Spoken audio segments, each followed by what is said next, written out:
Hello and welcome to the Bitcoin Magazine News Desk presented by Mara. I'm Pete Rizzo, Bitcoin historian at X, and it's day one of the largest Bitcoin conference in the world. We're broadcasting live from the Venetian in Las Vegas, Nevada. What began with an email on an obscure mailing list, a software released for people to run around the globe, has turned into this. 30,000 guests arriving today to see the Vice President of the United States, J.D. Vance, take the stage. We're just a half an hour away from history happening. And of course, we've got an absolutely packed lineup today. You're going to hear keynotes from Square, the BitMEX founder Arthur Hayes, the Pakistan Crypto Council, Donald Trump Jr., Eric Trump, Bitcoin Standard author Saifedean Ammous, and of course Adam Back, the man who sent that email or was emailed by Satoshi all those years ago when Bitcoin was bubbling up from the internet to becoming the phenomenon that it is today. Also, a Guinness Book of World Record to be set as attendees here looked to set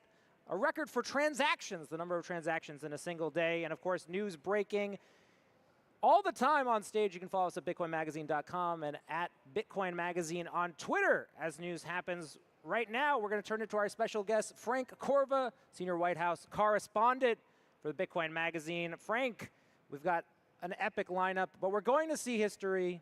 Why don't you take us into what's about to happen on the main stage? Yeah, I think it's really important to put this in context. So last year we had President Trump here at Bitcoin 2024, which was in Nashville. So President Trump at the time wasn't the president again yet. He was still on the campaign trail. I think some people sometimes forget that. So this is actually, we have J.D. Vance about to take the stage in hopefully about 15 minutes from now. This will be the largest political figure at a Bitcoin conference. Now, I know some people might have an issue with that, right? So Bitcoin is the separation of money and state. That doesn't mean that the state is never going to be involved in regulating Bitcoin, in having some thoughts on Bitcoin. We saw with the previous administration that they were very hostile to it. I personally am a fan of the fact that this administration is friendly to it. We have a press pass to the White House to go have conversations. I recently spoke with the Secretary of Commerce, Howard Lutnick. He's talking about incentivizing Bitcoin miners to mine more Bitcoin on U.S. soil, to create their own power facilities to do so. I'd much rather hear this coming out of the mouths of politicians versus people who are saying that Bitcoin is only used by criminals and scammers and everything else.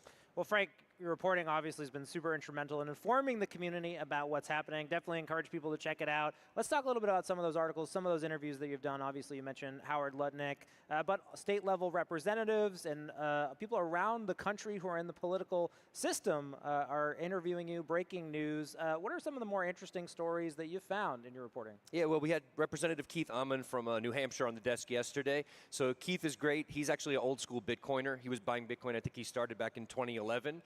He learned about it at like a freedom conference in New Hampshire, got really into it. He's actually been educating people at the state level in New Hampshire about Bitcoin as an asset that they should have on the balance sheet since 2015. So a lot of people are like, oh, now states are thinking about this. There's been people who have been prepping those in power at the state level for a long time. Keith Ammann is one of those people. So yeah, he was the primary sponsor for the first strategic Bitcoin reserve bill that got enacted into law, which just happened, I believe it's 3 weeks ago now, maybe a month ago. So we just had that happen. Another really cool character, Nick Begich, congressman from Alaska. Hey, Mt. Gox customer, indeed, right? Mt. Gox customer, old school Bitcoiner. I said it yesterday on the desk, bought 7 Bitcoin for $100. Hard to believe that was back in 2012. But this is the person who introduced the Bitcoin Act, which I think is the sister act to the act that was introduced in the Senate by Senator Lummis. He introduced that to the House. Really a huge proponent of not only the SBR, but the Americans' right to hold their private keys and enshrining that into law. Well, we've got a lot of new faces joining us in the audience today from YouTube, Rumble, and X. A lot of newcomers who are maybe just tuning in to Bitcoin at all-time highs, to America embracing Bitcoin. They're going to hear a lot of terms today that they may be unfamiliar with. We want to break a few of them down. The Genius Act, also called the Stablecoin Bill. There's also a Market Structure Bill, and as you mentioned, the Bitcoin Act.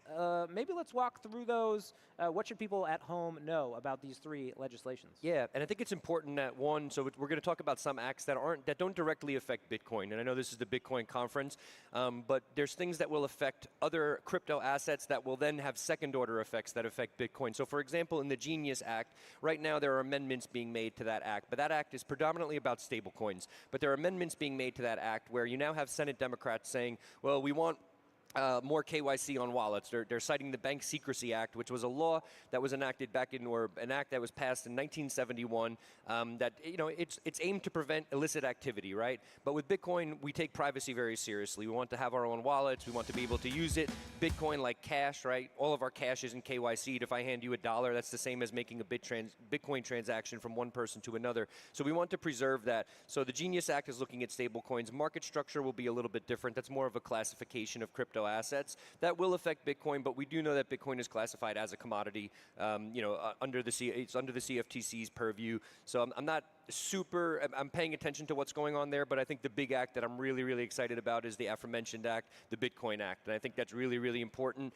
It's amazing that President Trump created an EO where he said, we're going to create a strategic Bitcoin reserve, but we know executive orders can be taken back by the next administration when they come in. So if we create this strategic Bitcoin reserve only under the guise of an executive order, we can have the next president come in and just say, okay, no more strategic Bitcoin reserve, we're selling all the Bitcoin, much like we saw the Biden administration sell the Bitcoin that we had seized, this Bitcoin that we had on our balance sheet. So yeah, it's important to pay attention to all three of these things. And again, privacy is a really big issue with all of these bills. We want to stay vigilant and make sure that we don't see any language that's going to say that that all nodes or Bitcoin wallets are money transmitters. We want to really make sure that that doesn't happen. Well, yesterday we got the sense from listening to the speakers, Eric Trump, Donald Trump Jr., Cynthia Lummis, that the stakes are high.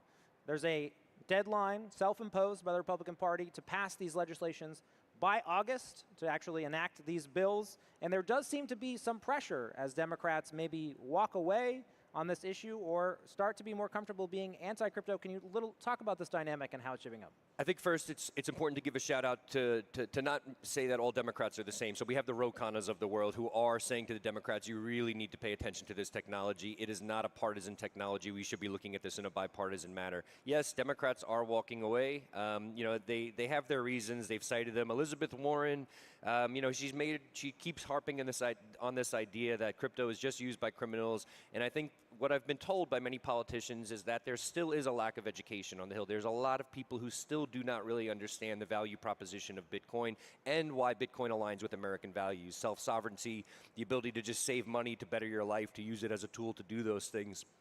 So right now, I think what we're seeing with Democrats is that there's just still a lot of misunderstanding, still harping on the old talking points, and I think there's also just a bit of vitriol, right? Some of them just really don't like Trump. They don't want to see Trump get any wins, so we're just seeing partisan politics play out in an unfortunate manner. And we are now just 10 minutes away from J.D. Vance's historic speech. Maybe a final thought, Frank, from you on what you expect to hear from the sitting vice president. Yeah, I think we're going to see a macro overview. We know this is a pro-tech guy. I think he's going to talk about Bitcoin and American values, as I just mentioned, for sure. I don't think we're going to be getting into the weeds here. I don't think we're going to be talking about, de minimis tax exemptions for spending your Bitcoin or anything like that. But the importance of having Bitcoin on America's balance sheet, creating an SPR that's codified into law, I think that'll be brought up absolutely. I hope he reaches, kind of reaches across the aisle, says to Democrats, we want to work together on this. I think that's really the big thing here. Last year we had more Democrat representatives here. This year it's a little bit more Republican. So I think the big thing is sending a message out there that Bitcoin is an American thing, not just a Republican thing or a right thing. And I think that that's a big thing. But again, I think it's going to be macro level overview. America is pro-technology. America is pro-self-sovereignty. And I think that's going to be the majority of it. Frank Corva, senior White House correspondent for Bitcoin Magazine, of course, making his own history as the first correspondent on Bitcoin in the White House. J.D. Vance coming up. We'll be right back after these messages.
What is the key to progress? Is it more machines? More money? More buildings? Or are those just the outcomes?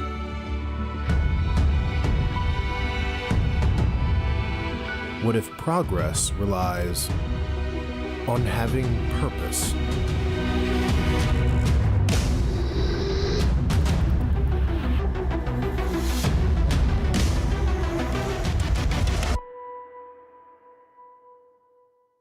I think the new type of censorship is going to be far more intelligent, and I'm already seeing a lot of signs of it. The tide of free speech has turned, and it's unstoppable. At Rumble, creators are unfiltered, uncensored, undeniably bold. Powered by our own cloud, we are completely independent. Through the Rumble Advertising Center, we're rewarding authentic voices. This is where crypto creators and communities who value freedom and authenticity belong.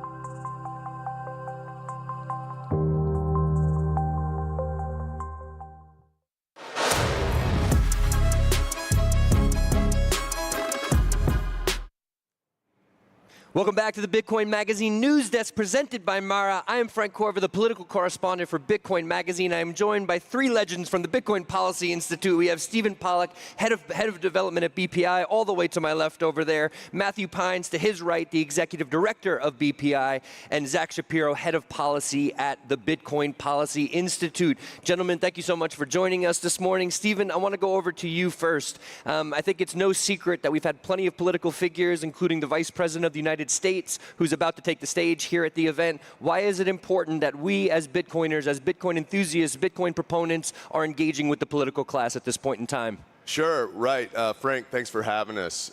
It's an exciting morning, and really it's been an exciting, I guess, 9 months in not only the Bitcoin policy space, but in the Bitcoin industry itself.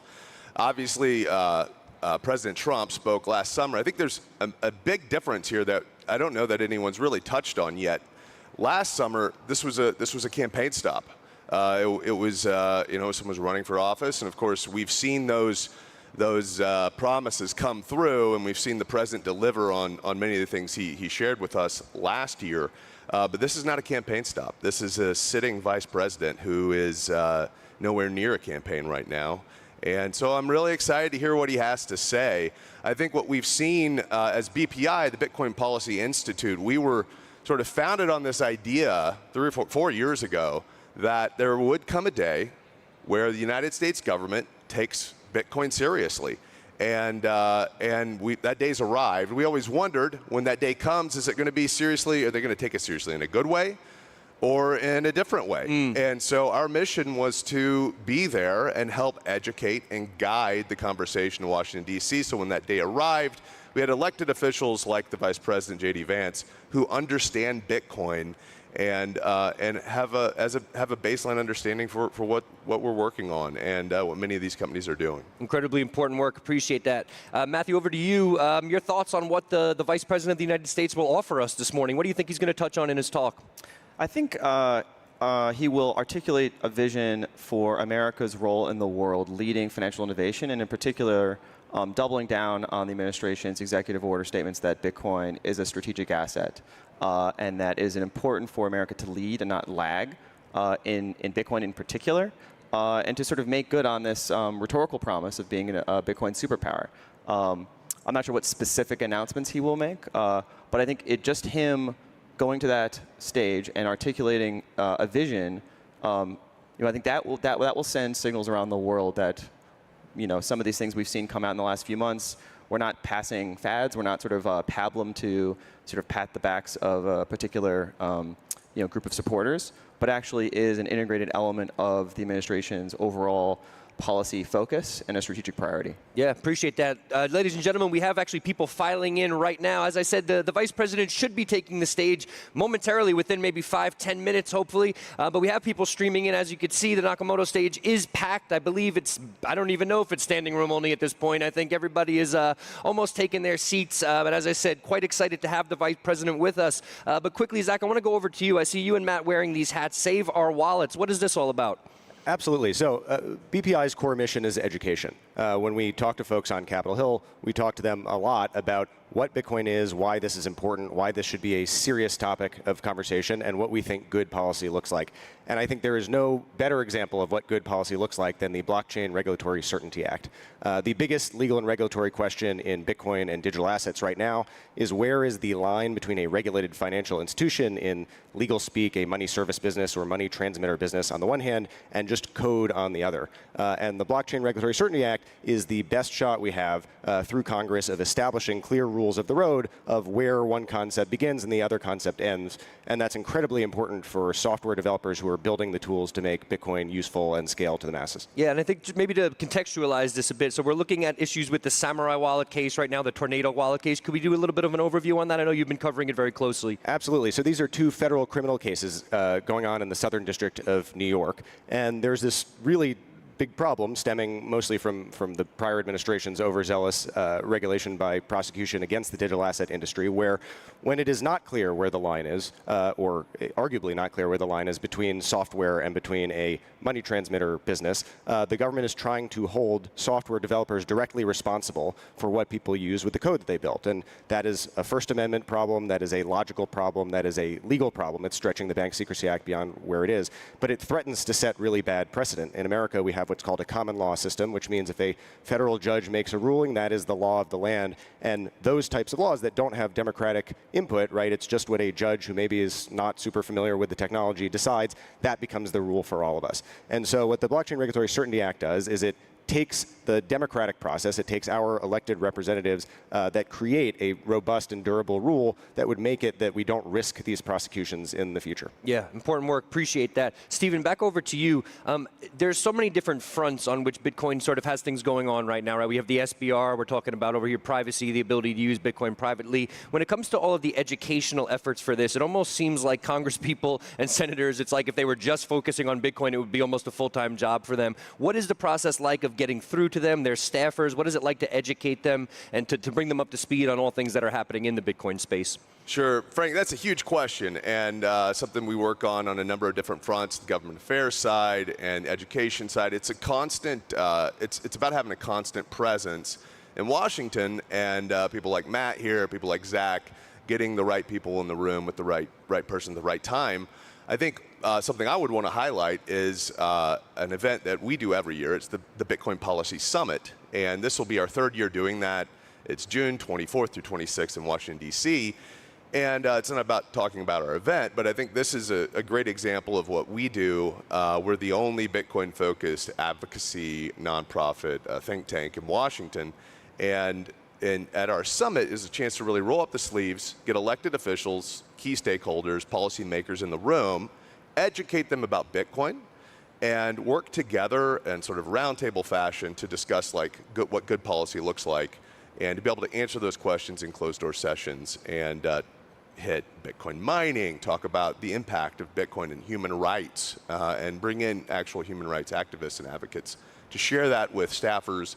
And we started this a few years ago, and the results were really powerful. There's a number of elected officials, their first time really ever speaking publicly about Bitcoin was at the Bitcoin Policy Summit. It's a friendly place to be able to learn, to kind of grow your understanding there, and discuss some of the policies that these guys are hitting on today. Yeah, appreciate that. Matthew, back to you. So you've been working with government officials for a long time, so you're probably a really good person to ask when it comes to seeing this Overton window, which has now shifted, where it's now sort of less taboo to talk about Bitcoin. It's something that people want to do. We have people like Jim Justice, Senator Jim Justice, who seems to have recently learned about Bitcoin, seems excited about it as a result of that. Can you talk about a little bit what it's like? Give us some perspective of what it's like to have seen that window shift.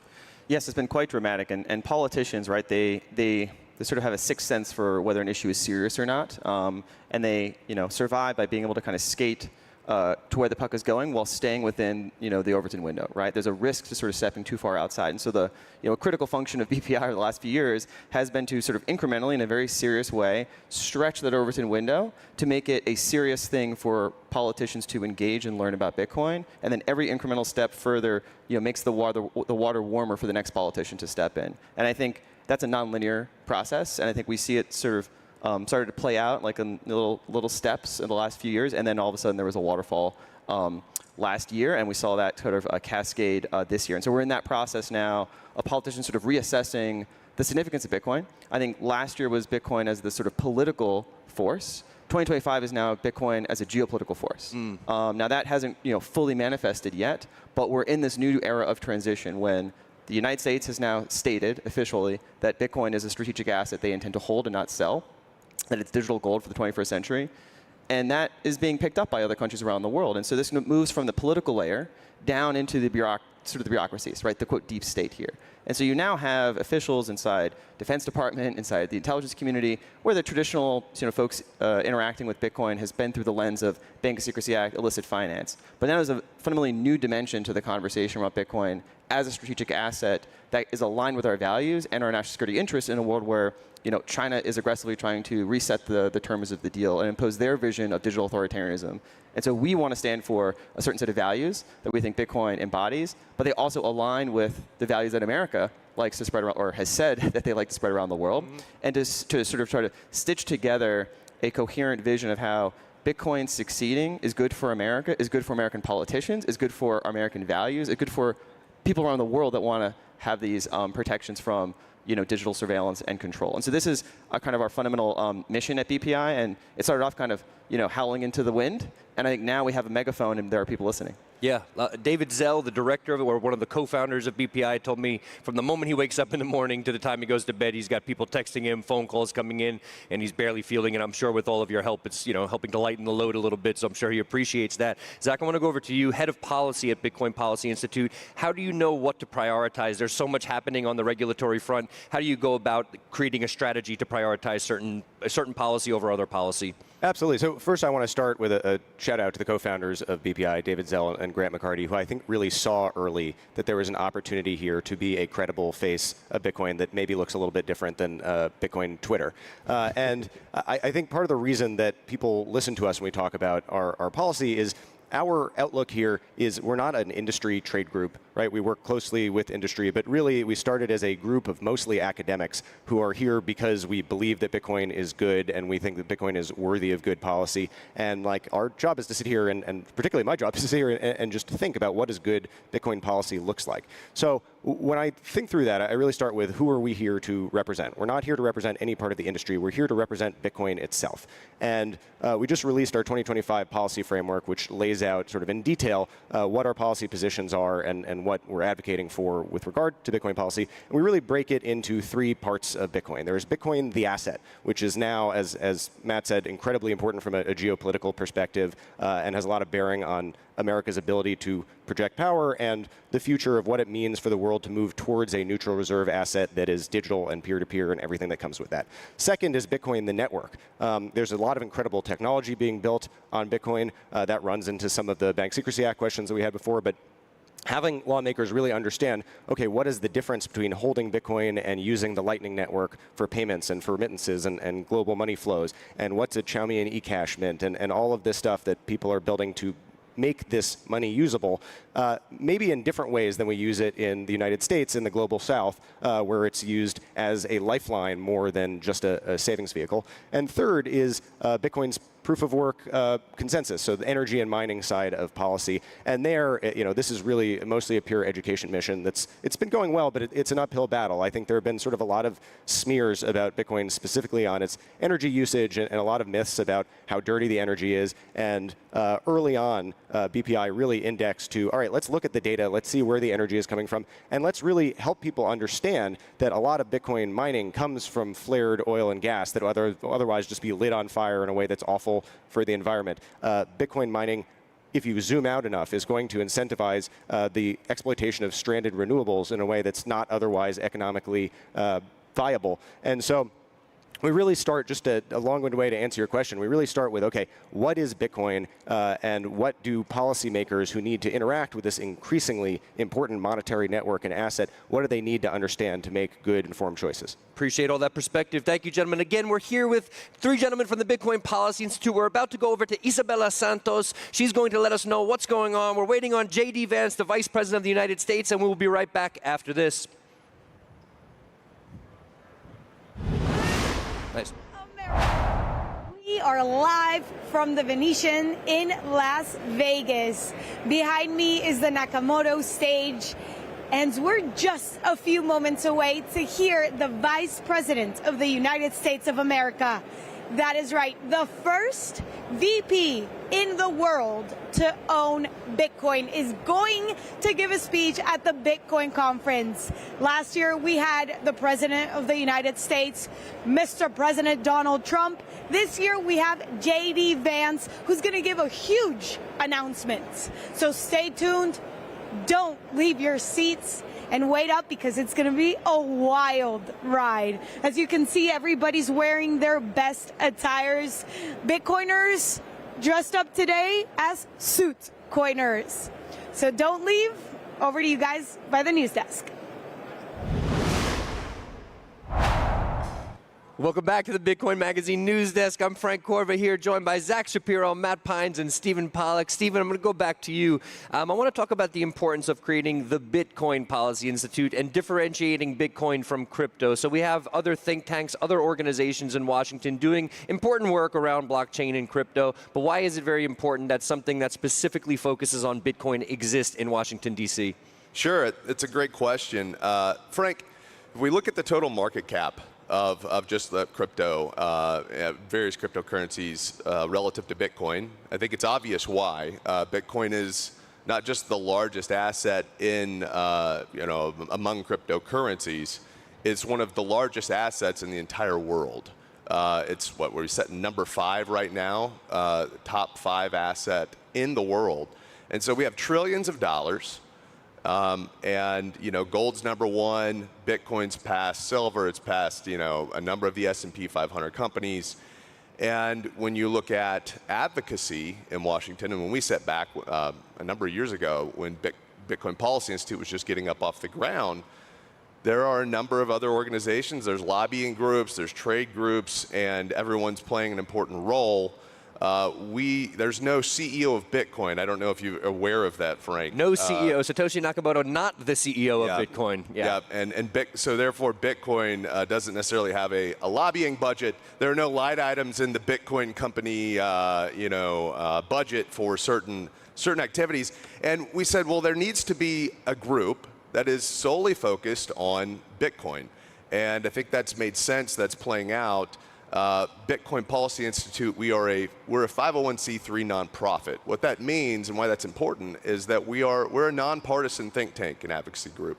We don't play winners and losers. We're here to work with anyone who wants to learn. We don't care if you don't know anything about Bitcoin, or maybe you're an elected official who is putting out legislation and would like some advice and some input on that, and to help think through some of the implications, second and third order effects of what this may or may not do. We're there for all of it, and we've really grown and scaled. I'm really proud of the team we've assembled. I think I would say humbly that we've developed and built the deepest bench of Bitcoin experts anywhere, potentially in the world, when it comes to Bitcoin and public policy, Bitcoin mining and energy, and then our friends over at the Human Rights Foundation really helping pinch hit on that side of things as well. Shout out to the Human Rights Foundation. Earlier today, through the Bitcoin Magazine media handles, we were streaming the Oslo Freedom Forum, so we want to say shout out to everybody over there. I believe the co-founder we mentioned earlier, David Zell, is over there joining them.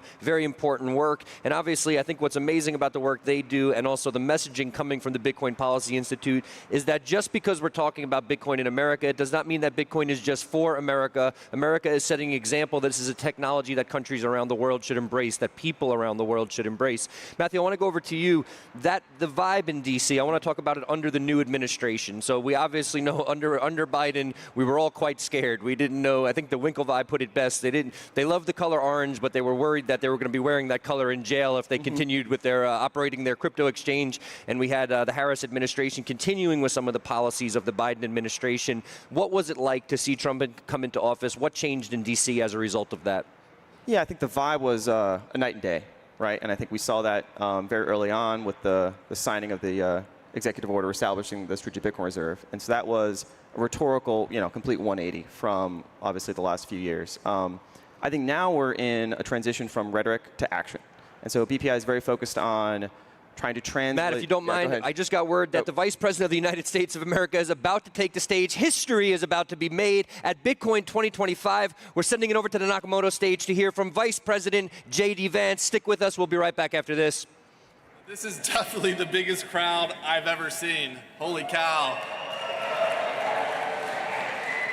So, what's cool about this conference is that it's all about making history. So, we're making history because this is the biggest Bitcoin conference we've ever done. We're expecting 35,000 people to be here today. We're making history because this is the first Bitcoin conference to ever happen over $100,000 Bitcoin prices.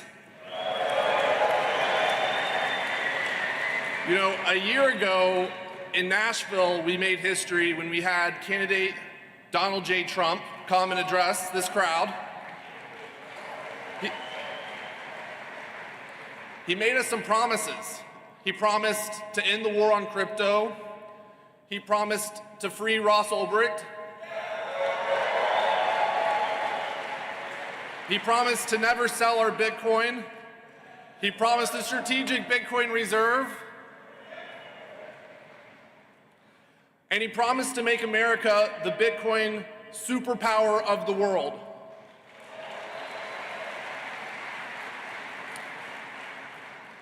In 100 days, promises made, promises kept. And today we're going to make a little bit of history this morning by having the first ever sitting Vice President of the United States of America address the global Bitcoin community.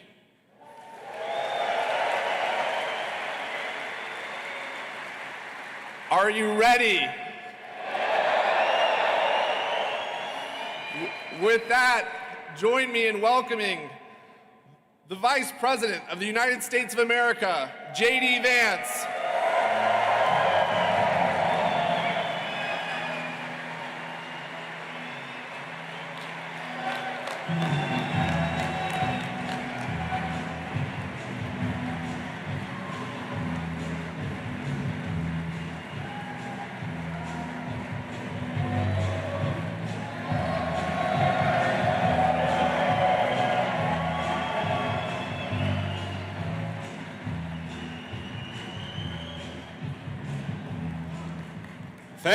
Thank you all. Well, first of all, I want to thank, please, thank you guys. Take your seats. And, the Secret Service is a little bit nervous because I told them these Bitcoin guys really like guns. But they really like the President and Vice President of the United States, too, so I think we're doing okay.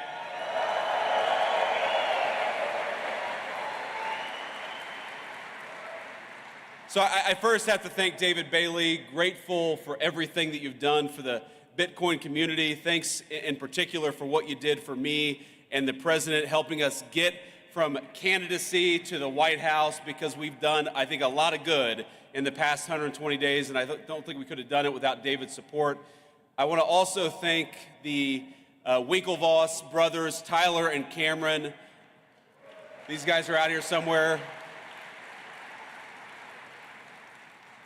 Who, I got to say, Tyler and Cameron, I think really helped break the dam in Silicon Valley. Because if you remember, you go back to June or July of last year, it feels like forever ago. It's not even a year ago, where Silicon Valley, people would whisper in private that they were going to support Donald Trump for president. They would talk about the fact the Democrats had gone too crazy. We had to get Gary Gensler the hell out of there, but they weren't quite willing to say but they weren't quite willing to say, at least not publicly, that they were going to take the big step and support Donald J. Trump. And Cameron and Tyler Winklevoss, I think they were some of the first big names in Silicon Valley to take that step, and a whole host of people followed them. So Cameron and Tyler, thank you for that.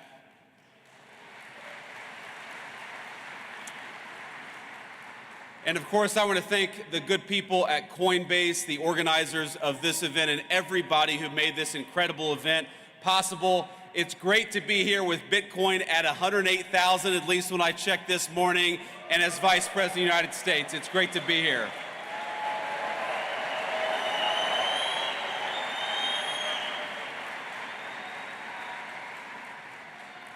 Now, you guys know I get to meet a lot of exciting people in my job, but it's been quite a while since I've been to a conference with this level of energy. I mean, hell, you guys came out here at 9 a.m. after a long night, I'm sure, in Las Vegas. You can't do that without a lot of good energy. But I promise I'm not just saying that to juice my own meme coins. But I think it's wrong, actually, to call this just a conference. This isn't a conference of people. This is a movement, and I'm proud to stand with you here today.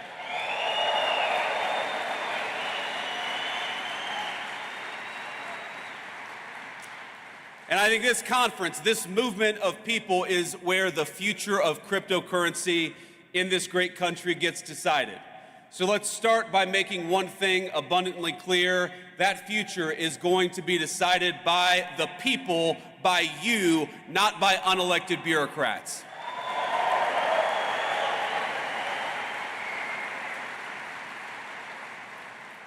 Now, as you all probably know, you've got a star-studded lineup here today, including several of my colleagues in the Trump administration.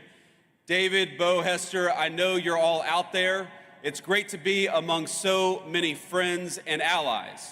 So I want to speak for just a few minutes about a few things, and I want to talk a little bit about what we've done in the Trump administration. I want to give you a rundown of what this administration is doing on digital assets policy, but I also want to talk about some of the principles that help guide us as we develop this policy. But before that, I want to speak about why I'm personally optimistic about crypto and what it means for the American people. Now, people ask me why I tend to be bullish on the future of innovation in this country.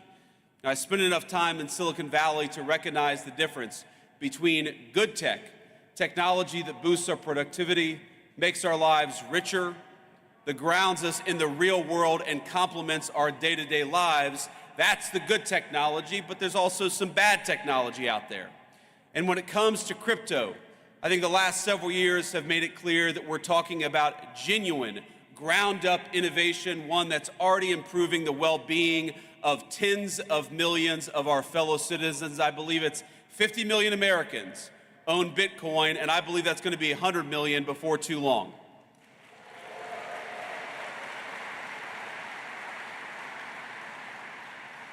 But it's not just about Bitcoin and about the value that's been generated, the wealth that's been generated by so many millions of our fellow citizens. Through decentralized finance, crypto has transformed how Americans transact with one another. It's expanded access to banking for many who may not otherwise have had it.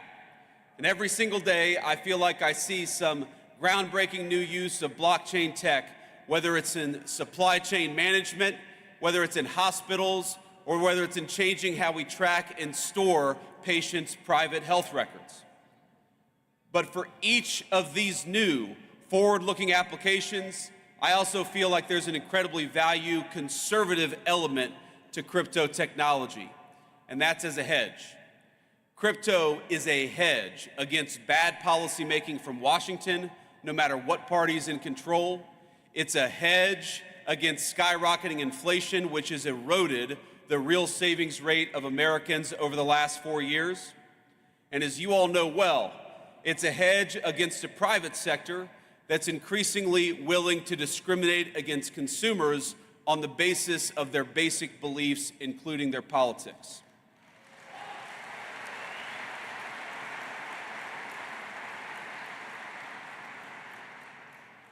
That includes, of course, debanking users for Second Amendment advocacy or for ties to the first Trump administration.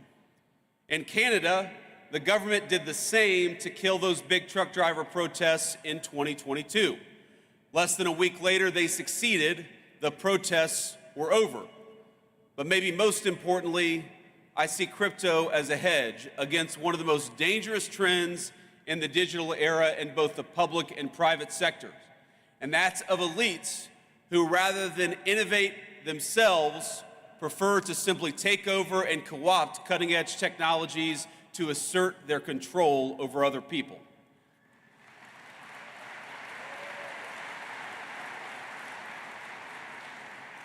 And I know we believe this in this room. That's not Bitcoin. It'll never be Bitcoin, and you guys are going to make sure that happens.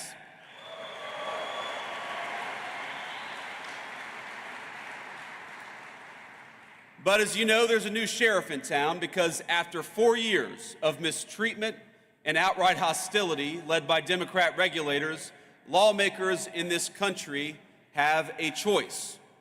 Will we lead our nation into a future of financial sovereignty, of innovation, and of prosperity, or will we let unelected bureaucrats and foreign competitors write the rules for us?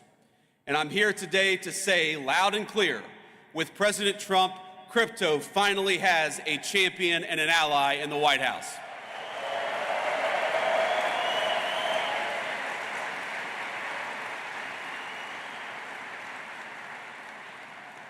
In our administration, we understand the full potential of the digital assets industry, not just as an investment, not just as a flashy technology, but as a symbol and driver of personal liberty for all our citizens. And we are dedicated to seeing that promise fulfilled.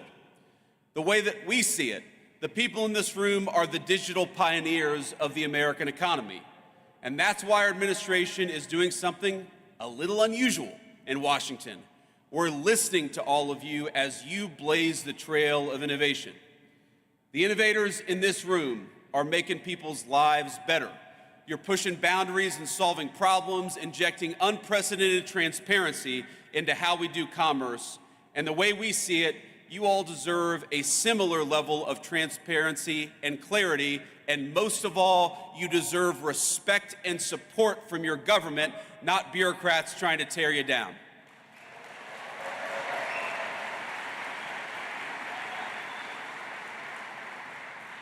Now that means a few substantive concrete steps, and of course the first and most important of those steps is straightforward. We've got to clean up the wreckage that the last administration left us, and since day one that is exactly what we've been trying to do. Our administration, we prioritize eliminating the rules, the red tape, and the lawfare that we saw aimed at crypto by our predecessors. We're ending the weaponization of federal regulations against this community. To put it simply, Operation Choke Point 2.0 is dead, and it's not coming back under the Trump administration.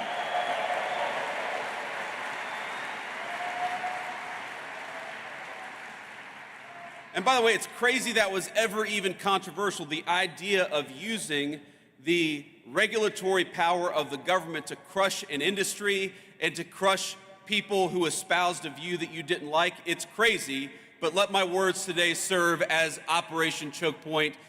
Let me serve as its obituary. Now this is my vow to every single person here. You will never see this administration trying to handicap your community or diminish the impact it's had on the economy. Instead, we reject the Biden administration's legacy of death by 1,000 enforcement actions. We reject regulators. Maybe the most important thing that we did for this community, we reject regulators and we fired Gary Gensler, and we're going to fire everybody like him.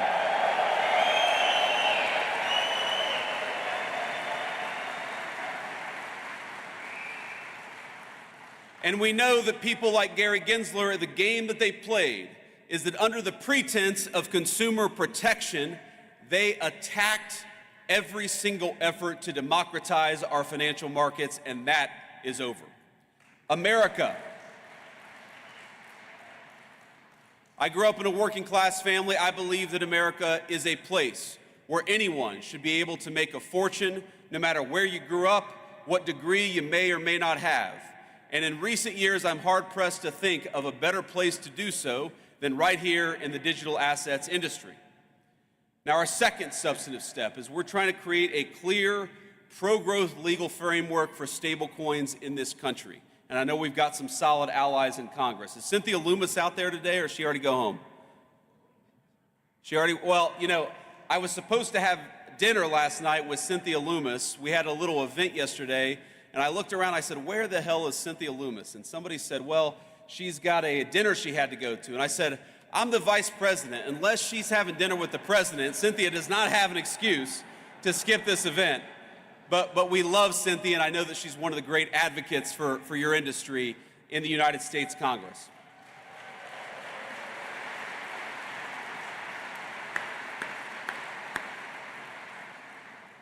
Now, I know, led by Cynthia and other great legislators, Congress is hard at work getting the Genius Act passed and across the president's desk as quickly as possible.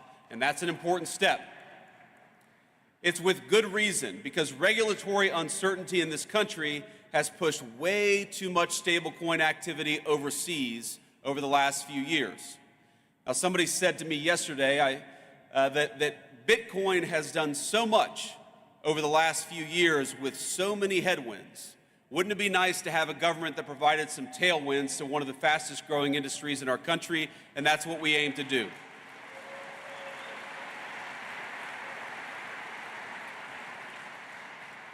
And once the Genius Act is enacted, it's poised to vastly expand the use of stable coins as a digital payment system for millions of our fellow Americans.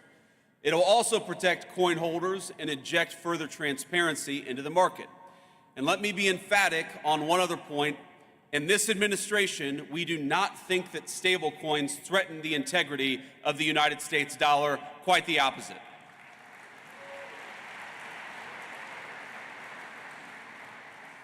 In fact, we view them as a force multiplier of our economic might. Dollar-pegged stablecoins, particularly once Genius is enacted, is only going to help the American economy, and it's only going to help the American dollar. So, again, we're optimistic that the Senate is able to move quickly on passing a clean Genius Act, and for the House to follow up and do the same.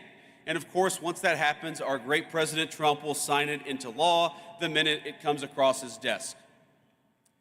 Now, when that's happened, when the administration will then fully shift to our third priority, which is to enact a transparent and tailored regulatory framework for digital assets, one that's pro-innovation and fully incorporates crypto into the mainstream economy.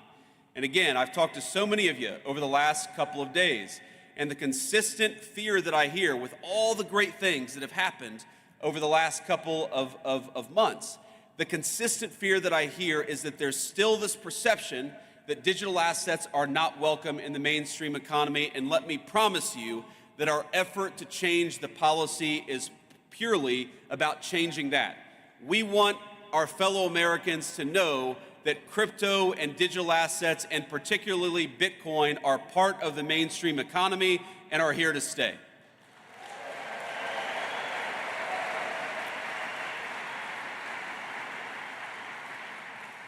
Now, we think the way to do that legislatively, because again, I hope that our party is in charge for a long time, but nothing is ever guaranteed in politics.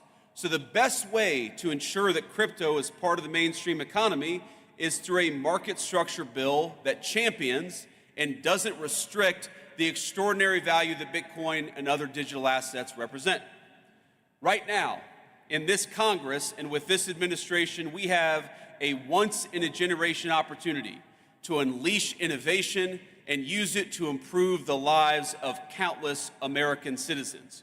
But if we fail to create regulatory clarity now, we risk chasing this $3 trillion industry offshore in search of a friendlier jurisdiction, and President Trump is going to fight to make sure that does not happen.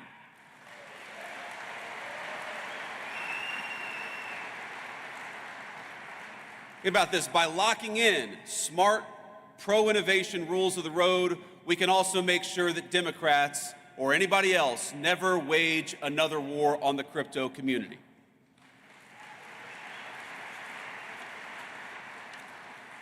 Now, I've already hit my time here, but before I head back to Washington, let me offer you just a few bits of advice and a few thoughts on where this industry is going. This is one politician's perspective, so take it for what it's worth. Maybe a little bit less than 1 Bitcoin right now. But let me say a few things. First of all, I remember when I ran for Senate, the first time I'd ever entered politics back in 2022. And one of the frustrations, honestly, that I had with the crypto community as a person who was one of the only people running for office who actually owned Bitcoin, and I still own a fair amount of Bitcoin today.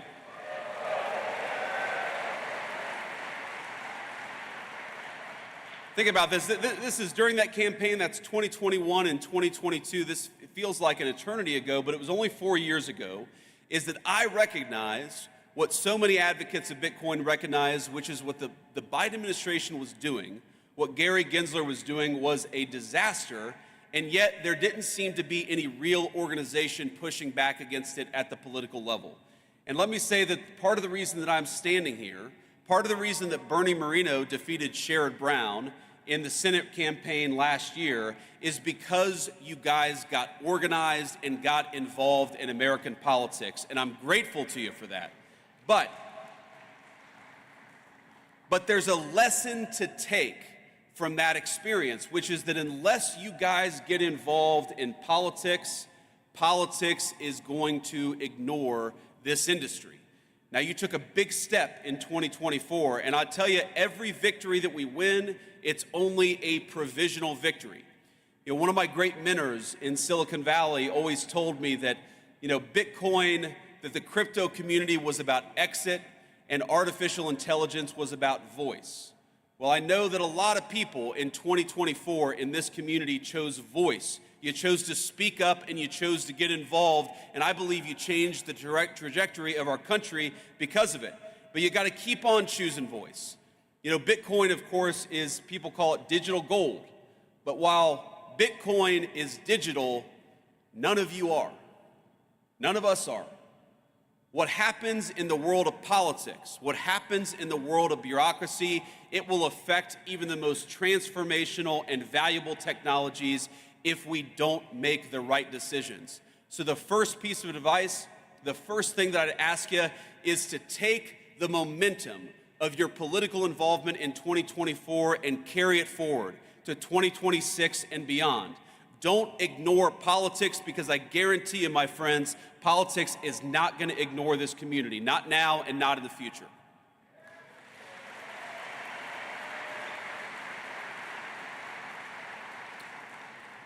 The second thing that I want to toss out there is that we have to start thinking of the long-term strategic implications of Bitcoin.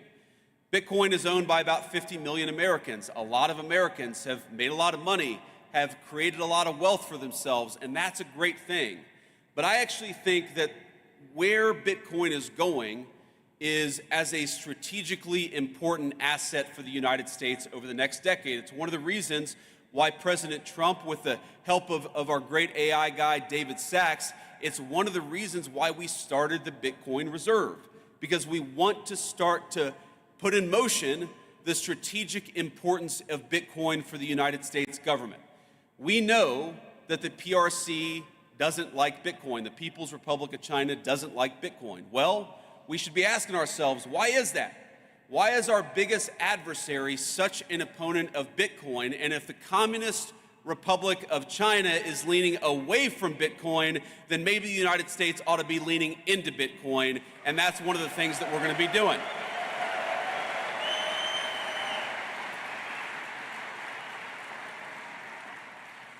But that's not a vice president standing up here and talking at you. The way that Bitcoin is involved in the strategic future of our country, that's got to be a two-way conversation.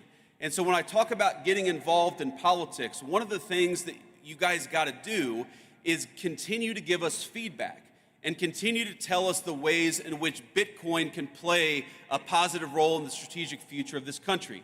I know the Bitcoin Policy Institute is working on this very topic now, but all of you have got to be involved in this conversation, because I don't think any of us want to wake up in a country 10 years from now that is less wealthy and less prosperous because we made bad decisions today. We're going to make the right decisions, but that depends on you guys being part of the conversation. So be part of that conversation. And here's the third thought that I want to leave you with. You know, one of the ways you hear this stated is that crypto is fundamentally a conservative or right-leaning technology, and artificial intelligence is fundamentally a left-leaning or a communist technology. Now, I think that overstates things a little bit in both directions, but there's a fundamental element of truth to it. Now, I haven't been involved in the day-to-day operations of a technology company in about 4 years since I entered politics for the very first time. But what I've noticed is that very smart right-wing people in tech tend to be attracted to Bitcoin and crypto, and very smart left-leaning people in tech tend to be more attracted to AI. Again, that's a gross generalization, it's an overstatement, but there's an element of truth to it. But what I'd ask you all is to remember that what happens in AI is very much going to affect, in good and bad ways, what happens to Bitcoin. And of course, what happens to Bitcoin is very much going to affect what happens in AI. So, while this is certainly a Bitcoin conference, and I know we're all proud of what you guys have accomplished over the last 10 years, my final piece of advice is to make sure you're keeping tabs on and staying involved in what's happening with artificial intelligence, because I don't want Bitcoin to be negatively affected by what happens in AI, and most importantly, I don't want America to be negatively affected by what happens in AI. And the best way to ensure that smart people are at the AI conversation is to ensure that Bitcoin is part of the artificial intelligence conversation. Our administration is committed to it. I want you guys to be committed to it as well.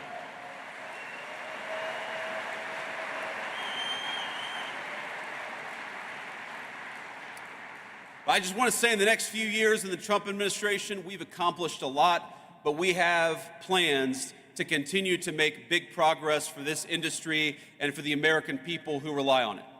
The whole of government, we're going to need your help, we're going to need your guidance, we're going to need your encouragement, and at times, yes, because this is politics, our politicians are going to need your pressure.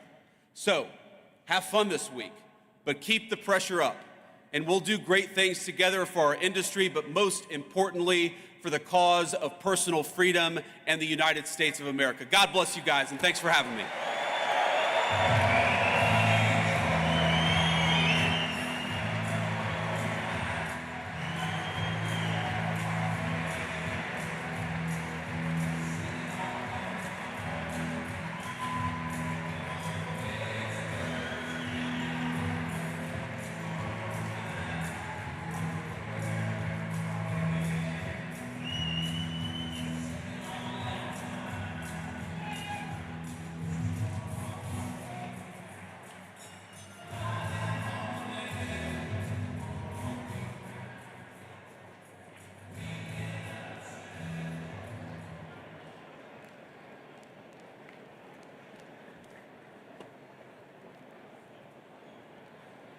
Wow. Okay, so we have a couple of announcements that we are going to be making here shortly. But to start, I don't know if you've seen the signs, but we're trying to set a record today. We want to do the most Bitcoin transactions that have ever happened in a single day today. So I think the Guinness Book of World Records is here to be the official judge of this, but we're kicking this off with the first Bitcoin transaction, and I'm buying a pin. So I need all of y'all's help today to go buy something with Bitcoin.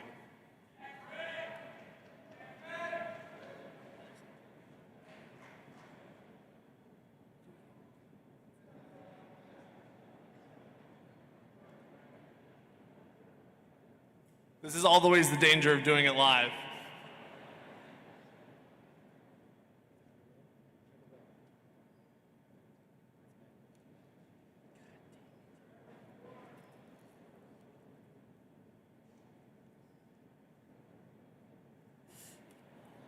All right, people, it's a whiff.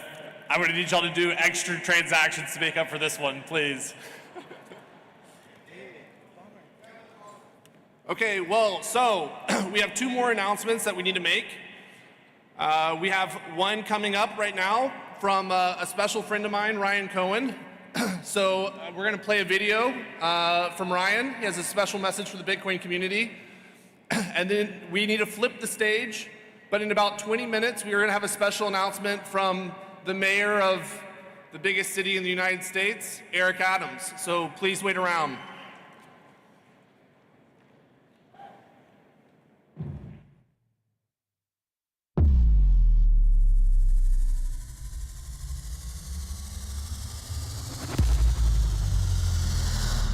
What's up, everybody? It's David Bailey from BTC Inc., and I'm here with the man, the myth, the legend, Ryan Cohen from GameStop. What's up, Ryan?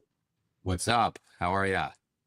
Doing well, man. I'm enjoying these Bitcoin prices. How about you? It's all good. Well, let's get started. We're talking innovative corporate strategies. We're talking pioneering from a dying business to a thriving business. How'd you do it? When I took over, the company was a piece of crap and losing a lot of money. The company was under a lot of pressure, moving from physical games to digital downloads. So you had to cut costs. You had to cut costs very aggressively and bring in fiscal discipline.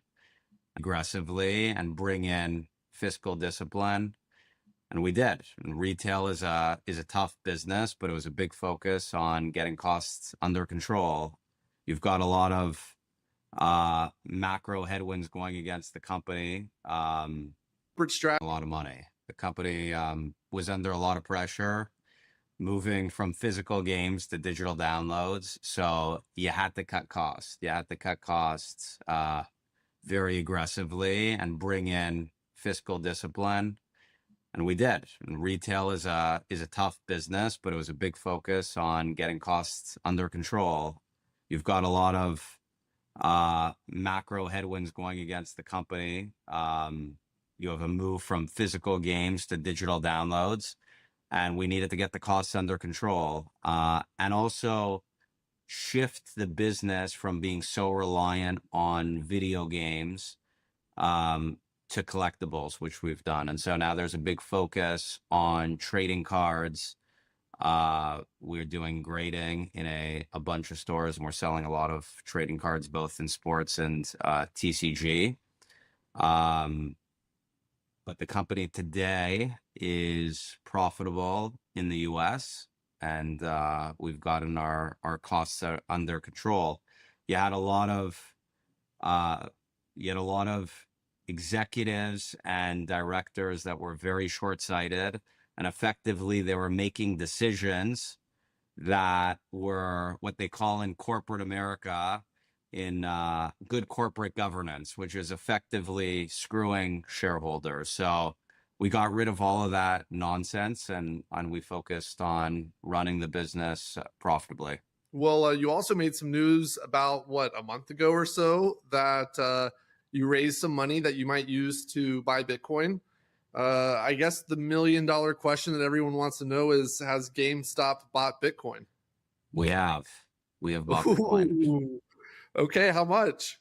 We currently own 4,710 Bitcoins.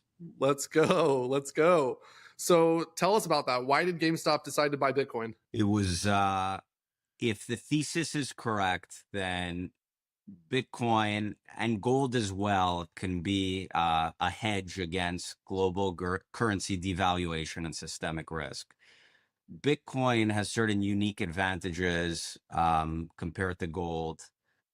The portability aspect of it, it's instantly transferable across the globe, whereas gold is bulky and very expensive to ship. The authenticity, it's instantly verified via the blockchain. The storage, you can easily secure Bitcoin in a wallet, whereas gold requires insurance and it's very expensive. There's the scarcity element of it as well. There's a fixed supply of Bitcoin, whereas with gold, certain technological advances, the supply of gold is still uncertain. And then ultimately there's the asymmetric upside. Gold is a more mature market. It's sort of roughly around 20 trillion of market capitalization, whereas Bitcoin today is about 2 trillion. And if the thesis is correct, then ultimately Bitcoin becomes digital gold, adopted, then there's more upside. But we'll see what happens. Nobody has a crystal ball, but that's the current thesis. Well, congratulations. And I feel like GameStop is the ultimate meme stock and Bitcoin is the ultimate meme money. And if you combine the two, you get a meme super cycle. So, what's next for GameStop and Bitcoin? Are you going to buy more Bitcoin? Is this the next MicroStrategy, the next MetaPlanet, or even better? We're not going to call our shots in advance for obvious reasons, but GameStop is following GameStop's strategy. We're not following anyone else's strategy. Okay. So to summarize, embrace the GameStop theory. I like it. So final question. The world is watching right now. Everyone at the conference is watching this interview. We probably have 10 million, 50 million people on the live stream. What is the message you'd like to send the global Bitcoin community and everyone who's watching this interview right now? No pressure. No pressure. Don't follow GameStop. Make your own decisions independently. It's my message. Just do whatever you're comfortable with.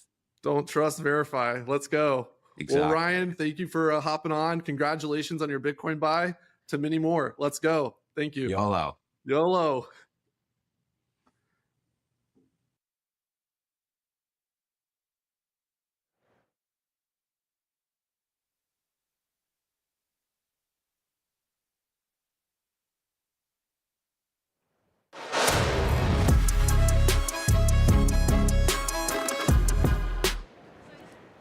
Welcome back to the Bitcoin News Desk presented by Mara. We're here at Bitcoin 2025. The people are streaming in. We just heard from the Vice President of the United States of America, J.D. Vance, as well as an interview with David Bailey, the head of BTC Inc., the man behind this whole conference here, as well as his interview with Ryan Cohen, the head of GameStop. But I want to dig a little bit deeper into what J.D. Vance just said. A shout out to the Bitcoin Policy Institute in the talk. I think he may have said Bitcoin Policy, left out the Institute, but we know what he was getting at there. Matthew, I want to go over to you to start there. What were some of your takeaways? What did it mean to hear the Vice President of the United States shout out the work that you're doing?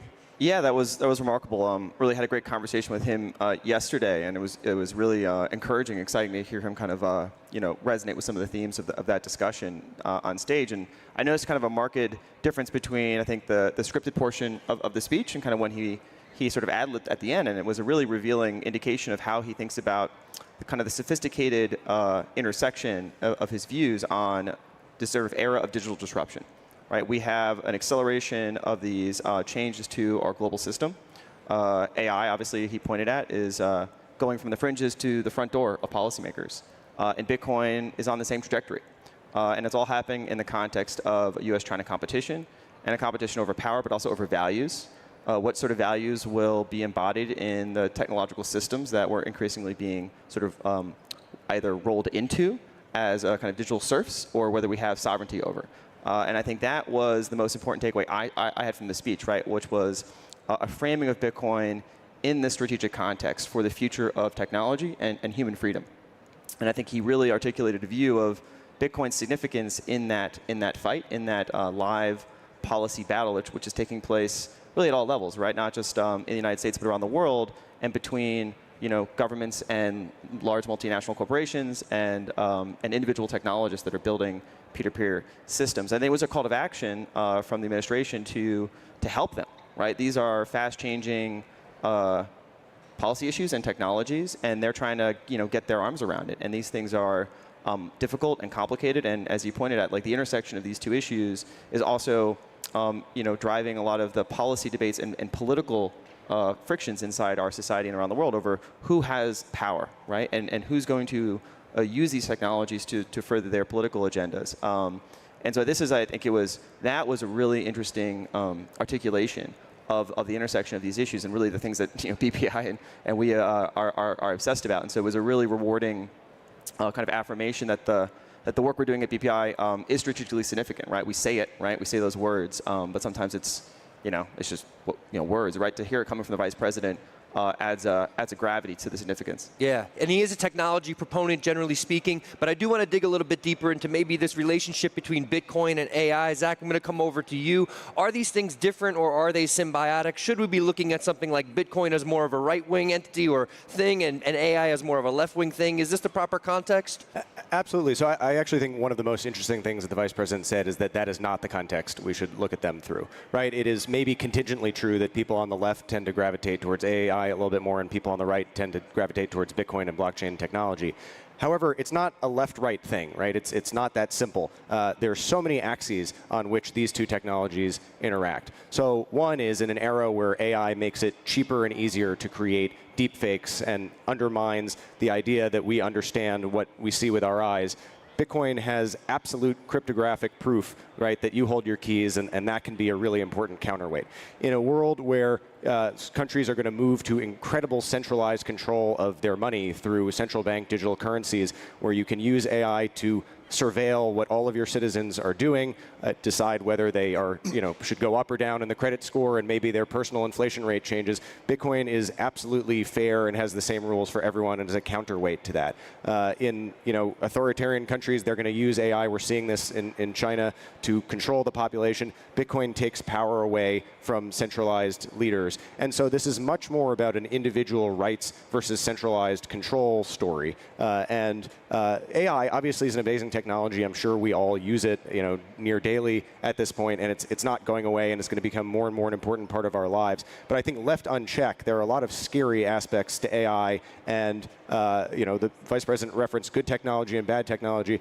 I think Bitcoin here is clearly one of the good technologies, and even more exciting, it allows AI through the sort of counterweight of real decentralized, real individual rights-oriented architecture to allow AI to perhaps on balance be a better technology than it otherwise would end up being. So we need that symbiosis between Bitcoin and AI. Yes, Matthew, back to you. Yeah, the other point of this, and I'm aware that the Vice President has been tracking the AI policy conversation quite closely. There was a white paper that was produced called AI 2027, which has sort of grabbed a lot of attention inside Washington, D.C., which sort of lays out this plausible scenario of kind of an arms race dynamic between U.S. and China and a rapid acceleration of AI capabilities. And it's kind of woken a lot of people up inside Washington to the urgency of these questions.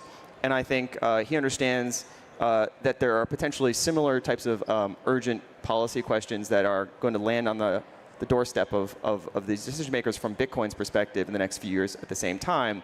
And they need to get smart on all of them and how they're going to intersect together to ensure that America's national security interests, America's values sort of win out. And it's a non-trivial question, right? Whether that is going to lead to a positive outcome for the values that we have and our democratic systems here. And so I think it was a real demonstration of where those gaps are, right? Politicians usually don't like to say they don't know the answers, right? They don't like to say that, we haven't gotten this figured out, right? They like to kind of project confidence and they have a plan. And I think he basically was saying, he's like, we want your ideas. Like, this is such a fast-changing and sort of unsettled question. We need folks that are on the ground actually building these technologies and seeing how they're intersecting with other technologies to drive policy. And that was a really encouraging statement. Yeah, I would have to say, for the people listening out there, from my time that I've spent in the White House, the amount that people are really asking for input, people in the administration saying, or senators speaking from the main stage yesterday saying, we need you to speak to us, we need to learn about this, right? We know that a lot of senators, congresspeople in the U.S. government are a bit older. Hopefully we see some new blood in recent years, but it is nice to hear that even people who might be a little bit older,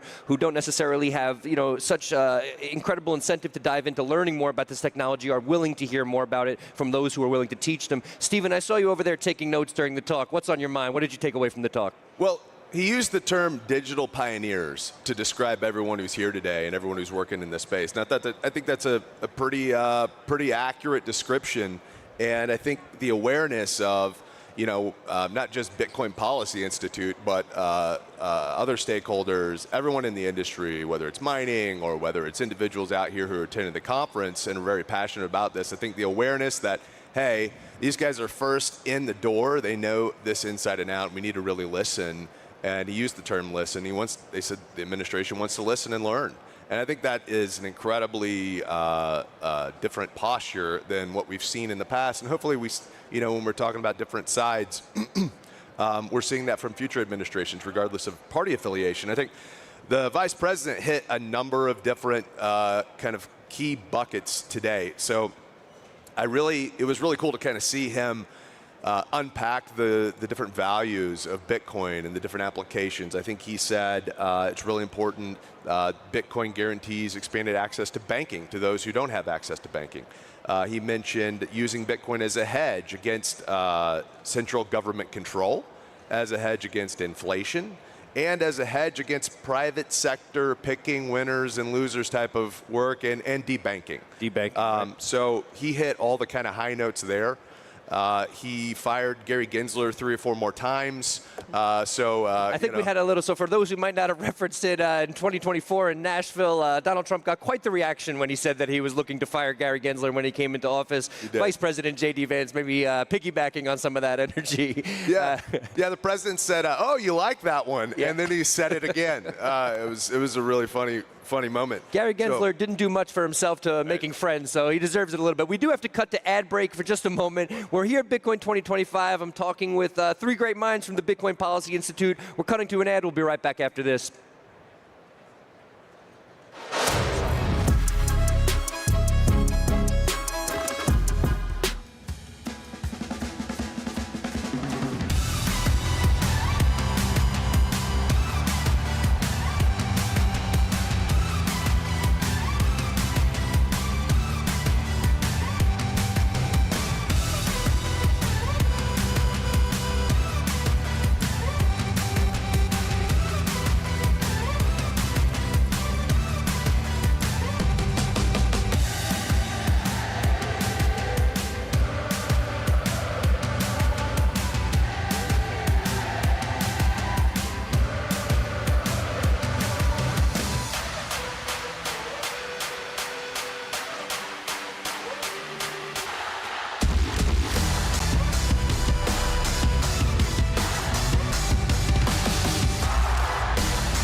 What is the key to progress?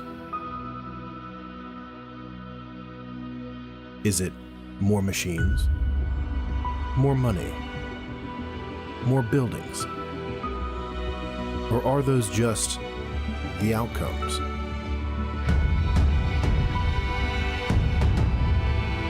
What if progress relies on having purpose?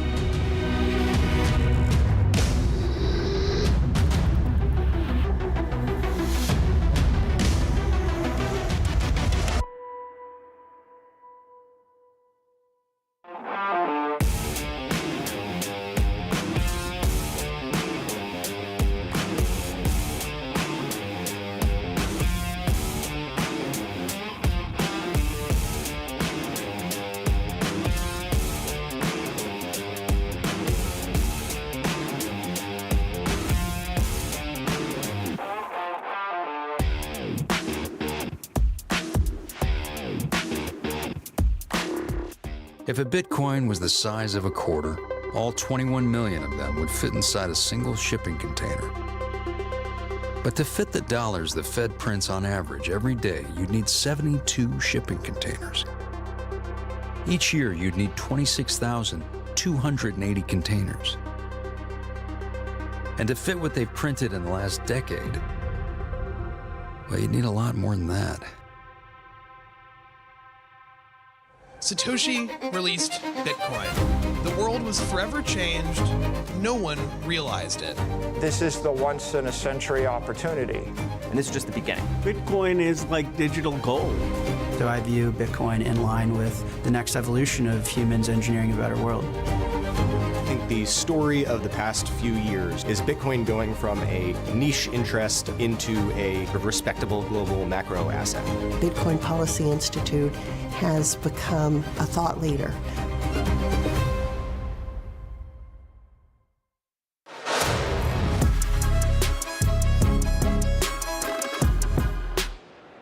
Welcome back to the Bitcoin Bitcoin Magazine News Desk presented by Mara. It's day one here at Bitcoin 2025, and the news is absolutely pouring in. You heard from Vice President J.D. Vance. You saw a special appearance from the CEO of GameStop announcing that he's buying 4,710 Bitcoin, putting it on the balance sheet. We're back with a special panel to break it all down. We've got Zach Shapiro, Matt Pines, and Stephen Pollock. Corporate adoption going absolutely parabolic. This is the fourth or fifth announcement we've heard from a major corporate buying Bitcoin. Ryan Cohen coming out saying devaluation is pushing him to hedge against the assets that are falling in value, bonds, stocks, things like that. Zach, GameStop, they're here. The meme coin of the last cycle unites with this cycle's zeitgeist. Why should we be excited? Well, look, on the surface, this seems like sort of a silly thing, right? GameStop is a meme stock, but when you think about what it means for GameStop to pivot to a Bitcoin treasury strategy, I think it says two things. One is that a lot of the sort of Wall Street countercultural energy behind the GameStop short squeeze, which I think is more political than people realize. It was about going back against it was very anti-financial system. Right, is sort of merging with the same ethos within Bitcoin, right? This real grassroots, ground up, decentralized movement. And then second, and I think this connects to a lot of what the Vice President just said, it really, the broader phenomenon of Bitcoin treasury companies, I think is a strong validation of Bitcoin as a reserve asset, right? This is a way forward for companies that want to hedge against inflation, that want to hedge against geopolitical risk. And this is not the same as like, oh, we're doing some crazy issuance, right? They could easily do their own meme coin and make a lot of money. This is really, we found this tool that really works well on the balance sheet, and we are going to lean into that, honestly, as a method of self-preservation. Well, let's put some numbers behind it. 800,000 Bitcoin now owned by corporations. This seems like it's becoming real, and it's becoming a movement. Matt, Stephen, your thoughts?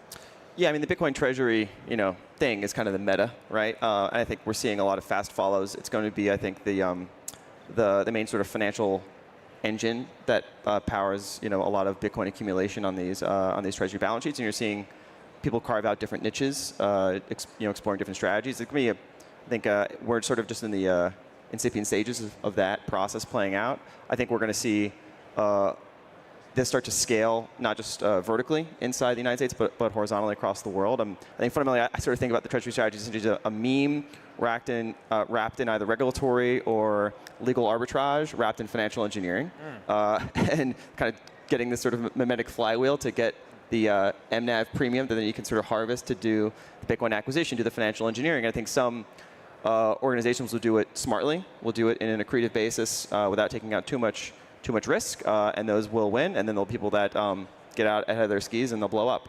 And so I think we're just in the beginning stages of that. I think everyone's jumping in with their own particular take on it. But I think this will be one of the defining phenomena of the next Bitcoin cycle. But Stephen, it seems like the message here also to government states is that the pressure is on. The Bitcoin supply is capped only 21 million Bitcoin. Does this corporate adoption put pressure on things like the strategic Bitcoin reserves as these companies accumulate? We've seen Michael Saylor over almost 600,000 Bitcoin.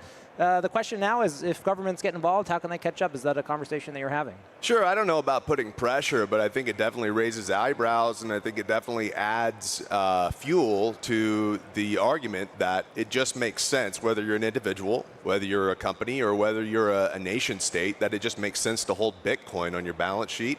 It's common sense, and I think common sense is really becoming a little more common these days. We're seeing, companies from all over the world and nations across the globe adopting Bitcoin and adding Bitcoin and realizing, I don't think we have enough. Well, we're about to hear another special announcement added to the schedule last minute, last night. I'm talking about Eric Adams, mayor of New York, the largest city in America. Unknown what he could announce, but just moments away on the main stage. If you're watching on YouTube, Rumble, and X, appreciate you staying tuned. Zach, I want to turn it over to you to talk about states, municipalities that are adopting Bitcoin. We've seen Roswell come out, become the first city. We saw New Hampshire come out to be the first state. Can we talk a little bit about what's going on at the local level here and maybe hint at what we could see from Eric Adams? Absolutely. So I think there are two sort of interesting hints that we have about what we can see at the state and local level. The first is to look at unique challenges that states and municipalities have compared to, for example, the United States government or another sovereign government.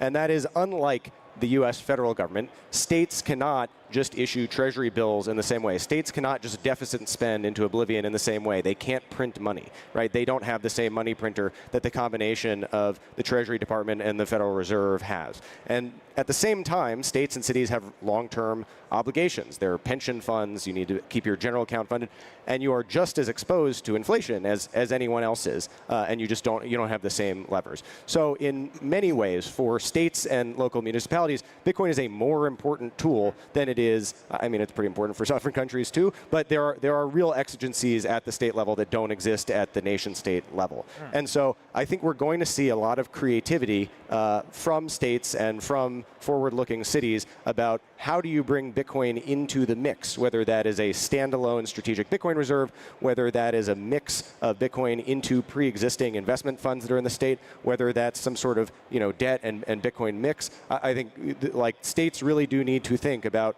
what the options are going forward. And then the other, I think, hint we have, if you listen to the Vice President's speech just now, it sounded a lot different than now President Donald Trump's speech in Nashville last year, which was more political. It was a campaign stop, but it was a lot more just sort of signaling to the industry, I'm on your side, I'm here to listen. What we heard from J.D. Vance that was remarkable, including the shout out to BPI, is that a lot of our both BPI, but really also the industry's messaging is getting through. And there have been a lot of really smart folks that have come out with white papers with really smart ideas on, in J. Vance's case, how to leverage Bitcoin for the betterment of the United States. But also at the state and local level, there have been a lot of really smart thinkers. And so my guess is what we hear from Mayor Adams probably will come directly from, people who've thought about this carefully from within Bitcoin world. Yeah. I should clarify a little bit of what's happening on the state level. So New Hampshire becoming the first U.S. state to pass a strategic Bitcoin reserve in May, closely followed by Arizona, though not a strategic Bitcoin reserve, more to do with the forfeiture of assets. And Texas, finally, last but not least, passing SB 21 from the House and Senate, but still waiting on a governor's signature. Matt, you were saying? Yeah, so I think last year was the introduction of this idea of a strategic Bitcoin reserve that the president announced in Nashville. And then BPI did a lot of work to try to codify what that looks like, how to cash that out in terms of hard policy at the federal level. Wrote a bunch of white papers, draft executive orders, and have been strong supporters both in the executive side and legislative side this year to help get that executed and codified in law. And so we want to prioritize that. That's a lot of the focus. But now there's an additional idea that's kind of come on the table that was really put together in rigor by Andrew Hones, who co-authored a white paper with me on this concept of a bit bond. Right. Kind of fusing Bitcoin with a traditional debt instrument. The white paper we wrote and sort of have been having conversations inside Washington D.C. is about federal government debt. The Treasury Department issuing a debt security that has essentially a Bitcoin kicker built in. This is really the playbook that Michael Saylor started, now moving to governments. Is that a fair assessment? Yeah, essentially using traditional debt securities that have traditional funds that buy and sell those particular products, but maybe have a restriction in terms of their mandate that prevents them from actually holding or getting direct access to Bitcoin, essentially leveraging those sort of trap pools of capital that want to have some Bitcoin exposure. And so there are sovereign debt markets. Obviously, the federal government would have a strong leverage here to kind of counterbalance the fact that they're having to devalue their currencies and potentially the bonds that they try to sell, and leveraging Bitcoin to kind of counterbalance that and kind of bring in new demand for those bonds and also get a lower interest rate. And that same logic applies to any debt issuer, right? So not only applies to sovereigns, but applies to municipalities. And so I think this could be the start of a new era, just like SBR was kind of the meme that became a reality last year and into this year, is this idea of bit bonds going from white papers to reality. I think that's going to be interesting phenomenon to see play out. Well, of course, we're talking about Eric Adams, the mayor of New York City, about to take the stage, talking about what he might announce, talking about municipalities, states, why they are adopting Bitcoin, the nature of their balance sheets. Stephen, over to you, maybe to theorize what we're about to hear, and could it incorporate something like a bit bond, like a strategic Bitcoin reserve, or maybe could this be something else? We saw Square yesterday come out, integrate Bitcoin payments, a hot narrative as well. Sure. Well, I think all options are on the table. I'm really interested to hear what Mr. Adams has to say. I think, and the reason all options are on the table are because of speeches like we just heard from the vice president and what we heard from President Trump last year. Anytime you get that kind of political air cover, from a president, a vice president, multiple U.S. senators. What we're seeing at this conference last year and this year, that kind of air cover, it allows these others, whether municipalities or states, to come in and feel very comfortable making whatever type of announcement he's going to make, and taking these massive strides that we're seeing. And so I think, the 1-2 punch we're seeing with a vice president coming, sharing, kind of rehashing the promises made, promises kept that we've seen from the speech from the president last year, whether it's Operation Choke Point 2.0, and he's saying that's this is its eulogy and all those sorts of things, really are part and parcel of what we're about to hear from the mayor. And I would mention that, the New York City, this is really the financial heart of the world, not even just the United States. Zach, over to you. I'm curious your thoughts. What message does it send? Just that Eric Adams is here about to make a special announcement. Maybe it's the SBR, maybe it's Bitfarms, we don't know, but he's here and talking. Yeah, absolutely. So you're not going to get any disagreement from me. I'm a New Yorker. That is, in many ways, the financial capital of the world. I think one really important thing to contextualize what we're going to hear from Mayor Adams is that whatever we're going to hear is likely a template for what states are going to do. And just to chill one of our BPI initiatives, we're about a month out from releasing a state legislative toolkit.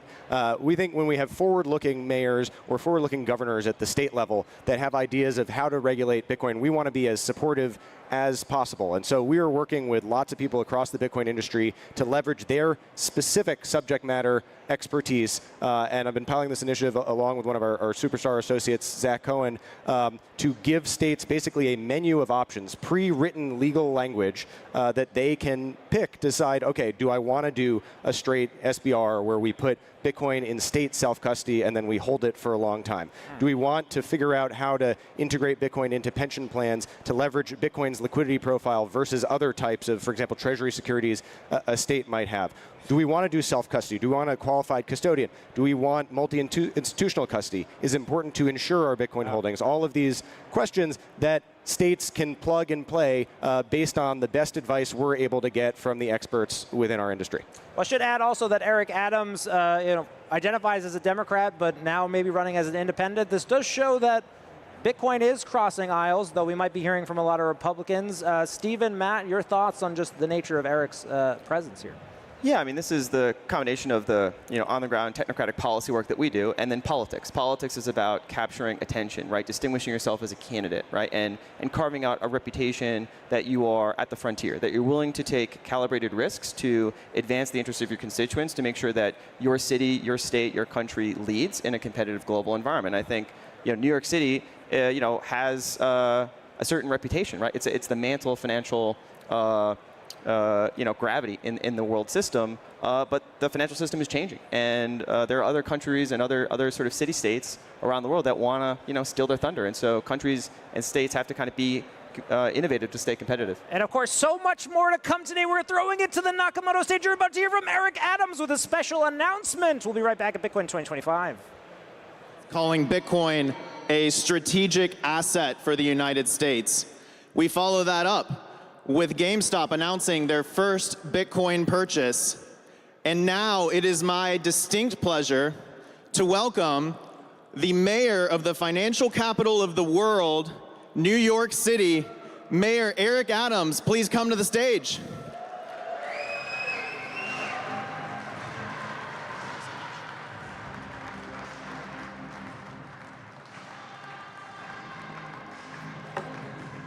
Just want to take a moment to put on the uniform of the day.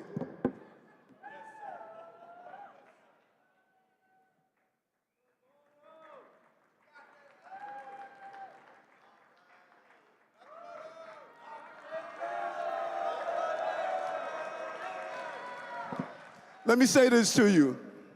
Why am I here? And I want to answer 3 questions. Why am I here? Why now? And why Bitcoin? Because we the same. I reflect back when I grew up in South Jamaica, Queens.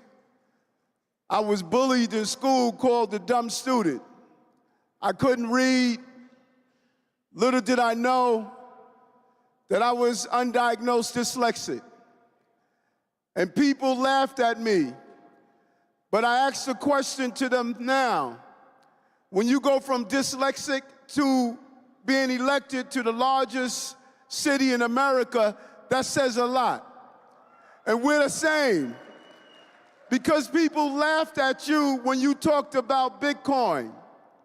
And when I became the mayor that invested my first 3 paychecks in Bitcoin, they laughed at me. Well, who's laughing now? And David has a real vision. And I was introduced earlier to David's wife and his mom. You should be proud of your son because he understands the power of what we are about to do. I want to throw a name out to you. Betsy Ross, 1776, she created our flag. She was not some great intellect. She was not some great government regulator. She was not some philosophical, intellectual person who wanted to decide what was going to be the foundation of our country. She was an ordinary person like you and I, hard-working, blue-collar people. But that flag still stands today. And that is what Bitcoin is about. It is not being led from the intellectual giants that are going to determine how we're going to pay for our goods and services. It's being led by everyday working class people in America. And just as our flags still fly, Bitcoin is going to continue to fly in our country. And New York City is going to lead the way. We are going to be the leader because we know the power of innovation and what innovation has to offer. These conferences are crucial. And when we held our summit in New York a few weeks ago, we held it with a clear focus that it is time for you no longer to go through the lawfare that you went through and had to flee our city. New York is the empire state. We don't break empires, we build empires. We're saying to you, come back home. You have a mayor that is the crypto mayor, is the Bitcoin mayor, and I want you back in the city of New York where you won't be attacked and criminalized. Let's get rid of the Bitcoin license and allow us to have the free flow of Bitcoin in our city. But let's go further than that. We have financial instruments for all other bonds. You can have tax-exempt bonds and other bonds. It is time, for the first time in the history of this city, to have a financial instrument that is made for those who are holders of Bitcoin. I believe we need to have a bit bond, and I am going to push and fight to get a bit bond in New York so you can do those same bond investments in New York City. Thinking big and being unafraid of the future is what we want to do. So I say to all of you who are here, summoning, come out of the shadows, come back to the city. You no longer have to be afraid to be part of this major industry that has been attacked, it has been criticized, and it has been denied the opportunity to move forward and grow. We must lead the way. We must be a city and country of innovators and creators, not haters. And even those haters that laughed at us in the beginning, we have to ask in a uniform manner, who's laughing now? Look at how Bitcoin has grown. And we must match what is happening on the national level with what we're doing on the local level. If it grows in New York, it would cascade throughout the entire country. And we would normalize and allow young people to know the evolution and power of the Bitcoin universe. This is such a natural formation. If you go back to 1200 BCE, they were using shells for goods and services. We moved to the coins being made, then the paper currency, and then the credit cards. This is the next evolution that we must embrace. And those who are not willing to embrace it, they need to get the hell out of our way, because we're going to embrace it and we're going to move it forward. But I think in my conclusion, Vice President Vance said something that you should all listen to. We must be part of the political strength in our country. In golf, they say you drive for show, but you putt for dough. Local politics will determine what happens to this industry. So as you leave Las Vegas and go back to your local municipalities, identify the lawmakers who embrace this industry and not want to destroy it. Get engaged in your local politics, not only your national politics. Let your voices be heard. You showed the power of the Bitcoin community. We're going to use Bitcoin and blockchain for our birth certificates. We're going to use Bitcoin to pay off fines and taxes. We're going to allow our young people to understand what it is to be part of this industry. But we need you on the ground. And I thought the message was clear. Go on the ground and show the power. Because if you don't show the power to elected officials, they're going to show the power to destroy your industry. You must win. You are the Bessie Ross of the day. It's everyday people that make this country what it is. And I know you hear a lot of naysayers on the greatness of America, and one poll said that 52% of Americans don't deeply love our countries, and our young people are being radicalized against the country. Well, I'm a 48%er. I still believe every day, and I still pledge allegiance to the flag of the United States of America and to the republic for which it stands, one nation under God, indivisible, with liberty and justice for all. This is the greatest country on the globe, and this is one of the greatest movements that's been made in this country right now. Keep fighting on, the Bessie Ross of today. Thank you very much.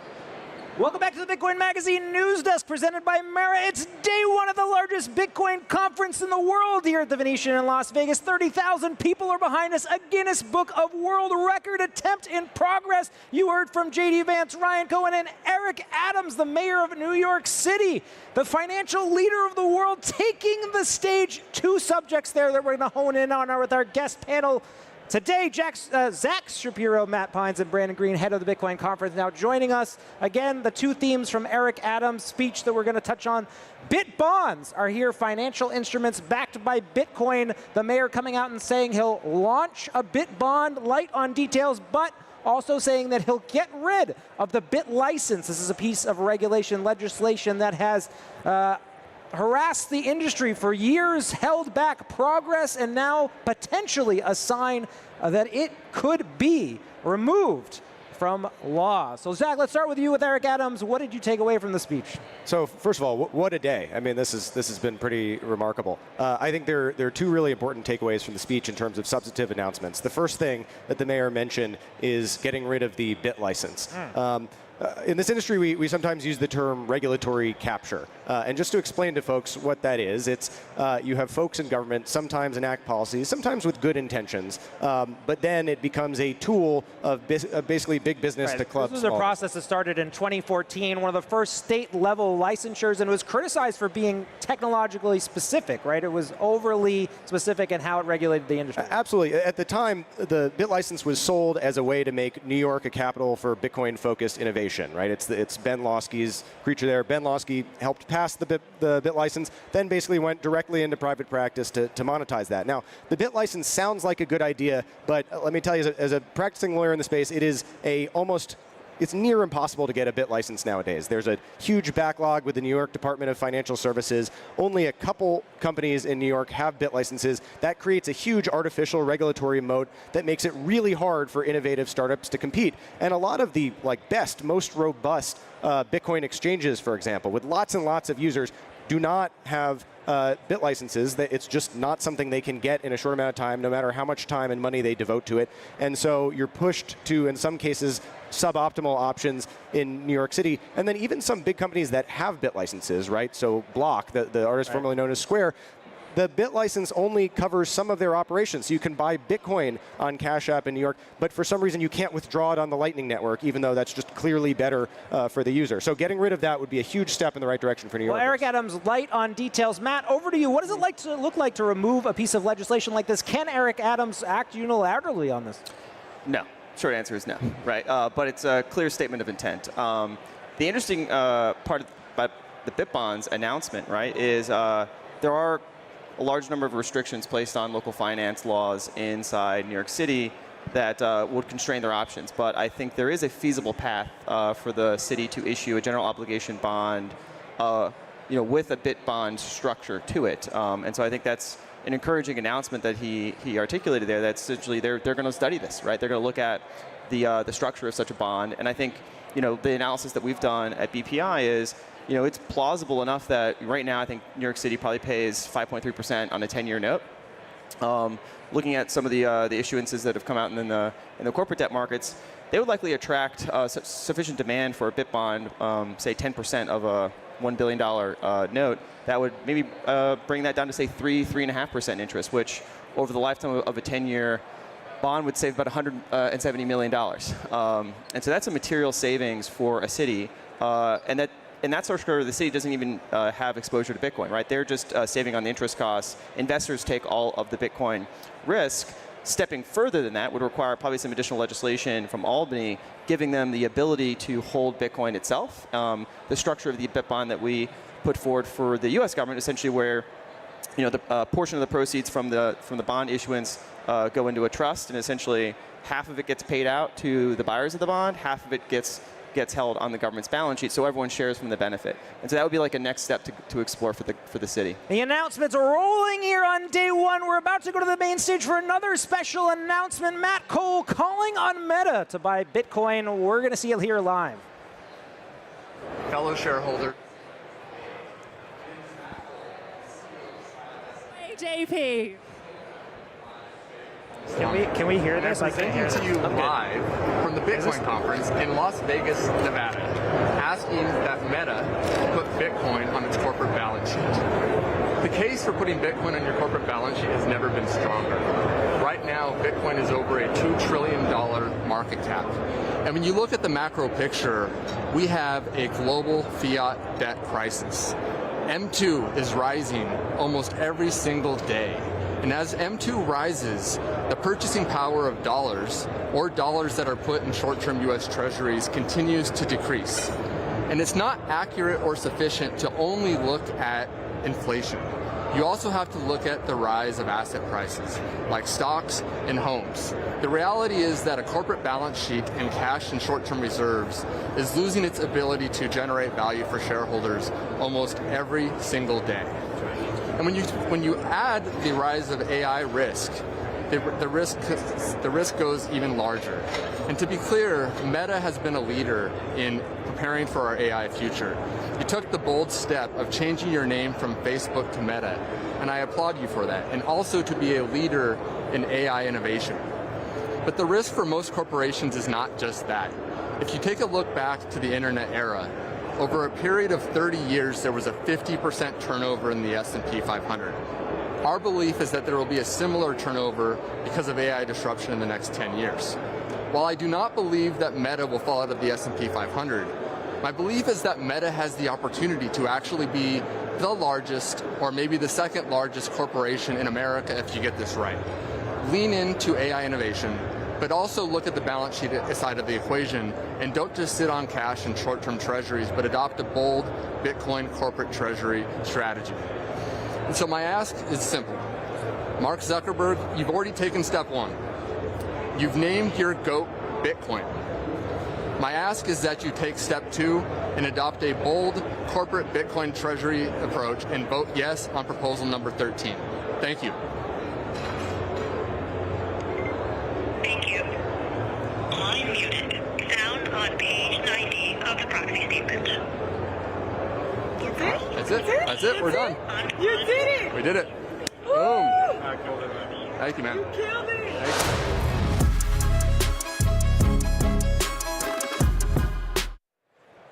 Welcome back to the Bitcoin Magazine News Desk presented by Mara. Day one of the Bitcoin conference is getting wild. You just heard Matt Cole, investor, CEO of Strive, calling on Meta to put Bitcoin on the balance sheet. That's right, Meta, the parent company of Facebook with billions of users. His message, don't sit on cash, adopt a Bitcoin strategy. He said, Mark Zuckerberg, quote, adopt a bold corporate strategy. We're back with a panel to break it down. We've got Zach Shapiro, Matt Pines, and Brandon Green, head of the Bitcoin conference. Brandon, let's go with you. This is the latest in a series of activist shareholder efforts to put Bitcoin on the balance sheet of major corporations. What did you hear in this call? Yeah, you know, I think it really illustrates the trend that these corporate balance sheets are adding Bitcoin. And, you know, the interesting thing he also talked to is AI and, you know, sort of this integration between AI and Bitcoin.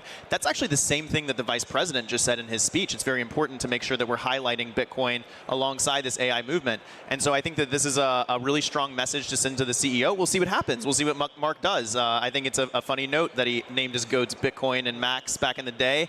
There could be interest from him. We'll see. Matt, your thoughts? Strategic Bitcoin reserves, Bit bonds, now calling on shareholders. The pressure seems to be mounting across the board.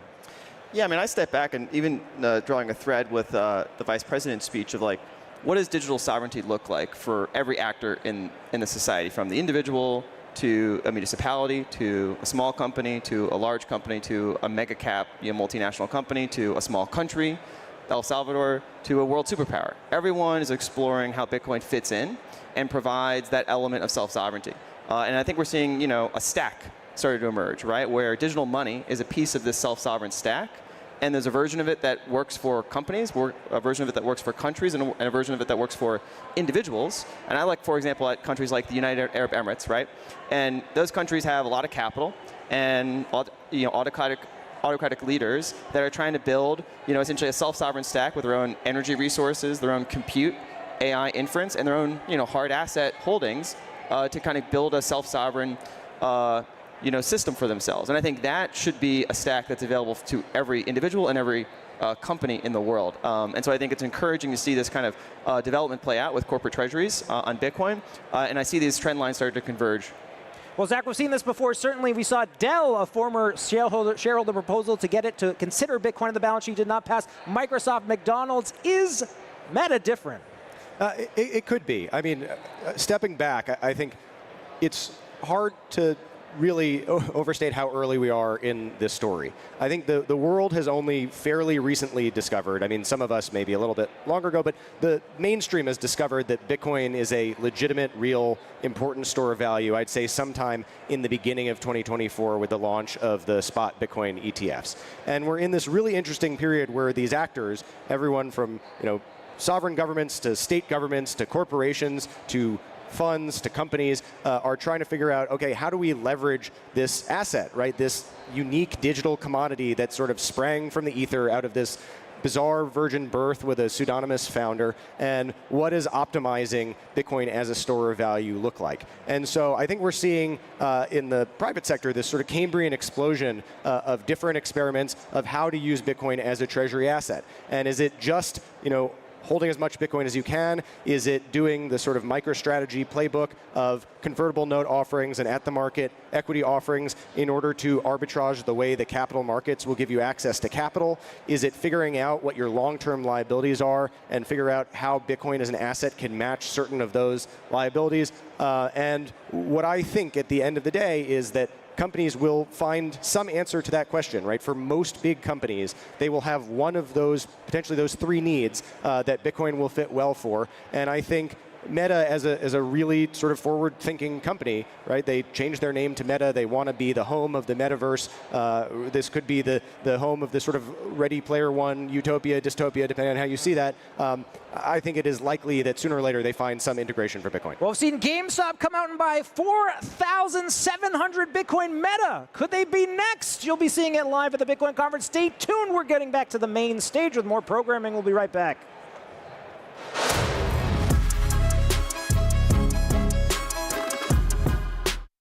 Shopkeeper in Nairobi saving her paycheck in USDC. In effect, indirectly buying US debt. That's one of the most important things here. So the world is absorbing US debt with stablecoins.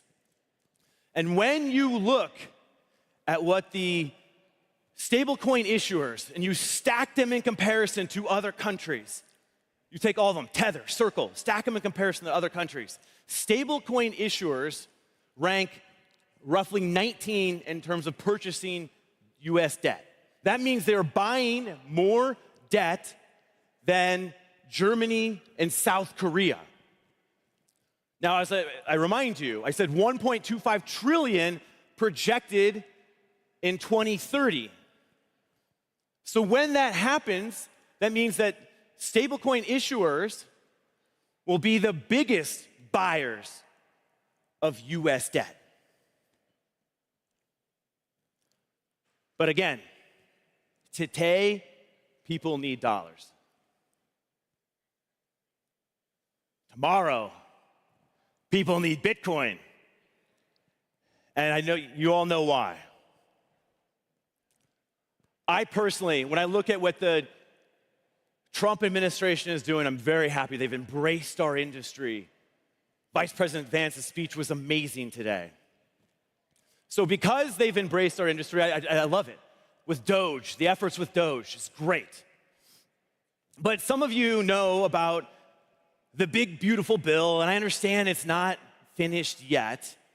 But in the House at the 11th hour, pork was added, extra spending was added. So you have to question, does some of the bureaucrats in Washington have the fiscal discipline for this country? We know with Bitcoin, it doesn't matter. So this is what I call the Trojan horse strategy. We lead with what the people need today so that we can deliver what they will need tomorrow. And we know that's Bitcoin. So you want the next billion Bitcoiners? They're right here. And we see it. We see it all across the world with our customers. In fact, 70% of our customers are outside of the United States. Because for them, the wallet is no longer an app. The wallet is a bank branch. It's a passport. It's a freedom machine. The next billion people will not be signing up for a bank. The next billion people will be downloading a wallet. But what needs to happen is that wallets need to have to abstract all of the complexity and technology away. That means no complicated 12-word secret phrases, no crypto addresses, no L1, L2, who cares? It should be, I want to send $20 to my mom. I want to be able to buy groceries for my family. I want to save in dollars and be ready to swap for sovereignty when I'm ready.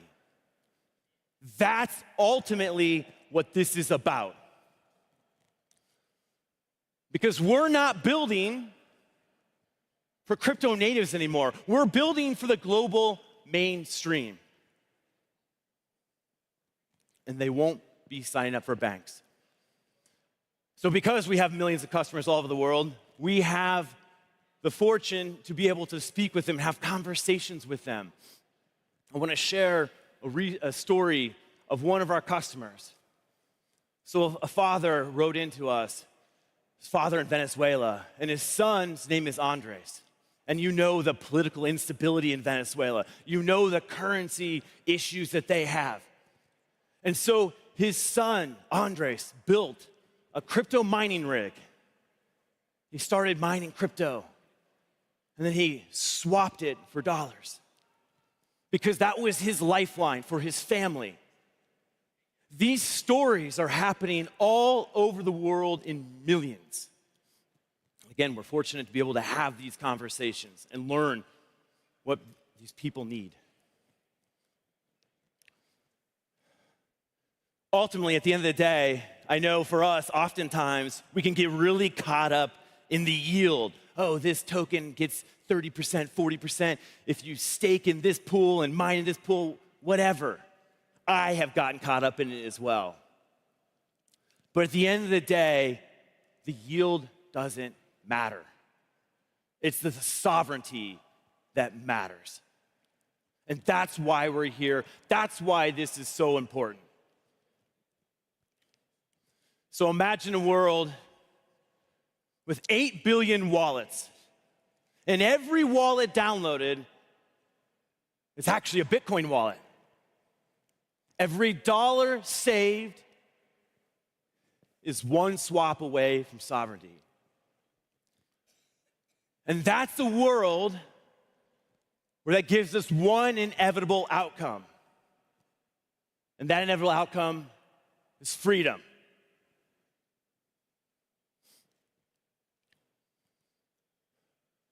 So the playbook is this.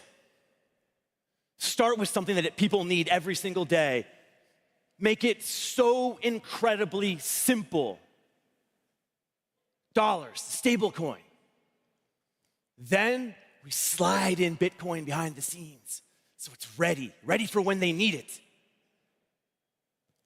And then in doing that, we will empower the world.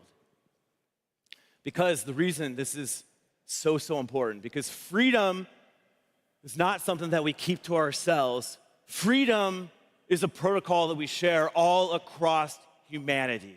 And that's why this is so important. Thank you.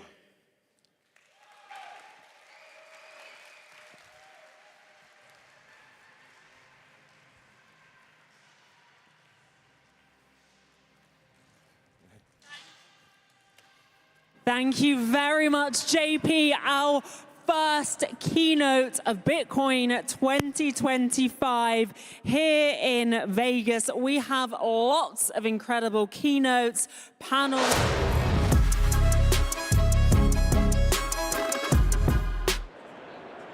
Welcome back to the Bitcoin Magazine News Desk presented by Mara. It's day one at the largest Bitcoin conference in the world, and history is happening. A Guinness Book of World Record in progress. Here to talk about it, we've got a new panel. Brandon Green, head of the Bitcoin conference. Frank Corva, senior White House correspondent for Bitcoin Magazine and Rockstar BTC Inc. advisor. So the Guinness Book of World Records, they are here, they are watching, and I think we've got a counter of the number of transactions happening on site at this conference. There's an attempt to break the world record. Before we get into it, a slew of announcements about Bitcoin payments. We've seen Square come out, add it to 5 million merchant terminals, Steak and Shake taking Bitcoin for payments, talking about how it's faster, cheaper, better.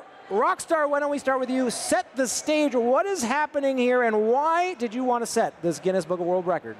Because I've always been saying if it's a Bitcoin event, Bitcoin conference, it has to accept Bitcoin payments.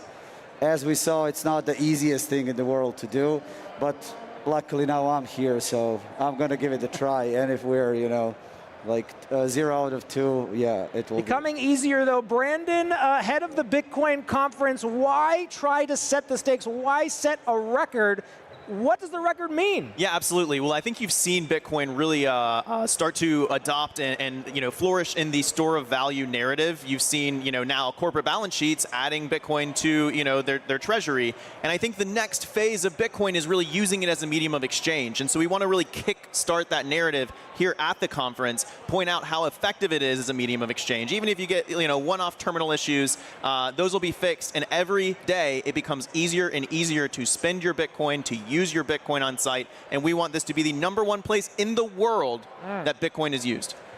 Well, we hear from folks in the industry, people like Michael Saylor, never sell your Bitcoin. Isn't spending selling? Frank, how do you think about sending a Bitcoin payment? What do you hear on the floor? I don't think it's selling. I guess some people could conceptualize it that way. Bitcoin is meant to be spent. If we look at the title of the white paper, Bitcoin is peer-to-peer electronic cash. We had a gentleman on the desk the other day, Herman Vivier, the founder of Bitcoin Akazi, a Bitcoin circular economy where people spend sats every day without thinking twice about it because it's a better money than the South African rand in that case. We see that same story playing out around the world, different parts of Africa, Latin America, Southeast Asia, but here in the States as well. We had Steak and Shake on stage yesterday talking about accepting Bitcoin as a medium of exchange. We're moving in that direction, and it's cool to see it happen. And this gentleman right here, for all those who don't know, this Guinness World Record that we're trying to set, this is the mastermind behind all this. He's making it all happen here today. Uncle Rockstar, great to have you with us. Well, I want to go back to Brandon for a second. Let's talk numbers. So is there an existing record? What is the new record that you want to set? How high is the bar? How many payments could we see today at the Bitcoin conference?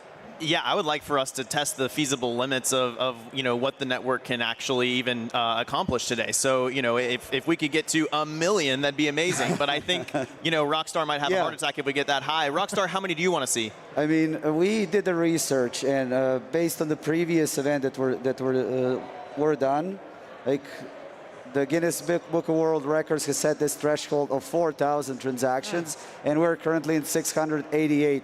And again, it was a bunch of events that were looked at. Shout out to Bitcoin Atlantis, Baltic Honey Badger in Riga, Bitcoin Jungle had the event. So all of that was taken into account because, if we go and we generate 1 million Lightning invoices in 30 minutes, technical people know how hard that is. But we are at 690. We're going for 4,000, and Well, we'll be tracking it throughout the day, of course. Many merchants here buying and selling goods for Bitcoin. Brandon, Frank, maybe before we go back to the main stage, what are some interesting things you're seeing out there being sold? What am I seeing being sold? First of all, there's amazing merch all throughout this conference. You got pens, you've got swag, you've got even some wallets, you've got all sorts of Bitcoin gear, ways that you can hold your Bitcoin, ways that you can spend your Bitcoin all over the place. And the other thing that I'm seeing as we look around, we had the mayor of New York walking by, we had Russell Okung, the former left tackle in the NFL, taking pictures over here. It is a crazy madhouse all around us, and I think that this world records setting opportunity really just emphasizes how this is the center of Bitcoin today, and it is a very fun place to be. And everyone watching at home, we'll see you next year, but you're missing out on a good one here. Everything from trading cards to apparel and art being swapped and sold at the Bitcoin conference. We'll be tracking the Guinness Book of World Records all day. We're going to send it over to the main stage. We've got Miles Suter from Block, again, a company at the vanguard of Bitcoin payments. Stay tuned on X, Rumble, and YouTube.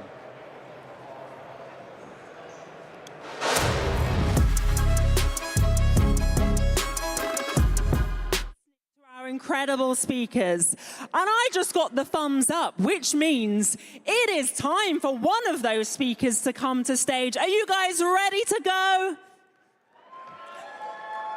Yes, okay, let's keep it up. This is a big announcement. This is Miles Suter from Block. Let's get a round of applause for Miles, everyone.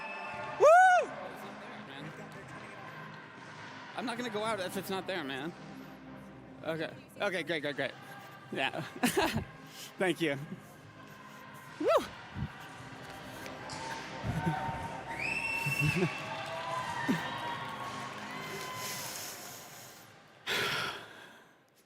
Bitcoin is at a crossroads. On one hand, it's never been stronger. Trillions in market cap.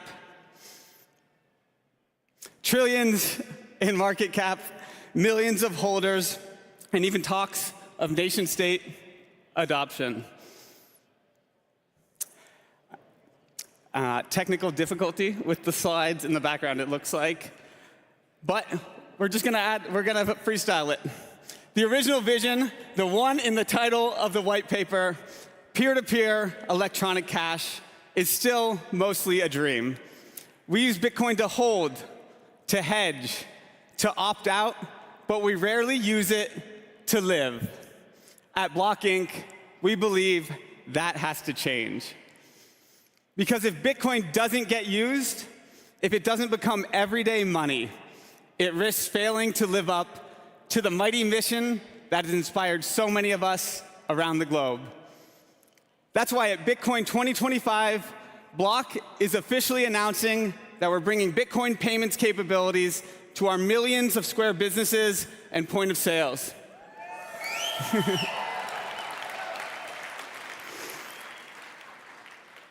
At Block, we've always believed in Bitcoin's promise, but belief alone is not enough.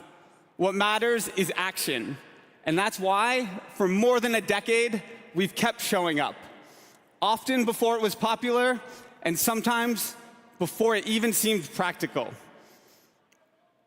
In 2023, we first enabled Bitcoin on-chain payments at Square.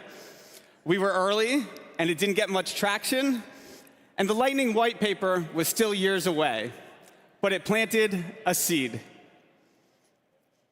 In 2018, Cash App became the first public company to support Bitcoin, driving the first exposure to Bitcoin for millions of Americans. In 2019, we launched Spiral to support open source Bitcoin development, no strings attached. In 2020, we co-founded the Crypto Open Patent Alliance to defend Bitcoin innovation and fight back against patent trolls. We'll come back to this one. In 2020, we also put Bitcoin on our balance sheet mere weeks after MicroStrategy. In 2021, we launched the Bitcoin Clean Energy Initiative to directly counter the boiling the ocean narrative. In 2022, we began building Proto, our open source mining initiative. And again, in 2022, Cash App became the first public company and the first major financial platform to adopt the Lightning Network. In 2023, the first physical BitKeys, our dead simple self-custody wallet for the world, came off the production line. And in 2024, we helped defeat Craig Wright in court, standing up for Satoshi's legacy and for Bitcoin developers around the world. And last year, we also introduced Bitcoin conversions, which allowed some Square businesses to convert part of their incoming sales to Bitcoin using Cash App. These aren't just headlines. They're a pattern. Again and again, Block has made early, principled bets on Bitcoin. We've made it more accessible. We've fought to make it more secure. And now we're focused on the third and hardest part, making it usable every day. So why are Bitcoin payments important? At Block, we believe the world needs a native currency of the internet, one that isn't dependent on gatekeepers, doesn't stop at artificial borders, and doesn't fall apart under political pressure. That currency is Bitcoin. And payments, real everyday payments, are how we make that vision come to life. If we don't use Bitcoin for payments, then we risk losing one of the most important promises, permissionless money.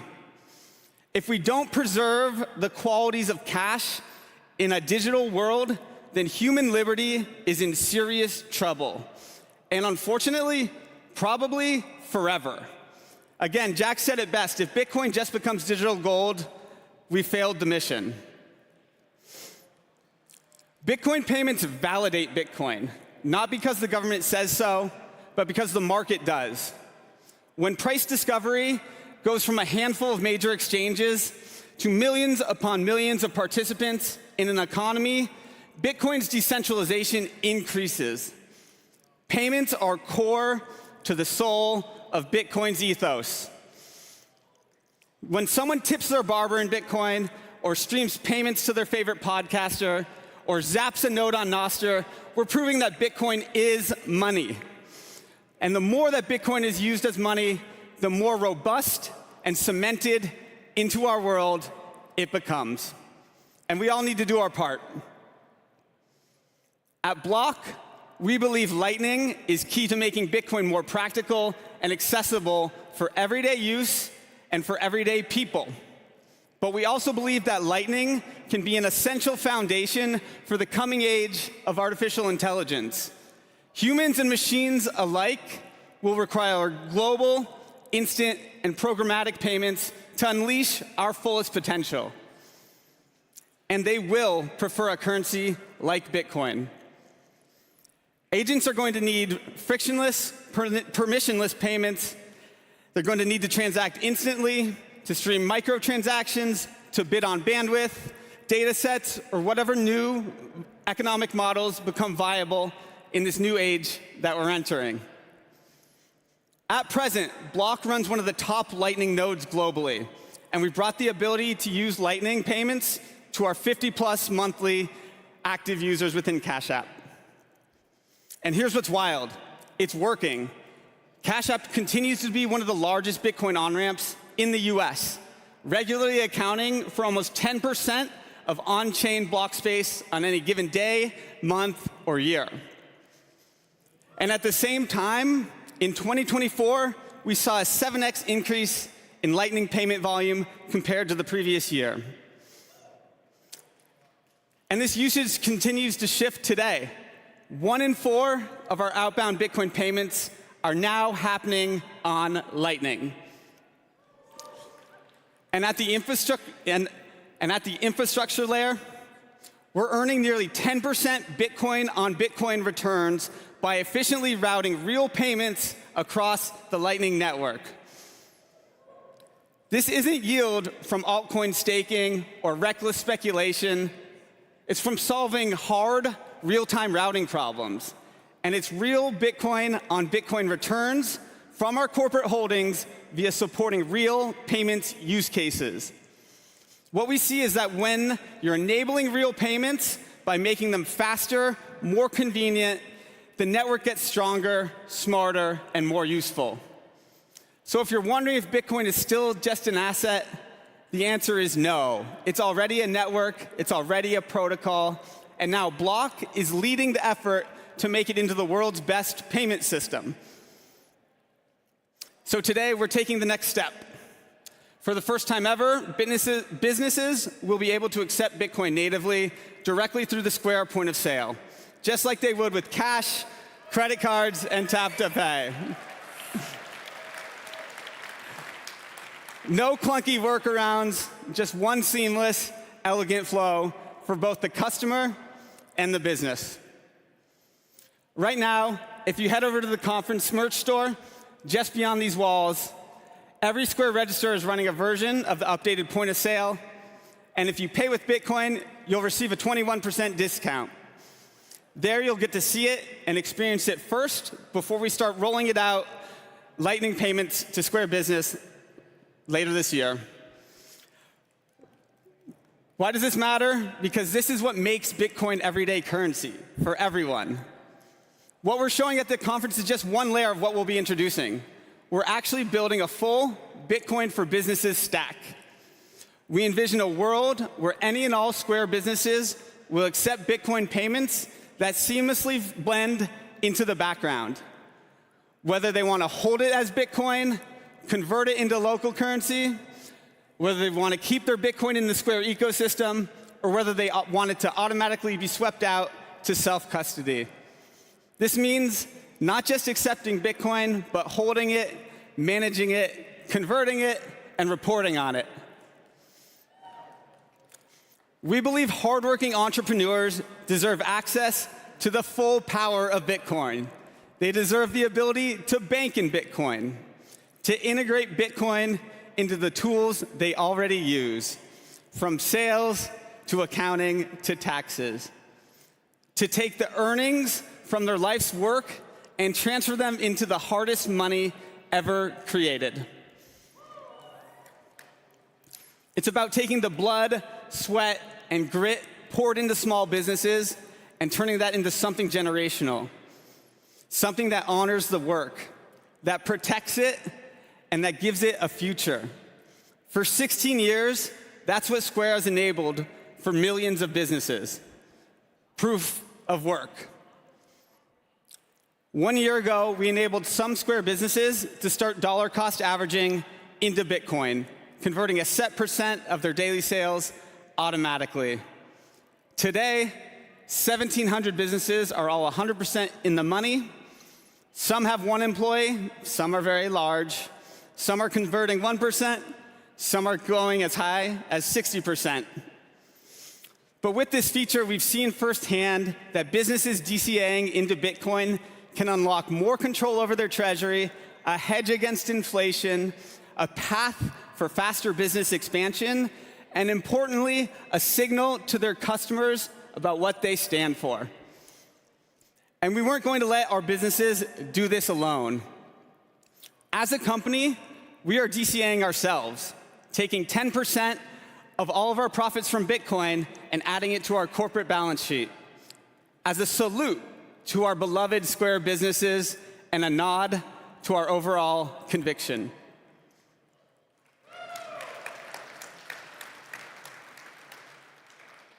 We're in the process of expanding this to all businesses, and the experience will be native within Square Banking. You'll be able to set conversion percentages dynamically, toggle it on or off based on cash flows, and take your Bitcoin into self-custody at any time. It's the simplest way for small businesses to add Bitcoin to their balance sheet. We'll also have native buy-sell functionality, making Square Banking the place where businesses can manage their active Bitcoin treasury. This will continue to differentiate Square Banking as a one-stop shop for businesses that want to do business in the way that they prefer, in Bitcoin or in USD or both. This will be the first mainstream accessible tool for businesses to earn, manage, and grow their wealth from their life's work and to participate natively in the Bitcoin economy.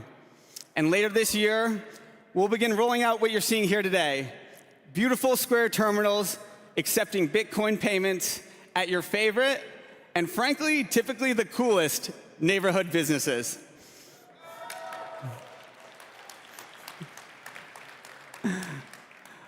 Ultimately, our goal is for when you think of Bitcoin for business, you think of Square.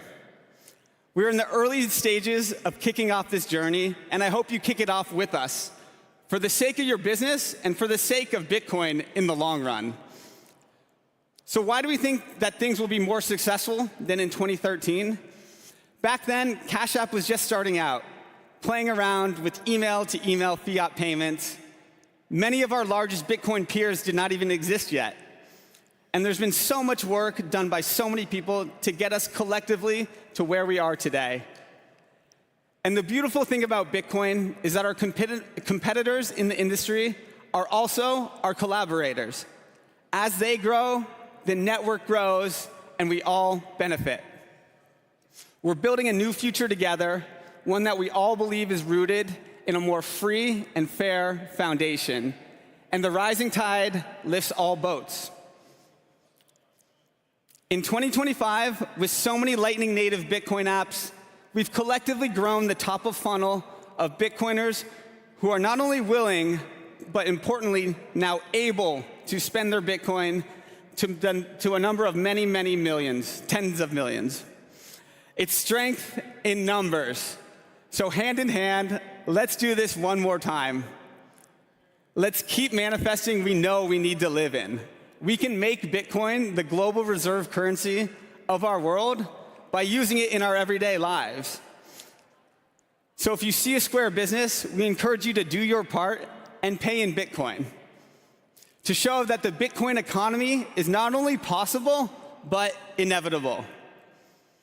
The long road to mainstream starts now. The new chapter of making Bitcoin everyday money will begin with skepticism and require us, together as a community, to be pioneers. Just like we all did with Bitcoin, just like we did with Lightning. Bitcoin as everyday money won't just happen on its own either, but we're all used to that. It starts with us, the early adopters, the community of tens of millions of passionate Bitcoiners around the world, including small business owners who use Square. And based on experience, I'm certain others will follow along shortly after. But with any cold start problem, someone has to be first. Someone bold, who wills into existence their vision of the future. And there's no company in the world in a better position to kick this off than Block Inc., alongside all of you, the amazing Bitcoin community. So we hope you will join us, because Bitcoin offers a new path, one that starts gradually and then suddenly. Thank you. Thank you.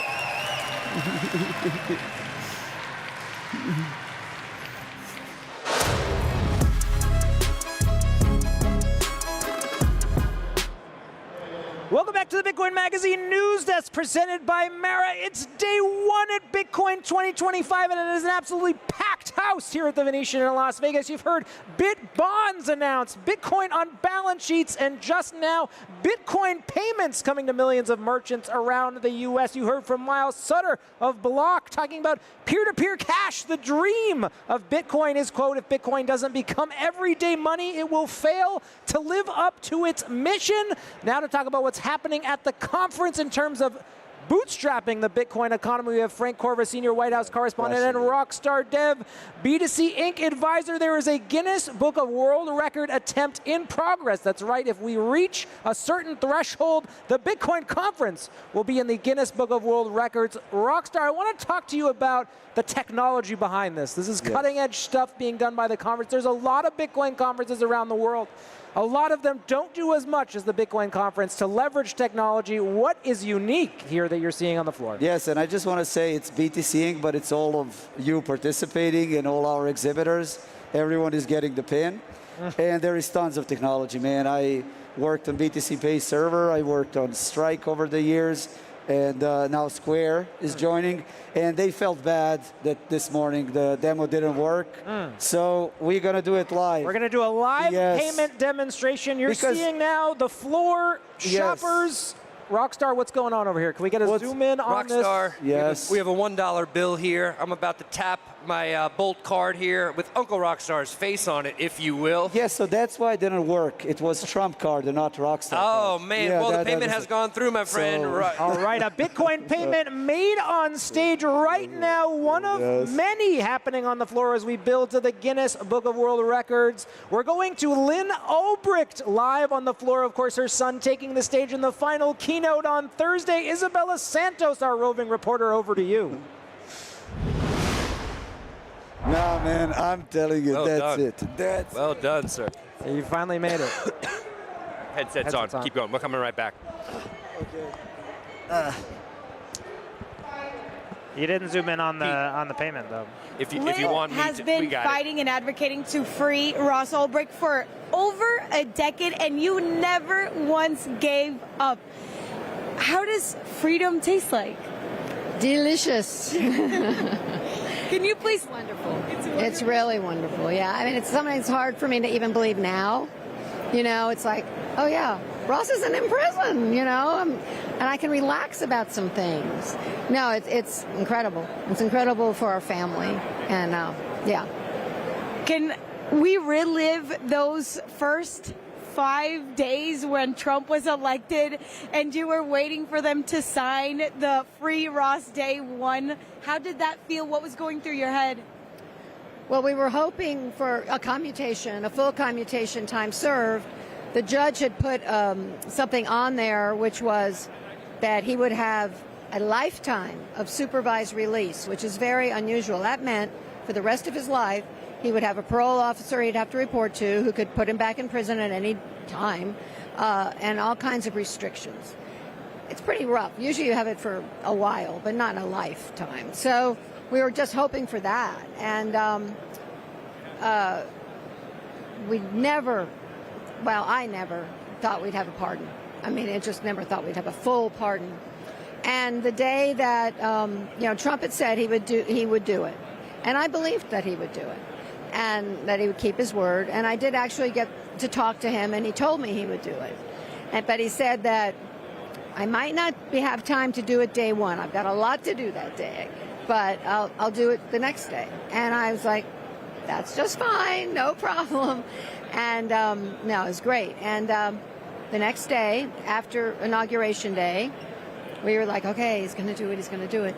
And that evening, I had gone in the other room for something, missed a call. The call was from Trump. I missed a call. I'm like, no. But there was a message that I was able to say, hello, I missed this call. And his office said, would you like to speak to him? And I'm like, yes, I want to speak to him.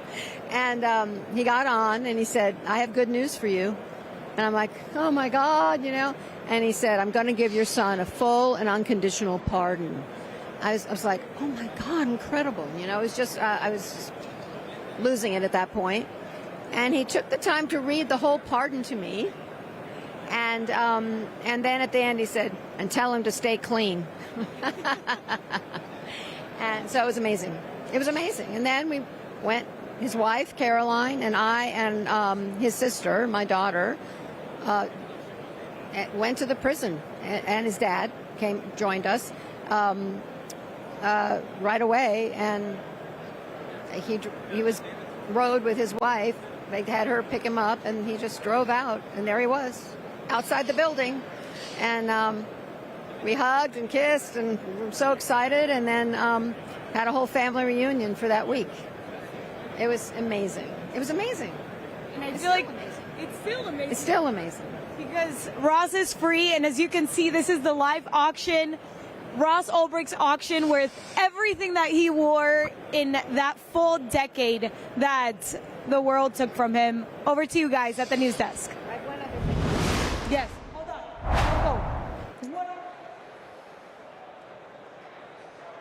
A sobering moment at a time of celebration. You just heard from Lynn Ulbricht talking about the pardon of her son, Silk Road founder Ross Ulbricht, launching this week Mothers Against Cruel Sentencing, a new nonprofit that hopes to continue her work fighting for others in the judicial system who need freedom. We're going to turn it now to talking about the latest edition of Bitcoin Magazine on newsstands now. You can go to bitcoinmagazine.com, pick up the latest copy, of course. Ross Ulbricht now on the cover. This magazine includes a lot of interesting content about Ross, his time in prison, and of course his release. There's a special letter from Ross in this edition, as from his mother, Lynn, who, of course, whose work has really inspired the Bitcoin movement and was instrumental in seeing Ross eventually released.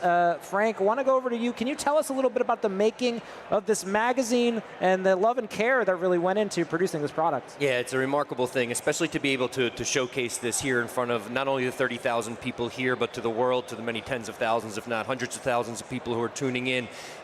Lynn Ulbricht's fight over the last 11 years has been harrowing. David's been close to her. Many people from the BTC Inc. community and staff have been close to her. Many people from the Bitcoin community in general. And the fact that this is how it ended, it almost brings tears to my eyes as I talk about it. And to put a little interesting spin on it, my mom is actually here. She was the first person that ever encouraged me to write about Bitcoin and has been a tremendous support in my life. You know, she read the story last night and it almost brought her to tears as well. I mean, there's really nothing more powerful almost than a mother's love for their children, their son, and for her to remain faithful all this time, and then to have the President of the United States call you directly. And I believe, I'm going to get some of the technical details wrong here, so please correct me, Pete, but we were hoping for, I think it was a pardon, but it ended up being more than we were hoping for, which was something that would essentially expunge. Well, they were looking to commute the sentence, essentially, right. Which would have, he would have still been guilty of the original crime, but of course Trump coming through with an additional pardon on day one. Rockstar, I want to go over to you briefly. A double life sentence plus 40 years. This was the sentence handed down to one of the early innovators of Bitcoin payments. We're talking about the Guinness Book of World Record, all that's done to bootstrap the Bitcoin economy. Can you talk about what it means for Ross to take the stage tomorrow? Ross is absolute pioneer, and coding free market is not a crime. It's preposterous what was done to him, and We're so glad you're free, Ross. Let's go. Over to the main stage, where we got Arthur Hayes, another recipient of a presidential pardon. Stay tuned on X, YouTube, and Rumble.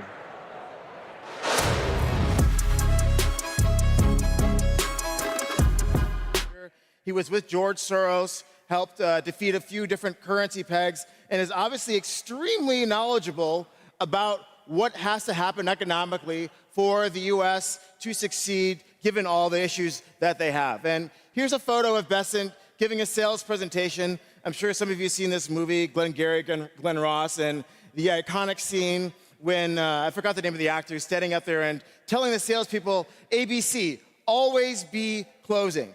So what's Scott Bessent's job? So every time you see him on TV, imagine he's a used car salesman and he's selling you something. What is he selling you? Bonds. His job is to sell bonds. His job is to sell bonds because his boss, the US government, needs to finance itself. So why are bonds shitty investments? Well, here in yellow, this is a chart of the total amount of US Treasury debt, and I started it in 2017. And what you can see here is it's indexed at 100, and the supply of debt has gone up by about 80%. And then I index this against the TLT, which is the ETF of long-term bond treasuries, divided by the NASDAQ 100. And so if the chart's going down, that means the NASDAQ is outperforming bonds. And so the outperformance of the NASDAQ is about 80% from 2017 until the present. So yes, you might have made money owning bonds on your coupon, but if you put your money in the stock market, you would have made 80% more. Okay, let's look at the same chart versus gold. Similar story. If you had not owned a US Treasury bond and bought gold instead, you would have outperformed by about 80%. Now, obviously, this is not a gold or stock conference. We're here to talk about fucking Bitcoin. So what is this performance versus Bitcoin? And it's even more dramatic. It's about like 99%. You have outperformed by buying Bitcoin versus buying bonds. And so while there are many investment professionals who stand up and they'll tell you, hey, I think the bond market is going to do well over the next year or 2 years, what have you, that might be true. You might actually make money owning bonds, but you'll make more money owning other things. And the goal of investing is to maximize the amount of money you make given the current circumstances, and owning government bonds is not a great trade. Now, obviously, this feeds back into my message of this job that Bessent has is very difficult, because as more investors read these charts and understand that they're significantly underperforming what they could be making for themselves and their clients by staying in government bonds, then there needs to be more government action in order to make sure that the US government is able to fund itself. So, obviously, the new administration, the Trump administration came in and they talked about how the US government has a spending problem. Now, here's a chart from the Peterson Institute, and this is up until March of this year. The fiscal year in the United States starts in October. And what we can see here is that even though there's been a lot of effort and rhetoric about the fact that the US government is spending too much money, in fiscal year 2025, we're already tracking above fiscal year 2024, which is already a record year for the deficit. Now, obviously, in the media, we've been talking a lot about how certain people, and we'll get to that person in a second, are going to rein in government spending by eliminating fraud and abuse. And so we talked about it for a while, and then the protagonists of this effort, the Doge, went missing, and we haven't heard from them in a while because it's bad politics. Every dollar that the government spends is going into somebody else's pocket. And if you're going to come out here and say we're going to cut trillions of dollars from the deficit, that's obviously going to impact a lot of people and businesses in an adverse fashion. And we saw sort of the negative reaction to this from the media, from individuals. And ultimately, I think the politicians realized, hey, this isn't great politics. Let's call in our attack dog, let him go off into the sunset and run his private company. But what that means is if they're not going to be able to cut the deficit meaningfully, how do you make the books balance? And recently, Scott Bessent has gone on a media tour and talked about how he is focused on growth. He's all in on growth. And so what does that mean if you're running a massive deficit? That means that you need to get nominal GDP above your cost of interest, which is very difficult to do unless you're going to up the amount of credit in the economy. So a lot of you in this room are American or spend a lot of time in North America. I have lived most of my adult life in Greater China. And when you live in China, you understand that GDP or growth is just an output of how much credit you want to put into the economy. And so we want to understand what the Trump administration, and I think any administration would do, given these mathematical facts. We have to understand that this economy depends on credit. And so if you're willing to put more credit into the system, then you'll get any growth target that you want. So if Besson says they want 6 or 7% nominal GDP growth, great. How much credit are you going to create? And we want to know how much credit they're going to create, because ultimately that is what leads to Bitcoin outperforming every other asset in fiat terms. So how do we outgrow a 7% persistent deficit? What can they do? Usually, the authorities blow another financial bubble. Maybe that's Bitcoin and crypto. A very accommodative stance from the politicians to say, hey, we want the crypto bros and girls to get very wealthy, pay capital gains taxes, spend a lot of money, and increase economic performance. They could encourage lending by the banking system to real-world economy. That I call this QE for poor people in an essay that I wrote a few months back. And essentially, if the banking system, instead of doing financial engineering, takes its balance sheet and lends to ordinary companies, this produces jobs and economic growth. Now, the problem with both of these things is that there is inflation. Inflation is necessary to delever the balance sheet. And I know it's a dirty word in politics and economics, but inflation is necessary for the government to afford this massive debt pile that it has. So we are going to get inflation, and obviously people in this room understand that Bitcoin is the best hedge against that, but we need to spread this message around the world. Now, recently, I want to talk about a few things. The path to $1 million Bitcoin. And I believe there's 3 main prongs to this. So the first thing is capital controls versus tariffs. I wrote a recent essay where I delved into the fact that I think tariffs are bad politics because they encourage goods inflation and empty shelves, and the ordinary Americans don't like that. But you can achieve the same goal of economic rebalancing by using capital controls instead.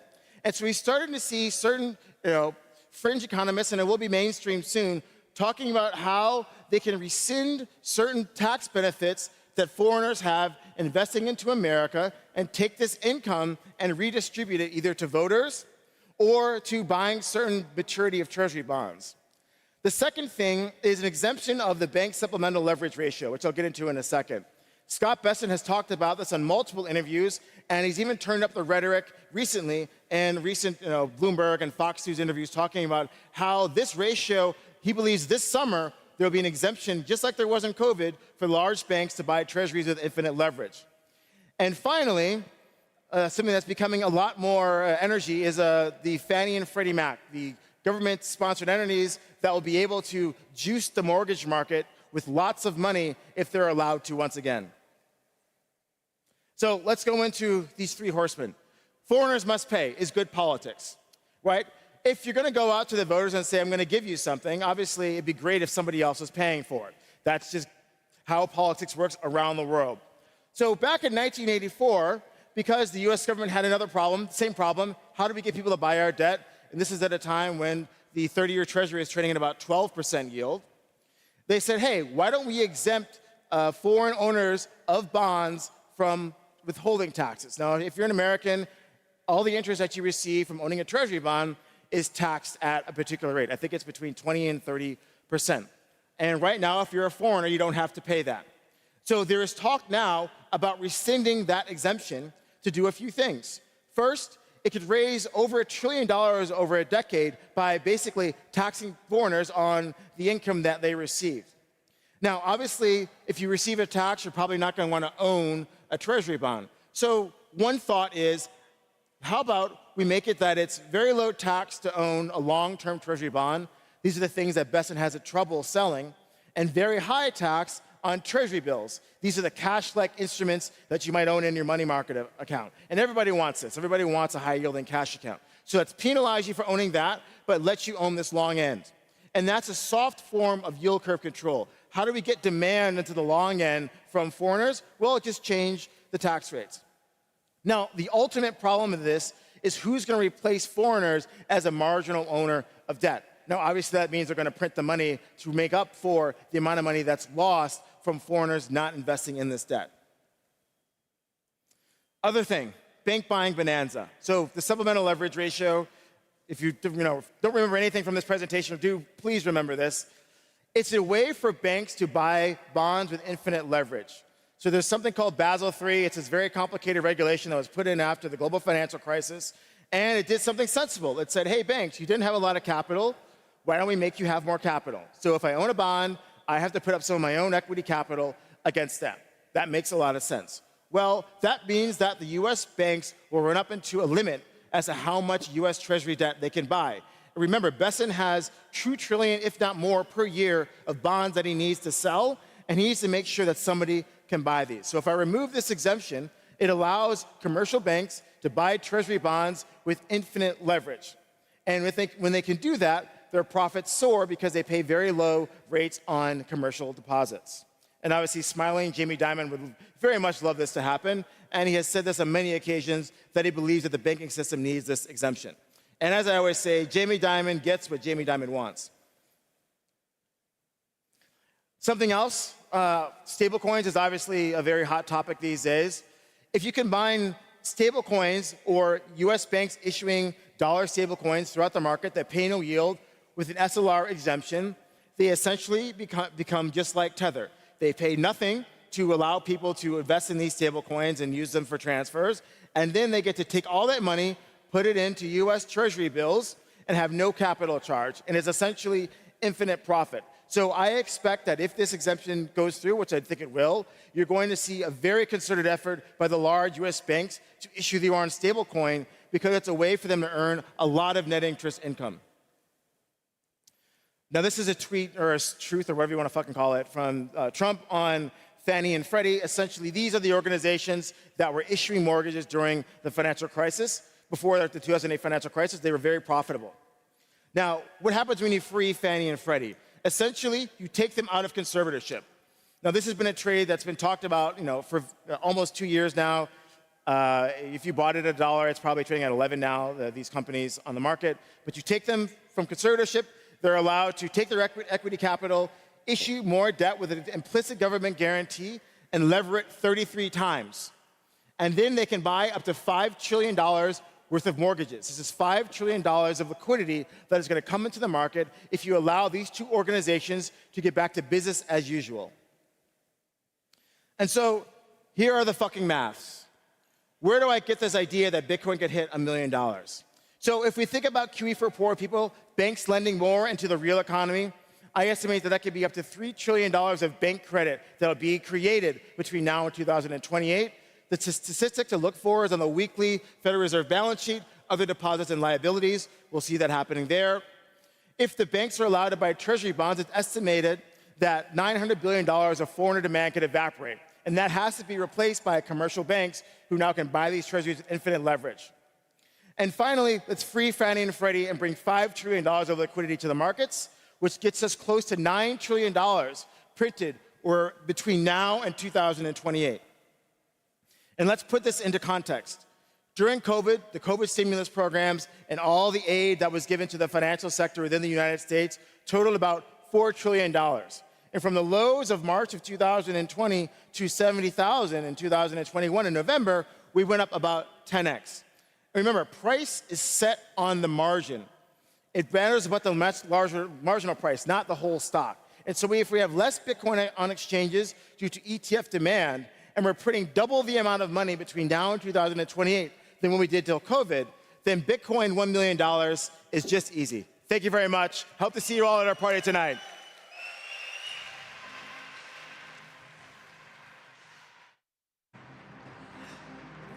Thank you so much, Arthur. We definitely will be.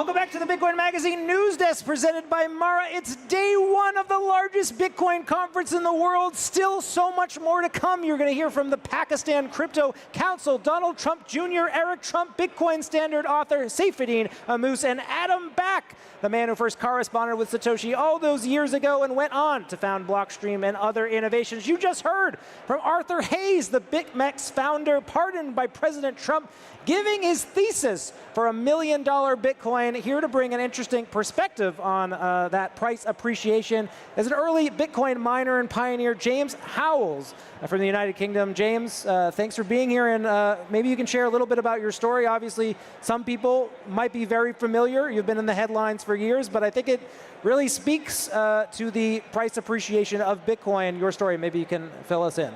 Hi, Pete. Thank you for having me. What a great event. So obviously, many people might know my situation. It's been in the news quite a few times over the years. I was one of the first people involved in Bitcoin, and I managed to create quite a few thousand coins quite easily back in that day. It was over 8,000, I believe. Yeah, that's correct. There's exactly 8,000 Bitcoins in my wallet address, which is verifiable on the blockchain right now. I've been trying to recover those coins for the last 12 years, ever since this first happened. And I've gone to Newport City Council, who are the owners of the landfill where this hard drive ended up. And I've tried to put proposals to them so that I can excavate and recover my property. Unfortunately, they've not been too friendly towards me. Yeah. Well, certainly this is a story that many people sympathize with. No one is ever happy about losing Bitcoin, and I know it must be a harrowing experience for yourself to go through that. But it sounds like there's hope on the horizon and some new activity that you're looking to recover these Bitcoins, which are currently lost. Well, I'll never give up on this plan. So after I put together a recovery team, a professional recovery team, and presented that case to Newport Council, they didn't want to know. So then I decided to launch legal action against Newport Council. 2 high court cases in the UK, which were completely swept under the carpet. I wasn't even given a full court case to present my case. So I've come away from there with a complete and utter loss. But that doesn't mean we give up, because the hard drive is still there and the data that I need to recover is still there. I'm curious your thoughts on why there hasn't been more sympathy for your situation. You first came out with a story, I remember, in 2013, and it was a big deal that you had lost millions or thousands of dollars at that point. It's become millions. It's becoming multiple millions. Why do you think there is, or is there a sympathy with your situation? Because it seems like if the hard drive is there and it's recoverable, this could be a resource for not just yourself, but the region.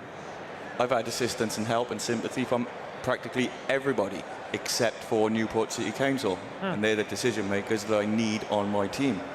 So I went to court, and unfortunately that was thrown out.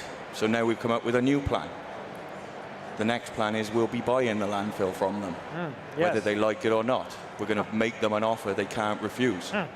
And the way I'm going to do that is I'm going to tokenize a portion of the hard drive coins, 1,675 coins, which is 21%. I'm going to offer those as ordinals to the public. I'm going to raise approximately $75 million via that tokenization project. And my plan is to buy the landfill outright from Newport City Council, so I no longer have to beg for permission. Who do you expect to be interested in this issuance? Obviously, we've seen things like this in the past, right? Major investors have come out.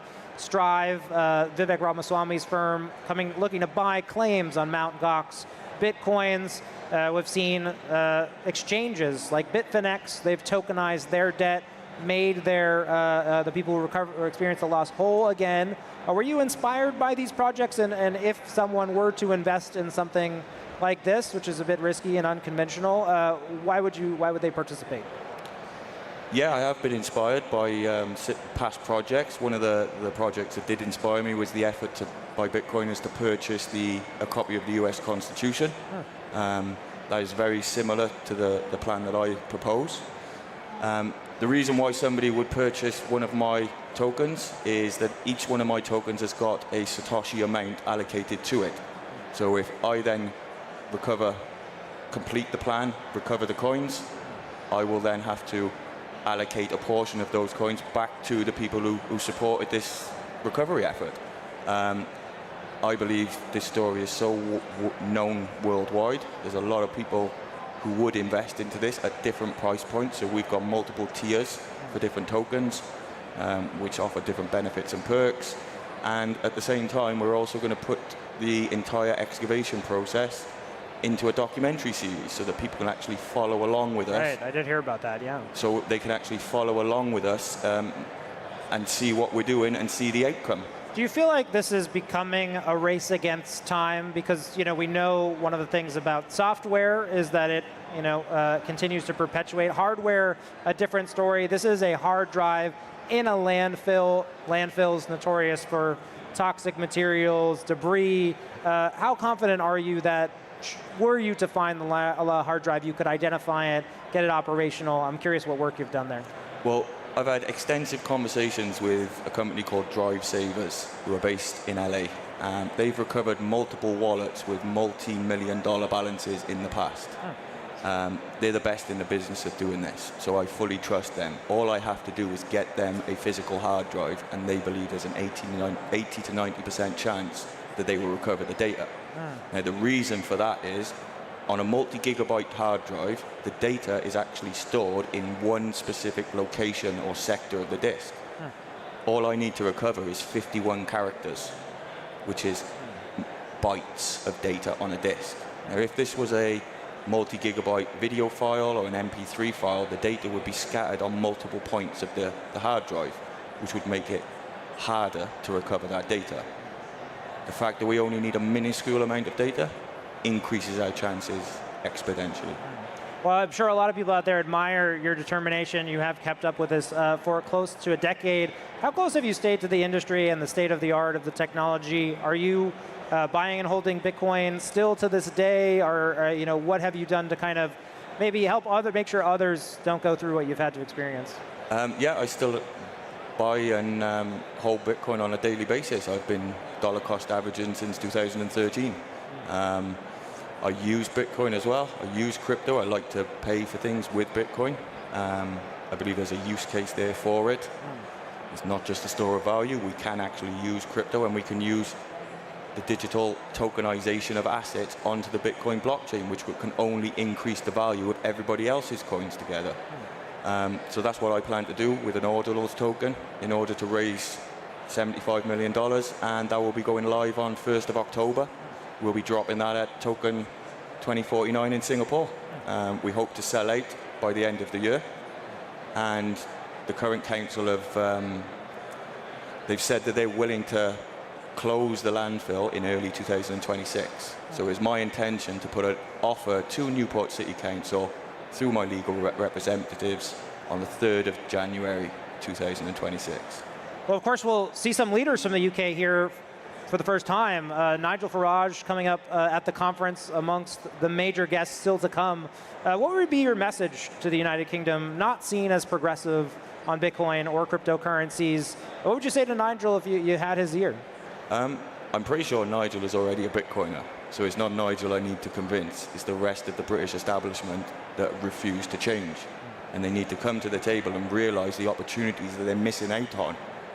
For example, if Newport City Council had come and spoke to me in 2013, the city of Newport now would look like Dubai. Instead, it looks like a hellhole. Well, James, we wish you luck with that search. We're going to take it now to our next programming. Stay here live on YouTube, Rumble, and X. We'll be right back after these messages.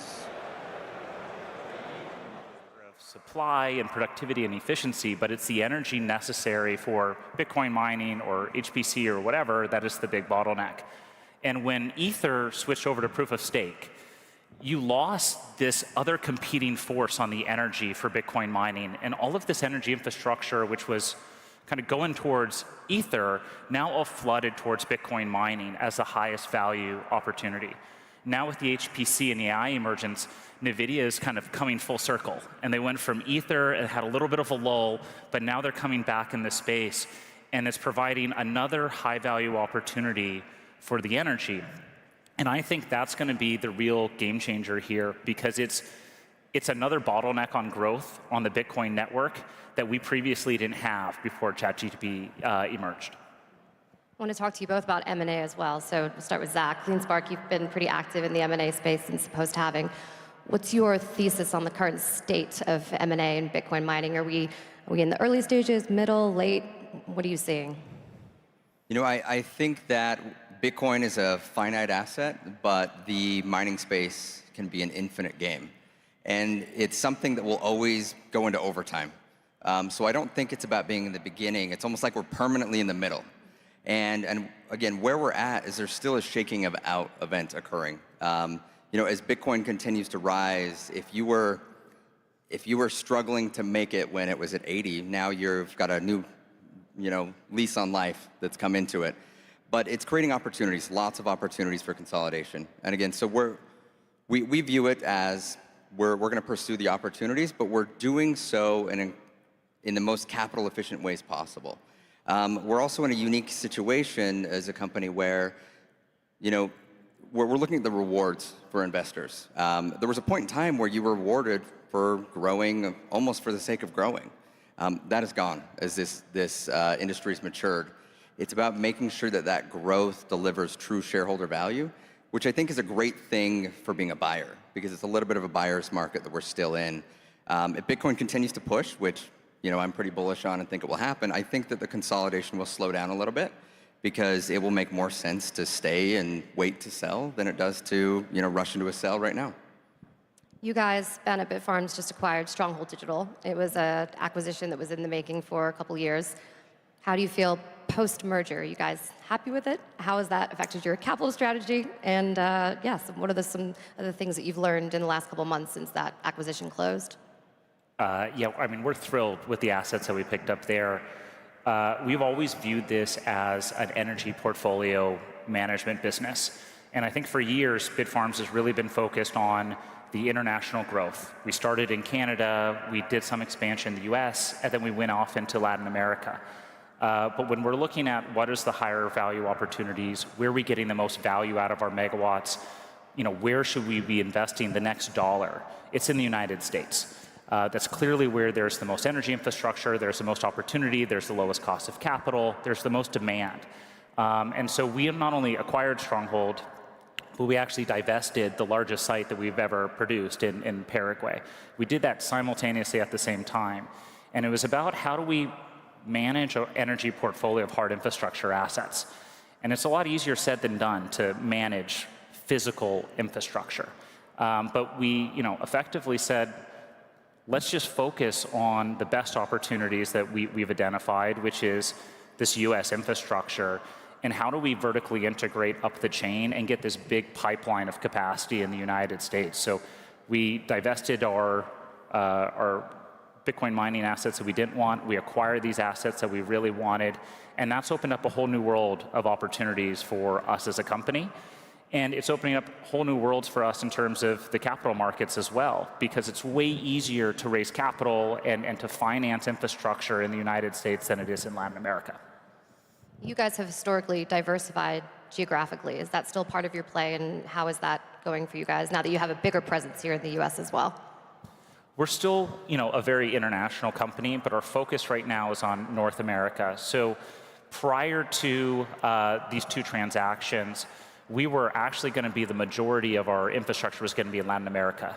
Now the majority of our infrastructure is in North America, and almost all of our growth is in the United States. So, we still have international assets, but when we're sort of looking at where's that next dollar go, it's going right here in the US, it's going into rural areas in Pennsylvania, it's going into solving the biggest challenge that compute markets have, which is the energy bottleneck. Where are you going to get the energy? How are you going to get the energy? And how can you plan that infrastructure over time? And by focusing on these rural areas in Pennsylvania, we're able to solve that problem way better than we were investing in Latin America. We talked about consolidation a little bit in the beginning, but there are new entrants into the market. Specifically, we've seen American Bitcoin come in recently, saying they want to dominate the Bitcoin mining space. How has that reshaped or maybe affected how you guys see competition in the mining space in 2025 and beyond? There's always going to be competition where there's opportunity. And for us, it's always about staying on the head of the efficiency curve. So we've invested heavily in optimization from day one. And so we feel really strongly about our competitive advantages and rolling through that. I think it just comes down to also when we see new entrants, we know that it doesn't matter if you're big or small or how big a balance sheet you have. There's a lot to learn. Bitcoin mining isn't just plugging in a machine and walking away. There's a lot of optimization that adds up to, at scale to tens of millions of dollars a year. And so we will always keep an eye on it. We will see, obviously, difficulty increase, but we also know that the learning curve is steep. So I would say we're very comfortable with where we're at and just maintaining our edge from an efficiency point of view. Ben, anything to add on that competition? I think when you're looking at how do you optimize and how you're managing, this is a competitive space, but it's not a competitive space that's usually a hostile space. It's one of the only industries that I know of in the planet where we face so much hostility from external forces that internally, even within the industry, everyone is friends, everyone is brethren, everyone wants to support and help each other. I don't think anything has changed there. I think there's a lot of political pressure, there's a lot of external pressure we face, but at the end of the day, whether you're at CleanSpark, you're at Bitfarms, you're a Bitcoiner. And that's what's really, really important, and that's what drives it forward. And usually the rising tides lift all boats in this space. Something that has changed is profit margins have gotten tighter. You guys both have very different approaches at your companies to raising capital. What lessons have you guys learned? We can go first with Zach about operating a sustainably responsible Bitcoin mining company in this environment. Yeah, it was something that we pushed really hard as we approached the halving, and we term it as escape velocity. There's really a minimum size that you need to be as a public miner to shift into a high level of profitability. And it's a place that we have reached. And so we're at a point where we can self-sustain operations. And we can also not only self-sustain operations, but continue to build our Bitcoin balance. So how we're looking into it is we went through a phase where we built our Bitcoin balance to a target, which was about $1 billion, which we've now surpassed. And now we're using Bitcoin to get more Bitcoin. So rather than seeking outside capital to sustain our operations, we're using Bitcoin to do it. But because of our scale, we're able to have between 40 and 60% of the Bitcoin left over at the end of every month and add that to our balance.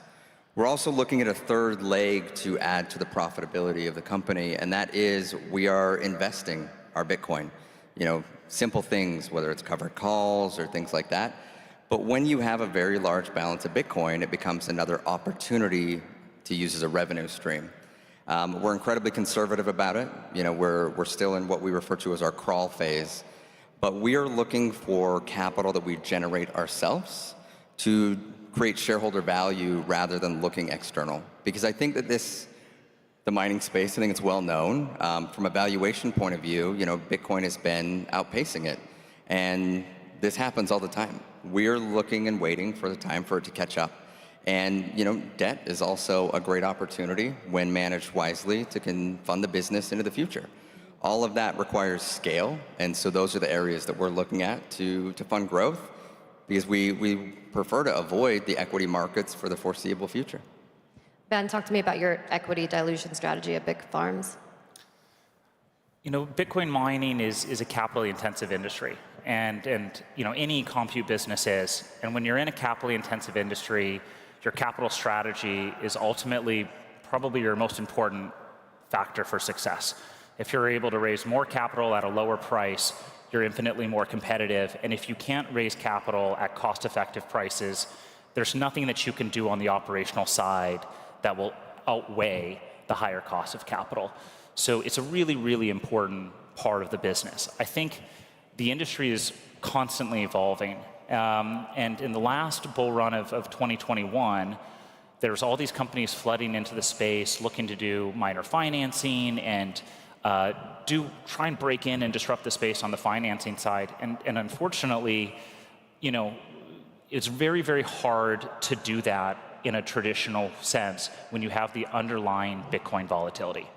What we're seeing now is that this entire space is changing at such an exponential rate that all of the capital strategies have changed. The kinds of people who are looking to raise capital or trying to give capital to these kind of companies are changing. The structures are changing. And if you would have asked me a question around capital structure maybe over the last 2 years, the question wouldn't have been about your capital strategy. It would have been, is there any capital available at all? Now, miners can be discriminatory. They can start allocating to different strategies. They can be more sophisticated. And this is even more true when you're looking at the HPC side of things, where the underlying volatility doesn't exist. And so, for instance, we just raised a $300 million facility with Macquarie Group in order to develop out HPC at one of the stronghold sites that we acquired in Pennsylvania. And that has an 8% coupon on it. Compared to what you pay for equity issuance or the kind of cost of capital that the mining industry experienced over the last couple of years, that 8% is incredibly cost effective. And as companies develop and they show more and more progress towards the HPC, there's going to be way more opportunities to constantly raise more capital at increasingly lower rates. So this industry is completely different. The amount of capital that's available now for digital assets and digital compute, it just didn't exist a year ago or 2 years ago. And right now, everyone's trying to ask, how do I get exposure? And all these companies out here like Bitfarms and CleanSpark are providing different solutions to give these companies exposure who want access to this really, really exciting space that is outperforming almost everything else. The price of Bitcoin is going up, which everybody here likes to hear. But in an environment where the Bitcoin price stays flat or stagnant for a little while, what would you say are the most viable sources of capital for miners in that situation? How would you guys handle that? You know, I think that if it stays stagnant at 100,000, I think we're all still pretty happy. But, you know, it just comes down to growing at the right time, and again, on a counter-cyclical basis. I think that patience is what that would take and require in the space. Being flexible, adjusting plans, not being over-leveraged. It's the decision you made yesterday that is going to matter in an event like that. Do you have too much leverage? Can you service your debt? Are there bigger problems with your business, you know, fundamentally? And so, again, staying on the cutting edge of efficiency has allowed us to be at the right place, right time. We would frankly probably welcome even an environment like that because we think it would create a different kind of opportunity. You asked a question about what inning are we in from a acquisition consolidation space. Pain creates opportunity in different portions of the market. It also creates, I think, a strong network though, because it really shows the resilience the Bitcoin network has. We don't need Bitcoin to double, you know, overnight every year to have a very strong network globally. So it just further proves the resistance of what Bitcoin is. Anything to add, Ben, on that? No, I think you want to raise capital at the right times. And when you're investing in a space like this, and we did an analysis of every single Bitcoin miner we've ever purchased from 2017 rolling forward. And we looked at when we purchased the miners, what price we paid, the manufacturer, the model, the efficiency, the electricity price. We looked at all these different variables. And the number one determiner of success was the timing of when you bought the miner. You know, this is a highly volatile space. You can't outrun the underlying economics. And so, you know, when we looked at this, it was going into a Bitcoin mining halving and just exiting a Bitcoin mining halving when the fear and the uncertainty around what is going to happen with Bitcoin, that provides the lowest prices on the Bitcoin miners and the most opportunity. So what we did was going into the end of 2023 and entering the halving in 2024, we had put together a whole strategy around upgrading all of our fleet. We did over 83,000 miners purchased, deployed. We pulled down over 50,000 miners. It was a massive, massive upgrade. And the way that we look at it is a little bit differently than I think, you know, a lot of other companies look at it. And we're really trying to grow at strategic points in time to maximize our return on invested capital. And if we're not trying to do that, then I think we're doing a disservice to our shareholders. The challenge there is that shareholders, and I think most of the market, want linear growth in perpetuity throughout time. And this is not a space that rewards linear growth in Bitcoin miners over time. You really want to try and focus on when you're making your investments, when you're going, putting your chips all in on the table. I think we did that really well at Bitfarms. And for where we are right now, we now have our Bitcoin mining infrastructure upgraded. All of our miners are effectively deployed. We have that upside to Bitcoin's rising prices. But we're not running out there to buy more Bitcoin miners today. For that next dollar that we're looking with them.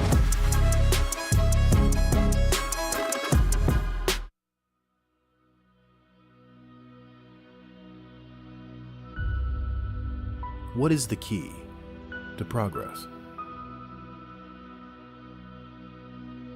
Is it more machines, more money, more buildings? Or are those just the outcomes?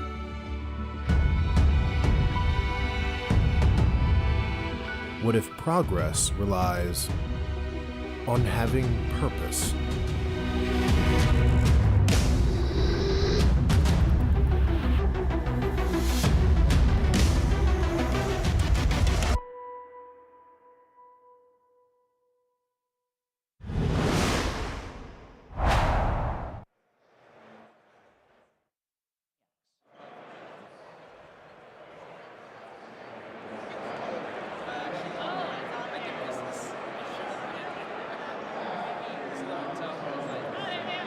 Welcome back to the Bitcoin Magazine News Desk presented by Mara. I am Frank Corva, the political correspondent for Bitcoin Magazine. To my left, we have Steve Lee, all the way at the left over there, lead at Spiral. We have Max next to him, founder at Hivemind Ventures. And we have DK to my left right here, host of Presidio Bitcoin. And from the main stage, we just heard from Ben Gagnon of Bitfarms, as well as Zach Bradford of CleanSpark and Eleanor Terrett of Crypto in America. Today, we're going to be giving you guys a little bit of a taste of the Presidio Bitcoin Jam. But first, I want to go over to you, Steve. Please tell us a little bit about that hat you're wearing there. Yeah, it's an important message to share. It's everyone should go to saveourwallets.org. Congressman Tom Emmer has just proposed this bill. It's like one page. It's very simple.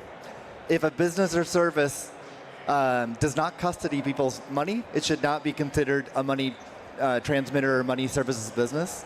And as we saw under the last administration, there was the DOJ action against some companies and developers. So it's an important bill to pass to get clarification.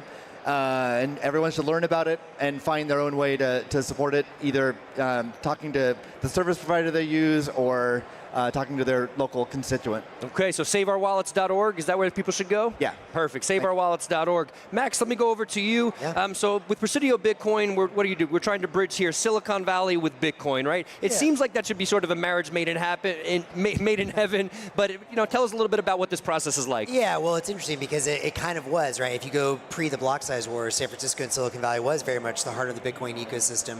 And then, as you guys remember, the Bitcoin conference used to be in San Francisco. Then, of course, a lot of the traditional venture capital and big money ended up going into, the whole shitcoin industry, and we've all seen what's happened there. However, I think there's a moment now, which is we realize that, Bitcoin has already established itself as an incredible store of value, and I think we're really ready to see it become a medium of exchange for humans, for artificial intelligence, which we'll talk more about. And for us, Presidio Bitcoin is a new co-working space launched a few months ago. We've been doing this podcast, Presidio Bitcoin Jam, for about 6 months now. And our goal is, how do we make sure the best minds in Bitcoin, Lightning, and Nostr are connecting with the best minds in capital, frankly, in Silicon Valley, to build the next generation of payments on the web.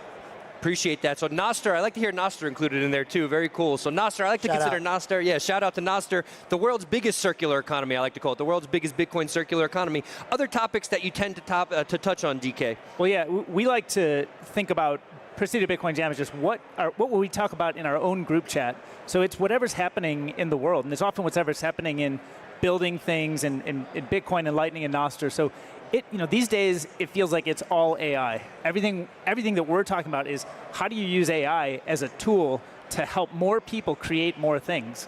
Traditionally, Silicon Valley takes tons of capital and big teams to build things. Now the individual is empowered to build. So we end up talking about that a lot. I kind of call myself a semi-amateur vibe coder. Okay, all right. Spend most of my time doing that. Semi-amateur vibe coder, very into it, yeah. And it's pretty badass, actually. For those of you who haven't seen, I think it's still up, pbhackathon.com. We just held the first Presidio Bitcoin hackathon with two sort of broad, I would say, tracks fusing Bitcoin and AI. One is the DK and Matt Belez sort of path of can you vibe code and easily integrate Bitcoin payments in there? And then the second path was, are we finally at a stage, and this has been sort of an obsession for me, and shout out to Mr. Steven going around from Block, he's been thinking about this a lot as well. Can we have autonomous digital life, which is going to be using Bitcoin as an energy-backed currency? So if you guys are interested, I don't know if it's still on the website, but we had some incredible projects, 5 or 6, that I think are, hopefully going to push the envelope on what we do with Bitcoin and AI.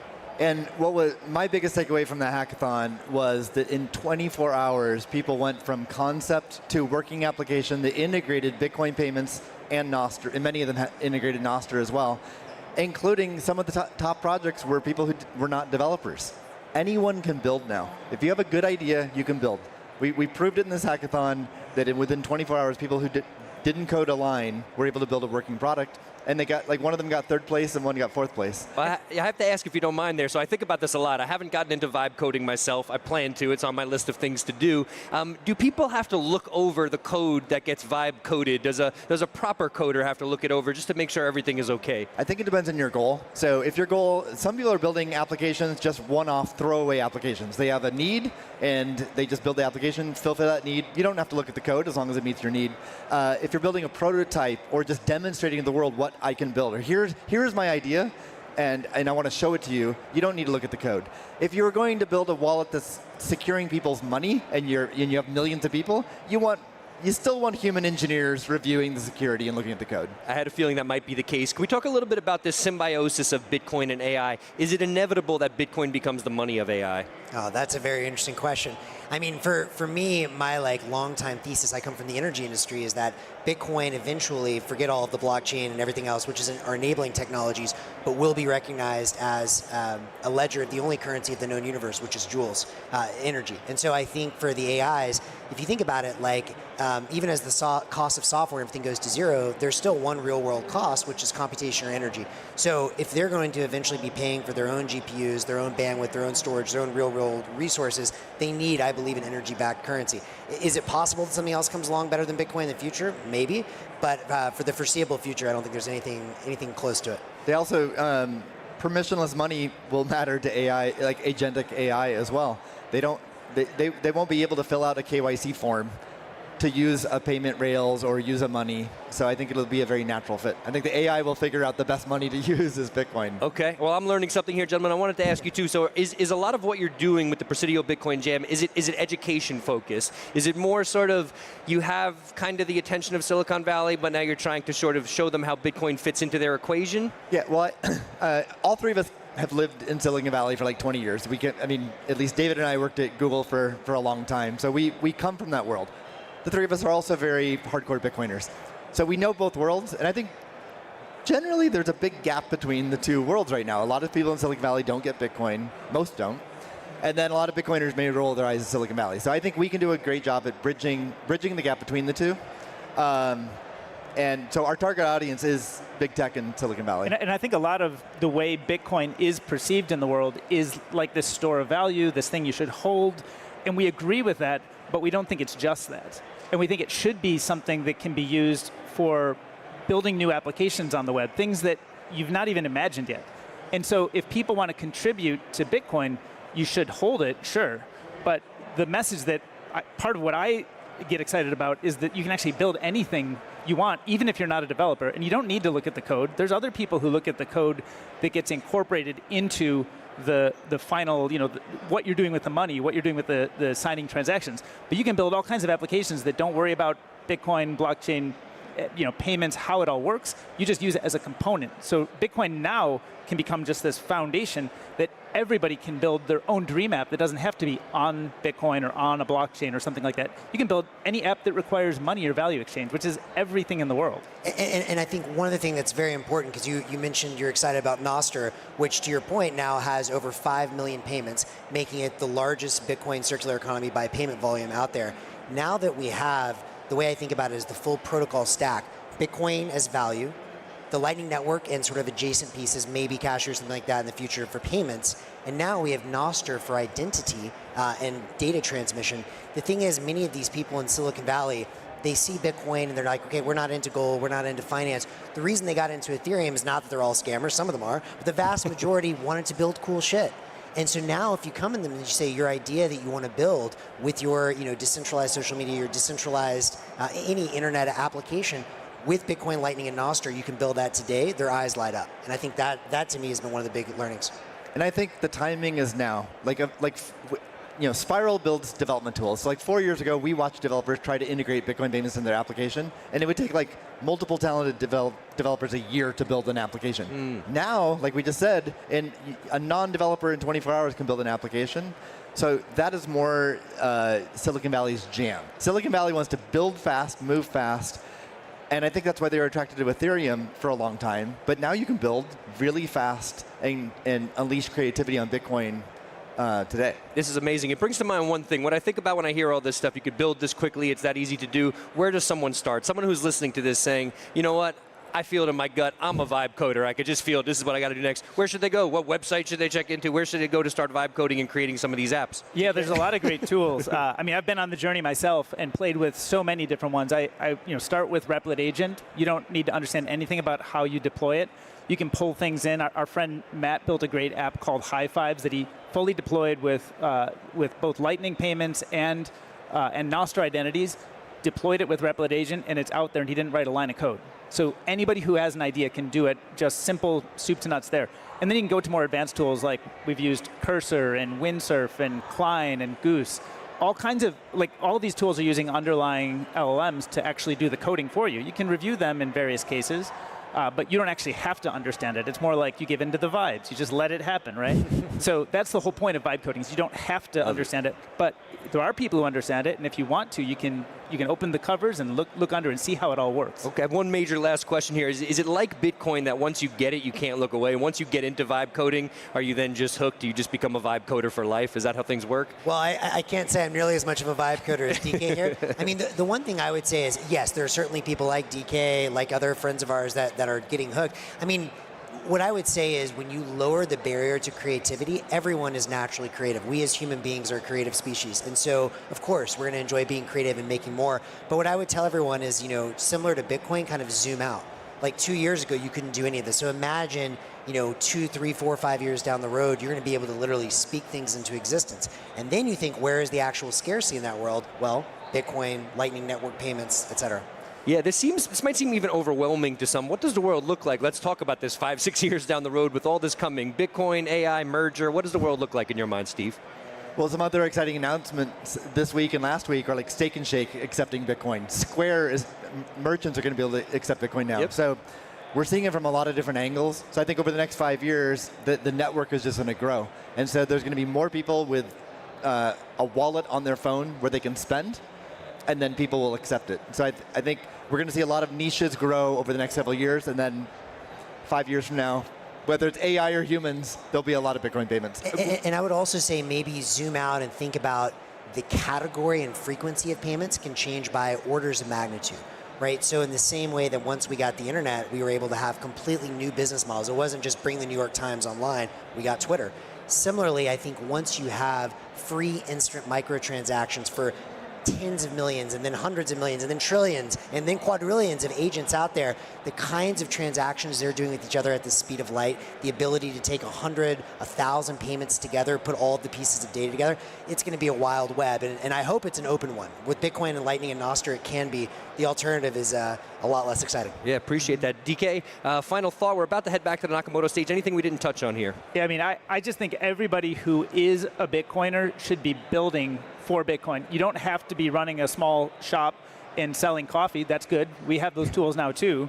but you can actually build the application of your dream, something you've never dreamt of. You can actually be a builder in this new world. And I just encourage everybody who's a Bitcoin holder to start to become a Bitcoin builder, just with your own hobbies.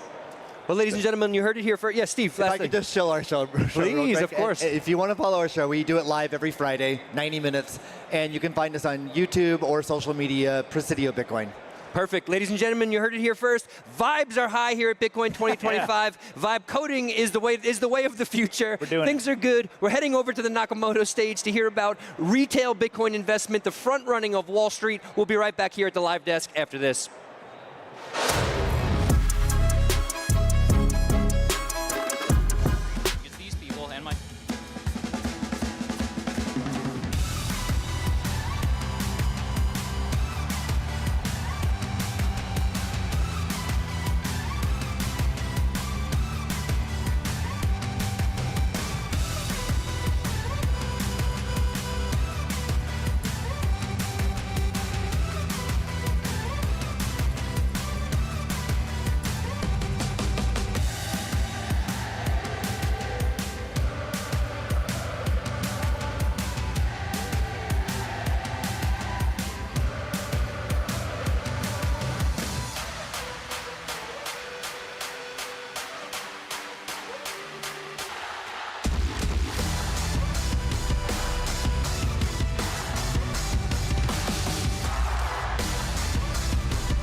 Invest in crypto at any point and do it on a recurring basis as well.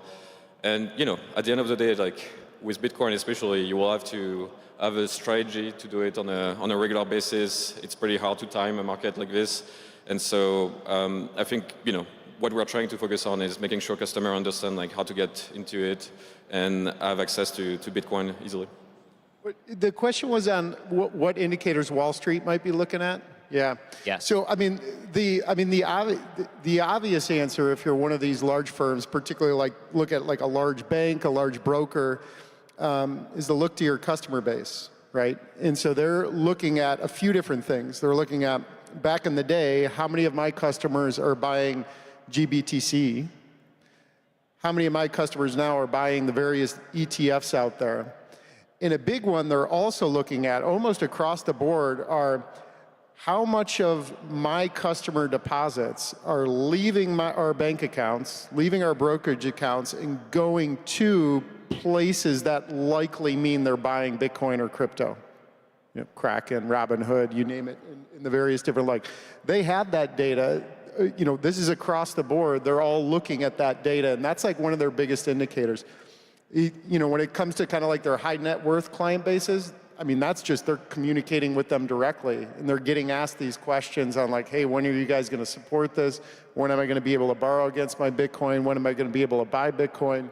So on and so forth. So they're looking at their customer base, and that's really the impetus here. Again, it starts with the individuals. Can I just say, if I look at Glassnode reports, which I think are very good, they give you a strong sense of how long have people been holding their Bitcoin and where have they been holding their Bitcoin. I think we're all Bitcoin holders, so we're obsessed with the price. But if you think about Wall Street coming in, what would I suggest that they look at? It would be, what do those reports and indicators tell you? A little bit about the sentiment. Are people holding Bitcoin longer term, or are they taking profit, and therefore that might anticipate the price coming down? And as we see more and more people using services like Zappo or others, there's an element of trust in the industry that was maybe destroyed a little bit after FTX. And if you think about why is that needed and relevant, well, because the more things you can do with your Bitcoin, the more that the industry will grow. And if you're thinking about, okay, how do we all benefit from that growth of the industry? How does Bitcoin become mainstream? I think there's going to be an element of Bitcoin having to bridge financial services. So if you're seeing a movement of Bitcoin from self-custody towards providers like ourselves or some of my other colleagues here, then that's a strong indicator, I think, that there's trust is back. Key miners are really simple, and I hope I make Econ 101 professor proud. There's a lot of metrics out there. I think the only one that generally matters is supply and demand. We are trying to build a better form of money, a better financial system, and the supply is limited. And every day, week, month, year, demand is going to grow and grow and grow, whether it's retail, Wall Street, countries, states, companies. That demand is going to spike, and with a limited supply in general, things just move one way, and it's an exciting chapter. Let's dig a little deeper on this and talk about Bitcoin's next catalyst. Is it as simple as pension funds? I would say the last catalyst would have been the ETFs in 2024, strategic Bitcoin reserve. Maybe we haven't seen the effects of that yet, but what is that next catalyst that may lead to a Bitcoin supply shock? Yeah, I can jump again. People talk about the reserve and corporate treasuries, and those are absolutely right. The thing I think that's not talked about the most is financial advisors in the United States. We have over 300,000 financial advisors in the United States who meet with their clients every month, week, quarter, and they're talking about stocks, bonds, those kind of things, mutual funds. And most of those financial advisors are not allowed to recommend to talk about Bitcoin and those kind of products. And those dominoes are going to keep falling rapidly. And so you're going to have this army of financial advisors from traditional finance, I think soon, recommending Bitcoin ETFs to their own customers. And so we have this upcoming Bitcoin marketing team that I don't think people are talking about enough. And I'm excited for it to happen. It's a win for the industry. It's a win for those companies, but ultimately consumers who they've heard of Bitcoin, but they don't know what it's about. And when they're sitting across the table from someone they trust and know, and now that person's telling them about Bitcoin, I think that's going to make a huge difference. Would you say 50% are still not able to recommend, or do we know those numbers? It is way less. I think it's probably 10%. And some of these financial firms have 20,000 financial advisors, 15,000 financial advisors that they're not allowed to talk about it. And I think in 5 years, they all are. I mean, if you just even look at the top 5, they're not doing it right now, and that's well over half, the total space. I'd probably rank that group maybe number 1. A close, second is just all of the opening up the actual true retail, banks, brokers, all the large, with tens, hundreds of millions of clients. And then probably third behind that might be the government side of things. We're starting to see Mubadala has a position in Bitcoin and these types of things. I don't know where Michael is out there. I don't know that the corporate treasuries is going to be that big of a driver vis-a-vis some of these other pieces and just how much capital's out there. And then I think probably the other, institutions fall in line behind it, pensions, endowments, and so forth. I think for me, this idea that institutions are driving this catalyst at the moment, I think is fairly true. I think there's 2 other things out there that will happen in the future. When, I don't know. But one is, we're on this journey where we're making Bitcoin easier and more accessible for it to become mainstream. So everybody in this room loves Bitcoin, right? But we don't want to be an echo chamber. How do you make it easy for my mum or your mum to be able to use Bitcoin so that you democratize finance through Bitcoin? Well, not everybody can think about seed phrasing or think about how to keep their coin safe. So there's going to be that sort of within the retail space. There's also much more that can be done to make Bitcoin much more mainstream and more than just sort of a price speculative asset. And that leads to the other catalyst, which we'll see probably longer into the future, which is using Bitcoin as a form of enabling cross-border payments. So at the moment, we think about, well, it's just a store of value. The payment use case is dead. I don't think it is. I think you think about the internet and where the internet was in the 90s versus where it's now with streaming. HTTP is still the same protocol, but think about all the layer 2s and even 3s that were built on top of the internet. And I think that there's still a lot of innovation that can happen on the payment side, but that's probably for the next cycle or maybe even the one after that. Yeah, I think one thing we forget a bit is, 10 years ago, the discussion when we were coming here at the conference was, is Bitcoin a vaporware? Is it something that is actually serious? People were still debating if it's something that will even exist in a few years. So, something you have to remember is there's only 21 million Bitcoin, right? And so when you see all these companies creating treasuries with Bitcoin, when you see all these countries creating strategic reserve, not just the US, there are more and more starting to look into it. at some point there will be this effect where there is not that many Bitcoin, and therefore the interest will keep going. And I think if you look at the past 2 years, like we had so much development, the ETF, all this IRA and 401ks that can now get access to Bitcoin easily, all this brokerage account that can access Bitcoin easily. You also have all the spot platform being democratized more and more. And so right now it's not about a question of like, is Bitcoin going to exist? It's more a question of like, how much can you get and how much can you hedge your company or your personal finance against Bitcoin? Show of hands out there in the audience, how many of you guys were here at Bitcoin conference last year and saw my panel? Okay, thank you for coming out again. You guys will remember I was on stage with 2 of the members of this panel today. So I want to first give it to Johan and Dave. And last year we had a similar topic of retail versus Wall Street getting into Bitcoin. Since then, Bitcoin has exploded. So my question to you guys, I want to keep you guys honest. What have you done or what has been done to keep making sure retail has an edge in this big Wall Street accumulation in the last year? From you guys. Ensure that retail keeps their edge. Look, I think the reality is that, okay, so last year we were at a place where, Wall Street was largely still in a place where they weren't increasing adoption whatsoever. Clearly the regulation, both here in the US and with MiCA in Europe and other places around the world, have kind of changed that equation, and adoption is now on the move, largely because of that driver.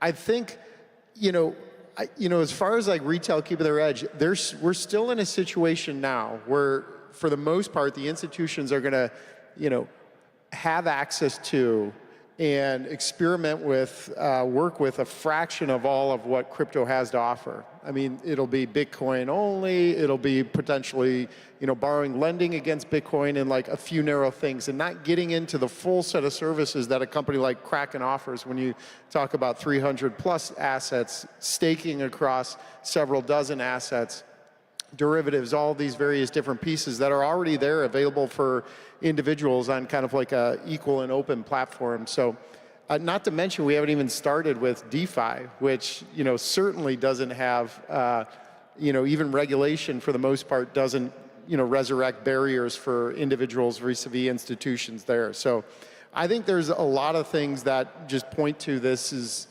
there isn't going to be that dynamic that arises for crypto. Just given both where we've been, the current starting point of where we are in this adoption cycle, and then again, the existence of, DeFi itself and decentralized finance. Johan, do you guys have a Wall Street OTC arm, or is it just pure retail? Currently, Robinhood is only pure retail. We do have an acquisition coming up of Bitstamp that we're supposed to close, and they do have an OTC desk. And we also announced the acquisition of WonderFi in Canada that also has an OTC desk. So it's definitely something we are looking at. And to answer your question on the advantage of retail, I think it's just the speed of execution. For most customers here in this room can learn about Bitcoin, can learn about how to get it. Compare that to an institution where you need to have 20 meetings at least to convince your treasury to start looking at Bitcoin. And then if you think about all the ETF, and at the end of the day, you don't really know the price of the underlying asset, right? Like when you buy on an ETF. And so most of these corporations that are using ETF for that have a disadvantage on retail. And I think the people that are curious and able to learn about Bitcoin, able to use platform like ours to buy Bitcoin, they can actually control everything. They can control the price, they can control the custody, they can transfer it out and keep it on their own wallet. They have a lot of advantage compared to the institutions that have like regulation where they cannot even decide where to custody the assets. Seamus and Andrew, what are we missing? What happens to make sure retail keeps their edge in this next year? So eToro, we've been offering Bitcoin since 2013, and we are passionate about empowering investors and educating them. And so something that we really press on is investor education. We have tons of courses, and we even started paying customers recently to take courses and take quizzes to learn about Bitcoin, learn about financial markets, learn about stocks, because we're that passionate about it. And we also have a whole social media platform within the same app where you can buy Bitcoin, crypto, stocks, ETFs, where investors can share ideas, look to each other for advice. Because all of us in this room, we get Bitcoin or passionate about it, but most of the people living their lives outside of this world, they're not as familiar with it. So we love being a platform where people can come and ask ideas, ask for advice. And I think just continuing to push into education and empowerment is going to be massive. And then like what I said before, these financial advisors from Wall Street are going to do a lot of free work for us in this community, educating their own customers along the way. For us, as we think about Bitcoin in the retail space, most people think about Bitcoin as something that you have on an exchange. We think of it, when you have your bank account at Zappa, you have a dollar bank account and you have a Bitcoin bank account. So we think of it as money. So if you think about what are the basic things that you expect when you open up a bank account, that your money is safe, you get an IBAN to send and receive money, you get a card to spend it, you get a savings account, some yield, and you can borrow. That's exactly what we have been trying to build over the last 4 or 5 years on the Bitcoin bank side, which is replicating that same experience with Bitcoin. So at Zappo, oldest custodian around since 2013, our infamous Swiss banker, Lightning, Bitcoin in and out, with stable coins added to it. You can spend Bitcoin with your card, you can earn yield on your Bitcoin, and you can borrow against it. So all of a sudden, having a bridge between traditional finance and this Bitcoin bank account just adds superpowers to your Bitcoin. You've got all these things that you can do with your Bitcoin in one place. And I think that today, if you want to do anything with your Bitcoin, it carries a lot of risk. You have to move your Bitcoin around, or you have to take it out of self-storage. So I think we design our product for it to be super simple to use so that anybody can use it. My asset test that I give to my UX designers is, could my mum use this? And she does. She actually does have a bank account at Zappa. So I think that's what I think is missing. It's like, how do we move from beyond trading and thinking about Bitcoin as money? I want to pose this next question to all of you, and it's something every single person watching this stream or out in the audience right now is wondering. Bitcoin price, just for fun, by next year. I want to start with Dave, because Dave, you're one of the guys last year on this panel that had the guts, in the depths of the price not moving, to say, by this summer, so this year, you thought Bitcoin would be at around $140,000. Has it played out like you thought? What's the first day of summer? It's, I think, June 22nd, something like that. We're going to get there. Yeah, look, it's interesting. I'm actually been like a believer in the 4-year cycle, for what it's worth. I mean, I got into crypto in the earlier part of 2013, so I've been through this whole bear bull thing, or bull bear thing a bunch of times now. For the most part, I've kind of like, become a believer of the 4-year cycle. For what it's worth, I do think each cycle, each of the 4-year cycles become more muted than the previous one. The highs are not as high, and the lows are not as low, and so on and so forth. And so I think that is going to continue, probably to the point to where the 4-year cycle kind of dissipates. And I think we're almost probably going to see that around now, for what it's worth. But yeah, look, over the next few months, over this summer, based on the activity that we're seeing, the positive developments on the regulatory side, pushing in, more businesses, institutions that adopt, I think, frankly, a lot of the exciting things that we're seeing on tokenized real-world assets, driving more interest and adoption. We're launching tokenized equities this coming month as well. And so I think there's just a huge number of things that point to kind of continued adoption and growth and excitement and so forth. And so this summer, yeah, I think we're headed for higher highs at this point in time over the next handful of months and probably throughout the rest of the year. And to reset the question, by when we're all on stage next year, just for fun, how high do you think Bitcoin will have gotten to? All right, I'll jump in. When I face a tough question, I do 2 things. First, I ask my wife, And second, I asked ChatGPT. I will not say in which order I do that. And so I polled both of these sources of information. ChatGPT, when I did this prompt, said 142,000 by the next Bitcoin conference. When I asked my wife, she said 150,000. After almost 20 years of marriage, I've learned to never disagree with my wife, but I will on this. And I think it's going to be higher. I think it will be close to 200,000 by next year for the various factors that we talked about here today. Johan of Robinhood, I know you see the data, the on-chain data. What do you think? Well, I usually love this question because I started to mine 15 years ago when you didn't even need an ASIC to mine Bitcoin. You could just do it with your computer back in the days. And obviously, I'm still here working, so I made some bad decision around pricing estimation. But I think, at this point, I learned my lesson from this year's, and my focus is really much more on the accumulation and making sure that I can get as much of the 21 million Bitcoin as possible, and then we'll see where the price goes. But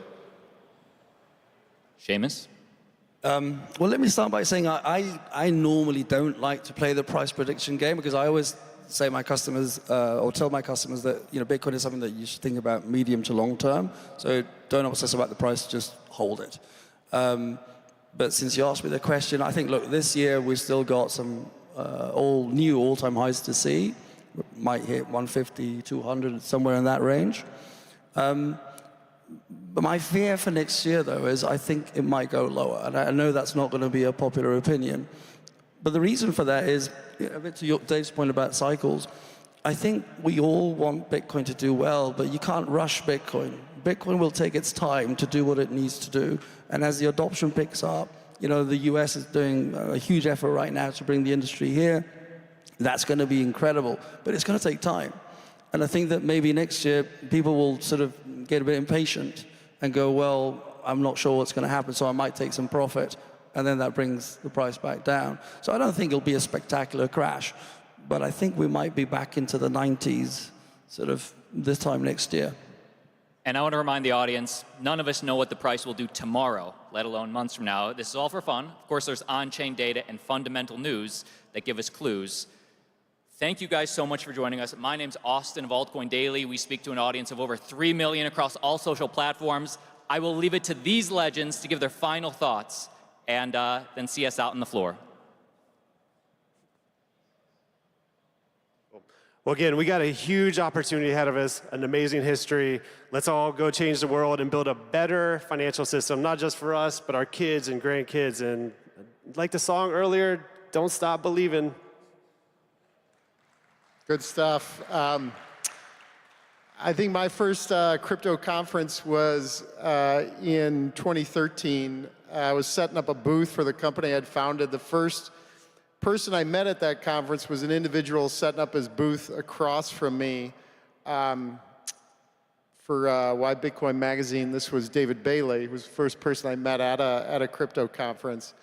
And been to many of these over the years, and it's just incredible to see where we've come over the past decade plus. Frankly, while it was the aspiration to get to this place and to have this level of attention and adoption and spread the word on crypto, it's probably exceeded my expectations, which is awesome. I think we have a lot more to go. At Kraken, our mission is exactly this.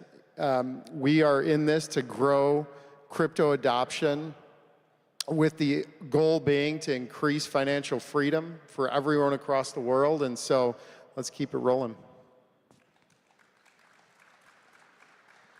I just wanted to say thank you for everybody in the room, for all your energy, for all your commitment to Bitcoin, for all the work, directly or indirectly, that you do, because I'm sure if you're here, you're involved in the space, or at least working in it or interested. And also, thank you for supporting Xapo Bank over all these years. We've been around a very long time. Building a bank that touches Bitcoin, I can assure you, is incredibly challenging. We've had our ups and downs. But, check us out, give us a chance. We're here to serve you guys. So if you're a customer, thank you very much. If you're not a customer, please come and take a look. Thank you. Yeah, same message, I think. Thank you for everyone that has been in this space for so long now. You know, it's thanks to everyone believing in Bitcoin that now we are in this world where Bitcoin is a strategic reserve at the US government. It's part of treasury for like many top 500 companies. You know, it's such a journey, so really exciting to be part of it and really excited to see where we're going. Thank you, guys. Round of applause for these legends. Thanks, everyone.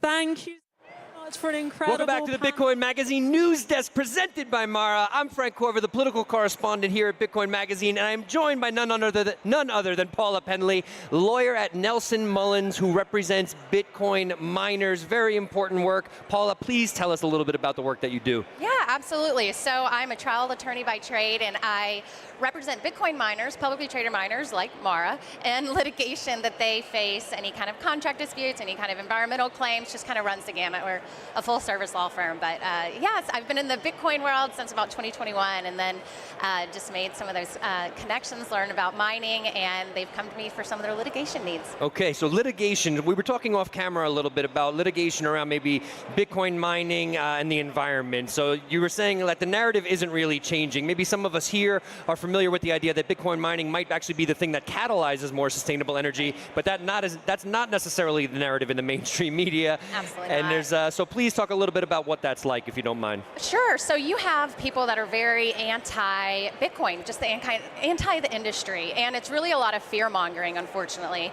And so, like even the Skull of Satoshi that's here, right? Greenpeace designed that to provoke, and it did. But if you look back, like the legal reality of the art is that the claims, the environmental claims that they levy against miners don't hold up to legal scrutiny. And so we are really, the branding of being anti-Bitcoin is definitely still there. So we're facing claims from Environmental Justice, which is like a branch that used to be of the Sierra Club, and you have the Greenpeace, and they're still very anti-Bitcoin. But the point, what they're doing though, is they're shaping the narrative and the public perception by increasing the fear from people who don't understand mining, and they make these claims that, you know, and it's too energy and like the housing price. Oh yeah, and the housing prices in the area have gone down if a mining's there, or the energy bills have gone up, or people are having headaches and the water's contaminated. But none of that holds up to any legal scrutiny. Like, you know, they can have a slogan, but you actually in court, when we're trying cases, you actually have to have evidence to support any of these claims. And so they just haven't been able to do it quite yet. So we are aggressively trying to change that narrative for the miners. See, when I hear this, and I hear someone like you talk about this, I feel like you're one of the most important people here, really doing this amazing work to make America a place where Bitcoin mining is welcome, and we see a decent amount of the hash rate come here. What is it that needs to change? What is it about the psychology of these institutions that makes them feel that Bitcoin is evil and not potentially a force for good when it comes to renewable energy? It's just something they don't understand it. If you go on Google right now, say you're in Texas, which is where I'm from, and I'm based out of Dallas, and if you're in Texas and you Google mining, it's nothing but negative press that you see. So say you're new to Bitcoin and you've heard about it in the news, it's being adopted, you have an administration now that's you know, it's been very positive and the momentum's kind of changed. So if you're truly interested in it, all of a sudden you pop on the internet to learn something, you're not seeing any positive press, it's only negative press. So we have to face it in the litigation world. We are facing the court of public opinion and changing that narrative, putting out the real benefits of Bitcoin mining. And then in the courtroom, we're able to really pull back, and that's a whole other topic where, you know, they make all these claims in the public and social media, in the news, on newspapers, but then on the other side of it, when you actually look at the complaint in court, they don't make those claims because they wouldn't hold up in court. So they make different claims, and they bring what's called it's a statute called an associate standing, and so you bring in an associate, and you don't have actually people bringing the lawsuit, you have community groups bringing the lawsuit. So they're just kind of infiltrating the residents in the neighborhood. They're usually like people that just don't understand digital currency, and they just find Bitcoin to be kind of the boogeyman or the digital currency boogeyman. And so it's just changing that narrative and the public perception. And then we can really do that, and what we try to do that in court is get the kind of, get the orders from the judges that are favorable that we can push out into the press, and that'll kind of slowly shift. But I mean, it's new, so even judges don't know it. So we have to educate the judges. You have to educate the court system. We don't have, you know, it ends up being like cases of first impression for some of these judges, and the precedent isn't there. So we're kind of creating our own, and that's really making a big impact. And and I think over time, it'll change. Okay. Yeah. Well, we're here. We have the media on our side here at Bitcoin Magazine. We have tens of thousands of people watching. What are some of the major victories you've had? What are you most proud of when it comes to the work that you do? Well, yeah, just some of that. You know, making sure that the residents now, you know, we're actually, you know, mining, the benefits of mining. Okay, there are so many. Let's go. And so, you know, in Texas, for example, like, you know, it helps.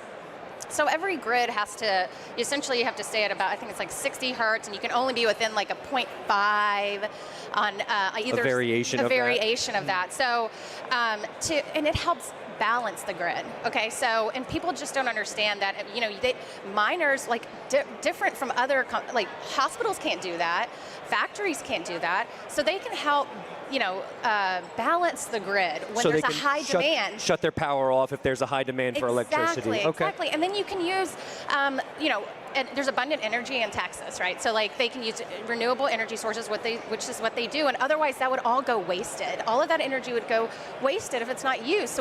So the miners can actually capitalize on that energy, which is a very green thing that you will not hear in the news, but all that energy that would be wasted, they're able to use. And then, you know, and if when the gas is flared, that's methane out into they're able to capture that and use that.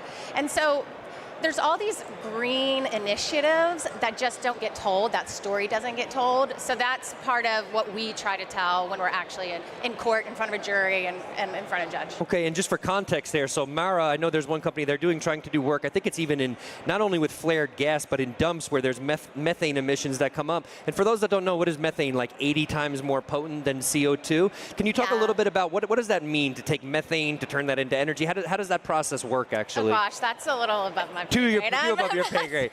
But essentially, we're taking this waste gas, right? They're turning that into energy, right, and then it's coming back out as what, CO2, a less potent waste gas. So essentially, we're reducing the greenhouse effect. Yeah, and I'll give a shout out to Daniel Batten, actually. He's like an energy researcher, environmental research, and he's great at putting out the rebuttal, the other side of the story. And he's part of Mara's, I think he's on like the board. So he's excellent to kind of explain the real technical side of it.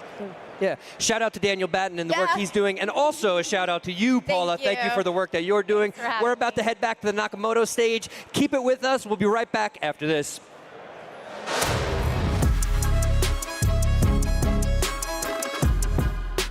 Is significant because it has the potential to reshape the way Bitcoin mining looks on a go-forward basis. And so to jump right into it, are there any synergies that exist between HPC and Bitcoin mining, or are these two strategies just fundamentally different? Let's start with you, Jason. I would love to hear your thoughts on this. Yeah, I think there is one primary underlying synergy, and that is both industries require large amounts of power. And wherever you can source a large amount of power, you have the opportunity to create substantial value. And what we have seen is, what we are doing is using Bitcoin mining as a tool to bring more power capacity forward that can then be used in other sectors such as AI HPC. We have a 1 gigawatt facility, as an example, 60 miles outside of Dallas, Texas. We started that facility 3 years ago when there wasn't a ton of tremendous value to that facility for anything besides Bitcoin mining. That facility got off the ground, and now we are looking to use the remaining capacity for building out a series of data centers. So I think these two business lines work together very harmoniously, And I think what we are going to see is companies such as all of ours using Bitcoin mining to bring more power capacity forward and doing a combination of both Bitcoin mining and data centers, or eventually transitioning the site to all data centers. Then at the end of the day, the valuable and rare commodity is access to power, and both of these industries, I think, monetize that better than anything else out there. I love that. Harris, anything to add there? Yeah, I think Jason covered the commonalities very well. Let me go over some of the differences. And so starting with Bitcoin mining can be placed almost anywhere, and it's much more sensitive to the cost of power. Whereas HPC, it's much more sensitive to the location. You need it in a location where you can get fairly significant talent to work there. You need high bandwidth fiber, and you need a much larger footprint than a Bitcoin mine can accept. Footprints for HPC now are 100 megawatts and above, usually much larger, whereas for a Bitcoin mine, you can profitably mine it with a much smaller footprint. So there are some significant differences that way. Of course, there's very significant differences beyond that in terms of infrastructure costs and the business models for the two, but I think we could get into that later. Awesome. And Nazar, would love to hear from you as well. You guys fairly recently announced an awesome partnership with Core 42. I'd love if you could sort of walk us through what that sort of partnership looks like in sort of your guys' experience as you've built out infrastructure on the HPC side of things. Yeah, in December of 24, we announced a deal with Core 42, which is a subsidiary of G42. They were in the news a couple weeks ago with the big announcement in Abu Dhabi. They're building a cloud business here in the United States. They chose our site as kind of their first site and their largest deployment outside of Abu Dhabi. And part of what they were looking for, right, is kind of the execution of taking a site and actually delivering an AI data center. And part of it is the things that people talk about a lot, which is the design, the construction. But there's another component of it that I think often gets overlooked, and that's just the financing side of it. You know, how we finance these assets is different than most of us here have been financing our business historically. There is a significant credit component associated with it that is a deeper and larger market of credit available for that type of a product than was for any of us on the Bitcoin mining side. And so it was our ability to kind of outline for them the process in which we could both fund it, raise the capital, construct it, operate it, and then also have a roadmap for further growth. And as Harris just mentioned, each megawatt that we're building is roughly $7 to $8 million of CapEx. On the Bitcoin mining side, you know, just for context, we spend $400,000 to $500,000 per megawatt. So it's just a step change difference in the capital cost. And so when you talk about a 100 or 200 megawatt deployment, you're talking about, you know, a couple $1 billion of total CapEx that is excluding the hardware. And so that, therefore, that capital component becomes an important part of the execution as well. Yeah. One of the things that I love that you touched on there is sort of talking about the capital component and the difference with HPC and how that differs with respect to Bitcoin mining. I'd love if you could touch on sort of the opportunity that endeavoring into HPC might present from a cost of capital perspective. And having this new sort of business line that has more stable, predictable forms of cash flow, does that help at all from, you know, that cost of capital standpoint with respect to how you might be able to finance and grow your mining operation? How do you think about that? I mean, all of us have accessed the capital markets consistently for, you know, past 4 or 5 plus years. And so the tools that we've used have been different. You know, so I'd say, you know, capital has been available. Again, capital is one of those things that you get as much of it as you can when it's available because it's not always available. And so that's true for any industry, kind of any form of capital. But I think in this space, given the absolute sums that you're talking about, again, when you talk about 100 megawatts or 200 megawatts, this is literally a couple $1 billion of total capital. The absolute sums are greater, and therefore the need to have a more robust credit component becomes part of it. And so within that, you know, if you look at where we think, you know, we launched a financing a couple weeks ago. We're in the market for a $300 million financing off the back of the two buildings we're delivering to Core 42, we think we're going to price somewhere between kind of SOFR plus 400 to 500, and that'll be a fixed kind of return. Over time, data center operators are closer to 200 over, and so we think there's probably a premium embedded in folks like us entering that market, which we think over time will kind of come down. But if you think about just 70, 80, 90% of your capital structure coming in at some spread of 200 to 300 to 400 basis points over SOFR, that's a very different kind of cost of capital than we've been recognizing historically. And so I think your question is hey, will that help us further scale our Bitcoin mining operations?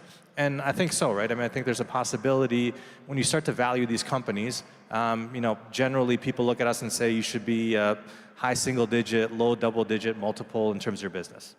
Whereas, these data center operators sometimes get valued at 20 to 25 times. So there's definitely a gap there, right? So there's just a valuation gap, one. And then second, there's that cost of capital. So to the extent that we can get a meaningful portion of the capital raising at a couple hundred basis points over SOFR, that's very different than the instruments that historically we've been using.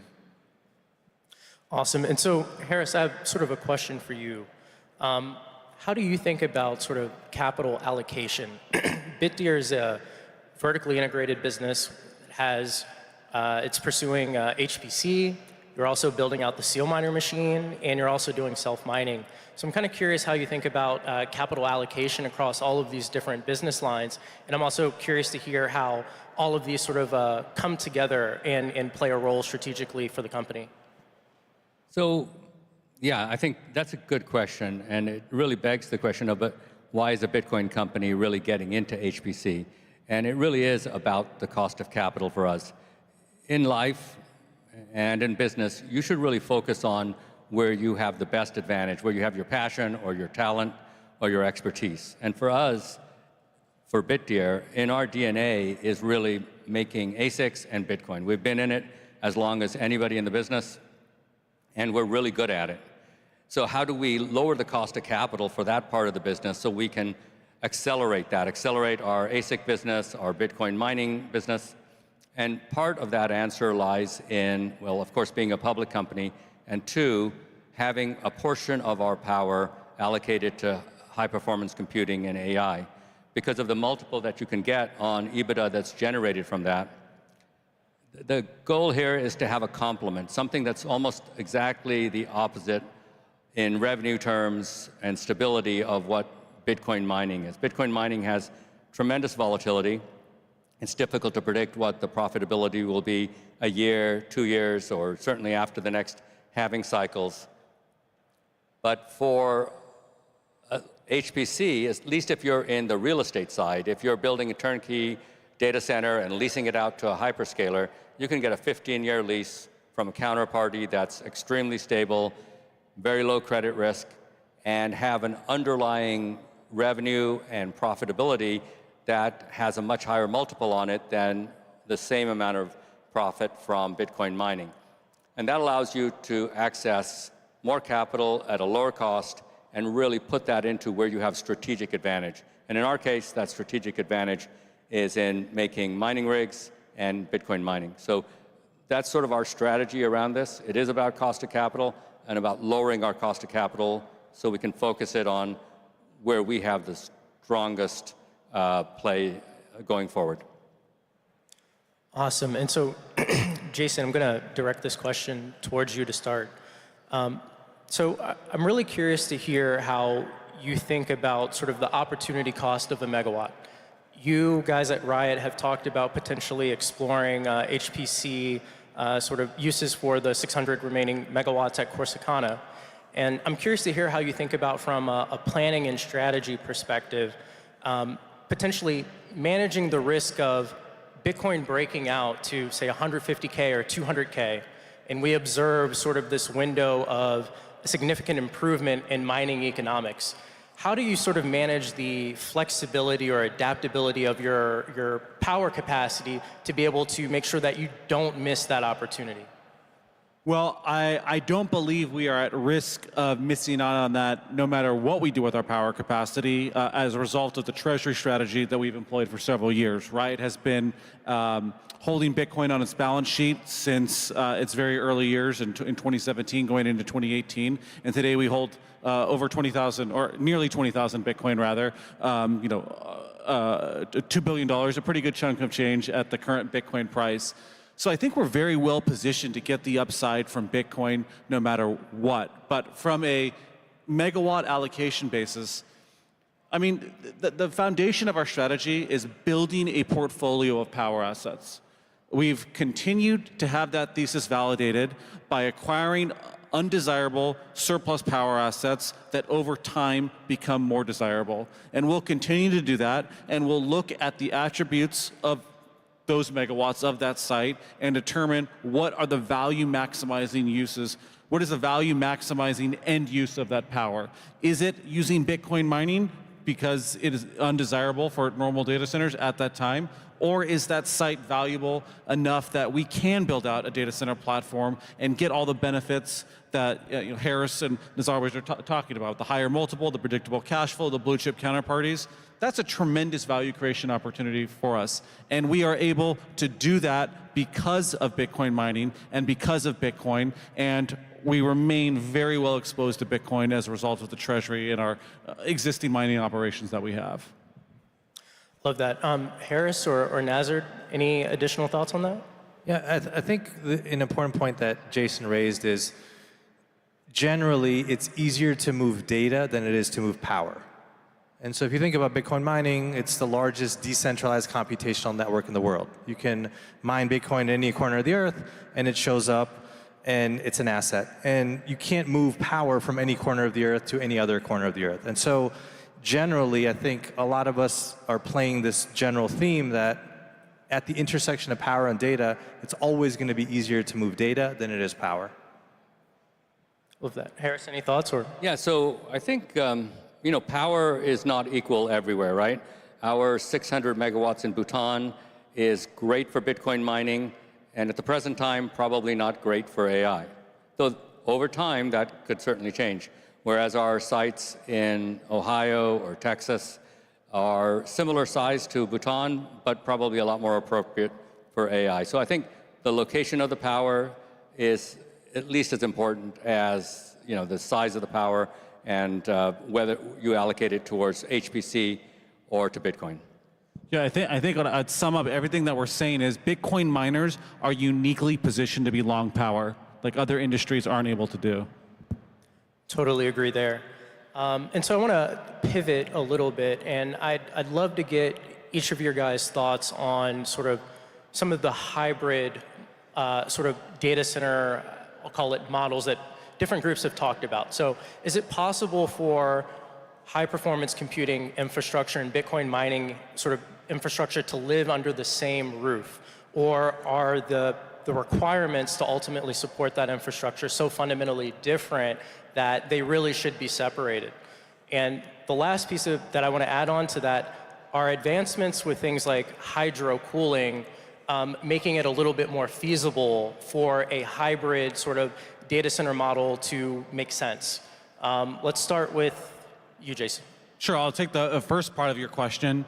I think there is an opportunity, and I think what we are going to see over time, although for sure we're certainly in early days, is that Bitcoin mining is this incredibly valuable tool to enhance the economics of data centers. Data center operators will benefit from having a flexible, interruptible load like Bitcoin mining.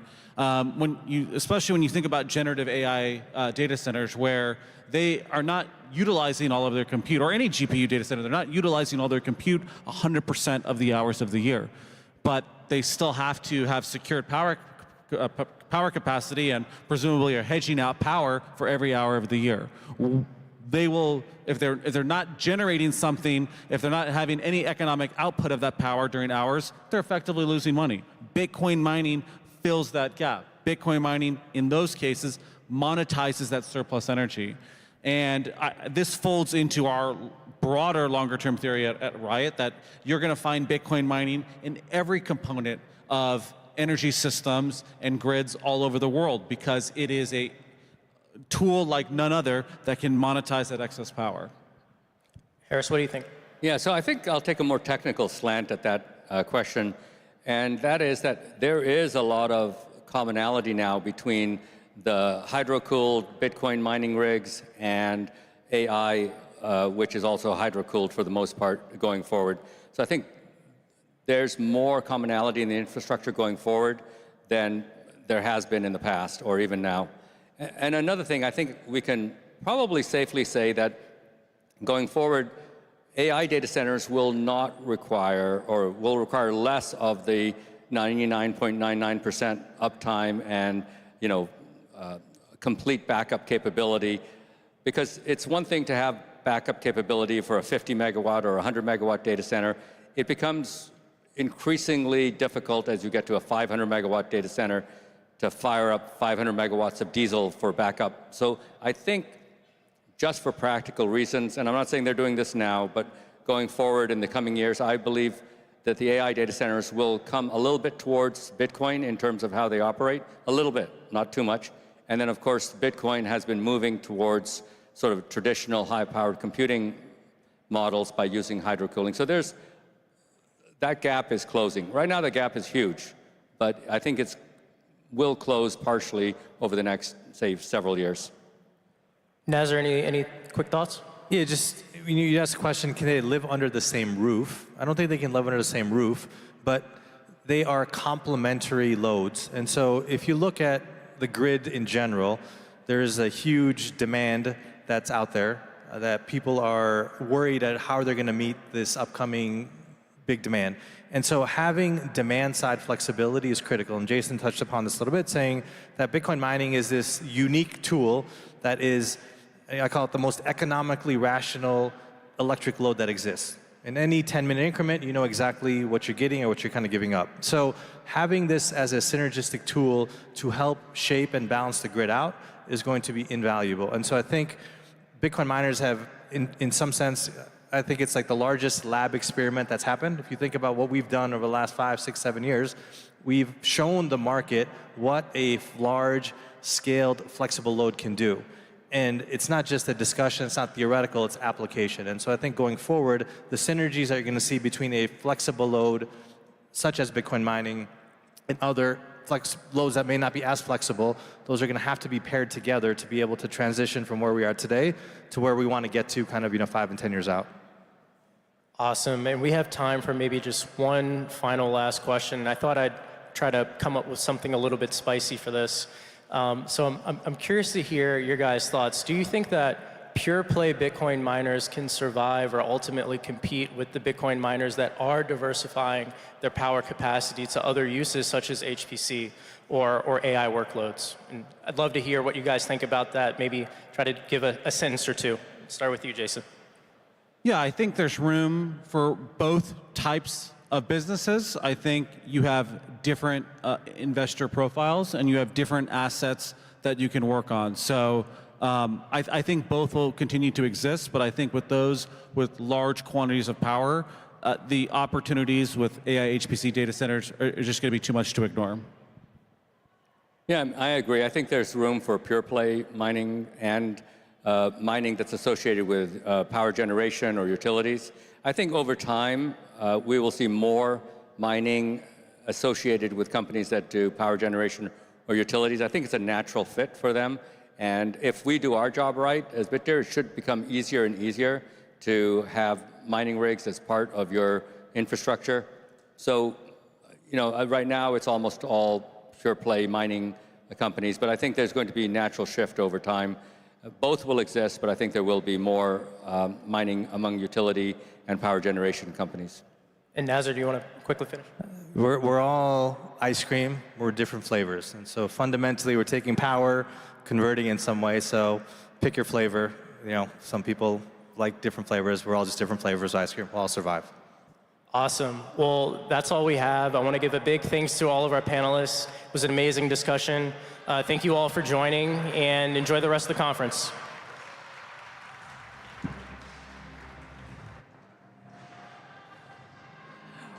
Awesome. awesome. Thank you so much for another.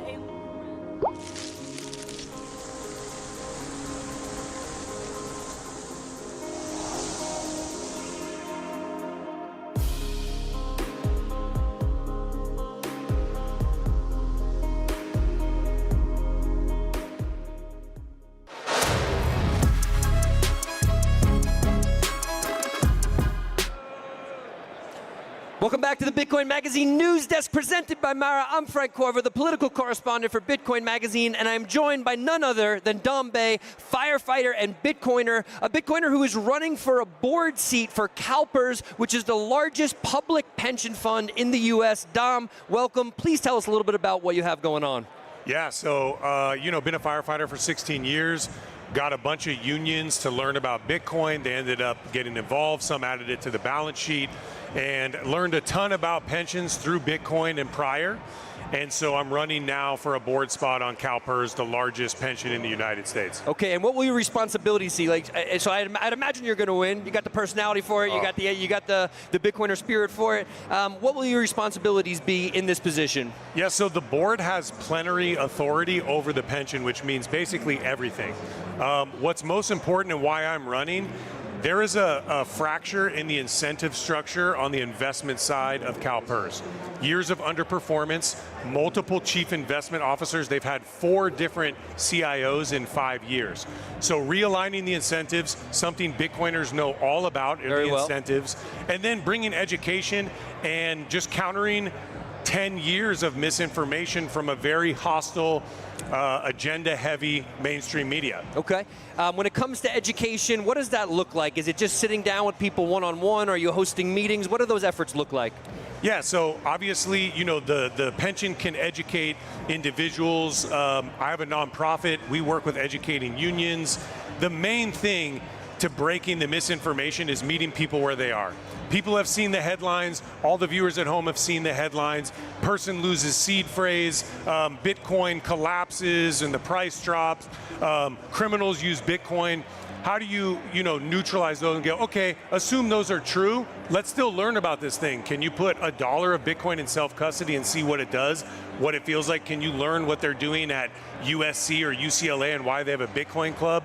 That starts to chip away at that misinformation. And so that's a cornerstone of everything I've ever done in the Bitcoin space. Amazing. Do you actually give people that hands-on experience? I find that that's really one of the most powerful things, right? When people think about assets, they see their Fidelity or their Charles Schwab thing and they look at their portfolio, but Bitcoin is a different experience, right? We have to learn how to hold those private keys. We understand that it's a much different, it's almost a bodily experience that we have to learn. There's an excitement that comes with it. There's a responsibility. Do you go through that with people? 100%. I always say, do not pass self-custody, do not pass go. Bitcoin's greatest features are its most simple features. The fact that I can hold access to Bitcoin in my own custody, not need permission from a bank, and I can carry it with me, but yet I'm not carrying the asset, I'm carrying the access to the asset. That's groundbreaking. We don't have to do more than that. Yeah. The fact that I can send Bitcoin peer-to-peer without permission. Appreciate that. Sorry, I just got news that we actually have to go back to the Nakamoto stage. Dom, thank you for all that. We really appreciate it. We're heading back to here now from Irene Gao from Bitmain with a special announcement. Keep it live. We're here at Bitcoin 2025. We'll be right back at the live desk after this. Thanks, Frank.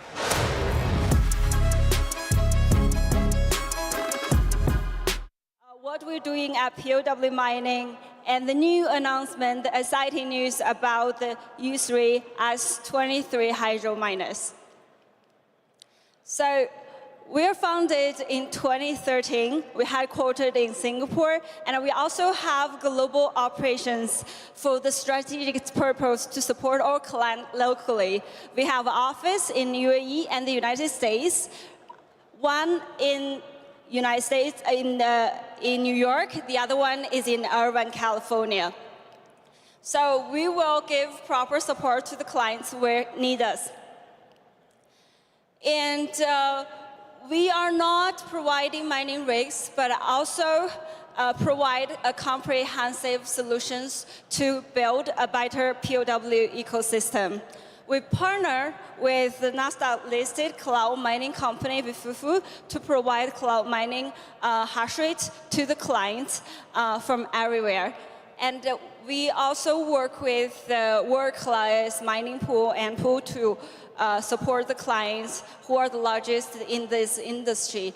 And we also provide lending business together with Alpha to ensure our clients can have their crypto assets security and have a more abundant usage and friendly usage of their capitals. And we also work with some energy providers to provide a better hosting solutions to our clients across the world. And here is a process about how we keep the innovation of the technology. You can see from S1, the efficiency per miner is 2,000 joules per terahash, and now we delivered 9.5 joules per terahash energy efficiency machines to the industry. Whenever we make a movement, this is a true leap forward for not only Bitmain, but also the entire mining world. So today, we're very excited to be here and successfully launch the latest server SaaS product, U3 S23 Hydro. It reached a new peak of hash rate, 1,160 terahash per unit, with the energy efficiency at 9.5 joule per terahash. What does it mean? It means it's the most efficient miners in the world. The efficiency have 27% increased, and the hash rate density just doubled. It means you can use less to produce more. You can consume less energies, you can have better economies, you use less space, but have a higher hash rate density. This is a truly game changer to the mining world. We're not only produce the most efficient miners, but we also want to have a smarter project. So this is a unique project that the first time to have the new business been introduced to crypto. That's because the miner can be compatible to the AI data centers. You can actually have a workload converge of both business and have a double benefit through it. Additionally, our clients can use the heat generated from their large-scale mining data centers to channeling to no matter residential use or the greenhouse operations to have a byproduct benefit through it. And everybody knows the hydro cooling products will give you the lowest operational cost, and you don't need a lot of maintenance on it, but have really good efficiency and performance. And we know that the Bitcoin mining industry is helping to the grids to balance the load. So you can also use these U3 miners to optimizing the peak and off-peak period to ensure you can get the best energy efficiency as much as possible. And except of the U3 miners, we also provide all-in-one solutions. When we talk about the deployment, we want it as easy as possible, as fast as possible. That's why we introduced these containerized solutions. With the intelligent PDU on it, you can have a real-time monitoring of your performance of the miners and have a remote control of it. And as it's a modular design, it's very easy and independent operate and easier maintenance. It means you can easily deploy it where the power is. You don't have to build the transmission lines, or even it can be run behind the meter. So those rapid deployments enable you to have those projects being set up in days instead of months. And I will give you two concrete examples for the solutions. One is the latest hydro cooling solutions with a dry cooler, plus the most advanced traditional hydro miners. We just announced it yesterday, S23 hydro. So, which each container is powered by 1.5 megawatts. It can supply 308 units, deliver a really high density of the hash rate. And it's very easy to be deployed. There's a really, really amazing power usage efficiency of this containerized solutions. It's only 1.02. And it's a dry cooler system that's mostly data center been applied, very efficiency, and it's a scalable turnkey solutions plug and play. You can have a rapid deployment for 100 megawatts within the shortest time of period. And the second example is the immersion cooling solutions with S23 immersion and Nspace MD5 together with the dry cooling towers. So each containerized solutions powered by 0.9 megawatts, and it can support 160 units of miners. What makes these miners so unique that it can work with dual performance modes, high energy modes and normal energy modes. The high energy mode's performance is 12 joule per terahash with 442 terahash per unit, while the normal energy mode is 11 joule per terahash with 368 terahash per unit. What that means? It means no matter you want to prioritize your mining performance or energy efficiency, you can just switch according to the real-time data, which makes you have as much flexibility as you can in your mining business. And we also believe this flexibility gives the more opportunities for the future mining. Additionally, according to our clients' needs, we put monthly efforts to invest in more to the US production lines. We work with local manufacturers. We also invest in more to build more manufacturers to ensure that miner can be made in the US. Our clients want to have a fast delivery and want to have the goods in US.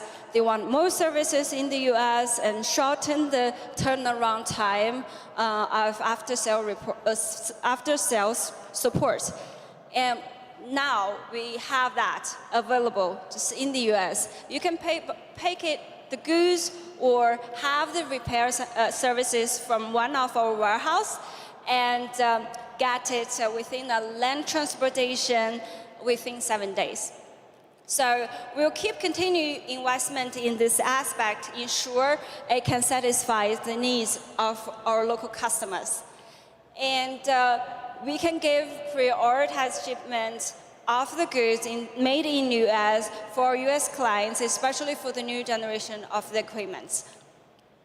And that shows our commitment to give not only the best products, but also the best service to our clients in the US.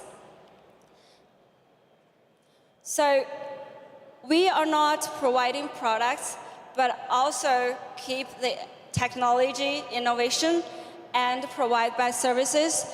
And we think all the things we are working on is because this endless support from our clients, our friends and partners. And we want to keep going and work together with you guys and provide more support, and let's work together in the future, and let's build a better POW mining ecosystem together. Thank you so much.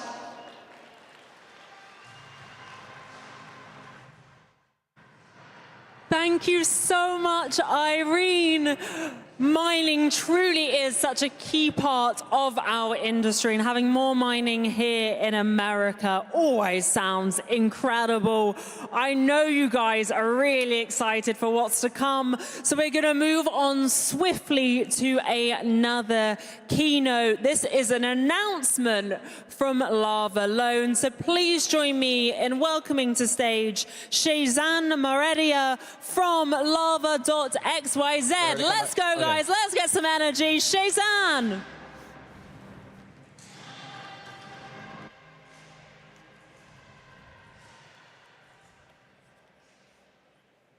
Hey everyone, my name is Shazan Moredia, and I'm the founder of Lava. So to start off, I want to thank everyone for being here with me today. So how many of you guys here have used the custodial platform? FTX, BlockFi, raise your hand. BlockFi, Mt. Gox, Celsius, Voyager. Seems like basically everyone here. Well, in just the last few years, these custodial platforms have lost more than $100 billion of customer funds. And one of the main reasons people resort to custodial platforms is to borrow against their Bitcoin, which makes sense, because Bitcoin is the greatest appreciating asset of all time. If you can avoid having to sell it, why wouldn't you? And people borrow for all sorts of reasons, to buy a house, to buy a car, to fund a vacation, or other day-to-day expenses. But what if you could borrow without giving up self-custody? Today, I'm announcing Lava Loans, the first non-custodial way to borrow against Bitcoin.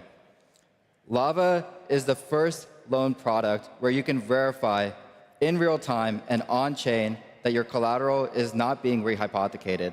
Our team of cryptography researchers have spent years embedding the logic for a loan into a smart contract, a Bitcoin smart contract, so that when you borrow, no one can trade your Bitcoin and you can verify it. With Lava, you get cryptographic proof, not just legal or reputational assurances that your collateral is safe. And not only is Lava the most secure way to borrow against your Bitcoin, it's the easiest way to borrow against your Bitcoin. Lava is already global, it's permissionless, it takes you have to answer just 2 questions, and you can get a loan within seconds. And at any time, you can open the app and view your Bitcoin on-chain and make sure that it is safe and secure. And today I'm announcing that not only is Lava the most secure way to borrow against your Bitcoin and the easiest way to borrow against your Bitcoin, but it's the most flexible and lowest cost way to borrow against your Bitcoin. We have secured the capital so that we can now fund loans in any size, from $100 to $1 billion. That's better than even any custodial platform on the market. And with Lava, you get the lowest rates. We're 20% lower than the next best custodial platform. And for everyone out here in the audience today, for the next 24 hours, we're running a promo, so you can borrow at 12 months for less than 10%. This is better than any other platform on the market, full stop. If you want to try out Lava today, scan this QR code. Thank you.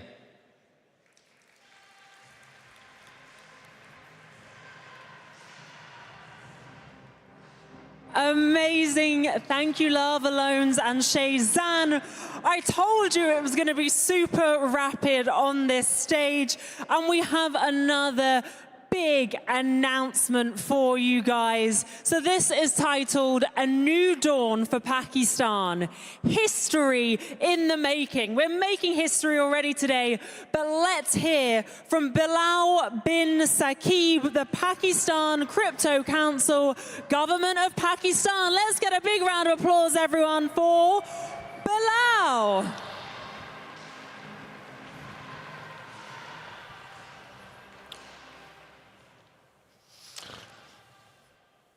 Good afternoon, Bitcoin Vegas. It's an absolute pleasure to be here.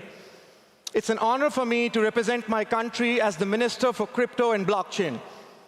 And I want to take this as an opportunity to honor every single one of you. Because when others were fudding, you were holding. When others were laughing, you were building.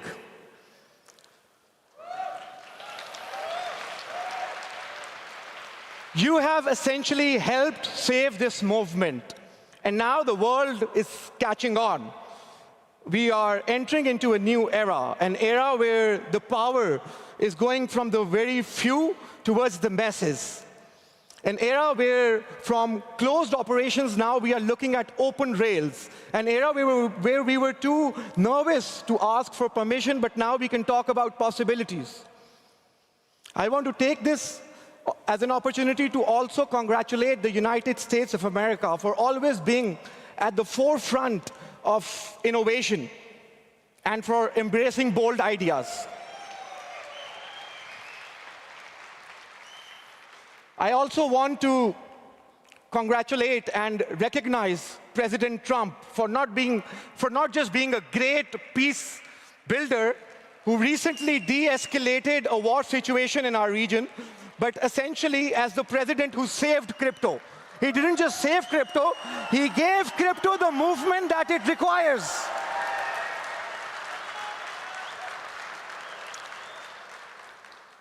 He was able to recognize what most world leaders were too afraid to say, that Bitcoin is not a threat, it is an opportunity for innovation, an opportunity for freedom, and an opportunity for sovereignty.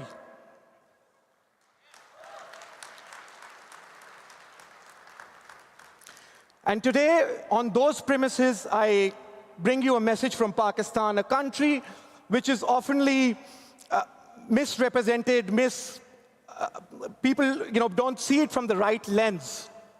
People see it from the lens of conflict, but our contributions are mostly overlooked. So let me introduce you to Pakistan from a lens of crypto. We are the 5th most populous country on earth, 230 to 250 million people, 70% under the age of 30. The median age of the country is 23. We are home to around 40 to 50 million crypto wallets. And that is not out of great regulation or luxury. It is out of great tenacity, resilience of the young tech-savvy population of Pakistan. We produce over 50,000 IT graduates every single year. And our youth is tech-savvy, they are online, they are on-chain, and they are unstoppable. They do not wait for permission, they are building.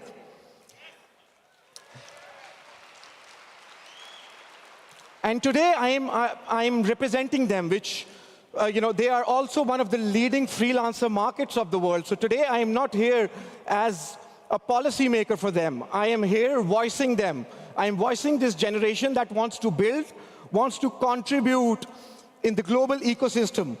They want Pakistan to be innovative, just like the USA, and want Pakistan to be globally connected.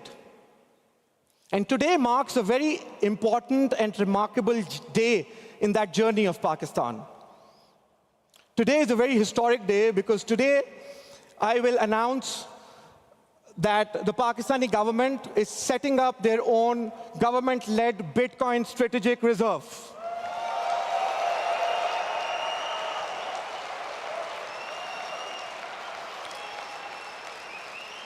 And we want to thank the United States of America again, because we are getting inspired from them. And this wallet, the National Bitcoin Wallet, is not for speculation or hype. We will be holding these Bitcoins and we will never, ever sell them.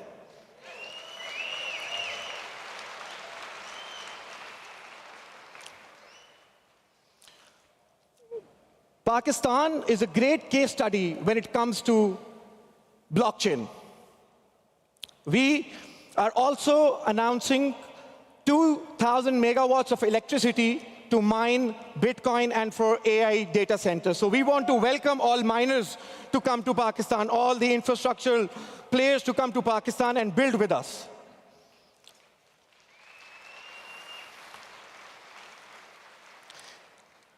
And this is just the beginning, because we have over 100 million unbanked people. They lack tools for saving, for investment. And we want to change that. We want them to break their economic classes. And I really believe that crypto and blockchain can help us take that quantum leap. We receive over $36 billion in remittances. That's a beautiful case for stablecoins.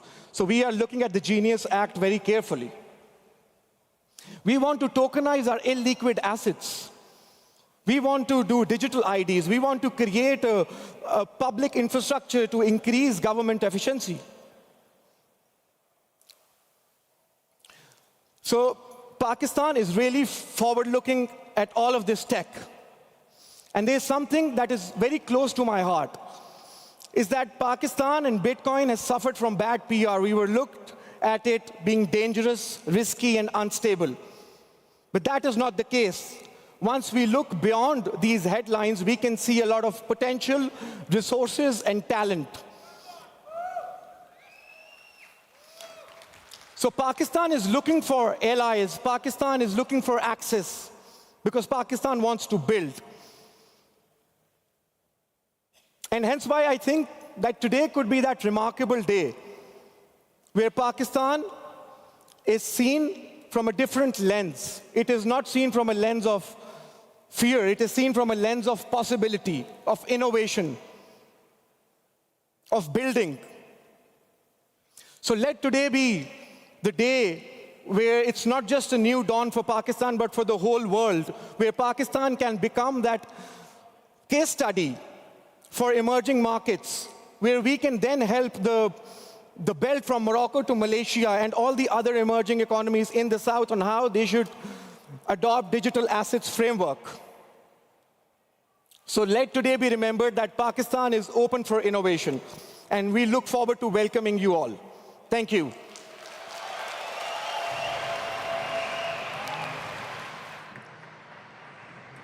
Wow, thank you so much, Bilal.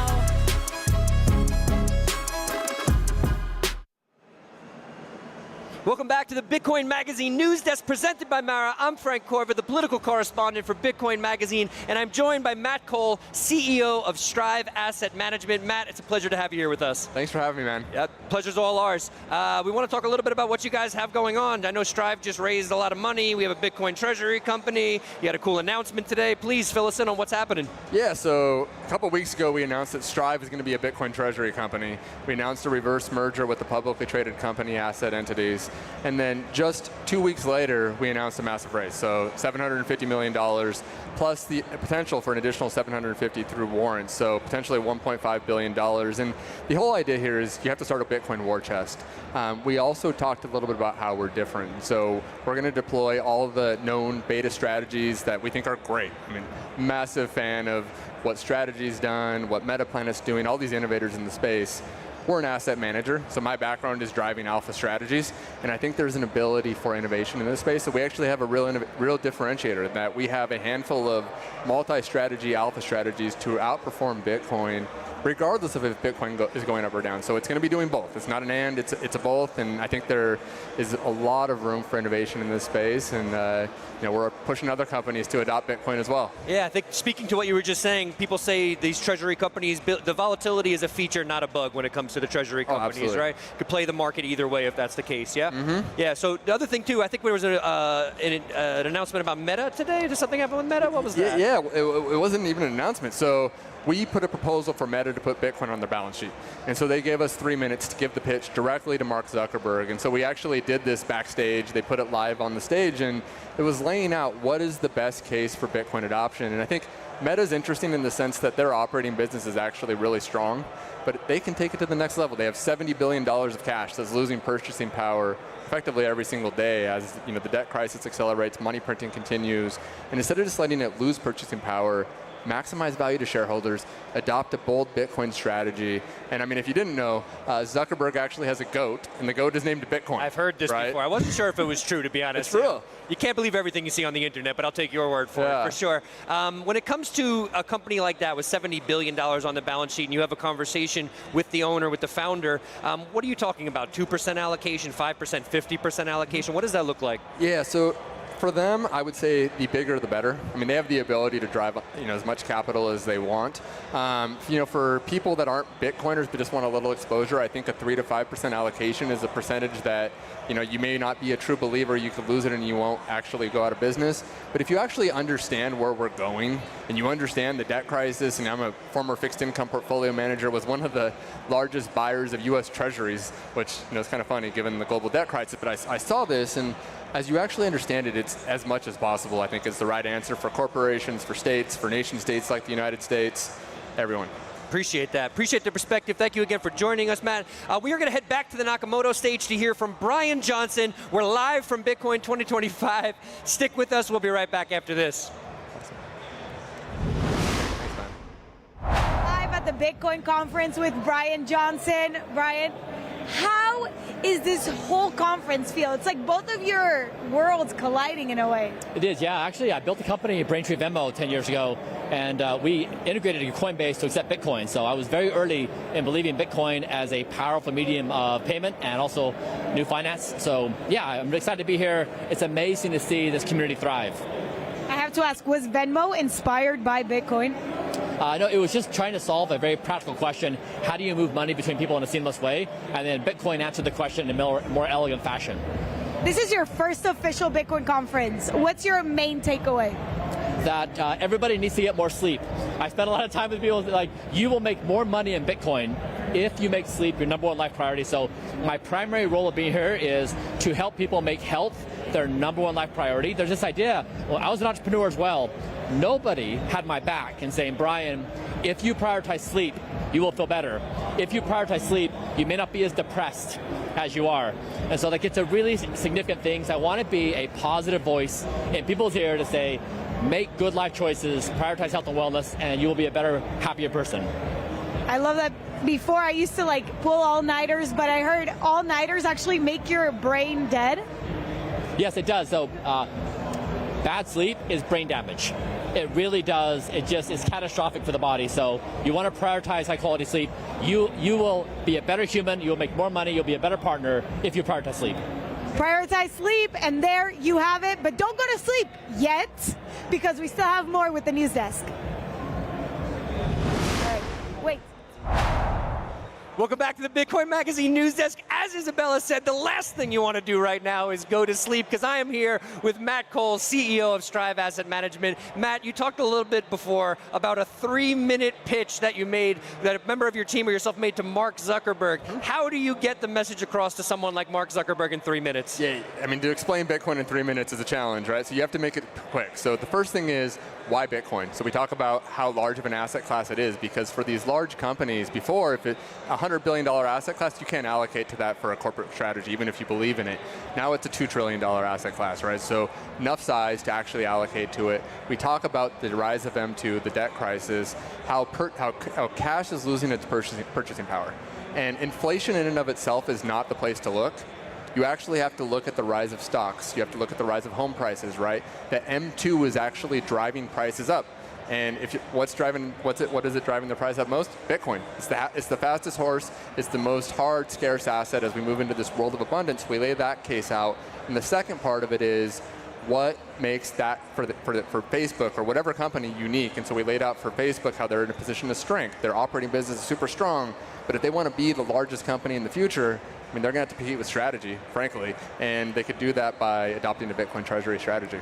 Adopting the Bitcoin Treasury strategy, competing with MicroStrategy. This is what Matt Cole has going on at Strive Asset Management. We are about to head back to the Nakamoto stage to hear from none other than the sons of the President of the United States of America, Don Jr. and Eric Trump. We're heading over to Nakamoto. We're here at Bitcoin 2025. Over to Nakamoto. We'll be back here after this.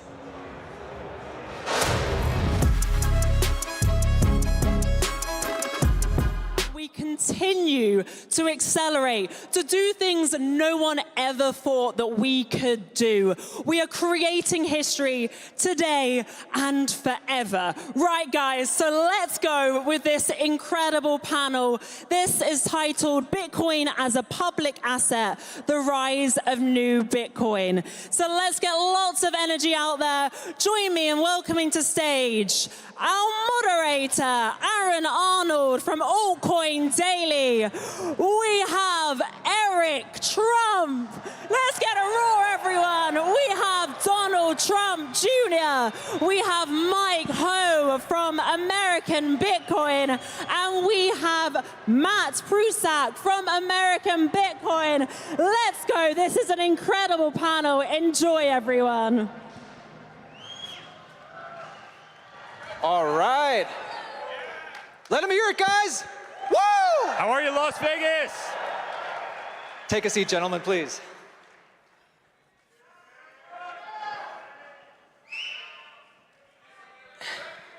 It is amazing to be on stage with these legends.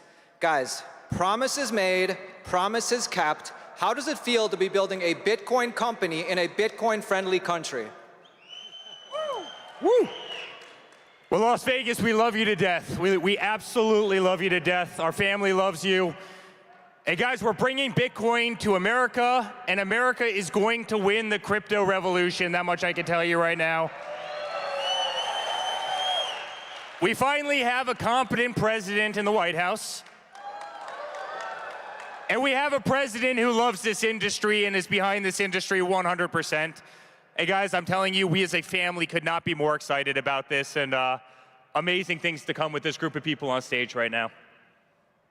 Listen, I agree. It's amazing. I know my father made a lot of promises to the crypto community, to the Bitcoin community.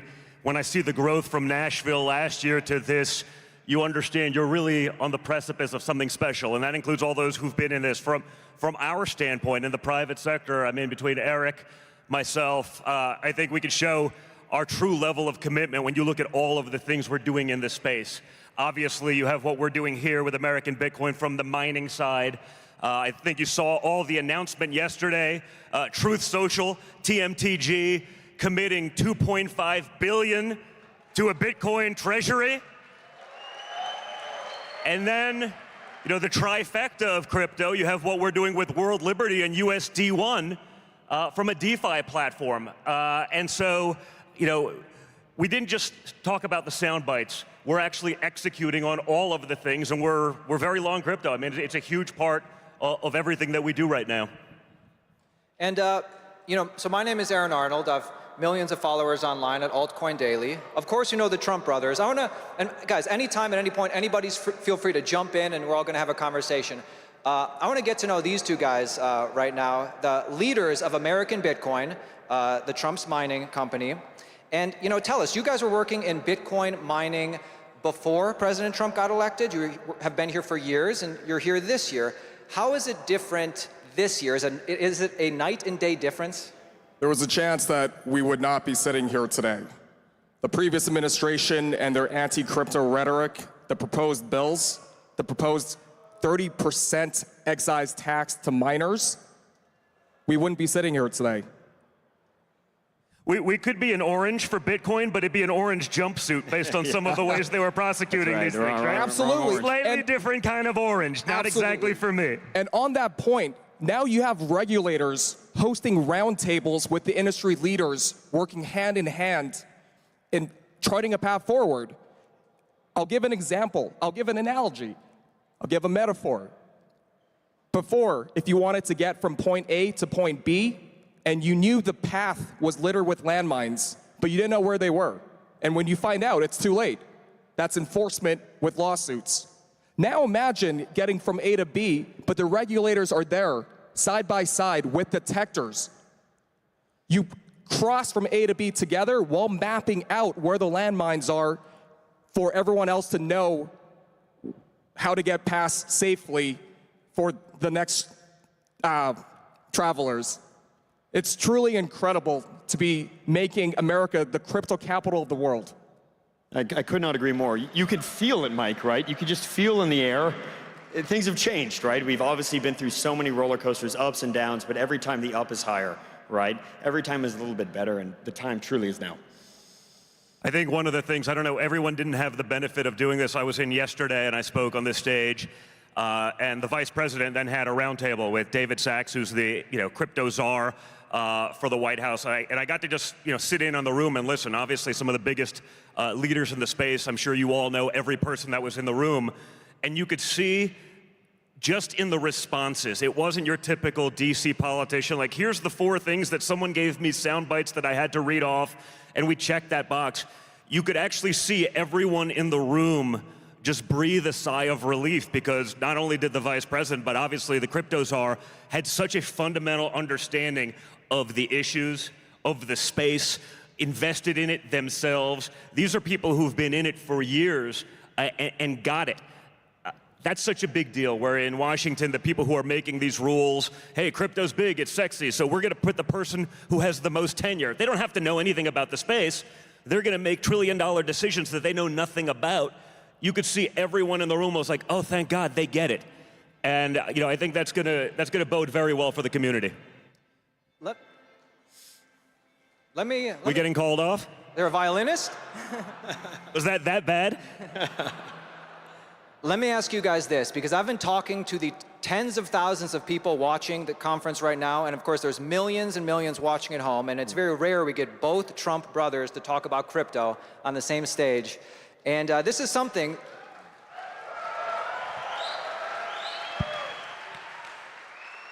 that people have been wondering. Which one of you got more into Bitcoin first? I'd say Eric was a little bit earlier than me, actually. I got a lot of my time for the last decade has actually been focused on politics, and it's sort of nice to be like, hey, we've run our last race. Now I'm fully, out of that space and to get back into focus. I think we all sort of experienced it a little bit in that, between the two of us, I think we're the most subpoenaed people in the history of the world. I think I've done more congressional testimony than anyone, and what we learned in those processes as we were debanked, as we lost insurance, as people that we would have been able to call and they would have picked up the phone call on the first ring for decades no longer even answered. We realized how many of the traditional sort of TradFi systems were actually broken. I always likened it it was a Ponzi scheme that we were a part of that we didn't realize we were a part of. We were just so far up in the pyramid that it just sort of worked. And you realized how many people in America probably were getting screwed, whether it was because of political beliefs or things that they had done, and they didn't have those opportunities. And so this whole notion of democratizing finance, that's not going to be done in the traditional banking ways. That's going to be done in crypto.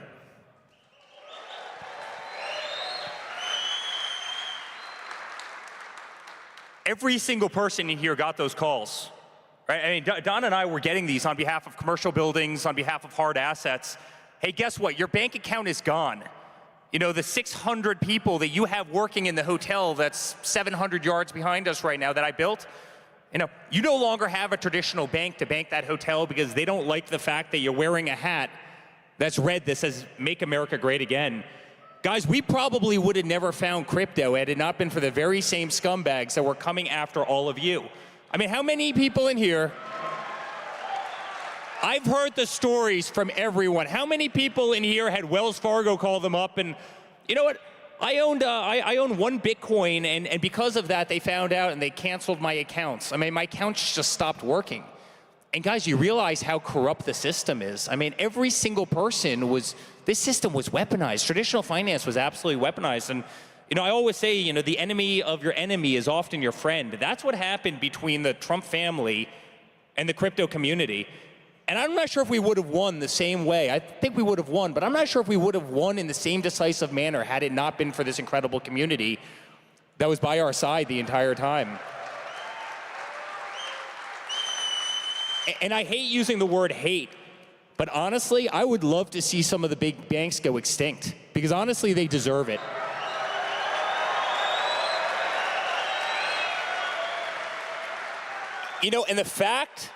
And the fact that they've been allowed to get away with murder for as long as they have is honestly kind of shocking. I use this analogy all the time, but obviously I run a very big real estate company. Every Friday at 5 o'clock, we're waiting for a wire to come in. The SWIFT system is broken, but not a single person outside the crypto community has talked about this system that's so fundamentally flawed. It works 40 hours a week, barely. You have traditional banking in this country that runs 9 to 5 with an hour-and-a-half lunch break. Go try and get a mortgage on your house. It takes 120 days, of which case at the end of it, they deny you even though they've banked you forever. You know, they say your money's safe when, you know, you deposit $1 million in a bank and they keep 100,000 bucks of it and they go spend your money somewhere else. You go try and pull out more than 5,000 bucks and you're on some terrorist watch list somewhere. I mean, the whole system, guys, is broken. And now all of a sudden you have crypto, which solves all the problems. It makes everything cheaper. It makes it faster. It makes it safer. It makes it more transparent. It makes the whole system more functional. And you wonder why these massive buildings that dot the skylines of every city around the world, you wonder why these buildings even exist, and the thousands of people that are pushing antiquated paper in these buildings. And guys, they're fearful of this room. They're fearful of all of us, and they better adapt, otherwise they're gonna get run over, and they're gonna get run over really, really quickly.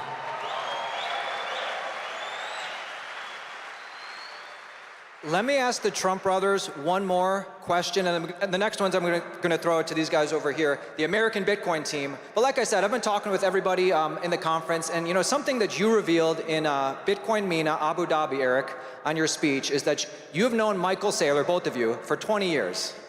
And you know, he in fact helped kind of talk to you about Bitcoin and get you to realize the value prop. Now, Michael Saylor, he's always so tactful. He never likes to reveal personal conversations between him and the Trump family. Could you tell us what Michael Saylor said to you that finally got you thinking, huh, maybe there is value here? So Michael's been a great friend of mine. And by the way, everybody needs to give him a round of applause because he's great, truly one of the greatest. Bitcoin is so fortunate to have him. Crypto is so fortunate to have him, but he's truly one of the great spokespeople. But I've known Michael for 20 years, long before he even went down the Bitcoin route. We were friends from New York. But I was with him about a year ago. He goes, Eric, here's the play. You need to mortgage Mar-a-Lago right now. You need to take $2 billion out on Mar-a-Lago right now, and you need to go long Bitcoin. And I go, I don't know, if I mortgage my father's house right now, I'm not sure if he's, and by the way, he's a total Bitcoin maxi, but I'm not sure if he's going to be thrilled. But you know, the amazing thing about Michael Saylor is he is truly one of the most pure, incredible people. He tells everybody, including Mike, right, including Matt, including our entire team, he goes, guys, do what I'm doing. Do what I'm doing. There's such incredible opportunity. I've never seen that in any other industry where you have the titan of the industry that's literally advocating for smart people to compete against them. And that's how much Michael Saylor loves this industry. And I think all of us owe him a tremendous debt of gratitude because what he's done for all of us is tremendous.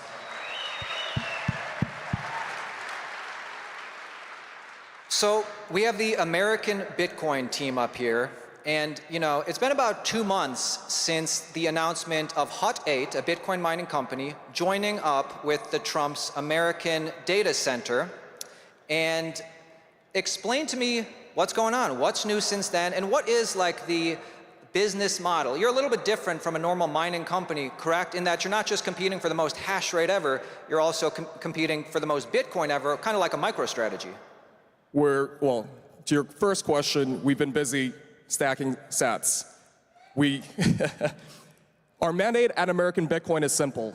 We want to increase the Bitcoin per share for our shareholders, and we do this through a variety of ways. I think I actually mined my first Bitcoin before I had my first legal drink. I've been in the space for some time. I've seen the industry evolve. I've seen it scale. I've seen it institutionalize. We're known to be one of the most efficient, lowest cost operators. We've been doing it for a very long time. So we see Bitcoin mining as just a foundational layer of being able to accumulate more accretive Bitcoin for our shareholders at a discount to what the market can buy Bitcoin for, a significant discount. And then there's a value in the volatility of the stock. Usually volatility carries a negative connotation, but in here, it's the volatility that allows us to raise very low-cost converts to even accelerate our accumulation of Bitcoin. But measure our success by increasing the Bitcoin per share for our shareholders. When you buy an ETF, it's always a ratio of 1. The value of Bitcoin will probably go up, but your ownership will always have a ratio of 1. At American Bitcoin, we're an actively managed company, and our aim, measure our success by increasing that static number year over year. What I would say is that, to Mike's point, we are looking for ways to accumulate as much Bitcoin as fast as possible, right? So we're running lean, we're stacking sats via our mining operations, we're going to stack sites with accumulation. How do we maximize that balance sheet? How do we make sure that we're a leader in the space? How do we create data centers here in the United States? How do we use energy here in the United States? What can we do to make sure that if there's hash rate globally, we're making sure that at the end of the day, we're making sure the US stays a category leader in Bitcoin mining and in Bitcoin accumulation? Guys, let's talk to the average American right now. I talk to millions of people every day on my channel, and what I hear a lot is, well, Bitcoin's already over 100K. I can't buy one whole Bitcoin anymore.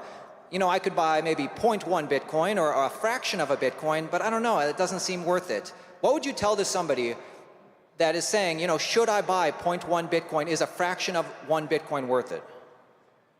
I think without question. Listen, I think for everyone, the second you get in it, right? Even as a student of finance and whatever it may be, once you're vested, all of a sudden you're paying attention. You're in the details. You don't have to buy 100,000 at Bitcoin. Like you buy as much as you can, whatever percent you can, and once you have that vesting, you're all of a sudden committed. You're paying attention to the details, you're understanding the game a lot more, you figure it out. I mean, people have said, hey, Bitcoin's too expensive. They said it at 1,000, they said it at 10,000, they said it at 50,000. This is a story that's pretty old right now. This has been going on for over a decade where it's too much. So, I think it's just important to get people in the game, to start understanding that, to utilize the other platforms, to be able to figure out DeFi. I think the more you do that, the more people are vested, the further away you get away from the traditional finance systems, and I think the whole community grows accordingly. Guys, there's one other aspect about this. I mean, all of us travel all over the world. Don and I travel hundreds of thousands of miles a year. I'm telling you right now, everybody in the world wants Bitcoin. I don't care where you are. I don't care if you're, royal families. I don't care if you're the biggest, financial institutions. Everybody wants Bitcoin. Everybody is buying Bitcoin. If you go back 12 months, there were probably less than 100 companies that were treasuring Bitcoin that really had any. And now every single day, it's another sovereign wealth fund. Look what GameStop just did. Look what Truth Social did. Every single day, people are allocating billions and billions of dollars to it. 0.1 Bitcoin is going to be worth an absolute fortune. And, look at the OTCs. The OTCs have the least amount of Bitcoin ever on their books, right? I mean, the arrow's going straight down as the price of Bitcoin is going straight up. I've got a dear friend. He spoke on the stage before, Simon from Metaplan, and I asked him, what's the hardest problem? And he goes, honestly, we're running out of Bitcoin. It's hard to find on the exchanges. I mean, guys, everybody wants it. No one wants to get rid of it. Everybody wants it as a balance sheet item. Every family, and this isn't America. This is the entire Middle East. This is Africa. This is all of Asia. This is Fortune 500. I mean, this is the biggest private offices. Everybody wants it. No one wants to get rid of it. It's designed to buy in fractions of integers. We just are so early to the game that some of us have been lucky enough to buy, full Bitcoin or many full Bitcoin. But don't let that deter you from getting in there, because this is an asset, and this is an asset that is absolutely unstoppable.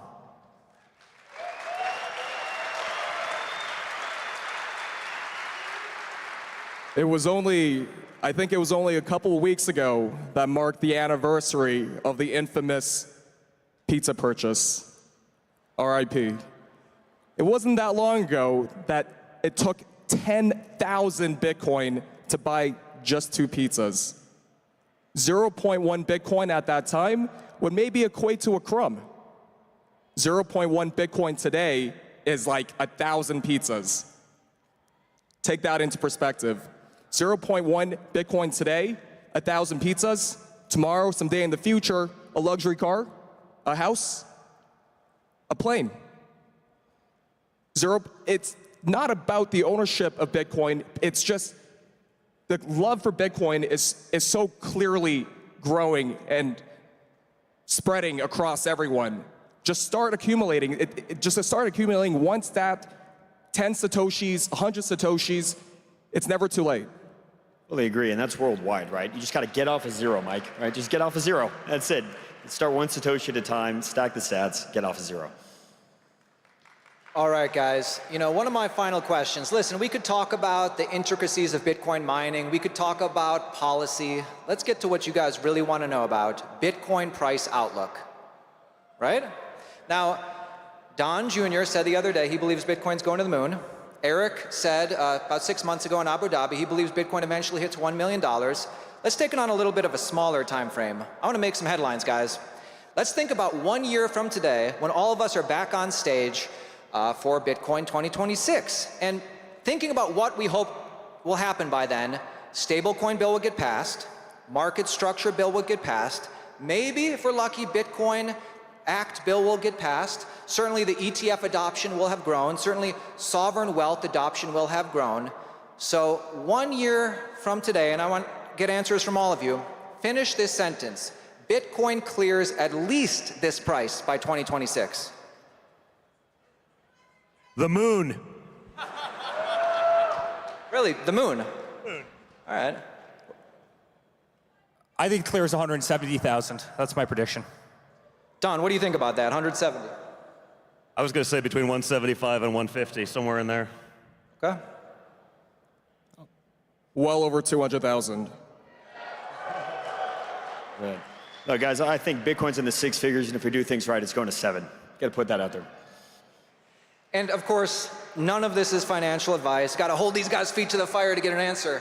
But then besides price, like just, you know, nothing to do with price, just as this industry is changing, and you guys are like 100% full in this industry now, and you guys have been for a while, like what are your predictions for how this industry does change, whether it has to do with, you know, Bitcoin adoption, crypto adoption in the US specifically or around the world? What are you guys seeing?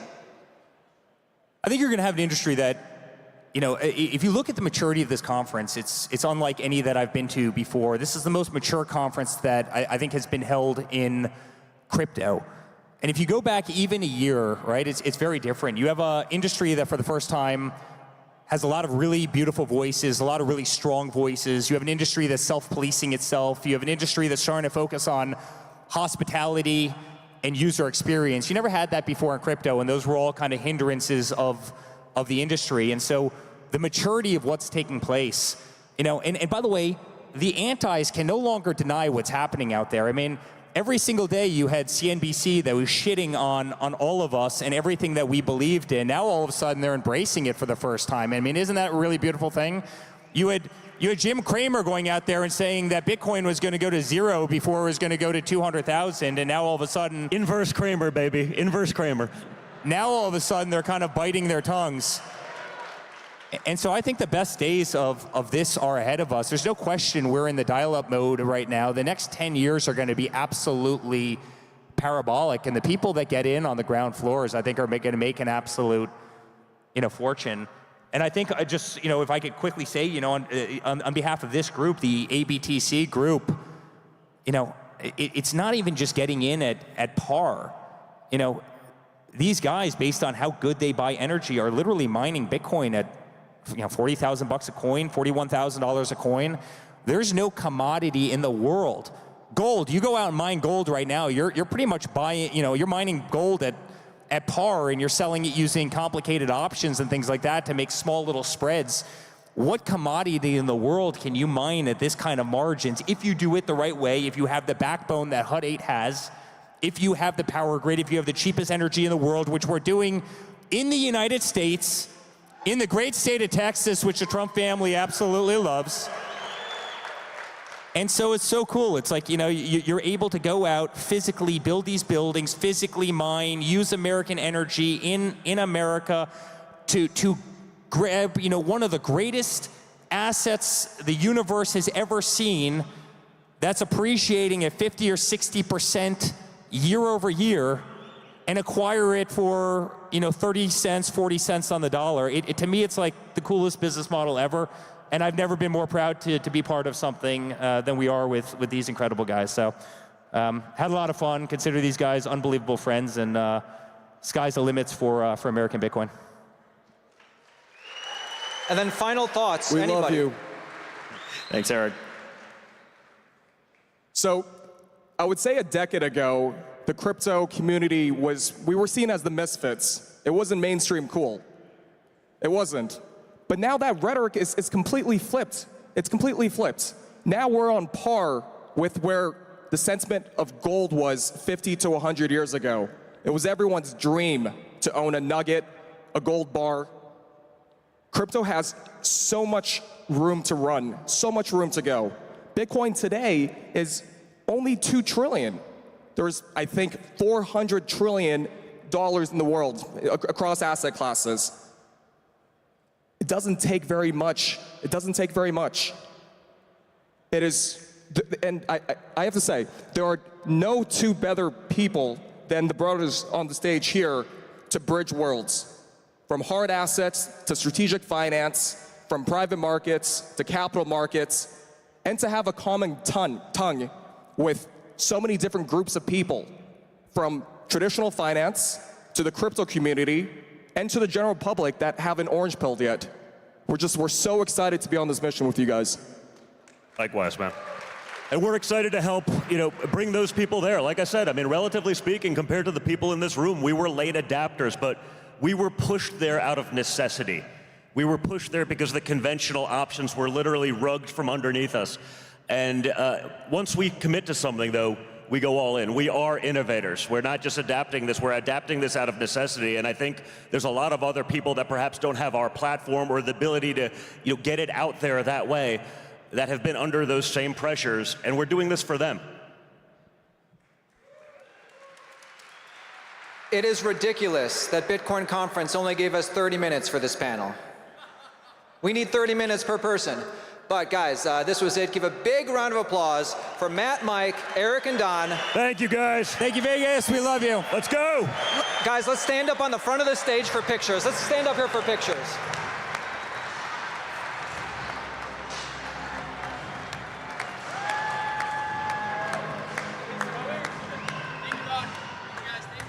Thank you so much for that incredible panel. Wow, look at this crowd. This is incredible. This excitement is insane. I know 30 minutes was not enough for this incredible panel. Some super bullish predictions on this stage as well, which was incredible to listen to. And thank you so much to this incredible crowd as well. I love this excitement. It's incredible. I've got my astronaut suit. We're going to the moon, guys. We are going. Let's go. Let's go. Thank you, gentlemen, so much. That was...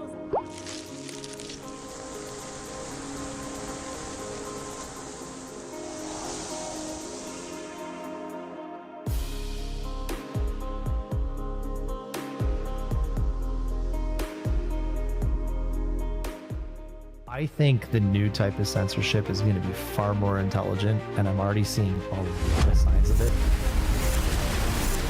The tide of free speech has turned, and it's unstoppable.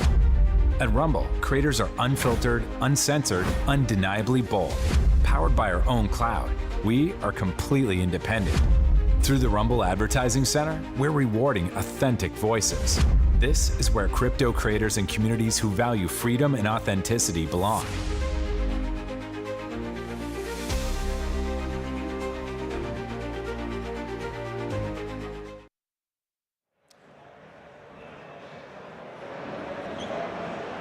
Welcome back to the Bitcoin Magazine News Desk presented by Mara. It's day one of the largest Bitcoin conference in history. You just heard a super bullish panel there with Eric Trump and Donald Trump Jr. talking about how Bitcoin is going to rip in price and go to the moon. The problem, they said, is that there's too much demand and not enough Bitcoin. I'll read a few quotes. Quote, the anti-Bitcoin can no longer deny what's happening. Quote, this is one of the greatest assets the world has ever seen. Here to break down everything you just saw, we're welcomed by two special guests. Dom Bay, founder of Proof of Workforce, and you know him from his panel earlier where he called on Meta. Yes, the Facebook product-owning giant. From Mark Zuckerberg, we have Matt Cole, CEO at Strive. Guys, want to bring you into the conversation here. Obviously, there is a huge amount of demand for Bitcoin, and it's happening at all levels. Corporates, states, governments. It sounds like you're active at most at the state level. Dom, can you tell us a little bit about why you think this is a huge growth area for Bitcoin? Yeah, so hey, we've seen Bitcoin now in the top 10 assets globally by market cap consistently, right? It's no longer a luxury to learn about Bitcoin. Scarcity remains one of the key cornerstones of Bitcoin. And so funds like pension funds, private wealth funds, they have to find this scarcity because it is only going to keep running out and becoming more scarce. So no matter when they find it, it's going to continue to be more scarce at whatever that time is. Matt, let's bring you to the conversation here. Obviously, you're talking to some of the biggest CEOs in the world, trying to get them to adopt. Where do pensions fit into the story? We really haven't heard that much from pension funds. It's been talked about as a potential class of investors that could get interested. What's the latest? Yeah, now is the time to drive corporate Bitcoin adoption, pension adoption. That's why I'm so excited for Dom to run for the board of CalPERS. I was there for 16 years before I was the CEO of Strive. And this is one of the largest pension funds in the U.S. and the largest. The largest. Okay. The largest, about $500 billion of assets under management. But like many pensions, they're underfunded. So about low 70% funded ratio. And this is after the great financial crisis. Think what's happened since 2008, 2009 to now. Equities at all-time high. Bitcoin at $100,000, yet these pensions are stuck. And we're moving into this world of abundance with AI, right? Where a world of abundance, there's going to be demand on what is scarce. Now is not the time to load up your portfolio with debt. We have a debt crisis. You actually need to look for a scarce asset, and it's Bitcoin, and that's why I'm so excited to see Dom doing what you're doing. Yeah, Dom, I want to talk to you a little bit about just the number of options that these institutions have. We've seen pension funds adopt Bitcoin, but they're not buying and holding Bitcoin. They're usually getting exposure through another vehicle. It's historically been the ETFs, maybe an IBIT, maybe a MSTR. What's the exposure level look like there, and is there a certain path that you'd like to see the pensions go in terms of their allocation? Yeah, me and Matt talked about this before coming on. Pension funds, don't typically hold hard assets. ETF was a groundbreaking thing that happened in January. We saw Wisconsin. We were lucky to play a small role in educating the Board of Trustees at Wisconsin.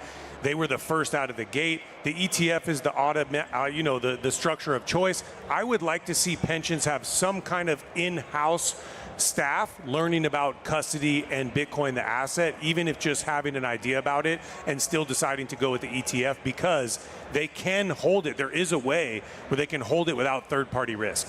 Matt, quick thoughts before we go back to the main stage. You were calling Mark Zuckerberg and Meta earlier. Any response? Yeah, so we gave it directly to Zuckerberg. So he heard us. They actually voted it down, similar to Microsoft. But it's important to note that, so before we were pushing for corporate Bitcoin adoption, we were fighting against ESG. And when we would fight against ESG, these proposals would get less than 1% support. What has happened? ESG has collapsed. And this can happen with Bitcoin as well. And so my prediction is over the next 10 years, you're going to see most companies in the S&P 500 own some Bitcoin. Well, of course, history happening. It's day one of Bitcoin 2025 underway. We've got Blockstream CEO Adam Back, a legend in the computer science space, about to take the stage. Stay tuned across YouTube, Rumble, and X. Announcements are happening live.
Hello.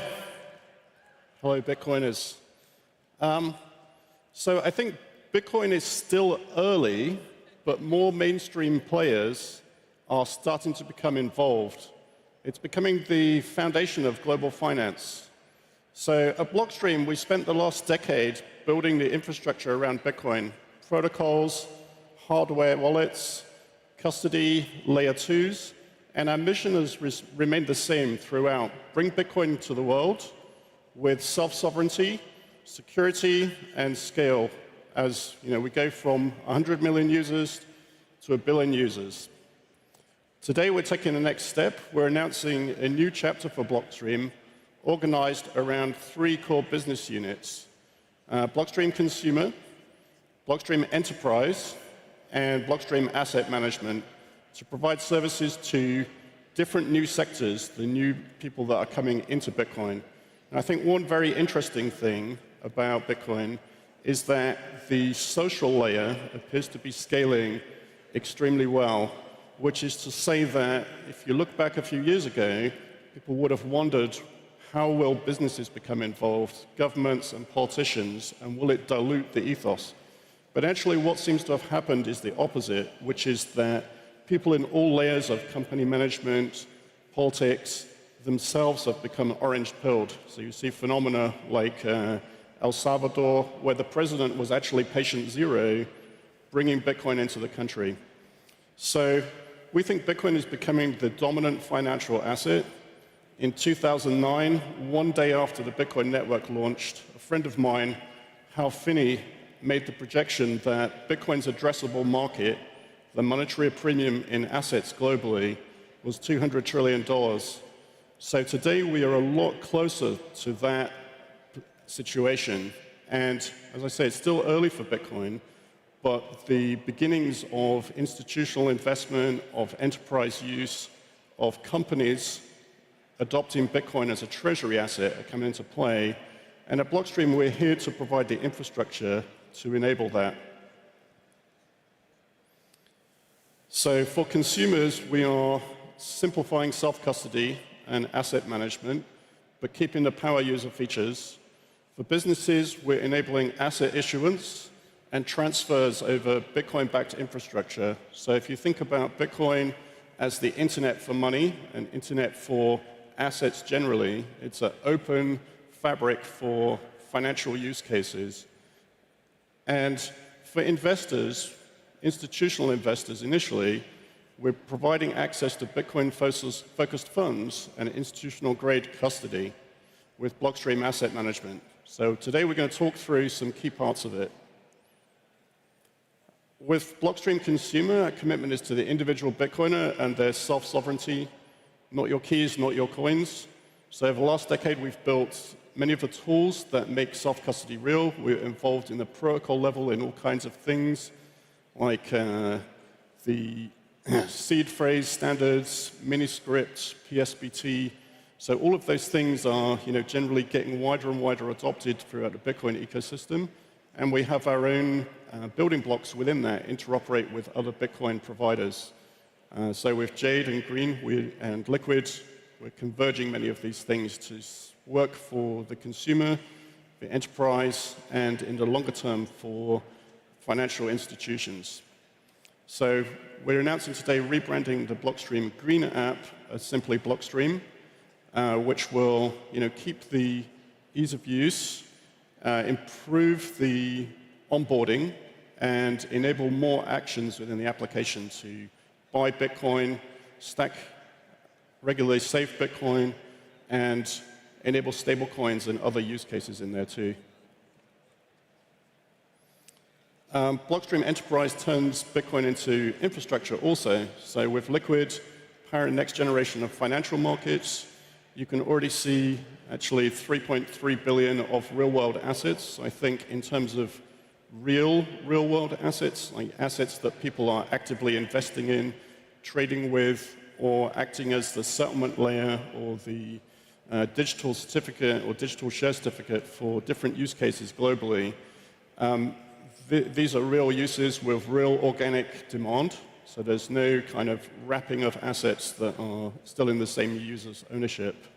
And we're bringing enterprise custody solutions to market as well to help with treasuries, asset managers, sovereign wealth funds, backed by robust APIs like FIX and SDA integrations. At Blockstream, we take a Bitcoin-first approach. Everything we build is designed to work with Bitcoin natively without adding complexity or unnecessary dependencies. Our focus is robustness, building infrastructure that lasts. It's a long time preference. You can see that we've been in market for 10 years with singular laser focus on Bitcoin.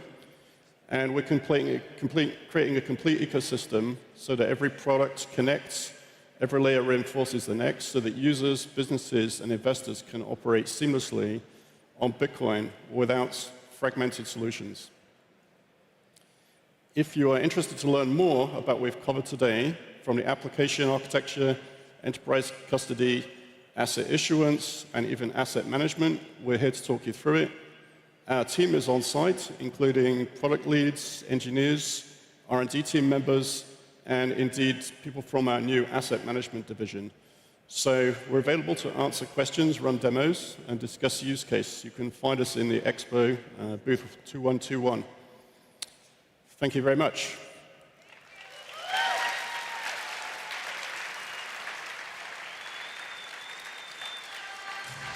All right.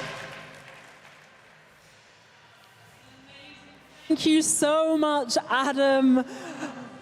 That was awesome. Wow, guys, there is so many of you out there. This is such an incredible day in Vegas. I love this energy, front row. This is why you're in the front row, because you're excited to be here. You're enjoying it. We are celebrating.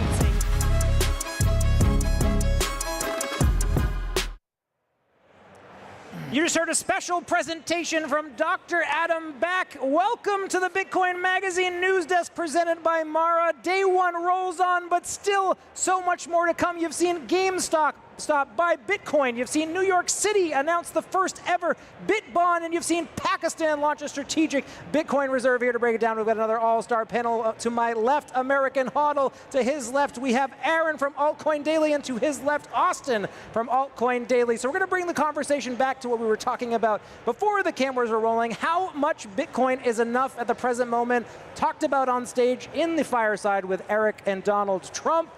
American Hodl, over to you. You were famous for the meme 6.1525, allocate, reach that stacking goal. What is the new stacking goal that you think people out there should achieve? Yeah, so I mean, when I first came into Bitcoin, the stacking goal was 21 Bitcoin, which is, you know, $2.2 million, something like that right now. So I mean, that's very unreasonable for the average person. And so we lowered it, or I lowered it to 6.15 became the default stacking goal for, 3 or 4 years there during an epoch. And I think every epoch has its own stacking goal. And I think right now the stacking goal is something still like 1 Bitcoin, because very shortly 1 Bitcoin is going to run away from you and you're not going to be able to get your hands on. Now, again, still, like, that's 6 figures, right? Like, that's a large amount of money for the average person. But I do think that the more we go on and the more Bitcoin becomes de-risked, the larger the goal gets in terms of fiat monetary value. Some more analysis to come. We're going to throw it over to the main stage for a special announcement breaking right now. MasterCard is on stage. We'll be right back.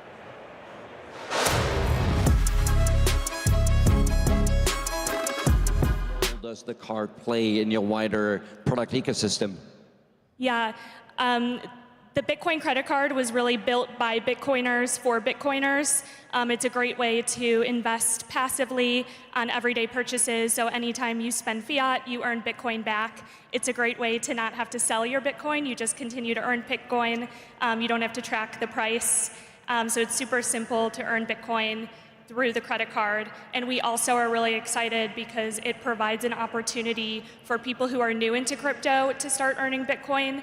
A lot of people don't necessarily want to trade or pay attention as much to the prices. We're all glued to the prices, but a lot of people aren't necessarily quite as glued to the Bitcoin price. And so this is really a great way to bring more people into the ecosystem, because you can just passively earn Bitcoin through everyday spending. And I really saw you out there in the front line giving out T-shirts, engaging with customers. And what's the feedback? Because we see a lot of crypto cards out there, right? Some let you spend crypto, and for those that want, I think that's very fair. That's utility. But what do your users say? What's the feedback you get from the crowd? Yeah, the feedback has been really positive overall, and we've loved to see people posting their rewards on X. So if you do have the card and you want to share your rewards over time, we love to see it. And there's a stat, I think it's 176% growth in rewards over the last year of people who have earned Bitcoin back on their credit card. So really impressive growth over time, and we have had really positive feedback so far. And if anybody gets the card, you can go to Gemini.com/card and let us know what you think. Very cool. And I understand I don't have to be an existing customer to get the card, right? Yes, you can sign up for Gemini and apply for the card right away. And it's a MasterCard product, so we're really grateful to have MasterCard as a partner in this, and WebBank as well. And MasterCard has been doing a ton in crypto and in Bitcoin, so we're grateful to have you guys as partners. Thank you so much, Olivier, for telling us about the new card. And to all you that don't have a Gemini card yet, or the card, just walk over there, follow the orange, follow the Cybertrucks, and thanks for the partnership. Thanks for being here with us. Thank you. Bye-bye.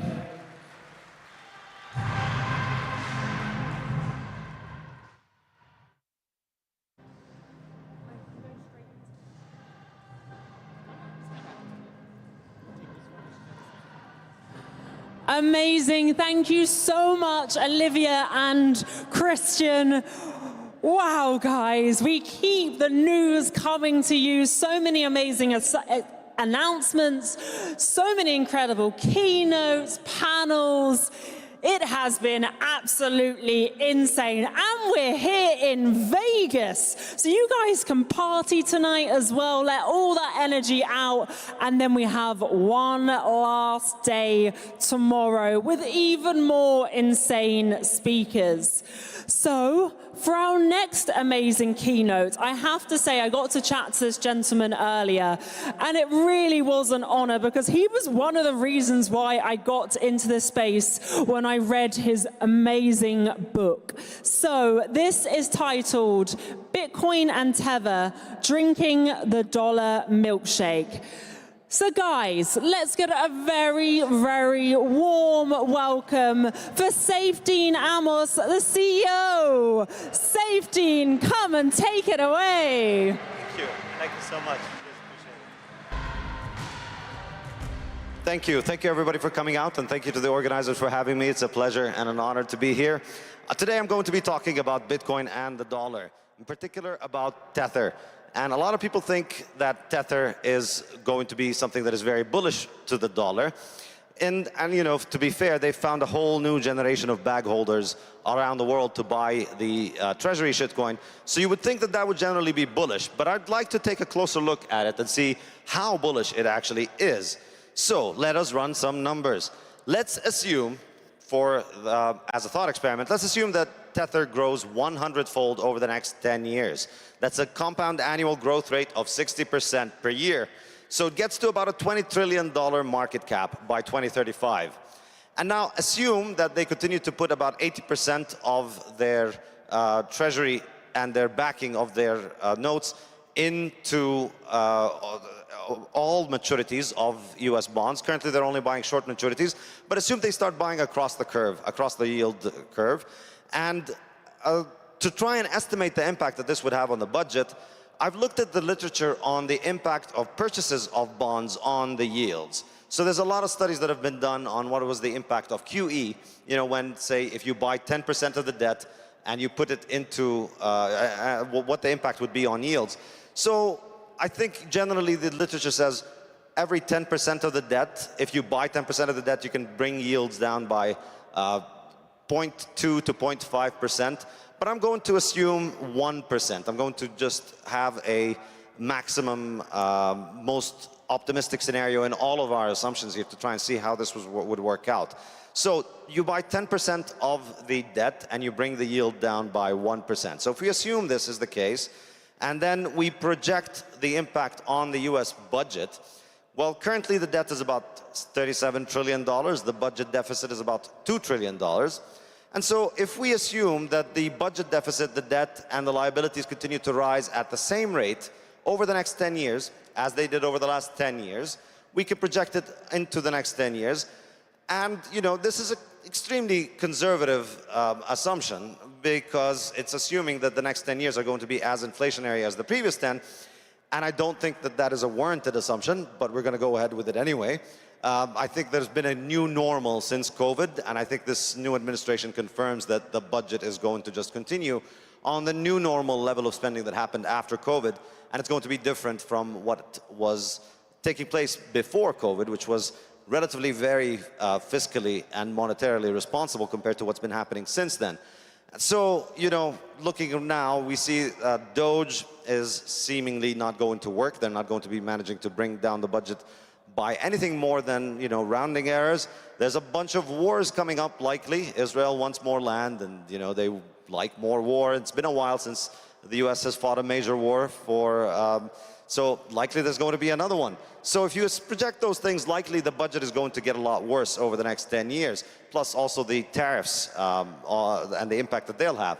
So if we run these projections, we'll see that basically by buying a lot of treasuries, growing at 60% per year, as we see in this table here, we grow the treasuries of Tether by 60% per year, and we see that this is going to bring yields down, right? That's the way in which buying treasuries helps the US government in a practical sense. The more treasuries Tether buys, the lower the yields become. So we try and calculate this and try and project it onto 10 years from now. And basically, the most optimistic scenario, according to these assumptions that I've just presented, which are all basically erring on the side of becoming more and more optimistic, it reduces the debt by about $3.7 trillion, or 5.4% of the debt over 10 years. This is, I think, maybe the most optimistic scenario you could probably present for the impact that Tether could have on the US public debt. And in conclusion, basically, nothing stops this train, as Lynn Alden always says, and not even Tether. Tether cannot fix what a century of fiat democracy ruined. There's been a century of inflation, a century of debt, a century of liabilities piled up, and you're not just going to find an enormous number of bag holders that are going to be able to buy this. Ultimately, I think another point that is often ignored here is that a lot of the new demand, a lot of the demand that is coming for Tether is displaced demand. A lot of it is coming from people who are giving up on financial instruments that would have demanded treasuries otherwise. In other words, when a currency collapses and people in that country start using Tether, they're decreasing the demand for treasuries by the central bank of the government whose currency has collapsed. So it's not entirely new demand. And even if it were entirely new demand, even if we assume that 80% of it, as we did in the previous example, we still see that the impact on the debt situation in the US is not likely to be significant. It's not likely to make a significant difference because the amount of budget deficit is enormous and it's continuing to grow, and the debt and the interest are continuing to grow, and it won't touch the entitlements, it won't touch the defense spending, and so therefore all of this new extra demand is not really going to make a big difference. It's ultimately no way to escape the inevitable fate of default, devaluation, or default by devaluation, which are essentially all more or less the same thing, that a lot of people who are owed a lot of liabilities are going to find out that they're not going to get what they want from them. So this is ultimately what I think is more likely. Yes, it can help the fiscal position of the US government that more and more people are buying Tether, but I don't think it will make that big of a difference. But where does that leave Tether? I think there's an interesting question here to ask, which is, what is the impact that is going to have on Tether, given that their reserves are being devalued or that they might default on? So devaluation is not a big problem for Tether because their liabilities devalue as well. When the dollar goes down, the value of their liabilities and their asset goes down, so that's not a big problem. The bigger risk for them, of course, is default. Default is the main risk, and in particular, you know, could be that the US government defaults specifically on Tether's bonds. Specifically, after they buy a lot of bonds, the US government could just say, oh, well, somebody was involved in some criminal transaction with Tether, therefore, all of your bonds are canceled. They've done it with Russia. Maybe they'll do it with Tether again at some point. Now, Tether are smartly hedging against this and protecting themselves from this by doing the smart thing that everybody should be doing, which is buying Bitcoin. It's the smartest thing that anybody could do. So currently, Tether has over 100,000 Bitcoins, which is worth more than $10 billion. And their US dollar denominated reserves and treasuries are around 120 billion. So currently, they've got more than 10 times as much fiat as they do Bitcoin. However, if there's one thing we know about Bitcoin, it's that it has number go up technology. And if there's one thing we know about the dollar, it's that it has number go down technology. Now, one thing keeps going up, the other thing keeps going down. Inevitably, the thing that goes up is going to overtake the things that go down.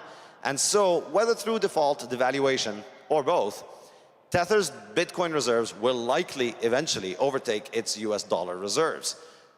The ways in which we get there might be different, but as long as Tether keeps buying more and more Bitcoin, which they seem not to be stopping, and which seems to be a very wise thing for them to do, because it's the only way to protect themselves from devaluation of the dollar and default on treasuries. As long as they keep doing that, the value of their Bitcoin reserves is going to continue to go up, and likely it's going to overtake their US dollar reserves. Now, at this point, something that the Tether fraudsters have said would happen might actually finally happen. You know, we've always heard the Tether is going to break the peg. And maybe it will happen in this situation, because ultimately the real risk for Tether, the riskiest part of their business, is the treasury bonds. Treasury bonds, which are usually presented as the safe haven, are actually the main risk for Tether. And so over time, as their bonds devalue, as their dollars devalue, their Bitcoins appreciate, and so therefore they will be able to break the backing of Tether with the dollar, but they would break the peg upwards. In other words, it would be possible for them at some point to revalue Tether upwards, and so to make it so that one Tether is redeemable for $1.02. And then they could keep doing that further and further. They keep revaluing it upwards as the dollar drops. So Tether becomes relatively stable coin while the dollar keeps devaluing. If they offered the world a dollar plus 2% per year, or 1% per year, that would be more attractive than the dollar for a lot of people. And so therefore, we enter into this cycle where Tether can increase its valuation, which is going to increase demand for Tether at the expense of the dollar, which is going to then increase the amount of Tether purchases of Bitcoin, which is going to drive up the Bitcoin price further. And the key thing here is that even though Tether puts only a small percentage of its reserves in Bitcoin, because Bitcoin is so much smaller than the US debt market, that impact on the Bitcoin market is a lot more significant than the impact that they have with the majority of the reserves going into the debt, the US government debt. So the US government has got some $37 trillion in debt, which is enormous. Bitcoin is only $2 trillion.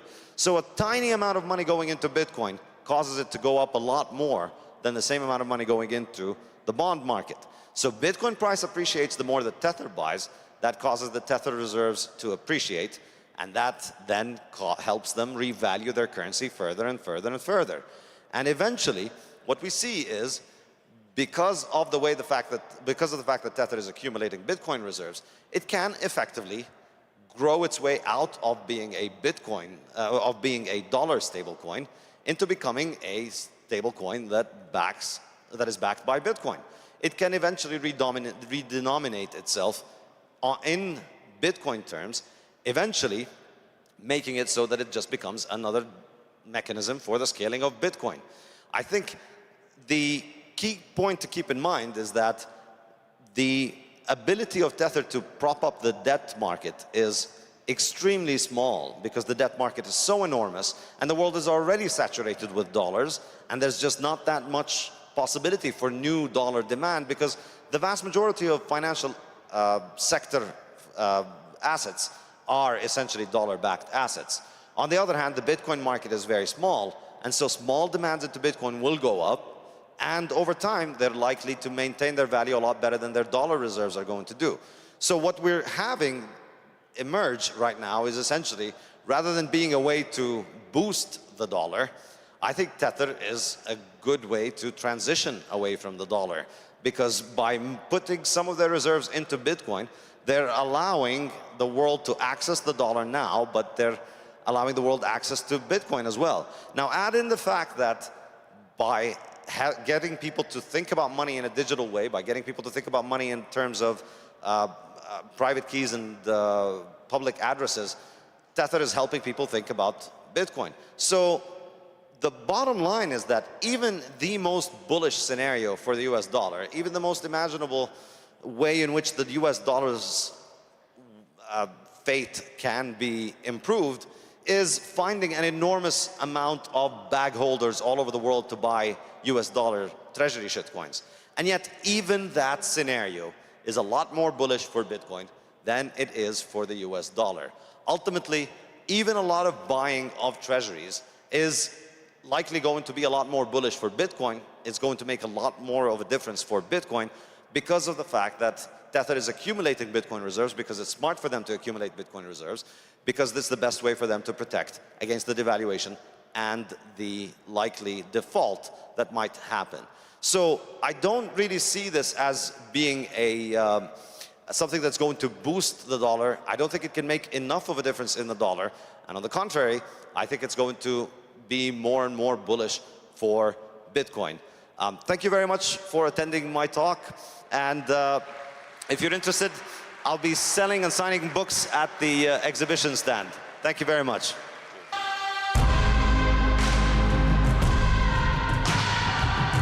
Thank you so much, Safedine. Awesome. Wow, guys. This has been electrifying. Such incredible speakers. And we're going to keep the energy rolling as well. I know you guys love some entertainment, some music to get you in the vibe.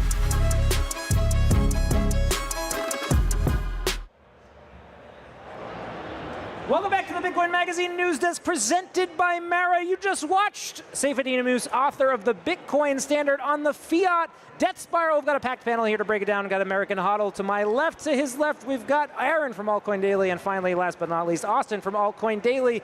American HODL, over to you. There's this idea now in Bitcoin land, in the Bitcoin world, that alt season is over, publicly declaring that institutional capital is broadly favoring an allocation to Bitcoin, and there will not be a retail return to the kind of products you've seen like meme coins or NFTs as in past cycles. Is alt season over? In my opinion, yeah, alt season is over. I think that alt season has failed to find a narrative. I think meme coins kind of gave up the game on alt season, which is, hey, this is all just a game of hot potato. You got to pass this to the next guy before you get stuck holding the bag. People can see it clearly. I mean, even the dumbest person you know knows that a dog picture on the internet is worth precisely $0. And so people can't buy into that narrative anymore. And so I think the new narrative, the narrative du jour, is going to be Bitcoin treasury companies, all these SPACs, you know, all of the MicroStrategy copycats, you know, things like... Well, we'll get to Bitcoin treasury companies. I want to give Aaron and Austin a chance to defend the position. Obviously, meme coin hype cycle over. Maybe there isn't a new narrative right now. Are you bullish on an alt season, whereas the Bitcoiners are not? You know, alt season as we know it, I don't think it's going to happen where, you know, it was this wealth effect where people holding Bitcoin, it went up Bitcoin, we felt wealthy, so some people were like, I'm going to put some of my gains into lower cap coins. Meanwhile, new people came in going, well, I missed the boat on Bitcoin, I'm going to put, you know, my money into these lower cap coins. I think that's always going to happen. That's just human psychology, but not every alt will go up. There's plenty of crap out there, as American HODL just stated, and the fact is, there will be altcoins that make it farther than others. I mean, Bitcoin Magazine loves to share Matt Hogan of Bitwise or Larry Fink on how bullish they are on Bitcoin, but those guys are just as bullish. You can find them talking about Ethereum or certain coins specifically as well. And I'm not saying it's right or wrong, but the fact is Wall Street is adopting crypto. But it does feel like the energy is out of the room, especially when you're thinking about Ethereum. Was the intellectual vanguard of the industry now a bit broken? No thesis, no narrative, openly kind of wondering what's next. Austin, your take? I think Bitcoin is fundamentally different. There's a huge Bitcoin conference for a reason. None of these altcoins, which are highly speculative, would be here without the value that Bitcoin brings, and then the rising tide lifts all ships. I will say for me personally, like there's a lot of fundamental on-chain and even macro Bitcoin charts that I think all of us agree on with the MVRV, like Bitcoiners love charts like this. For me, where my goal is to accumulate more Bitcoin and just learn about the space in general, I personally believe in one more chart, which is the Bitcoin dominance. Humans will human. Eventually, Bitcoin dominance will go down. And at the end of the day, you want to be holding more Bitcoin. But what has been built, right? We've seen the 16 years of narratives. We've seen them come and go. American HODL, haven't we seen enough from the altcoin world? Absolutely. Kill them all with fire. Austin and Aaron, your Just thoughts? lobbed American HODL straight down the middle. Don't you think they should all die? Hell yeah. Well, I mean, in terms of defensible things, and you talked about holding Bitcoin, Austin, Aaron. I mean, are there products that you're using on a I daily think basis? 99% should die. I think it's about, there's tens of thousands, if not hundreds of thousands, but when Altcoin Daily, we speak to an audience of over 3 million, we cover the whole market, and when I learn that Swift, which has tons of active users, an archaic system that should be updated, is choosing to use Chainlink. When I see that BlackRock is building, or JP Morgan is building their privatized chain, which is the antithesis of Bitcoin. Total opposite. I'm just saying they're using it on Ethereum. To me, that says that they see value from the utility of that. Doesn't mean price go up. American HODL, your take on the fact that Larry Fink is saying one thing to Bitcoiners, maybe saying another to the crypto crowd? I think that we as Bitcoiners have an ambivalent relationship with Wall Street, where basically we're frenemies. We are aligned on number go up, and we're aligned on literally nothing else. Wall Street wants to stab us in the back the first chance they can get, so it doesn't surprise me at all that they are duplicitous scoundrels. Pete, back to you. Bitcoin treasuries, let's introduce this subject because it does feel like there is another type of altcoin season happening. It's just a different flavor, right? We've seen these companies capitalize, put Bitcoin on the balance sheet, but they're trading publicly with stocks, tickers. This is an experience that's maybe very similar to something like CoinMarketCap. You look like a Bitcoin treasury. You see a different ticker symbol with a company that owns Bitcoin. Is this something that is catching on in the altcoin world, Aaron, Austin? We're talking about companies like MicroStrategy, like Nakamoto, correct? These companies that put Bitcoin on their balance sheet, and probably the main reason people are buying the stock is because they want exposure to that, like a little bit more than just Bitcoin. The fact is, we are seeing a lot more of this, while once, at least in my mind, it was really But is there an interest in your audience in investing in this class, or do they want the next dog coin? You know what? It's always changing. I would say MicroStrategy has just kind of broken through where there is interest in that. And we are, we cover like Jack Mallers all the time, so they're familiar with Nakamoto. And really, when you get these different, I don't want to say figureheads, but these leaders that break through with their messaging, there is an interest in that, but just generally speaking, I would say no. But if you can kind of break through. American HODL, there's some criticism within the Bitcoin community about these Bitcoin treasury products. Maybe in 2021 you saw Michael Saylor on stage, but he wasn't talking about MSTR. He wasn't talking about his public stock. The focus was on Bitcoin. These Bitcoin treasury companies, in a sense, trading like altcoins, no? I think absolutely we are in the beginnings, the infancy of a Bitcoin treasury bubble. I think there is the potential for this Bitcoin treasury bubble to grow to gargantuan proportions. I mean, it could be potentially as big as the .com bubble.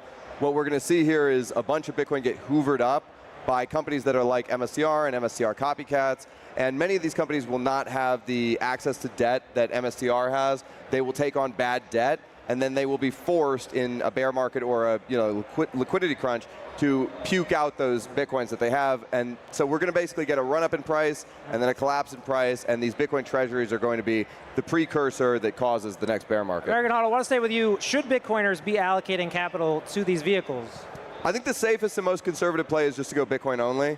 And if you do have money that's stuck in like a retirement account or something like that, you have like fiat accounts where maybe you can do a little bit of trading tax-free, like maybe that's okay. But like most of your position should be in Bitcoin, in spot Bitcoin, in self-custodied Bitcoin.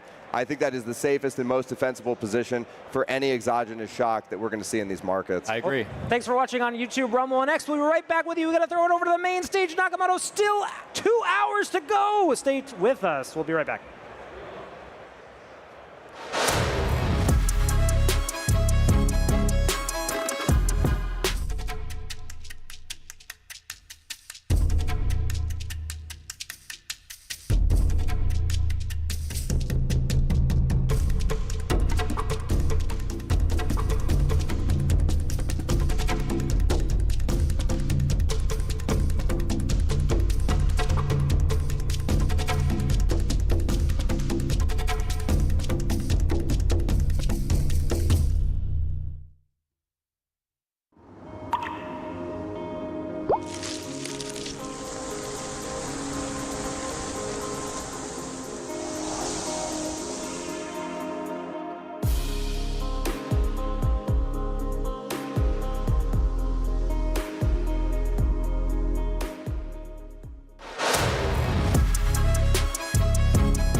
we're at this really interesting point right now, but could you take a few steps back and share your journey in founding Lightning Labs and building the Lightning Network, and that can lead us into the point we are today. But let's start with a little bit of history. Well, first, it's great to be back here with the Bitcoin community that's here today, the world's largest Bitcoin conference. And it's incredible to think how far we have come as a community of builders, of enthusiasts, of people that are part of this community and spreading the word about Bitcoin. The way that I think about Bitcoin is we are a movement of people that believe in freedom, decentralization, a global open source technology that anyone can participate and be a part of.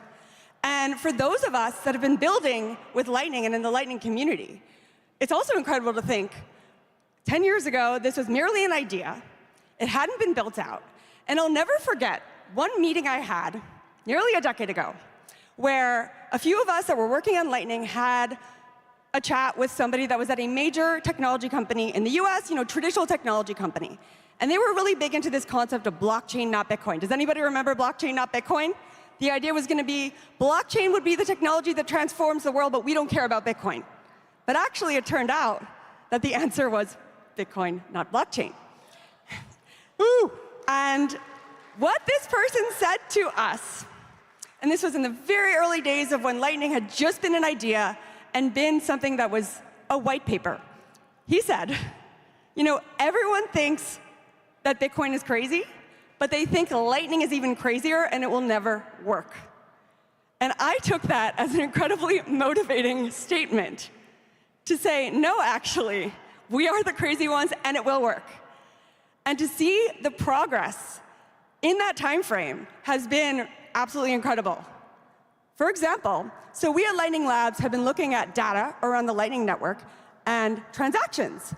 And a couple years ago, maybe 4 or 5 years ago, Lightning annually was doing tens of millions in volume. Today, we're doing tens of billions, and soon we're going to be at tens of trillions. We 1,000x'd in a matter of a couple of years. And this is a testament to the community. Like Bitcoin, no one controls Lightning. It's a decentralized network with tens of thousands of nodes. We have node runners, we have builders, we have companies that are a part of it. We have users, communities, enthusiasts all around the world that are using this technology. So we have an opportunity right now to make Bitcoin the technology that the entire world uses when it comes to transacting, when it comes to bringing financial freedom, when it comes to enabling global, instant, interoperable payments that anybody can be a part of anywhere around the world. And a couple years ago, this was an idea and something that was in its early phase, right? There was a lot of promise. And now we're in the phase where it's not just the promise phase, it's the execution phase and the phase where this is all coming to fruition. And this is in no small part due to every single person here in this room, everyone in the Bitcoin community, and really building out this decentralized global network that is scaling Bitcoin to the next billion users. Yeah, Elizabeth, I want to just give you and your team and the Lightning ecosystem and the whole, really large part of the Bitcoin ecosystem some flowers. I think we've all been in that state where we keep refreshing the price of Bitcoin to see how much richer we just got. But working with the Lightning team, it's always been about adoption. It's always been about how do we get the next billion people who are left out of the economic pipelines, how do we get them empowered, connected to the Bitcoin system. I've always been inspired by your team's focus on that, and through a lot of headwinds and a lot of haters and doubters, and it's really cool to see the network. By the way, I welcome the haters because it motivates me. Love that. So, all right, let's talk about this a huge opportunity right now, stablecoin. So I had the honor of joining you and Paolo down in El Salvador a few months ago. The theme of that talk was it all comes back to Bitcoin. That was a very exciting announcement. Few people know that Tether actually started on Bitcoin, and really it's grown largely on other chains where there's lower fees or whatever reasons, it largely proliferated on other chains. And so what we announced was bringing Bitcoin, bringing stablecoins to Bitcoin using Lightning Labs Taproot asset technology. So Elizabeth, can you expound on just what that announcement was, number one, but number two, how is that going to help get the next billion people connected to the Bitcoin system, the network? So in the early days of even thinking about a global, decentralized, scalable network that would bring Bitcoin to so many people, that would enable millions of transactions per second, there was always this idea that Bitcoin itself would be a glue connecting all sorts of other assets and enabling people to, say, transact in a variety of currencies where Bitcoin was underpinning those transactions. Today there's still this concept of a cross-border payment, which if you think about it doesn't really make sense because we don't have a cross-border email, a cross-border tweet, and yet we should be able to transact globally, seamlessly, natively on the internet, and that's what Lightning enables. So it made perfect sense to us in the community and at Lightning Labs to build out a protocol to enable financial transactions on the Lightning Network, starting with stablecoins. So a couple months back, with Paolo, who I know is going to be speaking here as well, his first time in Vegas, by the way, we announced that Tether is launching on Bitcoin and the Lightning Network to bring its 400 million users to Bitcoin and 10 trillion of annual volume. No big deal. And some people might say, okay, well, we're Bitcoiners. Do we care about dollars and stablecoins? And the answer is, I believe, and we believe, that all of these people want Bitcoin. They just may not know it yet. They think they want a faster horse, but actually they want a car. And these are people all around the world living in economies with hyperinflation. The government might have taken money away from them. They want what they consider a stable store of value.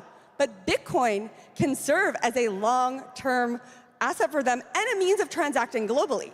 So with the 400 million users of Tether today, as they onboard to Bitcoin and Lightning, well, it turns out the fees on Lightning are lower than anything else out there. The scalability is better than anything else out there. And these users care about fees. They may be in Argentina or India or Nigeria. And they might be saving $100, $1,000, and they're using stablecoins to do that. So as they onboard to Bitcoin, they're going to be able to say, use a stablecoin, maybe in their day-to-day transaction, maybe just say, okay, I want to go 50-50. I'll have half in stablecoins and half in Bitcoin. And then we're going to Trojan horse them into using Bitcoin because they're going to realize the value and the benefit of a true global decentralized currency that anybody around the world can use. So one of the really exciting things about bringing stablecoins onto Bitcoin is we know there's a massive amount of transaction volume. But the way it works on Lightning is all of the transactions are using Bitcoin to transact. There are nodes on Lightning that are using Bitcoin to route the dollar payment. So it goes from dollar to Bitcoin to dollar. And it actually can go from just dollar to Bitcoin. Within a Lightning transaction, a user can send dollars, stablecoins, receive Bitcoin, and vice versa. So how many people here have heard of Steak and Shake? Anybody? Shout out to Steak and Shake. I'm from New York, and we don't have any Steak and Shakes there. But it has 436 locations within the US. And just recently, working together with a company called Speed, they started accepting Bitcoin. And did anybody here pay with Bitcoin at Steak and Shake? All right, shout out. They're using Lightning. They're running the technology that we're building at Lightning Labs. And not only were users posting videos of paying with Bitcoin, we actually heard here at the conference yesterday that the CEO said it's faster than credit cards, and they're saving 50% in fees over credit cards. So this is saving companies money. It actually works seamlessly. We watch the videos on our team. We love seeing this in action, the real-life use cases. And it all went through, and it all went through quickly, and we were like, wow, we've come so far. This is incredible. And one of the really cool things was, one of my team members, Ryan Gentry, paid with, there's a bridge Tether today, native is coming soon. He paid with Tether. And Stake and Shake received Bitcoin, and it happened natively in the protocol. There was no exchange involved. There's a node that just did the conversion like within the Lightning transaction. And what this means is anybody that accepts stablecoins will now natively in this protocol be accepting Bitcoin. Anybody can pay with Bitcoin with any business that accepts stablecoins and vice versa.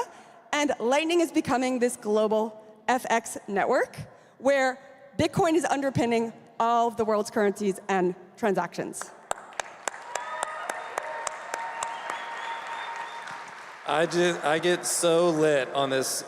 We're using the international demand for dollars, for stability, to educate and tap or connect all these people into the Bitcoin ecosystem and introduce them to Bitcoin.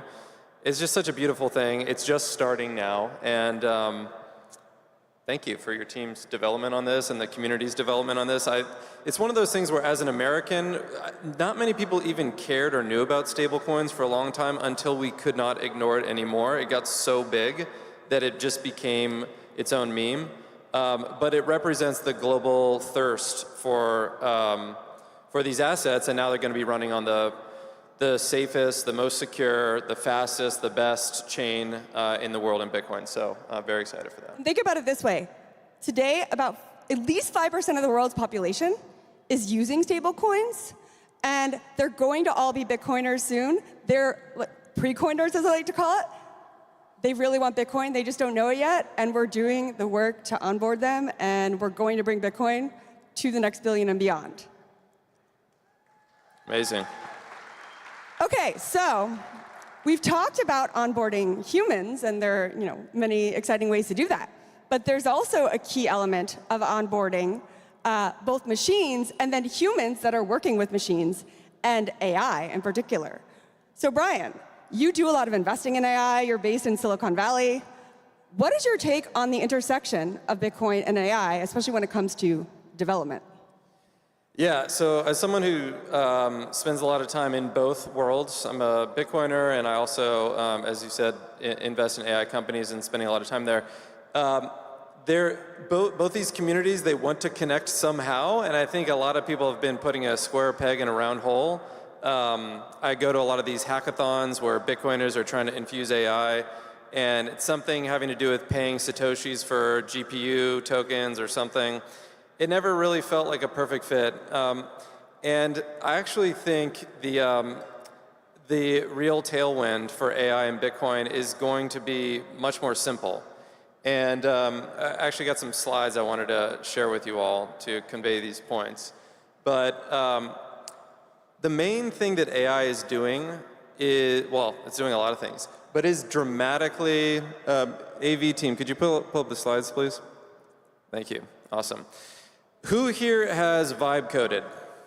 Anybody? We got some vibe coders? Okay, so for those that may not be familiar, vibe coding is what I like to call human-guided AI coding. Yeah. It's basically like, coding is hard. If you have no technical background, you look at a terminal and you're like, what the heck is going on? AI makes it easy. It's natural language. You just tell the AI what you want to make. And there's all these tools out there like Replit and SourceGraph and Cursor and V0. They are dramatically reducing the effort and cost to create things. And when that cost and effort goes down, it means there will be more creators. Everybody in this room can make whatever app they think of. Literally, like, we're there. You just have to start using these tools and working with the AI, and you kind of feel your way through working with the AI. But the number of creators is going to skyrocket. So that's point number one. And by the way, the way that Bitcoin is democratizing access to financial services, AI is democratizing access to coding and creating apps. Yes, and I'm gonna make a finer point on this towards the end here. But okay, so that's one trend, and then so you have all these developers making these new apps. There's this company Stripe. I'm sure you've all heard of it. Stripe got huge because they make it really easy to integrate payments into your application. Every app developer wants to, not every, but almost all apps want to integrate payments in some way. I think Bitcoin is going to be the successor to Stripe in terms of making it very, very easy to integrate payments into applications. The Lightning Network is here, Bitcoin is hardened, stable coins are coming, and it's turnkey. It almost feels, so I've had experience building these things, it almost feels like the AI prefers it. So I just put this table together here. Bitcoin, no bank account is required, no KYC or AML is required. It's available everywhere, it settles instantly, it's P2P, there's no fees. It's just sort of obvious that this should be the default value transfer mechanism in applications. So as these legions of vibe coders come to be, and as they start to get more familiar with just integrating Bitcoin, I think it's going to become the default mechanism for value transfer in these applications. So it's not about paying sats for GPU tokens. I think it's just it's a better money system, and there's going to be more creators, and they're going to by default implement Bitcoin. And we've got a story to share in a moment, but yeah. It's a big part of this trend. Okay, so Brian, you have taken up vibe coding with Bitcoin as a hobby, and you've involved some members of your family. Let's hear about it. Okay, so I've got 4 daughters. They're 9, 7, 5, and 3. They're awesome. They're all Bitcoiners? They're all Bitcoiners. One of them was Satoshi for her historical figure project recently. And I've always wanted to somehow, I always teach them about Bitcoin, literally my 3-year-old talks about Bitcoin all the time. But I always wanted to somehow weave it into their lives. We're pretty anti-screens in our house, but I wanted to do something. And I also wanted to learn about this vibe coding, and I got my 9-year-old to start vibe coding with me. And we decided to create a little chores app. So my wife and I will go around our house, take pictures of a messy room or weeds in the backyard or whatever, and we'll attach some Satoshis to the issue. We'll post it, and then we'll give the kids an iPad that they can, it's like a little treasure hunt for them. And they go around, they fix the issue, they take an after picture, the AI compares the before and after, and if they did the job, they get the sats. And they are obsessed with Satoshis now. And so, it was a proud father moment, but, and I just wanted to show you, literally this is how easy it is. So I use this thing called V0. This is a literal screenshot from my session. I said I want to implement Bitcoin payments using Voltage. Shout out Graham and the Voltage team. And this was the response. Great, we have now implemented the core functionality for Bitcoin Lightning payments in your app. Let's summarize what we've accomplished. And it worked. And I know Graham from Voltage, so I had him do a session with me afterwards. And I was like, is this actually how it should be? He looked at the code, he's like, yeah, this works. So, and there was, no bank account, no nothing. My daughters are signing up using that. This is the output of the app. It's pretty cool. And it works. It all works. And there's no friction involved in doing it. No bank account, no business entity, no nothing. They just started signing on and earning Satoshis. It was just a beautiful thing. So. Okay, so then someone in your family earned some sats. How did that work? Yeah, they literally they log in. It kind of looks like Instagram with the issues, and they tap an issue, they fix it, and then they take an after picture, they submit it. Grok's AI service compares the two, and if it confirms that it worked, they just get the Satoshis. And they are stacking sats every day. Now they're asking me and my wife to create new chores for them so they can stack more sats. And when you feel something, you experience something firsthand, you feel the future. I felt like there's going to be more creators, and Bitcoin is going to be the native way that value moves around these systems. It just is. So anyway, very exciting. Okay, so anybody in the audience that has kids or a family, this is the way to get your kids to do chores. Yeah, make them Bitcoiners early. This is how we bring Bitcoin to billions, starting with the parents. All right, well, again, I just want to reiterate that as a community, I'm so proud of everything we have done, and we have come so far. But as Bitcoiners, we are focused on utility. We're focused on creating technologies that enable use cases to bring financial freedom to the world. And we're going to 1000x from here. Thanks all. Let's go. Thanks, everybody.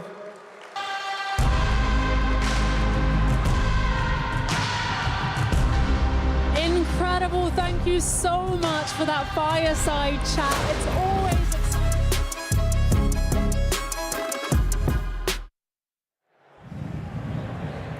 Welcome back to the Bitcoin Magazine. Magazine News Desk presented by Mara. It's day one. We're winding down here. You just saw Lightning Labs CEO Elizabeth Stark talk about AI, stablecoins, the future of Bitcoin, intertwining our panel here. You know him from the last few segments. We've got American Hodl, Austin from Altcoin Daily, and Aaron from Altcoin Daily. The topic now, I think we're in agreement. This is a bull market. No matter how you slice it, altcoins or Bitcoin, things are going up.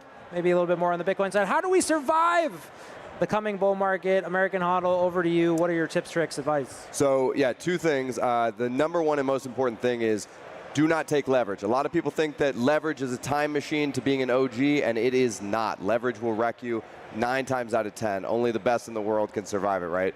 Don't do it. Okay, number two is you got to know whether you are more susceptible to fear or more susceptible to greed. If you're a person who's generally bullish, like me, I'm a permanent bull-tard. I just think Bitcoin's going to $1 million tomorrow, every single day of my life. I'm very susceptible to greed, right? But in the bear market, I do pretty well. I can calm my nerves when fear comes up. And for some people, it's the opposite. Some people who are generally bearish, they're very good when others are greedy, but they're very bad when others are fearful. So you got to know yourself, and you got to plan and manage your emotions accordingly. Wise words from American Hodl. Of course, trading, always a difficult activity. Hodling, the easier path. Sending it over to Austin or Aaron, thoughts on how to survive a bull market? Biggest piece of advice that I still have to remind myself in a bull market and a bear market is take emotion out of investing. During the hype cycles, it feels like, oh, I want to buy more, but really that's the time you should scale out, take profits if you're a trader, or understand, am I a trader or a long-term investor? And if you're a long-term investor, then have that thesis and act in the plan you set originally. Or when it's dipping hard and feels like, oh, everybody's saying this is going so much lower, that's the time you take out positions. Take emotion out of it, and the other number one thing is patience. It's not going to happen tomorrow. Aaron? Yeah, I would just say personal finance is personal for a reason. It really depends on who you are. You have to really know yourself and your risk tolerance. Cost averaging Bitcoin has always been a smart idea. I think back to when Bitcoin was hitting all-time highs of 50K, 60K, like months ago, year ago, and I didn't want to buy then. I don't want to buy Bitcoin at 65K. Now I wish I could buy a little bit more. And besides that, if you're trying to trade the altcoins, understand that it's fleeting gains, that in a bear market they will drop heavy. So have a plan to take out your initial investment, have a plan to take profits, and understand when there's a narrative, all the derivatives pump with it, and those are definitely crap. And just try and get a sense of bull markets come and bear markets come, and you have to kind of figure out where we are. And we're in a bull market, but we won't last forever. Of course, we're talking about survival here. A lot of headlines recently making this a lot more real. Threats on Bitcoin and crypto owners more prevalent during the bull market. We've seen some really wild headlines talking about kidnapping, torture, some stuff that we really wouldn't like to talk about. So surviving the bull market maybe even applies to your physical life. American Hodl, your thoughts? Yeah, I think, listen, OPSEC is imperative. I think you got to really be low-key about your Bitcoin and your Bitcoin holdings. Don't tell people how much Bitcoin you have. Don't go around, in the bull market, you want to brag about it. I was right, I told you so. You should really try and tamp that down because people get jealous, they get envious, and then you become a target. It's interesting, there are new startups that are forming like AnchorWatch, which is a Bitcoin insurance company, which prevents against things like wrench attacks. I think American Bitcoiners have the advantage because we got guns. I think European Bitcoiners are sitting ducks. So if I was in a place like France, I don't know what I would do. I would probably leave France because France is gay. Austin, Aaron, your thoughts on survival security. How are you taking your personal security more seriously at this time? I think stay humble, stack sats, and that topic reminds me of a quote from Bill Murray where somebody came up to him and said, I want to be rich and famous just like you. And Bill Murray says, well, try just being rich and see if that doesn't solve 90% of your problems. The fame will get you. These CEOs or these influencers or whatever that are getting held at gunpoint, not good. But also, this is a cautionary tale, and use that to learn for yourself. Aaron, quick thoughts? Yeah, if you think your Bitcoin or crypto or whatever is going to be worth a lot of money someday, treat it as such. Protect it at all costs. And don't just, after you do it, leave it there for years. Keep checking up on it. Make sure you're doing what's best. Now we're going to go over to the world record attempt. We talked earlier about the Guinness Book of World Records happening right now in Las Vegas at the Venetian, an attempt by the Bitcoin community to enter the most official record book of all time. Up on the screen right now, we have the amount of payments that have happened today across the conference for all types of goods and services, everything from t-shirts to art being sold for in Bitcoin, paid in Bitcoin. We have 3,390 transactions. Still some more to go to this 4,000 threshold mark. Thoughts now on what you guys have seen on the floor, the activity, excitement around payments, purchases. Aaron, Austin, any thoughts of what you've seen on the floor? I have a very unpopular opinion on this, but it is, I'm not interested in spending my Bitcoin. I want to do everything I can to hold my Bitcoin. But I do think that is cool because I'm an American. I have that privilege. I don't need to spend it. This is a signal to the rest of the world. You're not contributing to this world record, is that what you're saying? I will not be contributing on principle, but I'm holding like crazy. And I think this is a message to the rest of the world that you do not have to use the fiat system. There's another system out there. You can choose. Aaron, don't we want to support Bitcoin merchants? People are using this in real life. I would say, yeah, definitely support them, especially if you're really into the ethos of Bitcoin. That being said, the market tells us what's being adopted, and store of value is kind of what Bitcoin, digital gold, and it's less about payments. But that being said, go ahead, spend it, whatever. Replace, spend and replace. Well, we'll be keeping you updated as we go on. Of course, the world record at stake. We'll be right back. Keep it tuned to X, YouTube, and Rumble. We'll be over at the main stage. Back in a moment.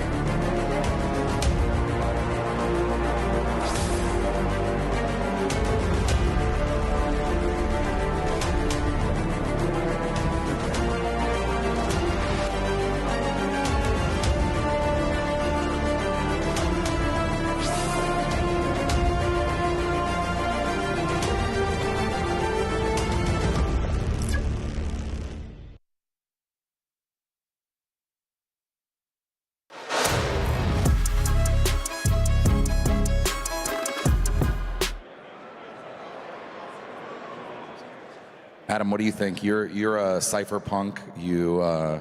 By the way, this is for an aside, but I get a lot of email spam. I heard you had a solution for that. I don't know why it hasn't been adopted. From your seat, what do you think about, you don't live in the United States. What is the view around the world of Bitcoin in your mind? You travel a lot. Are people adopting it in that way? Well, I mean, clearly Bitcoin spent the first 10, 15 years as a kind of internet money for individuals, the unseizability. I think it reduced the barrier to entry to asset protection. So people have different financial instruments and strategies for asset protection. Bitcoin made the cost of entry for that, a smartphone, basically, where normally it would be maybe $1 million of liquid assets to be worthwhile doing something like that. So it's got that. And I think at this point, at Blockstream, we've been talking with pension funds, endowments, and sovereigns because we're entering the asset management space for institutional investors. And so you can see that when you have a conversation with them, they're asking intelligent questions, but it feels like it's 2015, right? They're asking questions that other people were asking in 2015, so it's still early in their thought process, but it's due to sort of conservatism and the obligation to protect, pension fund clients' money. And so I think a number of things that have happened in the last few years have made that much easier for them to cross the line to get off zero. So namely the spot ETFs, not in a direct way, but via the courts, and now a number of regulations that have been streamlined, BlackRock being there with a very successful spot ETF, and BlackRock itself making an allocation recommendation of 2% Bitcoin for general diversified funds. And the one thing I would add to that is funds typically do quarterly rebalancing, should not rebalance the Bitcoin. Let it run for 5 years at least. Go ahead, Dan. Well, one other thing, I think, look, store of value, maintenance of our purchasing power, an asset that you believe in over the long term that can maintain your purchasing power, if there's enough liquidity, it's a macro asset, right? I think that's sort of at the core of, why it's a macro asset. We do see that on big rate moves, bond traders moving $1 billion in and out of Bitcoin, like as Jay Powell speaks. Yeah, that is possible now. Yeah, that's trading stuff, though. I mean, I think that, you know, it's part of that macro framework. So if you're a macro portfolio manager like Dan and I were in the old world, you know, it would be an asset that we would, you know, buy or sell. But I don't think that's what makes it really attractive, right? It's the fact that over a long period of time, your purchasing power is going to be maintained. You're not going to get debased against any asset, let's say, that you're holding in the fiat world. And that can be real estate, bonds, stocks, whatever. If the dollar is the denominator or a fiat currency is the denominator, you're in trouble. You're in trouble. Yeah. Yeah. Dan Moorhead, you've been investing in this space for a long time. Tons of venture investments you've made over the years. And you run the first Bitcoin fund at Pantera. You told me a story about flying out to Japan to check on some of your Bitcoin investments that were at Mt. Gox. How would you maybe tell a little bit of that story, but also how would you compare that experience to the much more institutional, mature Bitcoin infrastructure that we have today? No, it really is shocking how much has changed. That when we tried to launch the first crypto fund, we sent a couple $1 million to a startup that had one employee. We investigated doing a trade with Mt. Gox, and I flew to Tokyo and met the founder. Well, not the founder, actually, the guy who bought it. And it didn't make any sense. So luckily, we didn't send any money there. But we did send $2 million to a tiny startup that had one employee, and we tried to buy 20,000 Bitcoins. And a pop-up said, your limit is $50. And in Wall Street, sometimes people use the word bucks to mean millions. This was one Ulysses S. Grant. And so I wrote him a frantic email, and we got back. 4 days later, the one employee, this guy named Olaf, wrote back to say that our line was increased to $300. We'd still be trying to do that trade if that were true. And now the market trades 50 billion a day. That's just awesome. Adam, since you first learned about Bitcoin, it's also been a lot of changes, right? I wanted to ask you a pointed question, if I may. Does this institutionalization threaten Bitcoin's cypherpunk values? Can Bitcoin, the core original idea, survive in this growing institutional world?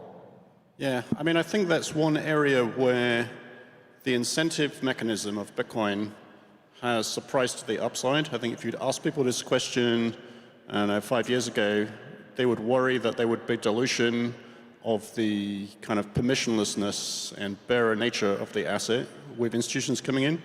But actually what seems to have happened is Bitcoin's hard money incentives, the bearer assurances, seem to capture the imagination of all the people it comes into contact with. So if anything, it seems to have orange-pilled, the presidents of countries, politicians who are clearly personally invested in Bitcoin. And, even today, the president of the country and his son who was just on stage. So I think, for example, with Blockstream's asset management, we recruited Sean Bill, who I think Dan knows, and he got the first Bitcoin into a public pension fund in the US, but he was personally investing in Bitcoin for years before he was able to do that, right? So you can see that people in all kinds of roles in society get enamored by Bitcoin. So really it seems to be so far scalable at all the levels it's touched in terms of going to bigger institutions, to institutionally managed money. The other thing I would say is that, for the consumer outlook who's not used to the money management world, that ultimately most money that is managed professionally is on behalf of individuals. So, the pension fund beneficiaries are, maybe a transport authority or teachers or something like that, right? So giving them access to Bitcoin is a positive, ultimately. Either of the Dans, do you have a take on this? Whether from when you got in to now, or let's say in 10 years, does Bitcoin look the same as a asset? Or does it, what if nobody owns it? What if it's only owned by fiduciaries on behalf of others, right? Is there still a world for the individual Bitcoin wallet user in the future?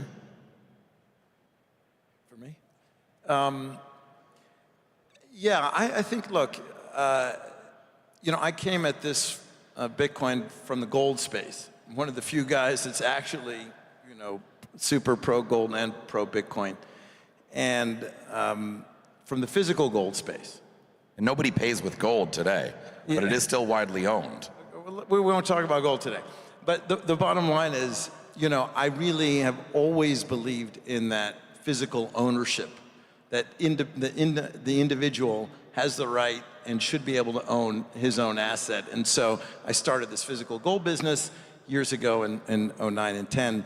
And it's an idea about being able to secure your own wealth and to have something that can preserve your purchasing power. Now, I wish, of course, I started that with Bitcoin in 09, 10, not gold.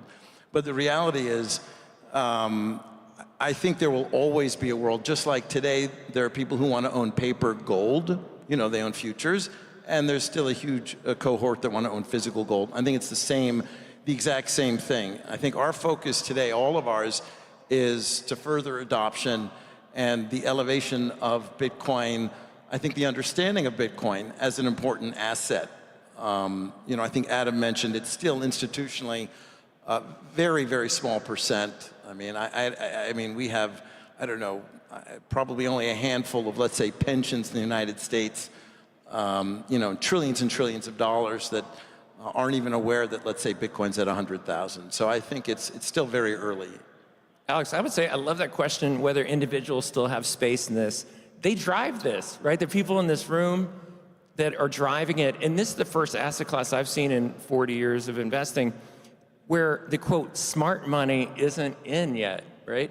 It's individuals that they're driving this, and surveys say 30-something% of institutions have direct exposure to either cryptocurrencies themselves or blockchain venture.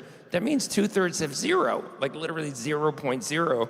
And so that's why I'm still so bullish that if individuals really have driven this new asset class and the majority of institutions have zero exposure, it's not over yet.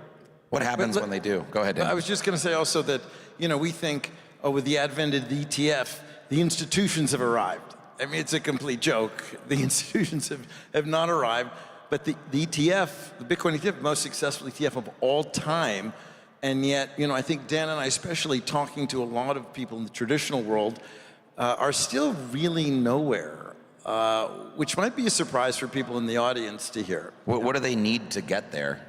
I don't know, $1 million on the price, or 500,000 or whatever the number is. I don't know. It takes some doing actually to understand things. I mean, if even trying to understand the white paper is a complex thing. So I don't want to, fault the smart guys. It's a hard thing to learn and understand, especially if you've had tremendous success already in the old world. You don't have a motivation. But I think it's, the ETF was the start, and this administration has been extremely important in elevating the profile. There's no question. It's been night and day from 9 months ago. Adam, Blockstream, you founded an important development company in Bitcoin, a big Bitcoin mining service provider. But you're doing some new stuff. Congratulations, you did a big fundraise also. What role will Blockstream play in this new institutional future in your mind? So, apart from, we made an investment in institutional custodian, because the way that traditional finance interfaces to equities even is via an independent custodian, and so that's clearly an interface for Bitcoin as well. And we entered the asset management space to try and get the pension funds and the endowments and the sovereigns off zero. So I think you've heard both of the other panelists talk about how that adoption is currently very low. So you see something like the Abu Dhabi Sovereign Wealth Fund, one of those, investing 450 million, and people will say, oh, that's great, but actually it's a very small allocation because it's an enormous fund, right? Now, in the ETFs, there are disclosures in a BlackRock ETF. Somebody went through and they could see that about 33% was institutional. But given the size of the BlackRock ETF and the amount of money managed by institutions, again, it's very small. So I think it's a mistake. I think the institutional adoption is not here yet. And for the companies, the firms that have made announcements, they will start with a subset of their clients, and it will take them months to develop guidelines and playbook for their advisors to talk to clients. So I think it hasn't really landed yet, and you can see it by the numbers.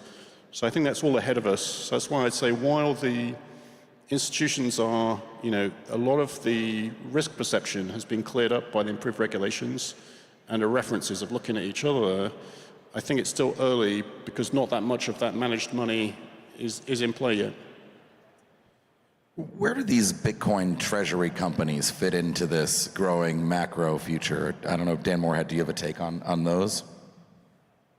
I do think they're important. We've been very early on investing in them, and I think we're the largest investor in Cantor Equity Partners and DFDV in Solana because it's allowing access to people via the public markets. And you've seen there's a tremendous, I would say, kind of frustrated demand for people in the public markets to get exposure to Bitcoin and other crypto assets. MicroStrategy has done well, but there's really only a couple public companies until your company Galaxy went public on the NASDAQ recently. That is allowing institutions, say a 40 Act mutual fund, to get exposure to Bitcoin or Solana or whatever.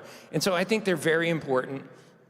Maybe 20 years from now they won't be as important as they are today, but they are necessary now. So I think it's one of the important themes of the market. Adam or Dan, do you have a take on these companies? Yeah, I mean, we haven't yet invested in any of them. We invest in the operating businesses in the space. And I think that one of the ways, Trump has said he wants to make the US the crypto blockchain capital of the world. I think one of the ways is to encourage as many of the sort of larger businesses to list here on NASDAQ and NYSE. And so one of our companies, eToro, had a successful IPO last week. We had another company a few weeks ago, Deribit, purchased by Coinbase. Circle, another company we've invested in. And I think there are going to be quite a few more. For many, I would say, larger American institutional investors, they want to own an operating business that has income statement, balance sheet, looks like other companies.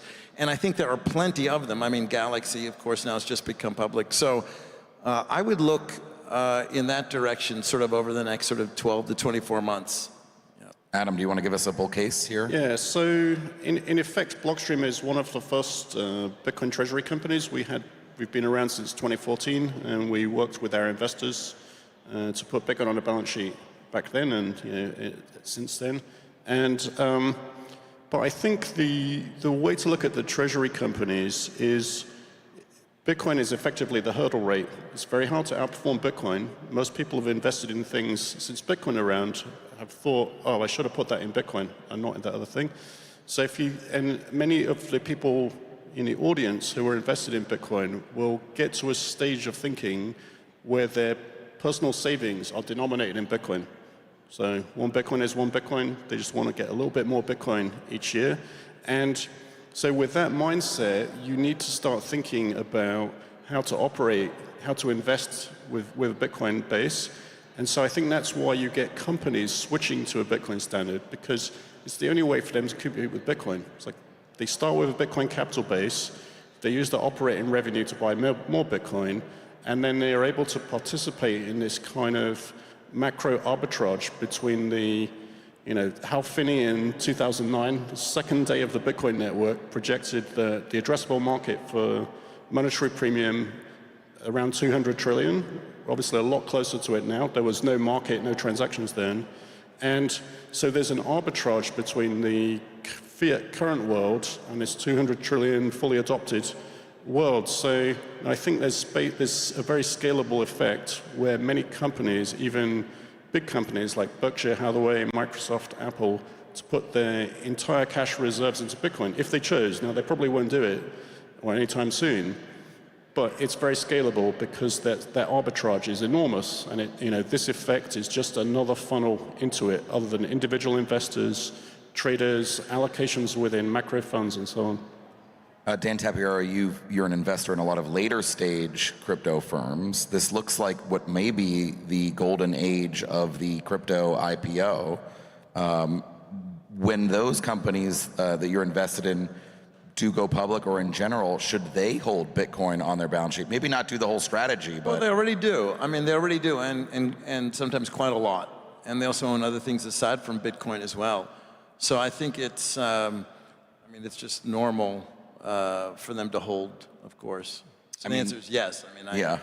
BlackRock has put out some model portfolios that have Bitcoin in them in small percentages.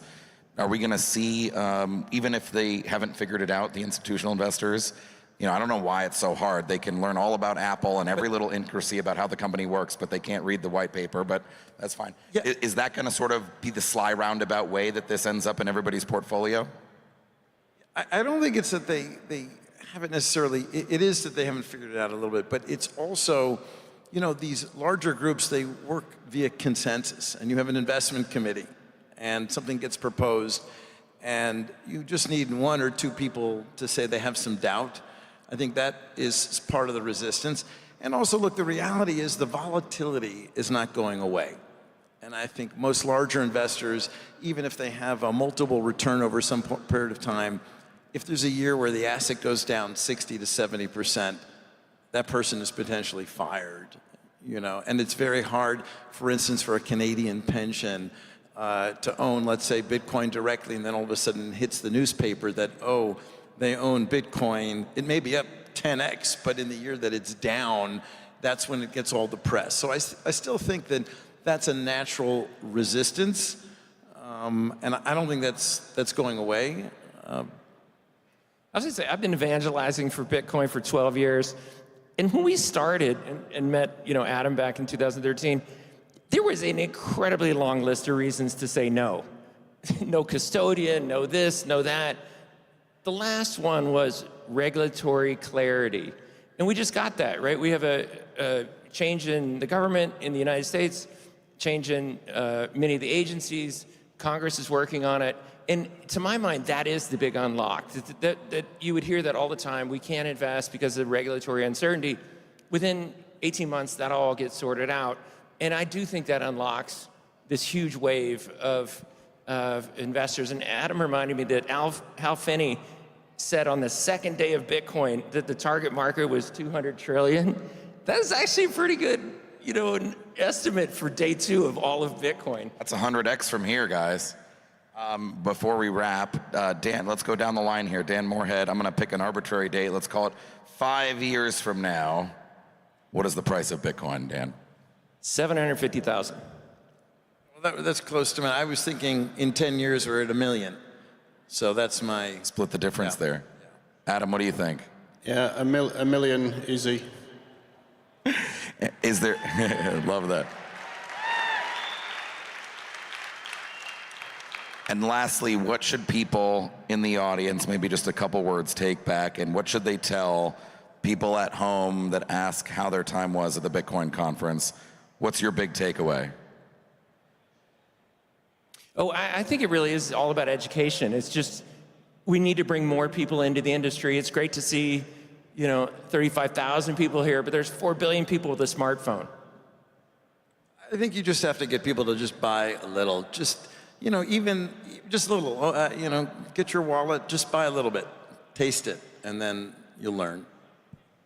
Yeah, I think the best way to learn is by doing, and you get the incentive to understand. And I think the other message I would say is that people feel they missed the boat, and so they kind of oscillate between thinking it's too expensive and then getting scared when the price falls back. So I think you just got to start, and I think it's still early. You can see from the institutions asking kind of intelligent but early stage questions that they're not even there yet. So it's still early for the retail investor. And as Dan Moorhead said, it's unusual here that the retail investors were first and they front ran it all by years already.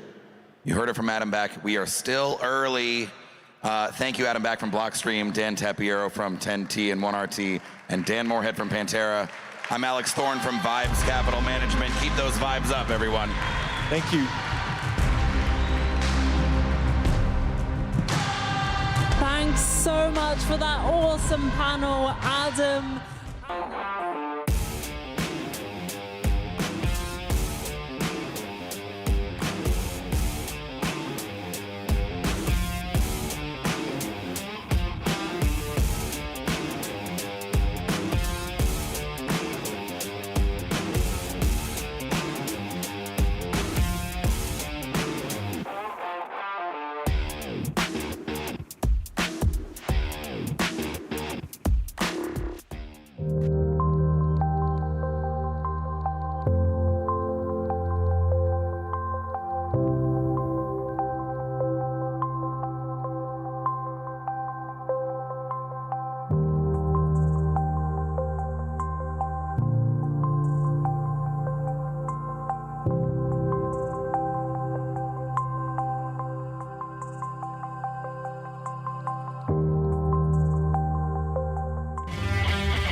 back to the Bitcoin Magazine News Desk presented by Mara, the world's largest Bitcoin conference happening behind us at the Venetian in Las Vegas. World records in play still to come. Peter Schiff versus Trace Mayer, the gold and Bitcoin debate, Lynn Alden of the Lynn Alden Investment Strategy, and more. So stay with us on YouTube, Rumble, and X if you're watching. And now our new guest panelists need no introduction. We'll introduce them anyway. Max Kaiser, founder of the Max and Stacy Invitational Golf Tournament, and Stacy Herbert, director of the El Salvador Bitcoin office. Before we talk about the latest news with them, we're going to go to Isabella Santos out on the floor. Stay with us. I just heard that Peter Schiff has a booth here at the Bitcoin conference. If you don't know who Peter Schiff is, he is Bitcoin's biggest critic. If he's Bitcoin's biggest critic, why is he at the Bitcoin conference with a booth? So we're walking down and we're trying to find it and be like, bro, what are you doing here? And as you can see, right now we're passing through Bitcoin mining. This has something to do with gold. Obviously, we know Peter Schiff is a gold bug. So how ironic is it that he's also next to the Bitcoin miners? As you can see, it doesn't feel too crowded. But inside this convention center, there's 55,000 people. How crazy is that? All right, so we keep walking. We're walking and talking. I'm walking right here at the orange carpet, and I see it. How close are we to the Peter Schiff booth? Is the Peter Schiff booth here? See? Where is it? Where is it? Okay, we see it. I see it. Come on, let's go. Where is it? Where's the Peter Schiff? Down? Okay, we're going to keep walking and talking. Walking and talking. For those of you that are not home, how was that J.D. Vance speech? How was having two of the Donald Trump sons on stage? That's insane. But also here in the Expo Center, we're having so much fun. I don't know, for those baby boomers, if you watch Fox News, there was Jesse Waters, the show. That was on here. That was happening. We're passing the Safe House. And the Safe House, for those of you that don't know, has all the Bitcoin books, so you can gift everybody that you want in your family the perfect Bitcoin books. Anyways, over to you guys in the news desk while we find the Peter Schiff booth. A tour of the floor from Isabella Santos. Lots going on. Bitcoin versus gold. We've got Max Kaiser and Stacey Herbert here. Bitcoin versus gold. This debate is settled. Max, come on. There's nothing to debate anymore. I'm working on my Michael Saylor impression. At Strategy, we've developed an infinite money glitch. And for every $5 in peanuts, we were able to raise $50 gazillion in a preferred convertible MicroStrategy bond and buy another $1 billion in Bitcoin. The gold debate with Peter Schiff versus Bitcoin, that ended a long time ago, of course, and Bitcoin Right, Peter won. Schiff famously dismissing Bitcoin at roughly $10, maybe even less. $10. Of course, to add an accolade to your records, you were both Bitcoin journalists when the price was 10 cents. You implored Peter Schiff to adopt. Here he is. Is this his capitulation at this conference, having to come to a Bitcoin conference? I know gold is up this year, but isn't this a bit humiliating? Isn't this? No, it's his shtick now. I think he makes a lot of gold off of it. He buys his gold, stacks his gold. Interesting. So Do you remember the show Game of Thrones? Yes. And remember the character of Reek? Okay. The guy who was in the dungeon. I will say and I he did came not by, watch the Lord came by and beat Reek up every day and peed on his face. Okay, Reek is Peter Schiff. And the Bitcoiners are lining up to pee in his face and just say, you disgusting, wretched whore. And they just insult him and throw tomatoes at him and humiliate him. And it's a humiliation ritual. But the thing is, he likes it. So we let him, engage in his preferred activity. You should live stream that bit to OnlyFans. Right, okay. Well, You can that earn would be big a new bucks. channel for Bitcoin Magazine, so we'll have to talk to the team about spinning it up. I think a new type of content. Of course, you can follow us on YouTube, X, and Rumble if you're watching at home. Exactly. So this debate we're going to have, is there anything to gain, or what do we have to win? Now, you might as well just come watch Max and Stacy perform outside. Oh, okay. Well, what are you performing? Yeah. Okay, well, that sounds a late very addition to the agenda if you're following at home. I think we're going to take with Max and Stacy maybe a bit of a tour of the arena. I'm not sure if we can do that, Spencer. I got a Guinness Book of World Records attempt happening here. I'm not sure if you both are aware. There's a quest of the conference to set a new payments record. Yes. Let's talk about what's going on the floor. Have you all made payments at the conference? What have you seen? No, because we overslept and just slept the whole day. So you're just arriving. We just woke up right now. Yeah. And so we joined you here, and we haven't spent any. But I see there's a steak and shake right nearby. There's a steak and right shake. behind us. Yes. I do have some Bitcoin right here, and I'll go buy some. We have the graphic. It sounds like 3,735 payments have happened here at the Venetian today. These are real payments where buyers buying goods and services with Bitcoin. Everybody out there in the crowd, we need you to get out there and support our merchants, support our booths. Get out there and make some payments. Get your Lightning wallets. Somewhere, Roger Ver is crying. Yes. For people are buying coffee with Bitcoin here at the event. Oh my God, it's terrible. But maybe if they let him out of jail, we can have here in person. Well, speaking of a sobering subject in jail, Max, you have a new article out in the latest print edition of Bitcoin Magazine on newsstands now. This is the Freedom issue. You can see the Ross Ulbricht on the cover. Of course, we're all awaiting him to give the final keynote speech on Thursday. Max, you really wrote a really beautiful piece about Ross. Do you want to tell the folks at home your sentiments? Yeah, sure. First of all, a big shout out to Ross's mom, Lynn. She's really the hero of the story. Lynn has been going heroic every conference for years, and it was always a tear-jerking because we all know that her son was unfairly incarcerated for politicized reasons for an extraordinary length of time.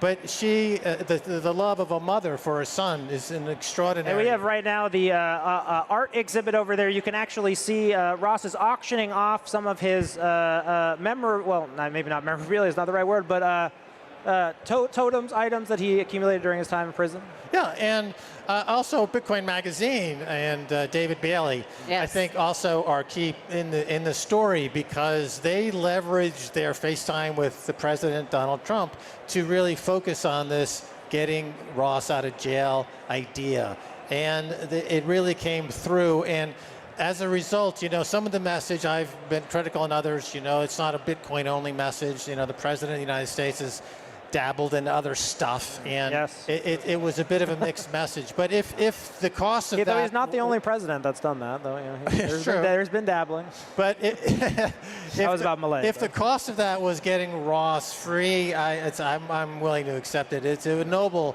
and very humane action. And the Bitcoin Magazine and the whole team, really, I think it represents the ethos of the magazine, and David Bailey and the team, and you, and all the people that have been involved for so many years. And Lynn announcing her new nonprofit, Mothers Against Cruel Sentencing. You can go to mothersagainstcruelsentencing.org and find out more about how she's looking to continue the work that she started with Ross. But really, this is going to be a moment. I don't think any of us are prepared in the industry. I mean, I've been thinking about it. I've been professionally working in the industry for the entirety of the time that Ross has been in prison. He missed a decade of advancement. It's going to be a welcome home, but there's going to be some emotional weight.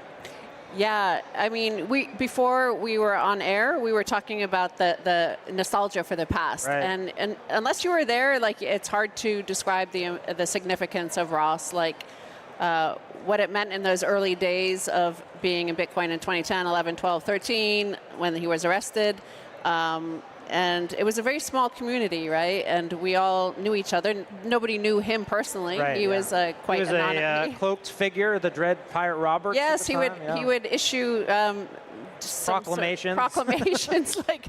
Very, now seeing him, he was a young guy, right? Idealistic guy. But he was doing interviews with Forbes as a kind of cloaked figure, and it was very salacious at the time. Yeah, and it was a pivotal moment in Bitcoin when he was arrested, because that's also, in a way, kind of what it took it up to the political level, because then there were hearings in the Senate about Bitcoin. And I remember it being covered on the news, on the mainstream news. Of course, we were already covering it on the alt press. But that the mainstream media and the U.S. Senate were paying attention to Bitcoin we then for the wrong reason. So a bit of a for the wrong reasons. We were all a little bit nervous, right? Everybody was nervous about what came next for everybody. Yeah, for us it was an eye-opening experience that what we were doing in Bitcoin, covering it so much and being so identified with Bitcoin, we actually deferred going back to the United States for a few years because we felt that we would be on some list or something like that. Yeah. So it was really the beginning. Charlie Shrem, of course, also got arrested and served time. Soon after that, yeah. But now the lawfare hopefully over. You can check out Max Kaiser's excellent article in the new Bitcoin magazine, the Freedom issue, on stage now. We're going to main stage talk right now on a subject you heard today when Eric Adams announced that New York will be the first city to issue government debt backed by Bitcoin, the Bit Bond. You'll hear more about it on stage right now. We're going live. Stay with us.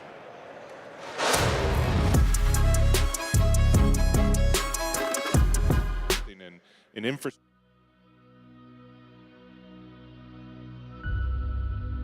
What is the key to progress? Is it more machines? More money? More buildings? Or are those just the outcomes?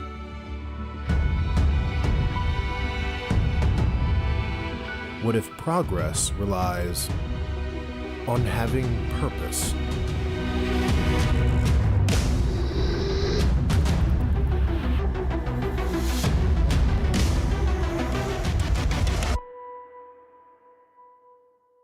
I think the new type of censorship is going to be far more intelligent, and I'm already seeing a lot of signs of it. The tide of free speech has turned, and it's unstoppable. At Rumble, creators are unfiltered, uncensored, undeniably bold.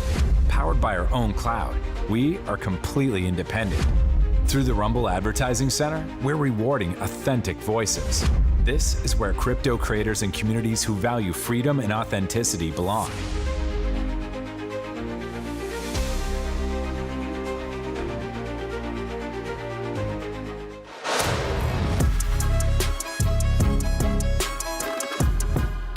So it's not enough to just have one diehard Bitcoiner on the committee, and he can't just push through, hey, we're going to buy a spot commodity that is very volatile, that everyone will panic when it's down 30%.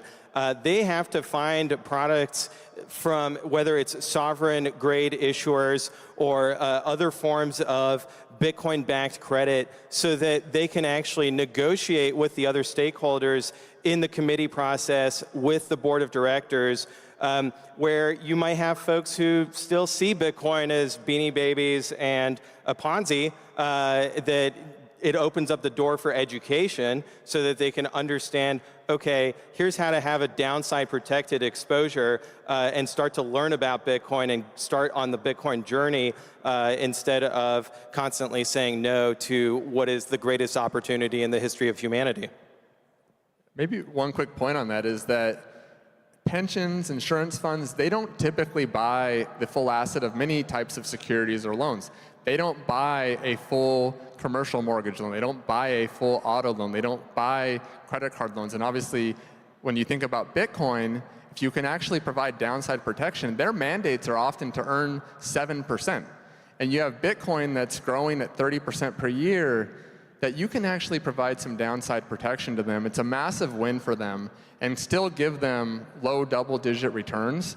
And then for other people that are Bitcoin bulls, you can have some upside to Bitcoin beyond that. It's a win-win. So I think we've seen Bitcoin treasury companies and Michael Saylor kind of address this issue for how do you package Bitcoin for an equity market investor or a index fund. We've seen issuance of convertible bonds. How do you package Bitcoin exposure for the convert market? What's the size we're talking about here that could be unlocked for Bitcoin by packaging it for the fixed income market specifically? So structured products is a multi-trillion-dollar market. And so I think you could think of it as some sleeve of that. I think it's $500 million to $1 trillion, which might seem crazy if you look at the market cap of Bitcoin today. It's such a massive portion of it, but I think if I was giving a pitch to the board of directors of a pension, like when I used to work at CalPERS, and I could pitch to them downside protected Bitcoin with still decent upside, I think that's how you bring a lot of these institutions in, and I think it's a massive opportunity. I also think that when fixed income investors think about Bitcoin and they think about the risks, they also have to put those risks into the perspective of the other forms of collateral that they're lending against and looking at what comparatively are the risks and how do they sum up. Because if you only look at the risks in one dimension of, oh, well, what if we lose the private keys, right? Well, you can also make the argument of, well, what if a building burns down and you have a loan against it? Well, you have insurance. There's insurance products around Bitcoin as well. And so there's lots of risks that can be mitigated and thought about.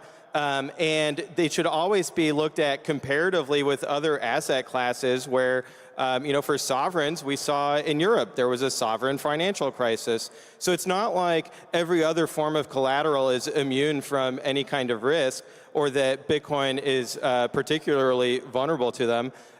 What they're thinking about in terms of the volatility is how nascent it is. Bitcoin is 16 years old. I think we should acknowledge that that's pretty young, but we should also look at there's a quantitative track record of Bitcoin's price appreciation that is driven by fundamental adoption, and we can reason about why are people adopting Bitcoin because of its decentralized properties, its scarcity, its ease of use, 24/7 transactional global capabilities. We were just hearing about the Lightning Network, right? So there is that utility that is driving the financial appreciation of Bitcoin, and it's really important for us to have ways to communicate that to the broader market. I think that the volatility is only volatile because we're measuring it in US dollars. And if you measure the Bitcoin right? And if you measure the Bitcoin in Bitcoin terms, it's not volatile at all.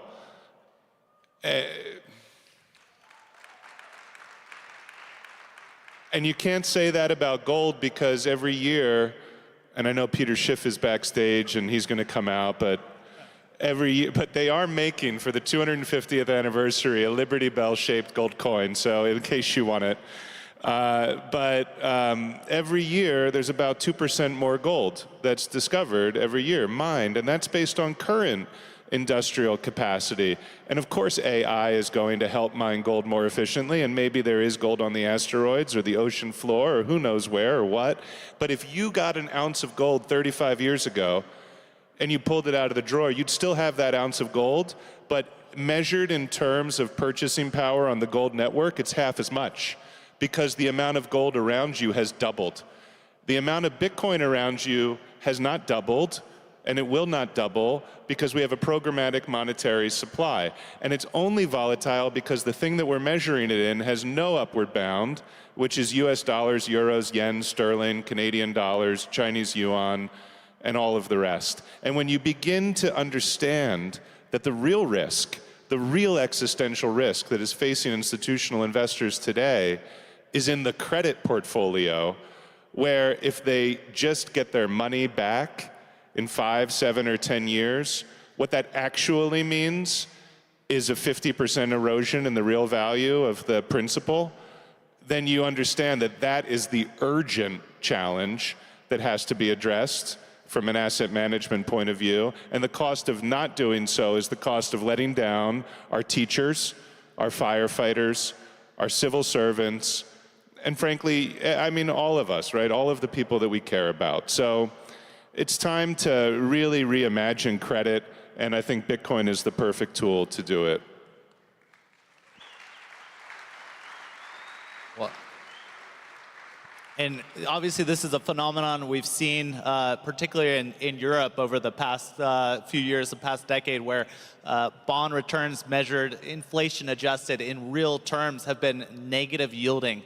And so I want to pivot the conversation a little bit to talk about what this means for America. Andrew, I know particularly you've been very active on the federal level, also the New York State level, working to educate policymakers, the Treasury Department around what could a sovereign bit bond look like?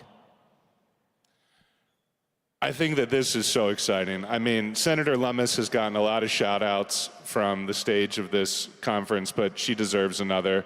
Her leadership for this community has been second to none. She deserves it. She deserves it. But you know, Bo Hines has been doing an amazing job, and David Sachs, when he spoke here yesterday from the main stage, he reiterated that the president, in his executive order, has instructed Secretary Besson and Secretary Lutnick to acquire Bitcoin, provided that it's cost neutral to the federal government. And I think that they're taking that very seriously. I know that they're taking that very seriously in the Congress and in the executive branch. And what the BitBonds proposal enables is to actually go one step further, and that's for the president to be able to say, we're building the Bitcoin strategic reserve at a net savings to the United States government because it reduces our interest rate on the federal debt.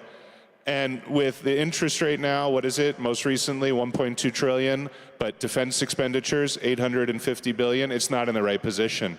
We all know that that's not in the right position. It's not sustainable. So if we can lower that, and of course we started rationally. You know, we said, let's do 2 trillion. 2 trillion, it's actually less than 10% of the total US Treasury market. So it sounds like a big number. It is a big number, but it's not a big number.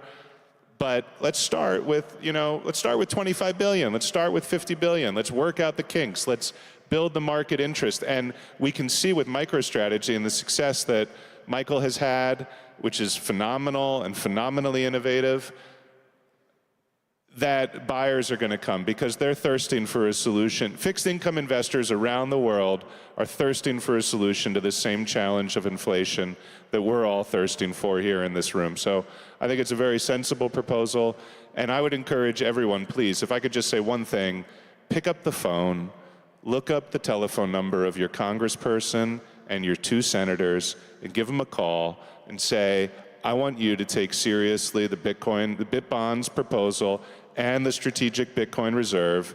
The Strategic Bitcoin Reserve is the locomotive. The BitBonds are the fuel for that locomotive. They power it faster and further. We want you to take it seriously and give me a call back and tell me your opinion on that. And if every single person, if 35,000 people do that, it in and of itself will add so much momentum to the initiative.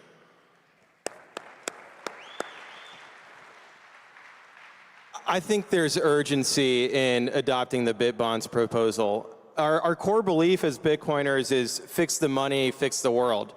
We don't want to see the world burn down or collapse, right? We want to upgrade the monetary system, upgrade the financial system to a better world. And I think BitBonds offers a really great bridge to that. And it's really incumbent upon us as advocates for Bitcoin to drive forward adoption at every level, in our communities, in our families, and at our state level, at the corporations where we work, and of course, the pension funds that are providing retirements, the insurance companies that have to pay claims. They also have the same financial needs and the same urgency to getting exposure to Bitcoin returns as anybody else in this audience.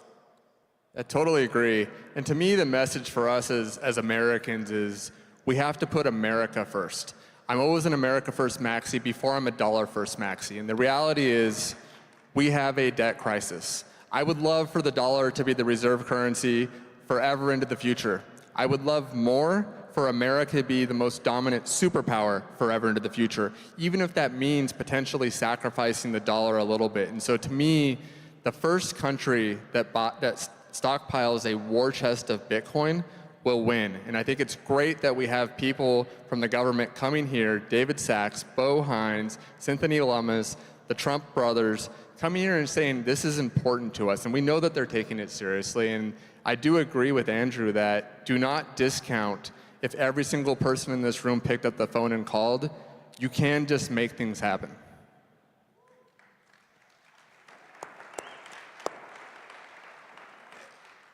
And you know, it's like, well, what's the alternative?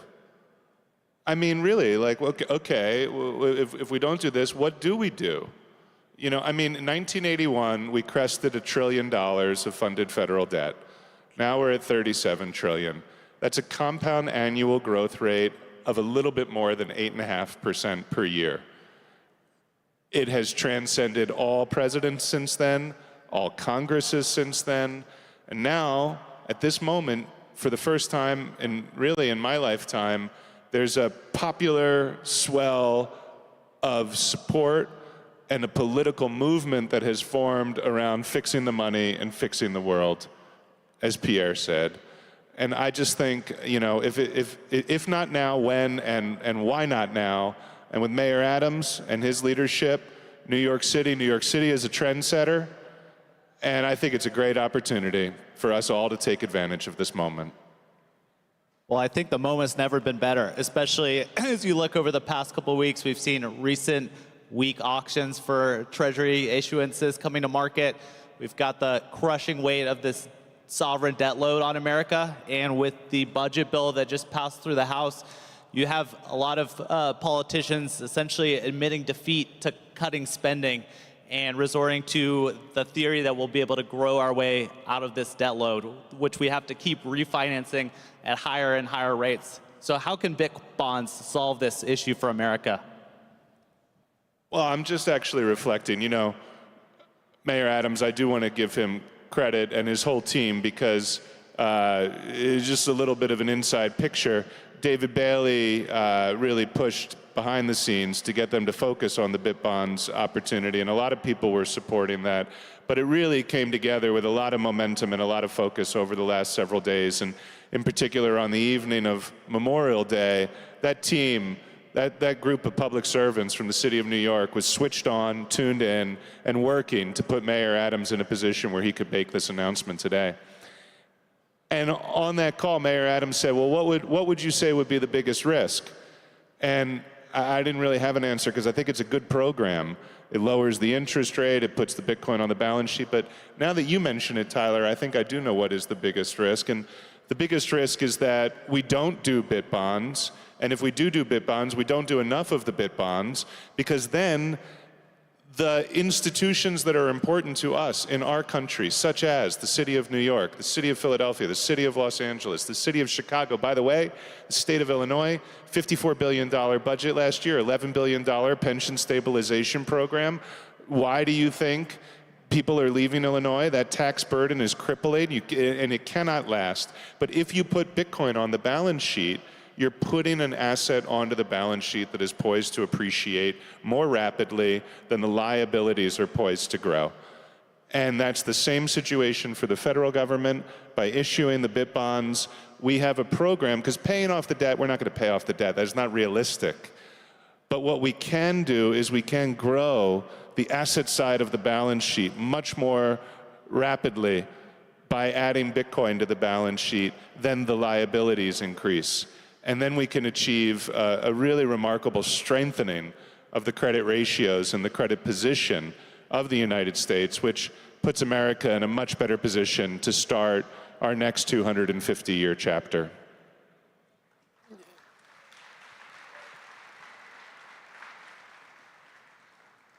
Bitcoin is the only way we can grow ourselves out of this crisis of the national debt.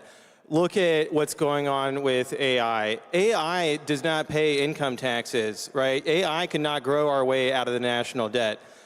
Humanoid robots do not pay income taxes. They're not going to grow our way out of the national debt.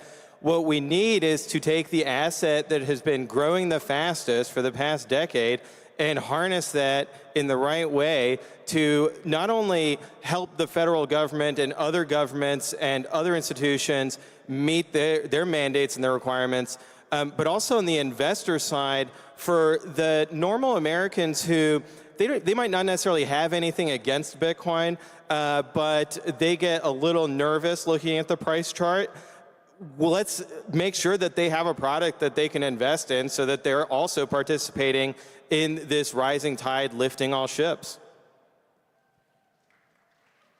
Gents, this has been a great discussion. That's all we have time for, so we'll leave you.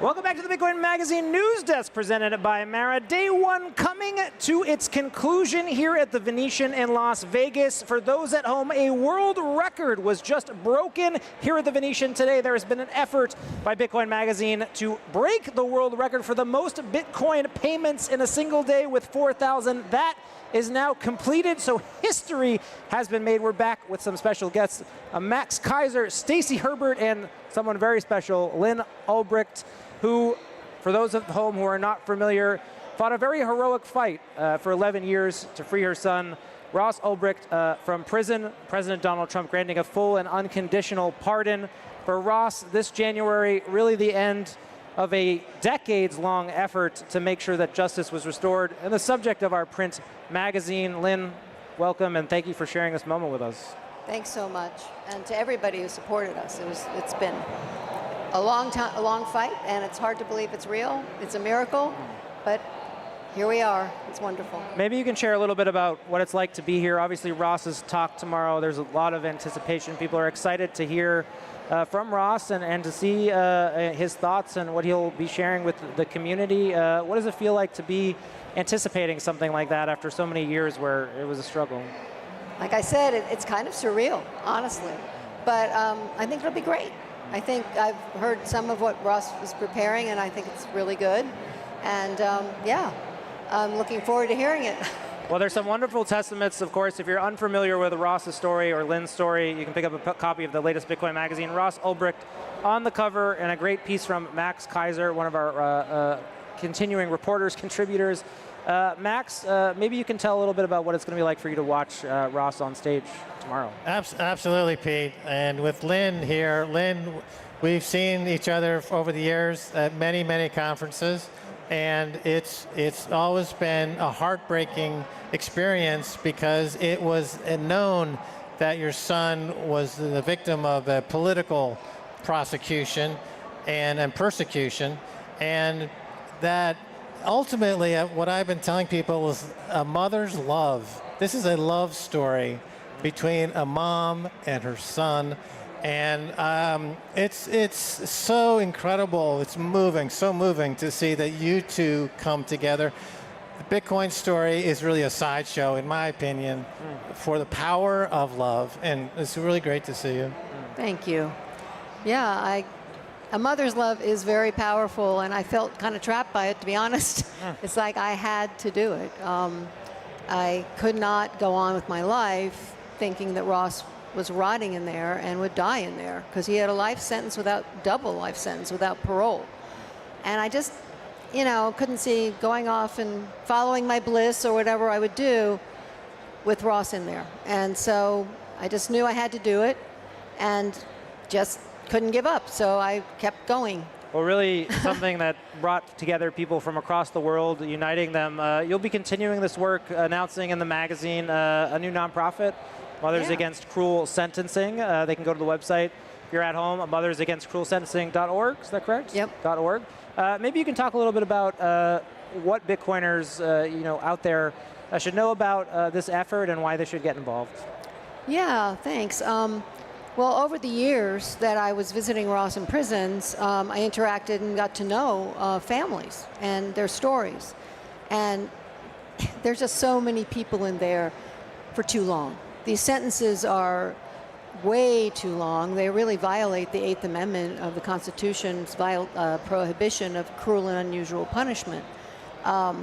There's not many nonviolent drug abusers, for example, in prison serving life or virtual life. We personally know one who was arrested for a user amount of crack cocaine in his pocket, not dealing, using, he's an addict. He's a life sentence. And his daughter grew up without her father. And, it's just not right. And so once Ross was out, I couldn't forget these people and thought, well, I'm certainly in a position to at least shine a light on it. And so, so we started Mothers Against Cruel Sentencing, or MAX for short. And we want to do that. We want to really call attention to really it's un-American. It's against the Constitution. And it's wrong. You know, it's just too much. And it contributes to the fact that the United States is the biggest incarcerator in the world. Well, you shared a beautiful quote I wanted to read in there. You said, I hope Bitcoiners will join us and help build a future where justice includes mercy, fairness, and redemption. Stacey, I want to talk about this idea of fairness. Ross getting this second chance to come back and help our industry and move it forward. What does this mean? Wow. Well, you know, it's a good thing that Bitcoiners from 2013 were supporting you through this whole journey, and that Bitcoiners became so influential and important globally. Because I think if that hadn't happened, then you know, we wouldn't have risen to the level of the President of the United States. And so many efforts over the years with Free Ross DAOs, NFT collections, Bitcoin fundraisers, really a global movement. Yeah. But for the fairness, exactly, that this was a totally non-violent offense and exaggerated claim. So, you know, all the Bitcoiners were really rooting for Ross the whole time, and it was good that we were able to help you at the end of the day, because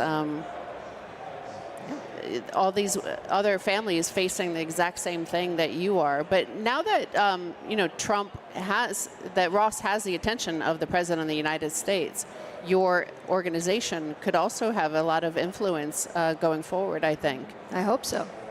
Yeah, and I do want to express my gratitude to, you know, these people up here who are supporting us, and so many out there, and that meant all the difference. You know, I knew I wasn't alone, and I could come to I started with the first Bitcoin conference, and just we're always given so much support, a place to network, to have a platform, to keep Ross's name alive. So many people go into prison and they're just forgotten. They're buried alive, really. I remember, I forget where we saw you first. It was like 2014 or 15. I think it was Freedom Fest. Yes, I had a picture of you guys holding up Free Ross, you know. Yes, when was that? What year? 2015? 14? Bad on years. Yeah, it was a long time ago. Well, of course, we'll see Ross on stage tomorrow giving the Yeah. final keynote. If you're here with us in person, Mothers Against Cruel Sentencing, Lynn Ulbricht's new nonprofit. Please check it out. For now, we're going to go back to the main stage for some more exciting announcements. There's still more yet to come on day one of the Bitcoin Conference 2025.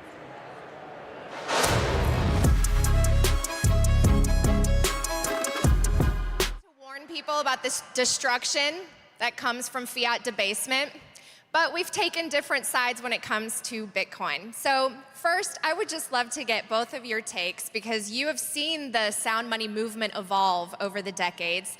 Trace, you embraced Bitcoin as it emerged.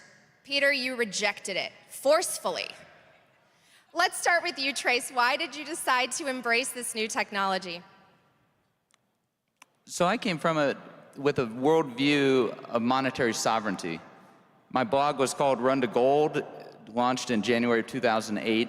And so when I came across Bitcoin, I could see that this limited amountness that it had, along with its ability to be portable over communication channels, could be very disruptive. And so, you know, that's one of the main reasons I started talking about it. And Peter, why did you decide to reject it? And when? You've known about it since it was $1. Well, first of all, some of us are advocating for sound money, and some of us just think they're advocating for sound money. But you know, actually, before I answer your question, because a lot of people are even saying, why is Peter Schiff even at a Bitcoin conference, right? And so I got to tell you something, because I know this, I learned this from personal experience at this event, right? And this is not something I'm proud of, right? But this is a fact. Based on what I've been told by countless people who have asked me to pose for selfies with them, I am probably responsible for more people owning Bitcoin than any other person at this conference. And every time I tell you guys not to buy Bitcoin, you buy more. So you can thank me, or you can blame me. But if you want to know the reason that I didn't buy Bitcoin when I first learned about it, and it wasn't Max Kaiser, he likes to credit, he wasn't Max Kaiser who told me about it. It was people at my Senate campaign in 2010 who were working with me because some people were donating Bitcoin in 2010. I don't know what the hell happened to that Bitcoin because I've tried to find it. And so people in my campaign said, Pete, why don't you buy some of this Bitcoin? Like, what the hell's that? And they explained it to me. And I actually thought about buying it. You know, I mean, it was, I don't know if it was $1, less than $1 more. I can't remember exactly. But the main reason I didn't just take a punt on it, I thought about throwing 10 grand in or 50 grand. I don't know. I was going to buy some. And I remember asking the guy, told me, well, what's to stop somebody else from coming up with another one? I mean, can you have another cryptocurrency or is it just Bitcoin? Well, I said, no. I mean, you could just make another one and have another name and it can have the same properties. So in other words, there's an unlimited number of cryptos that can be created. So it's not really that unique. It's just the first one. And they can make more. And they said, yeah, they can make more. And that was kind of what I said, well, then what, you know, what do I, you know, why buy it? And, you know, and obviously, you know, went way up. And the next time I thought about buying it was after it went up to 1,000 and it came down 300, 400. It was there for a couple of years. And some people I knew, smart people, investors, were buying it. And I was like, what are you buying this crap for? And I thought, you know, but if they're buying it, maybe more fools will buy it. Maybe I should just buy some for the hell of it. And my biggest mental problem was I couldn't pay $400 for something that I didn't want to buy at $4.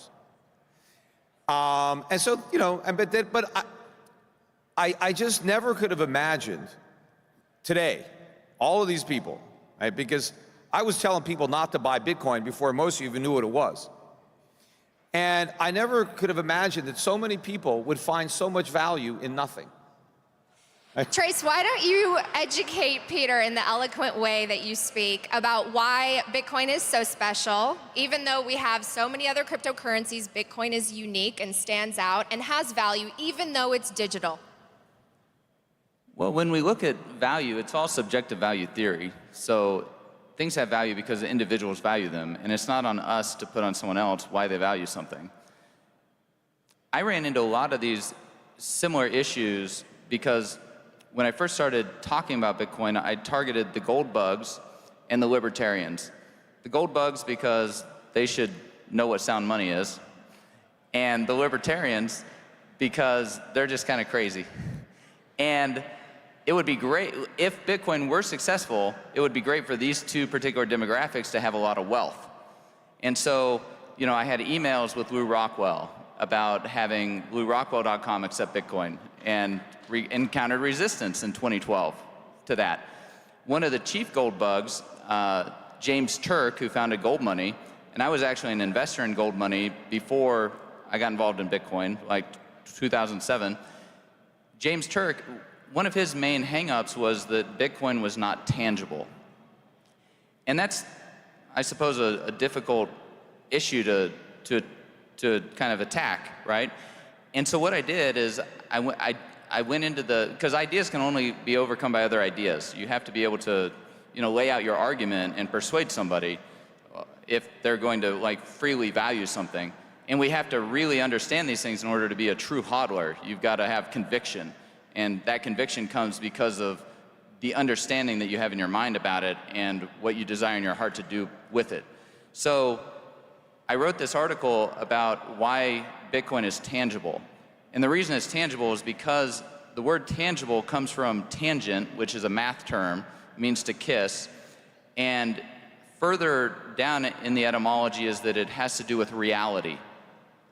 And so I distinguished between tangibility and corporeality.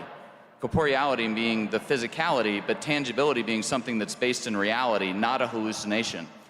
And so mathematics, for example, is tangible, but not corporeal. And in Bitcoin's case, we have special numbers which act as these private keys to move and transfer the Bitcoins, just like we have special atoms that act with gold. And so, you know, we have very similar analogies between the two, and we have to have a little bit more abstract thinking on these ideas of Austrian economics with subjective value theory and then number theory and monetary theory to get to where we're going with Bitcoin. But like, it's sound. Why? Because it's limited in its internal characteristics. Just like gold with atoms, it's limited by math and numbers and thermodynamics, and therefore it's not limited in amount by extrinsic characteristics like counterfeiting laws. So Peter, Bitcoin is math, so do you not believe in math? No, I believe in math. I just don't believe that Bitcoin has any value because you solve a mathematical equation to create one. Just like I don't think Bitcoin is energy just because you waste energy to make one. You know, I mean, I disagree with what Trace said about, you know, Bitcoin not being intangible. It is intangible, but that's not why it doesn't have value. I mean, intangible assets can be very valuable. And my problem with Bitcoin isn't the fact that it's not a tangible asset. It's because you can't really do anything with it. It doesn't have any real use. The only thing I can do with my Bitcoin is I can give it to somebody else. I mean, I can sell it to somebody, I can gift it to somebody, but what are they going to do with it? They can turn around and give it to somebody else or sell it to somebody else. But why does somebody want Bitcoin? Because they think that they're going to be able to turn around and sell it to somebody else at a higher price. And why does that person want it? Because he has the same expectation that he'll be able to sell it at a higher price. So everybody buys Bitcoin simply because they think that someone else will pay more. And so it's just a giant, you know, literally a blockchain ladder. It's built on the same foundation as a pyramid scheme. And now you've got all these Bitcoin treasury companies now that are basically, you know, pyramiding the Ponzi's. And everybody is buying this with the expectations that they're going to get rich. And a lot of people have gotten rich if they bought it early enough. But, you know, J.D. Vance was here this morning talking about all the wealth that has been created by Bitcoin and crypto. No wealth has been created. I don't care how many of these coins are in existence. They're not wealth, they're not value. But a lot of wealth has been transferred. A lot of people who bought or created these tokens and who sold them got wealthy because the wealth of the buyer was transferred to the seller. So it's like we're in Vegas. This is a gigantic casino, right?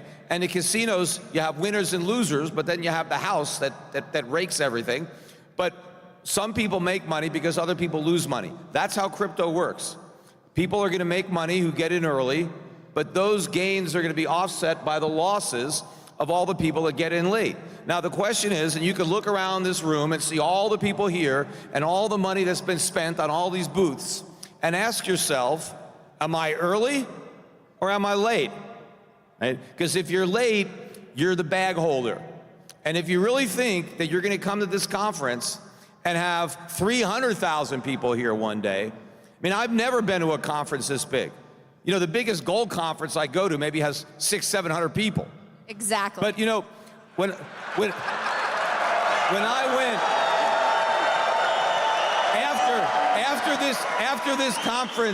after this conference is over, when you go home, go on YouTube and look up Peter Schiff Mortgage Bankers, because I came to the Western Regional Mortgage Bankers convention at the Mirage when that used to be a big hotel back then in 2006, and I came there. Right, under the same, you know, dynamic I'm coming here. I came there to tell a bunch of people whose livelihood depended on mortgage finance that the housing bubble was going to pop and that mortgages were going to collapse and that they were all going to be out of work.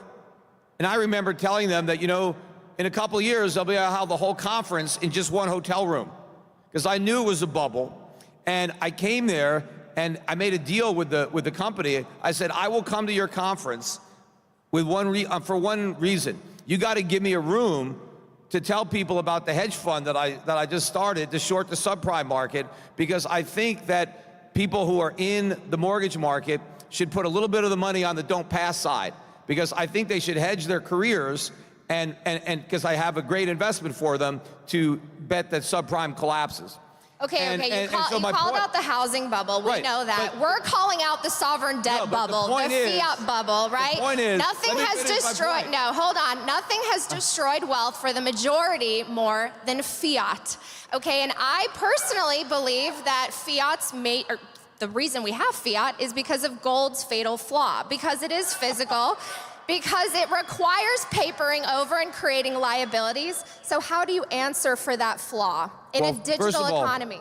Gold doesn't have a flaw. Humans have flaws. And what gives fiat currency value is belief. Fiat currency ultimately has value, not necessarily because the sovereign issues it and demands that taxes be paid in it, but ultimately what gives a fiat currency value, as opposed to a real currency, a legitimate currency that derives its value from the money that backs it up. The money would be gold, and then you would have currency that's redeemable in gold. Fiat currency has value because people believe in it, because people have faith in it. And that is the only reason that Bitcoin has value. Bitcoin is fiat digital currency. Just because it's not issued by a government doesn't change the nature of what it is. But if you like blockchain, there is nothing that stops you from tokenizing gold, putting it on a blockchain, and using it as a medium of exchange and as a unit of account. It is a great store of value, which Bitcoin can never be because you can't store what you don't have. But if you want to use tokenized gold, it is faster and cheaper than Bitcoin. So I can pay and get paid. I can send and receive money instantly around the world with tokenized gold. You don't have to move the gold. You just have to move the ownership of the gold. All right, Trace, you believe in both gold and Bitcoin. Can you talk to me a little bit about this? Because there is a reason why we ended up with fiat, and you have been a student of the Constitution, which is supposed to define what money is. It's not supposed to be these pieces of paper that represent fake promises. So tell us how we even got here and why you actually believe in both gold and Bitcoin right now. Yeah, so as we talked about with the precious numbers and the precious atoms, the result is a monetary good that is equity-based and nobody's liability. So Bitcoin and gold are identical in that sense, Peter. There's no issuing authority there's no Bitcoin company that issued a Bitcoin. There's no, it's a product of nature now because of the pure proof of work nature of the blockchain. So like, I don't understand that part of the argument. But when we go back and look at our history, you know, we had fractional reserve banking going on, it crashed, and they put Isaac Newton in as master of the mint to fix it in 1696, and he came up with the gold standard. And then, you know, we had these gold being left with the goldsmiths. They'd leave gold certificates. Those would circulate. So now we had money being the gold. Then we had money substitutes being the gold certificates. Now, it was Roosevelt with Executive Order 6102, and then Nixon with closing the gold window that like moved us away from these gold certificates to just fiat currency illusions that are like IOU nothings. I mean, they're just, there's no realness to them at all, or even pretended realness.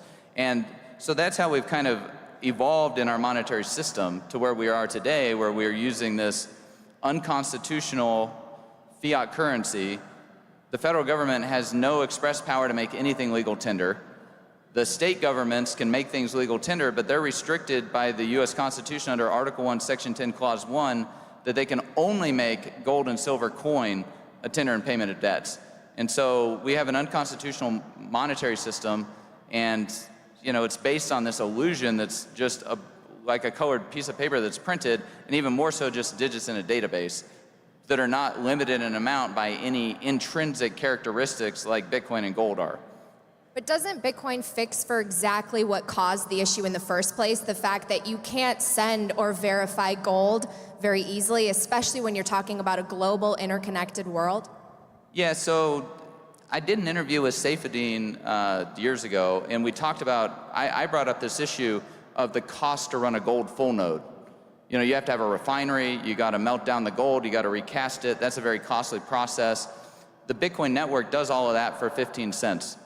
You know, and because of the nature of the Bitcoin network and the triple entry bookkeeping that we have with Bitcoin, it's acting as both the asset and the rails that we transfer it with at the same time. We look back over our history. You know, they developed the telegraph, and then we started sending money over the wires. That's where wire transfer came from. So the money's always kind of had this dual purpose of transferring value through time, but also transferring through the distance vector. And usually you've had two different instruments that do that: gold and silver, salt and cows. Humanity's come up with all different types of things. And Nick Szabo has a lot of writing on this topic. But this is, we're now living with a new innovation, and that innovation is what Satoshi solved. He solved the double spin problem. right? And so what do we get to do with that? And we're experimenting with it now. Any comments, Peter? Well, first of all, you said that both gold and Bitcoin have intrinsic value, and that's not the case. Bitcoin doesn't have any intrinsic value. That's always been my problem with it. One is that, all you can do is, you can send it to somebody else, whereas gold is money because it's the most liquid commodity. Gold was a valuable commodity before we discovered that we could use it as money. But gold is used in industry, not just jewelry, that's probably 50% of the use, but gold is used in aerospace, it's used in computer business, it's used in medicine, it's used in dentistry. It's the most valuable, the most useful metal that we have. And what's special about it is that it doesn't lose those properties over time. In 1,000 years, the gold that you have today will be just as useful as it is now. It doesn't rot, it doesn't decay, and so it's real. And yes, constitutionally, you're correct. I mean, gold is supposed to be money. It's the only thing that the states can make legal tender. The federal government has no constitutional authority to make anything legal tender. All the government can do, the federal government, is coin gold and silver. That's all it can do. So we have an unconstitutional system. We went off the gold standard. The dollar used to be defined. It wasn't that the dollar was backed by gold. The dollar was defined as a weight in gold. And before we had even the Federal Reserve, we had private banks that issued currency backed by gold, by real money, dollars on demand. And I've got no problem, if the people in this room, want to waste their money buying Bitcoin, fine, it's a free country. But where I do have a problem is when you bribe the politicians to buy Bitcoin with my money. Because I don't want to buy Bitcoin, and I don't think the US government should be buying Bitcoin, and I don't think any of the state governments should be buying Bitcoin. It's kind of ironic that something that was created, to be anti-government is now completely dependent on government. I don't think we'd have Bitcoin over 100,000 right now if it wasn't for the election of Donald Trump and what's going on with the government to try to misdirect resources into Bitcoin, into crypto, and now all these companies like Strategy and other copycat companies that are levering up and issuing stock and borrowing money to accumulate Bitcoin, to the exclusion of other more valuable things. I mean, resources that are wasted on crypto are resources we can't use to build factories. We can't use those resources to create things that we actually need. And so now we have to run larger trade deficits to import more stuff that they're making in China, because we're wasting our time coming up with Fartcoin, and we're not creating things that people really need. Now, Peter, the free market is telling you something. There are 30,000 people here. The White House has embraced Bitcoin. You have your own strategic Bitcoin reserve, which, by the way, who is sending Peter Bitcoin? Please stop. No. I mean, when are you going to say, okay, the market may be right, this is an emergent phenomenon, and it should be the market that decides, and maybe you're on the wrong side of that? No, I mean, look, just because a lot of people believe something, that doesn't mean that I'm going to give in to the peer pressure to believe it too. But, you think that the whole world is in on Bitcoin. Look, I can tell you, when I walk down the streets of a busy city, maybe one person will recognize me during the day, right? Pretty much everybody in this room knows who I am. And so most people don't own Bitcoin, because if they did, everybody would recognize me when I'm walking down the street. But they don't, right? So you get into an echo chamber, and the people who like Bitcoin surround themselves with other people who like Bitcoin, and they all reinforce the same delusion. And something like 50% of the people in the world that own Bitcoin live in America, right? Which is a pretty big number, and nothing we should be proud of as Americans. But so you get in a group, and it reinforces this mass delusion that everybody has. And to me, it's like a giant cult, and you're worshiping, this God, Satoshi Nakamoto is the Lord, and everybody just believes. And I'm going to buy Bitcoin, and I'm never going to sell it. Never sell your Bitcoin. Yeah, you know who got you to never sell your Bitcoin? The whales that are selling you their Bitcoin. Or where do you think all the Bitcoin is coming from that everybody is buying? It's the people who bought it a long time ago that are laughing all the way to the bank as they're selling you their worthless tokens. Well, actually, Wall Street is buying from us. We got it before them, so that's pretty great. Trace, I'd love for you to respond to Peter before we wrap up. Well, yeah. Well, I'm not selling anybody anything. I've honed in on the scarcest asset on the planet that has liquidity with 110 stock to flow. Peter did say that I had said that Bitcoin has intrinsic value. That's not what I said. I said it was limited by its intrinsic characteristics. Nothing has intrinsic value. We, as humans, subscribe value to things through subjective value theory. And so that's an important distinguishment. And then it gets to our next point about entrepreneurship. One of the great things about entrepreneurship is that the entrepreneur is able to take time, labor, capital, combine it with their vision, and produce a good for the market. And the entrepreneurs that are successful, they have profits. And the entrepreneurs that have losses are those that are unsuccessful. And so what Satoshi did is he created a new monetary good as an entrepreneur and introduced it into the market. And people, through their own subjective value theory, have honed in on it and decided, I want some of that. And now it's creating a Schelling point, and it's become the most liquid, high stock to flow asset on the planet. And you know, we're only 16 years into this. I have some gold UTXOs, some gold coins that are 25, I've had them for 25 years. You know, there's some institutions that have had gold UTXOs for millennia. Where are we going to be in another 16 years? And another 16 years after that, and then another 160 years after that. And Bitcoin is just going to continue to crank that stock to flow higher. It's going to get scarcer, and humanity is going to be putting their savings and their retained earnings into it because it treats that capital well, because it has this high stock to flow, a stock to flow that's now twice gold's, but it will eventually be even higher.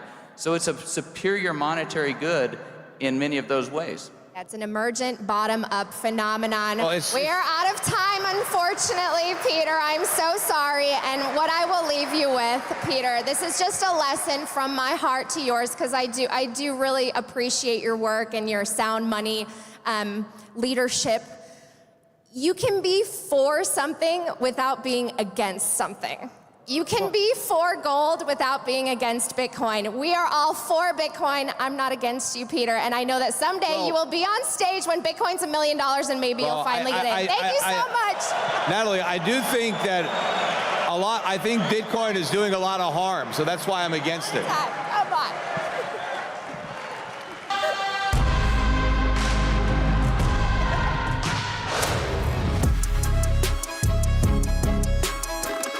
I think the new type of censorship is going to be far more intelligent, and I'm already seeing a lot of signs of it. The tide of free speech has turned, and it's unstoppable. At Rumble, creators are unfiltered, uncensored, undeniably bold. Powered by our own cloud, we are completely independent. Through the Rumble Advertising Center, we're rewarding authentic voices. This is where crypto creators and communities who value freedom and authenticity belong.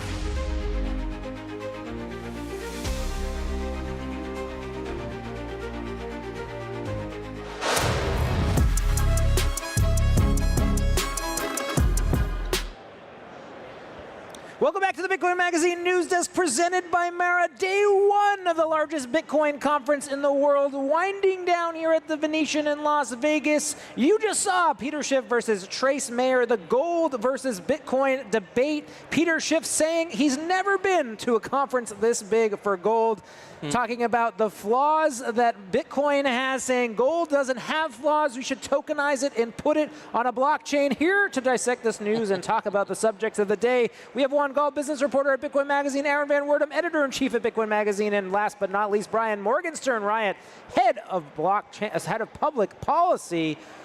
I think with the subject we were talking about backstage, maybe what was missing from this Peter Schiff and Trace Mayer debate, which was Bitcoin's values, right? So there was a lot of talk here about Bitcoin and how much of an asset, its asset attributes as opposed to a gold. But Juan, it sounds like you were thinking that Trace maybe should have appealed to this cypherpunk nature that gold will never have. Yeah, I mean, the cypherpunk ideas are basically the liberty ideas. I think that's a conversation that happened to some degree yesterday, that the founding ideas of the United States are kind of embedded in the cypherpunk ethos. They're embedded in Bitcoin's design. And I think, we ignore them at our peril because, you can use Bitcoin in many different ways, but at the end of the day, those ideas will try to resurface, and they provide significant sort of value to individuals. Well, I think that's a fissure point in the conversation today. We're seeing a lot of corporate adoption, government adoption. Some of the folks who have been with us for many Bitcoin conferences worried about what they see happening. Aaron? Yeah, no, I have a question for Brian, actually, because you do public policy, right, for Riot? Yeah. So, as one was talking about, is the cypherpunk ideals of Bitcoin, and a big part of that is censorship resistance. A big risk to that is mining centralization and potentially regulation of that. Is that something you're foreseeing might happen? Is that something you're experiencing, dealing with? Like, what regulatory pressure, is that ramping up, happening at all? So it's something we're considering, we're thinking about trying to see around corners, because on the one hand, we wanted the government to stop hampering our ability to operate. We had Operation Choke Point, in the broadest sense, was cutting off our ability to do banking accounts and just pay employees who maybe they're not Bitcoiners, maybe they're electrical engineers or whatever you need to operate a site. So not having a bank account is unworkable for a business. We had the Energy Department trying to cut off our ability to get power contracts to operate the facility. So it was, censorship, it was debanking, it was unplugging. And so just getting the government off our back and allowing us to do business was very important. And part of President Trump's idea of getting everything to be made in America was, well, we want Bitcoin mining to thrive in America. Right. Great. Now we are looking forward to that notion of, if we do have an unfriendly regime in the future, if we have an over-concentration in one jurisdiction, could there be excessive regulation? Could they try to censor blocks? Could there be, could you deplete some of the real value proposition of Bitcoin? And that's some of the conversations we're having currently. There's some really good research being done on that. Cambridge University put out a study. We provided some data. I think some other big miners provided data. We need more international data because we need to understand, where is the concentration? We know there's a lot in Texas. We know there's a lot, in some other states in the United States. I don't think we have a complete picture of what that is. How big a risk is it? We don't have any China data, right? Real quick, so it sounds like you're not worried about what might happen under the current regime, but potential under future regimes. Generally, or yes. both. I mean, we have to be vigilant, of course. I'm a former Trump staffer. I'm generally supportive of the administration. I'm hopeful that they would never, go down that route. But there's an election every 2 years for Congress, every 4 years for president. So you don't want our success and the success of Bitcoin and the network to hinge on a pendulum that swings back and forth. So we really do want to kind of future-proof it. And so that's one of the things we're thinking through.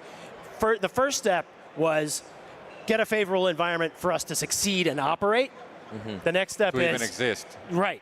And the next step is, how do we thrive into the future? And that's something we're considering and thinking about. A clash of values here on the news desk. We're about to see a clash of ideas on stage. Bitcoin as a neutral reserve asset and the end of the Triffin dilemma. Lynn Alden and others on stage. We'll be right back.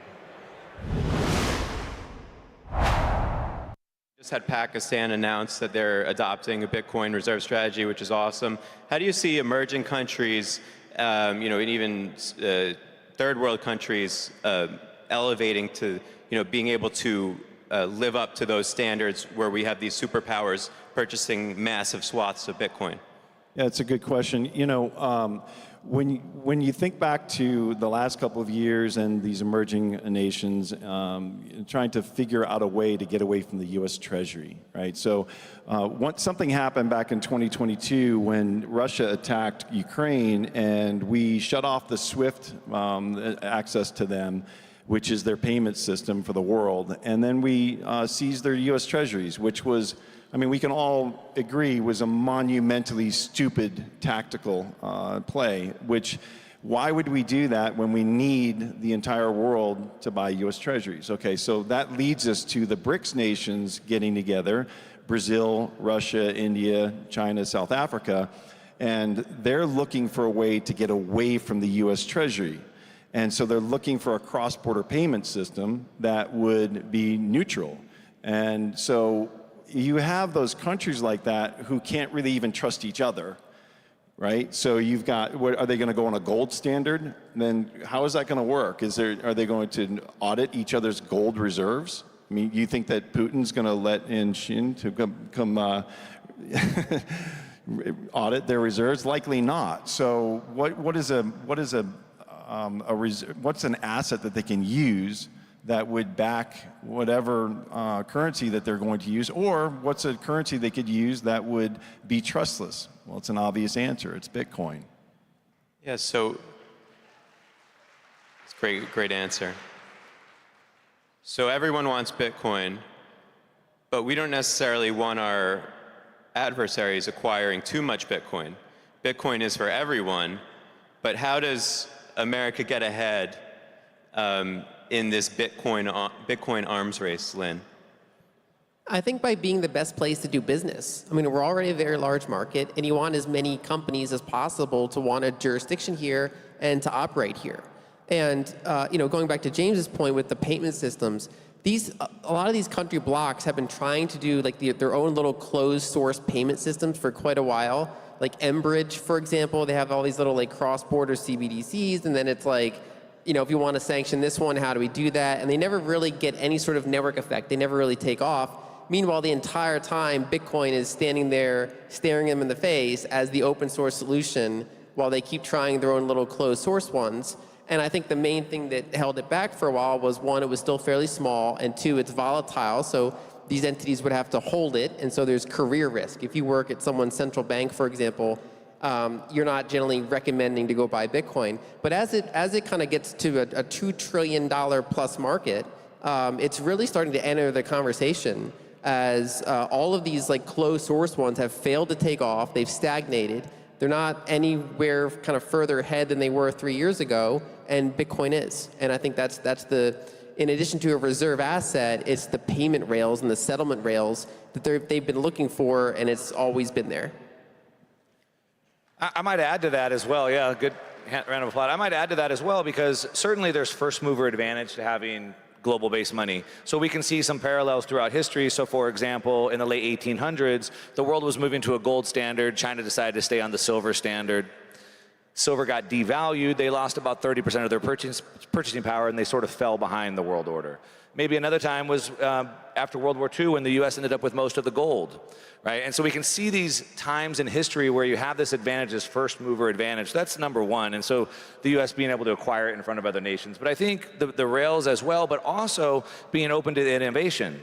And so not only do we want the Bitcoin to be here, we want all the businesses building on and around Bitcoin to be here. And so if you look at sort of what the US has led with over the last probably 50 years, it's been mostly computers, telecom, internet companies, services, things like that. And I think that innovation, that creation in the United States can continue to keep that here. So it's not just Bitcoin, but it's also the innovation and the products being built on it. James, do we see AI factoring into this conversation at all? I mean, we have this massive data center worldwide buildup going on. In terms of this dollar stability versus Bitcoin emergence, how does AI factor into that when we're talking about this global issue? Well, I mean, AI can operate on its own at some level, right? But AI can't, it doesn't have a bank account, it doesn't have a banker, it doesn't have an investment system, but AI could use the payment rails of Bitcoin to execute payments, to receive payments, to build businesses, to operate businesses, and that's really what Bitcoin can do in a way that the US dollar just wouldn't be able to do, or any other currency, any other fiat currency.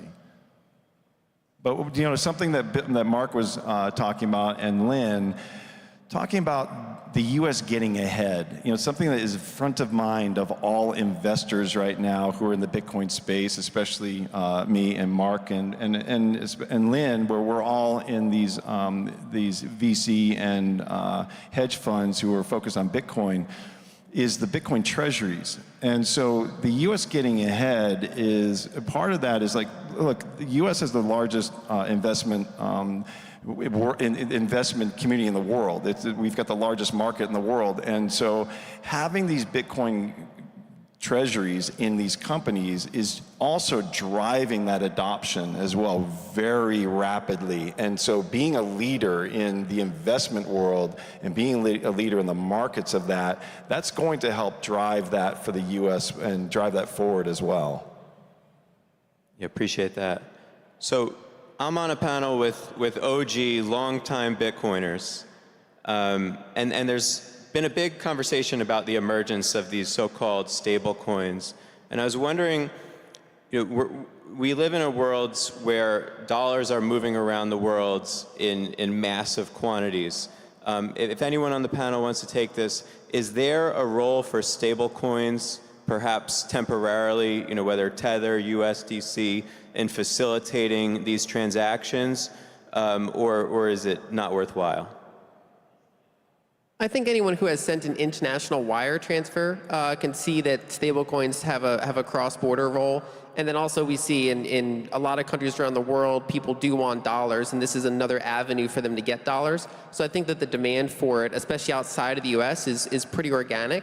And one way to think about it is that there's a difference between savings and working capital. So for example, many people, you have to match your assets to your liabilities to some degree. Like if you have certain things you have to pay by the end of the month, you can't necessarily withstand the volatility of something like Bitcoin for that 1 month or 3 month period. And so you can kind of think of stable coins like a checking account that people have. We often see it in emerging markets, and it's something that we're often in the US kind of blind to. Most of us here have bank accounts for our various kind of needs. Obviously, you shouldn't hold anything in dollars that you're want to keep on too long because they're going to be melted away. But we have the infrastructure of a bank, and these provide some services like bank-like services to countries where they have less stable financial systems and they want that. So I think there's a role to play, but I think in the long arc of time, Bitcoin is much more valuable. And I would add to that. Yeah, I would add to that it is an important role, and to Lynn's point, it's the long arc of time, but it's a really good intermediary step. And so all around the world, we have currencies that are in high inflation, double-digit inflation, triple-digit inflation, and those people desperately need dollars. And to the point Lynn made, because the Bitcoin is so volatile still today, it's not really good for short-term money. But even more than that, we have an immediate need for this. And so with payment processing, for example, myself personally, I got deemed a high-risk merchant. We're paying 5% processing fees. For real high risk, they're paying 8% processing fees. It takes 3 to 5 days to get the money. The merchant wants to hold 50% of it in a reserve for 3 months, 6 months of chargeback time period. And so it's really inefficient, and it's really expensive. And so stablecoins can solve that right now today. So not just for the rest of the world, but even for us right here.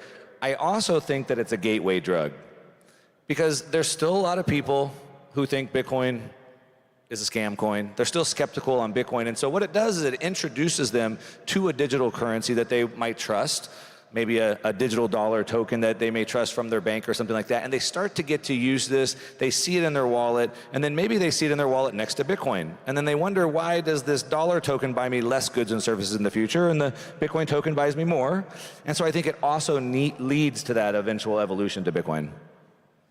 All right, so I'm gonna talk about the other side of this, which is the United States government needs stable coins right now, and it's going to prolong the US dollar being the global reserve currency. And the reason for that is that, as we were saying in the beginning of this, is the US government and the Treasury needs the world to buy our treasuries because we operate in such deep fiscal deficits. We have no choice. We need the world to buy these. This goes to the Triffin dilemma, right? So But this is going to, the stable coins allow for everybody to buy treasuries basically, because when you buy a stable coin, the stable coins buy the treasuries, it's just like a money market account. And so that's going to just to prolong this and open up the whole world to buying US treasuries. And it doesn't matter if you're unbanked in a small African nation, if you have an internet connection, you can get onto an exchange and buy a stable coin, a USDT or USDC. You just bought treasuries, which is what the U.S. government needs, and they're talking about it, and they're working on this bill because they need this to continue this charade that we're playing. And quite honestly, it just like you said, this is the U.S. dollar is, like Greg Foss likes to say, it's the cleanest shirt in the dirty laundry, but all the other currencies are debasing a little bit faster. But make no mistake, the U.S. dollar is debasing rapidly too. So let's talk timeline. I think this entire panel, correct me if I'm wrong, agrees that Bitcoin as the global reserve asset is inevitable. So whoever wants to take this first, what does the timeline look like where we're, these poorly executed fiat currencies are dissolving, but when do, we come for the ultimate behemoth that is the dollar? I tend to think it'll take a while, but it'll be growing the whole time. I mean, we're looking at right now, Bitcoin's a $2 trillion asset. The whole dollar system, depending on how you measure it, so if you look at the broad money supply plus the whole bond market, and the global fiat market, we're looking at hundreds of trillions of dollars. And what's challenging is there's a network effect because unlike Bitcoin, where there's not a lot of Bitcoin-denominated debt, in the fiat system, there's a lot of debt denominated in those fiat currencies. So that represents inflexible demand for those currencies. And then people have to kind of save in the asset that they owe at the end of the month, or that they owe on a bond contract or a loan or something. So I think this process is going to continue to take a while, but that doesn't mean that it doesn't move pretty quickly in any given 3 to 5 year period. Like if we, when we were at some of these conferences 3 to 5 years ago, the network was much smaller. It's gotten a lot bigger since then. But it still has a long way to go. So I think there'll be another 3 to 5 year period. It'll still, even if it's 3 times or 5 times bigger than it is now, it'll still be pretty small on the global scale. But then give it another multiple after that, and actually at that point you really start to challenge some of the biggest in the world. Right now, Bitcoin is climbing the market cap level, like it's getting nearly as big as some of the biggest companies in the world. So some of the biggest companies in the world are over $3 trillion in market cap. Bitcoin's around $2 trillion. So one more doubling, and it's basically bigger than any company in the world. Give it another 10x at scale, and it's kind of rivaling gold. Once it crosses, 5-6 trillion, it's basically bigger than the monetary base of other countries in the world. And it's going to take years, but it's so far it's 16 years in, and it keeps churning and getting higher and higher.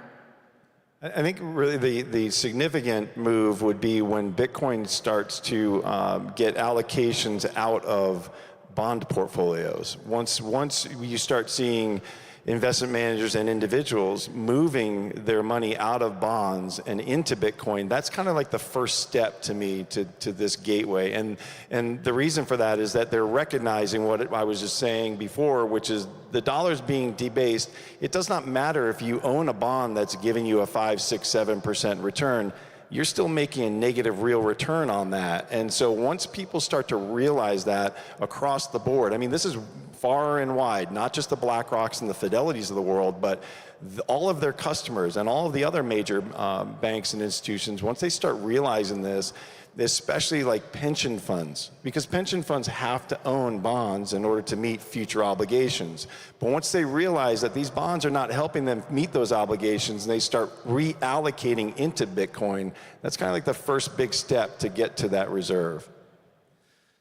The way I would look at it too is I don't see it as some imminent event that's coming. And so a lot of times, especially in the gold community, you hear a lot about this imminent event where the dollar dies, the end of the dollar is coming. And rather than looking at it as an event, I look at it as a process. And so what we're seeing is the long drawn out process of the dollar losing its value. And we're seeing other assets like Bitcoin rise. And so we have this long process. Now, what is this eventual date that will eventually declare that Bitcoin has achieved this level? I would say when Bitcoin is now sort of this global unit of account. So when we start to price things globally in Bitcoin. And so when I look at like these 50-year technological revolution cycles and how financial capital is allocated throughout these, and then we can use like an S-curve of adoption. When you overlay these charts, I think by sometime in the 2040s, 2040 to 2050, by 2050, I think Bitcoin will be the global unit of account. And I guess that's when I'd finally declare it's the reserve asset. I think a really important signal too is the fact that Bitcoin is like over 100,000, despite the fact that interest rates are 4 to 5%. If you would have asked people that 3 years ago, a lot of people were saying Bitcoin is a zero interest rate phenomenon. It only makes sense when interest rates are near zero. And one of the new signals that happened this time is that despite the fact that the Fed got about as aggressive as they could, they kind of raised interest rates as quick as they could until they started blowing up the banks. That was kind of the ceiling that they ran into. And gold and Bitcoin had a little bit of a headwind temporarily, but then they just kind of shrugged that off. So gold soared from 2,000 to 3,000 an ounce, and Bitcoin's well over 100,000, despite the attempted hawkishness of the Fed. And this is kind of the first cycle where that's happened. I would argue that it's because we're in fiscal dominance. That's the thing I keep emphasizing, but that's a new era going forward, and it's a different type of trading regime than it has been over the past, the prior 15 years before then. If I may take Jordan's job for a second, I'll go back to Lynn. What do you think about the political climate shift as well? Because you might say that the Biden administration was somewhat suppressing the climate for Bitcoin, and maybe there's been suppression for the last 4 years of the administration that's now pivoted, and so maybe there's a lot of catch-up that is happening right now? Yeah, I mean, I think we saw a big price jump from the ETFs, and then we saw another big price jump from the election outcome. I mean, that's a real thing. When especially like portfolio managers, when they're looking at this, there's some part of them that's thinking, what is the probability that the U.S. gets really aggressive on Bitcoin? So they have to take into account that possibility in their price predictions, especially if they're running assets for their clients and they have a fiduciary duty. And when you have an administration that's more favorable to it, at least kind of in the eyes of the market takes out some of the tail risks. Either way, I mean, it's a global asset, so I think it's able to shrug off a lot of friction. But it doesn't mean that friction doesn't exist. And so if it's harder to operate businesses, if it's harder to have certainty about it, if it's harder to even get a bank account if you're a Bitcoin company, I mean, that's been a long-standing issue. And I do think that climate really does matter. And then in addition to the seeing it pop up in different sovereign wealth funds around the world and seeing all these different Bitcoin treasury companies occur in multiple different currencies around the world, the accounting changes were also a pretty big deal. So I think there's a lot more tailwinds going forward. Yeah, and I think that President Trump added rocket fuel to those tailwinds with his pro-Bitcoin policies. So in America, we have a crisis. You can attribute it to the Triffin's dilemma or however you want to theorize about it. But we're not making enough, especially in the national security space, and it leaves America particularly vulnerable from a national security perspective, whether that's medicines, whether that's strategic elements. We're importing so much stuff. And there's a debate to be had about whether some of it is necessary. Like, do we need to build pencils? I don't think so. But there are some things that are not made in America that I think need to be made in America. How does Bitcoin solve for that? I don't know if Bitcoin solves that specifically. I think in a roundabout way, potentially. I think when you look at some of the things, for example, the rare earth elements that you mentioned, I mean, those are strategic assets that we should have here, and we rely on China for those elements. Now, the US is the second largest producer in the world. We just don't produce enough. But a lot of that is because of politics, and there's EPA regulations and things like that. So I think maybe in some way, in a long roundabout way, Bitcoin sort of limits the role of the government by sort of potentially putting some constraints around the fiscal spending. Maybe some of that starts to lower the regulations, at least constrain the regulations, which then allows some of that industry to flourish, potentially, number one. I guess maybe number two, Yeah, I don't know. Maybe number one, I think it's just kind of constraining the government, because I think in some of those instances, we're really fighting ourselves. I don't think we're talking about bringing T-shirts and sneakers back to the U.S. It's really those key things, and it's really a political climate. Yeah, James?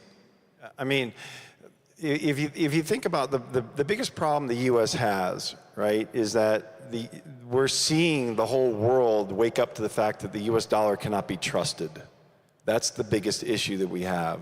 And when you then look at Bitcoin, Bitcoin is trustless. It doesn't need to be trusted, and that's really what will drive forward in the innovation here eventually over the long run. Is that you have that base asset or currency that you can now trust without worrying about it being debased, it being seized, or it being frozen or locked away from you. So that's really that's a big deal for the U.S. and embracing that and pushing forward on it quickly is that's really important in my opinion. Appreciate it. So, you know, these conversations are happening in D.C. all the time, and how do we negotiate this idea of being a relatively free-floating currency and also trying to bring manufacturing back to the United States? And, you know, Bitcoin's role in that and is complex, and I think that's right, that a lot of it lays at the fault of policymakers. Lynn, you talk to these people all the time. What do you advise them to do in 30 seconds? I think by trying to maximize productivity, because one of the downsides that can happen to the dollar is that as Bitcoin kind of reintroduces, like Bitcoin and gold, because it's also happening with gold around the margins, when they kind of come into the reserve asset mix, it displaces the dollar, which risks being inflationary. Some of the economists that advise the president are aware of that, and one of their answers for it is to try to be as productive as possible. So try to have energy flowing, no energy disruptions, try to have business be as smooth as possible, and that's the damage control that they can do as they kind of make this transition. All right, James Lavish, Mark Moss, Lynn Alden, I'm Jordan Chactel. Thanks so much, everyone.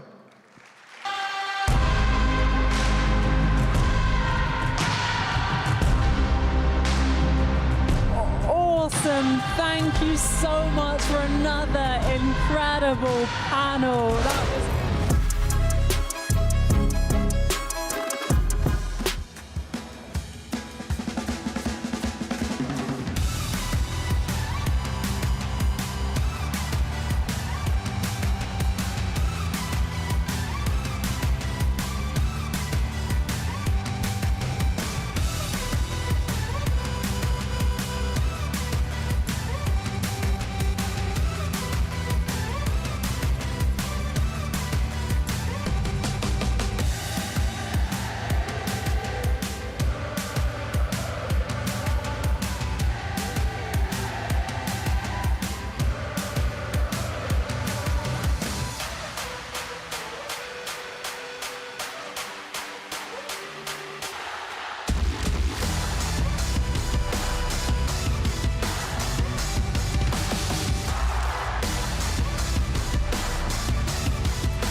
Welcome back to the Bitcoin Magazine News Desk presented by Mara. I'm Frank Corver, the political correspondent for Bitcoin Magazine, joined to my left by Brian Morgenstern, head of public policy at Riot, Aaron von Weerdum, editor-in-chief of Bitcoin Magazine, as well as Juan Galt, the business reporter at Bitcoin Magazine. And we have to give a quick shout out to Shinobi, represented by Mr. Meeseeks here. He's with us in spirit, Shinobi, but he's over in Oslo at the Freedom Forum. We miss you, Shinobi. We love you. There's less vitriol in the air because you're not here, and we miss that, but we love you, buddy. Everyone hates Shinobi nowadays, I heard, right?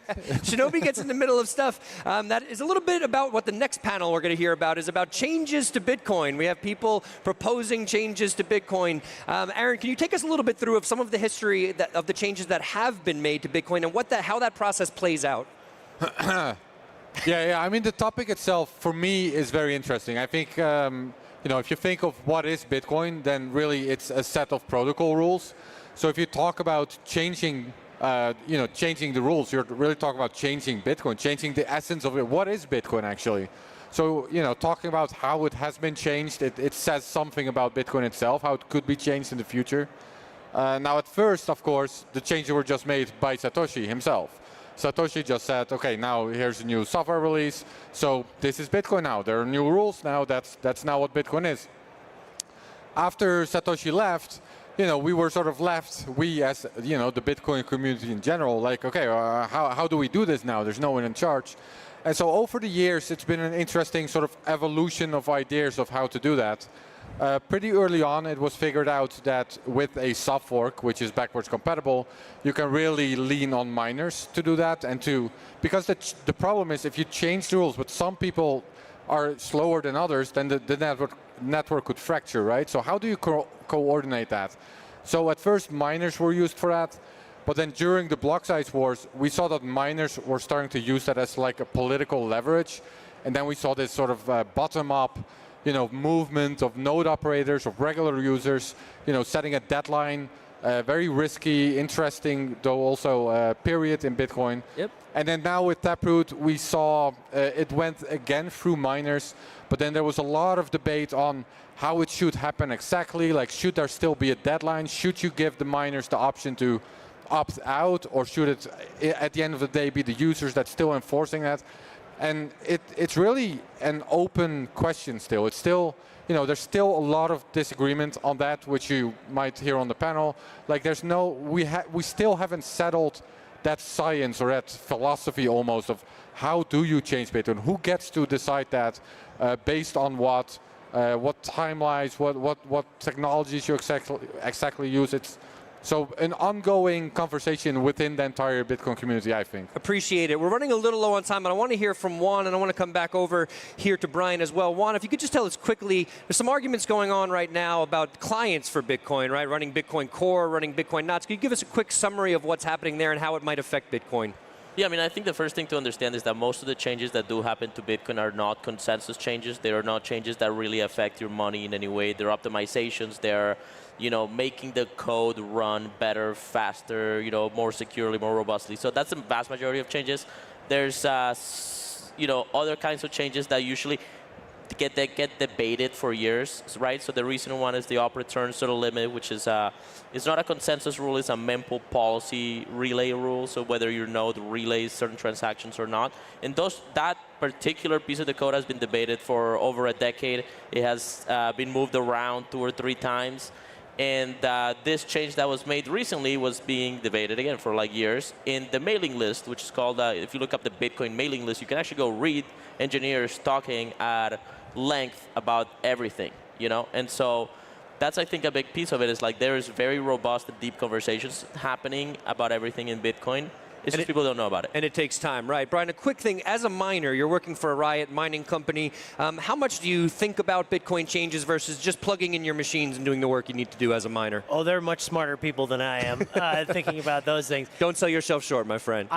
My job is to allow them the space to do their jobs and to make sure that we can have the energy, regulatory environment, tax policy environment, basically keep the government out of, off of our backs so that we can bring in the talent and the resources to mine as efficiently as humanly possible. So that's my, corner of the world, and thank goodness we have been incredibly blessed with some of the smartest people on the planet, I think, working for Riot. Amazing stuff. A quick question. So when you hear, we just heard Aaron and Juan talking a little bit about what it takes to make changes to Bitcoin. Yeah. You've done some work in the political space. You still do this. That's your focus. When you hear that, do you feel like it's easier to do the work you're doing in the political space or to make changes to Bitcoin or even some of the clients around Bitcoin or the software around Bitcoin? What feels more difficult to you? Oh, goodness. It depends. Some of our problems are pretty intractable, but I think one interesting sort of thread here is the transparency with which these changes can happen in the Bitcoin network. And in the government, it's not always so transparent because there's a deliberative process privilege people within the departments have where they'll release a final decision on things. There'll be a notice and comment period. You can talk to them. You can help them to iterate, but ultimately you don't know what they're going to do or why exactly they're going to do it. unless an administration chooses to be transparent. The Bitcoin network has that inherent value, which I think is really incredibly valuable, that I think the government can learn from. I appreciate that. Good perspective. Frank, we have a Guinness Book of World Records. We do have a Guinness World Record. We have just hit over 4,000 transactions. We've done it, ladies and gentlemen. We have to cut to the Nakamoto stage, though. Leaderless protocol challenges on the Nakamoto stage. Ladies and gentlemen, we'll be right back after this. About to hit a hash rate record, too.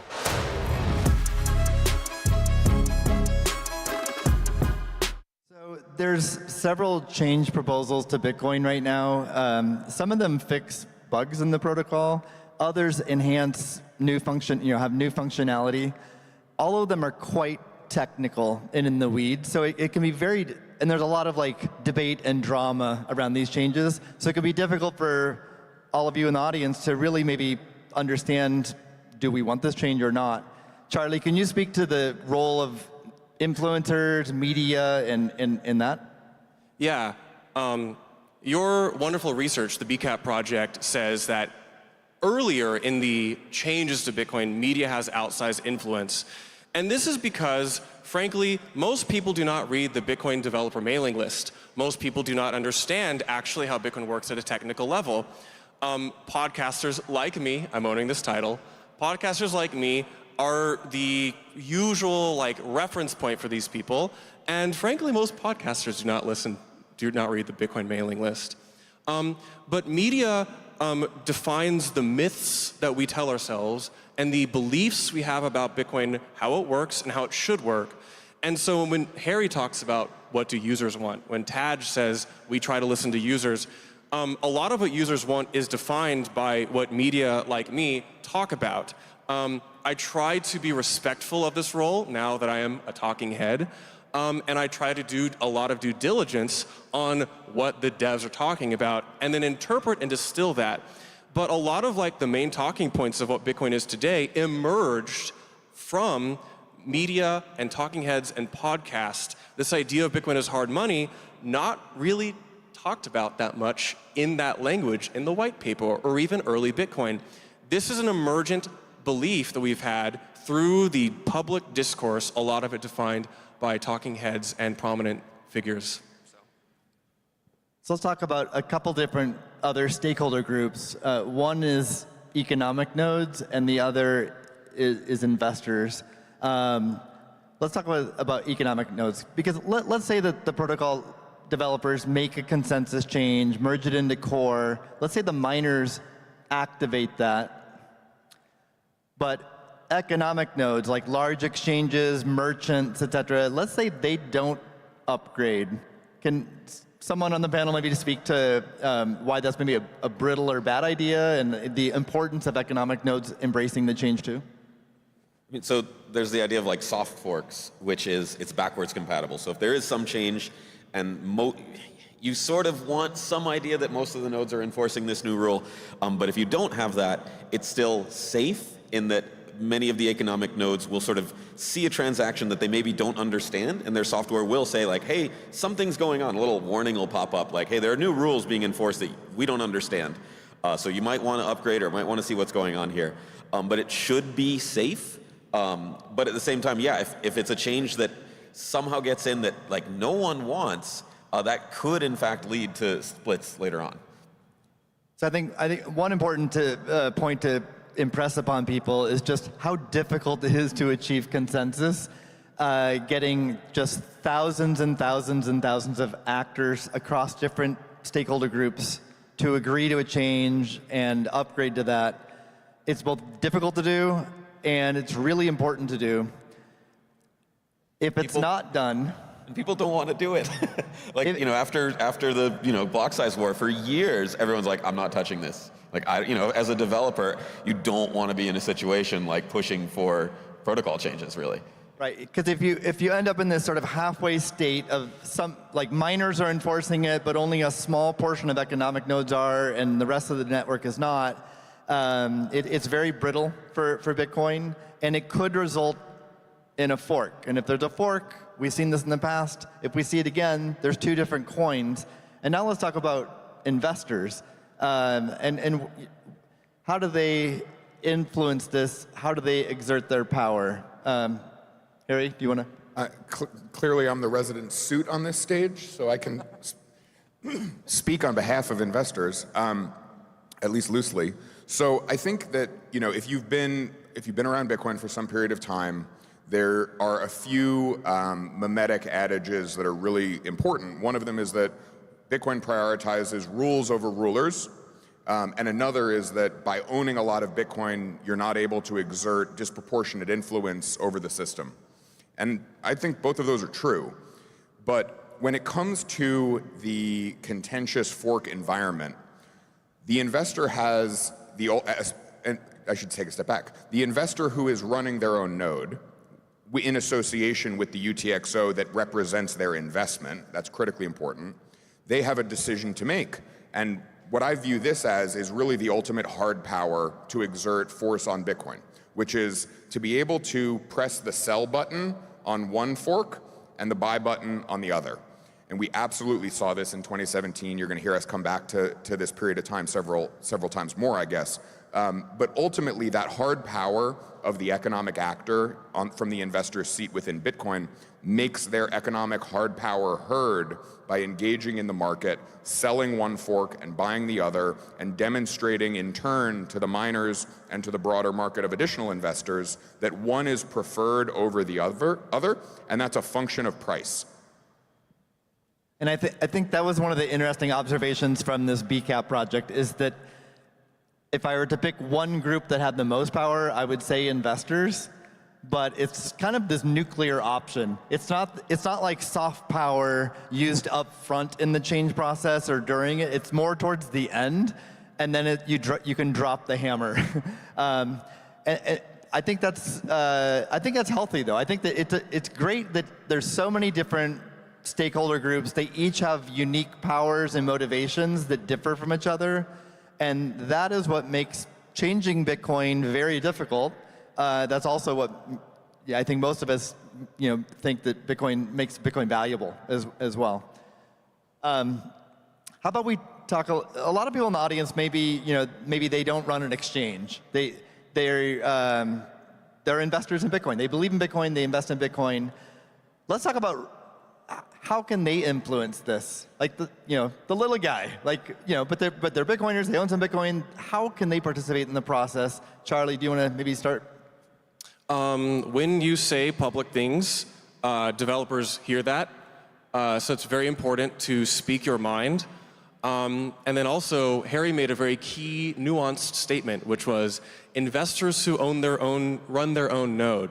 One of the key things here is if you do not have possession of your Bitcoin, if you do not own your UTXOs, you are delegating your decision as an investor to a different economic node. Now, you can try to tell that company what you think, or that entity what you think, but it's very important. The more direct custody and the more direct ownership of the Bitcoin that you have, the more influence you have. Even if you don't say anything publicly, you now can actually sell or buy one of these sides as an investor. And to be clear, though, the important thing there is that you control your keys. Yes. But so that's very important. But what about running a node? I think there's... This could be a fun debate. I think there's a little bit of misconception on the purpose of someone running a node. I'll take this again. During the block size war, a lot of us came out of it saying nodes run the network.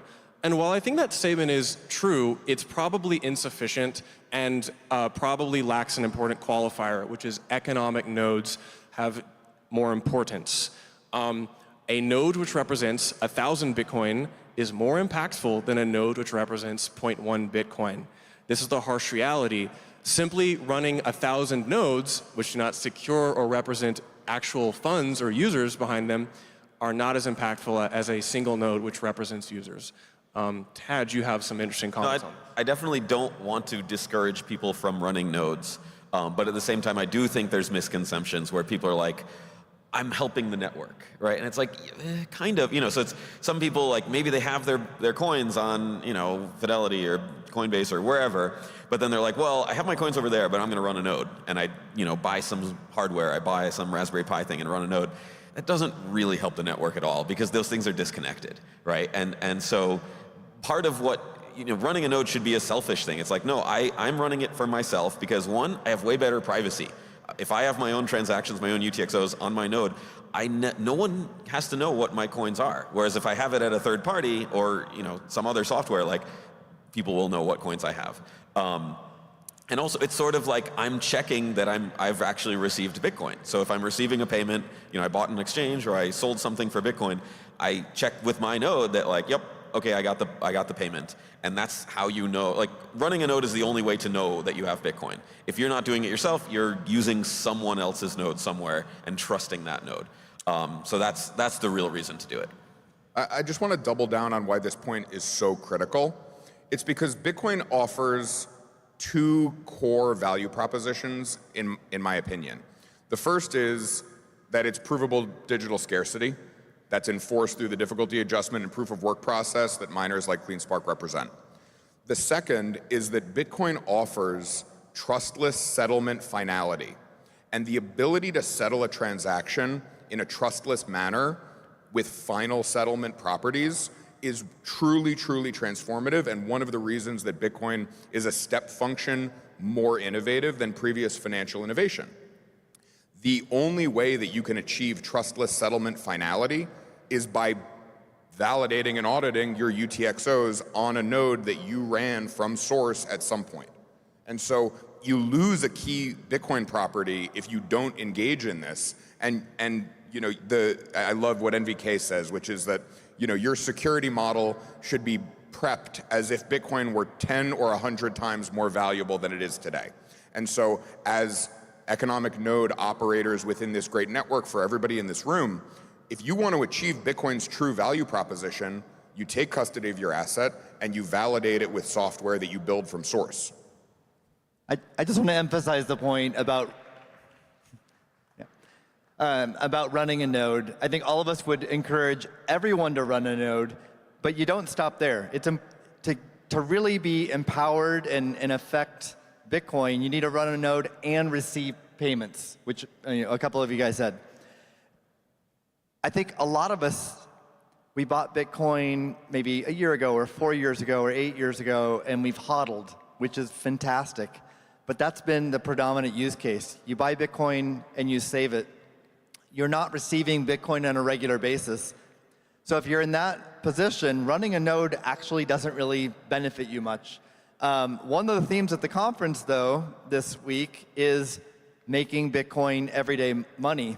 And we're early days there, but as we transition to that and add that to Bitcoin as a great savings vehicle, more of us, including small businesses, individuals, will be receiving Bitcoin on a more regular basis, and then we'll really see the value of running your own node.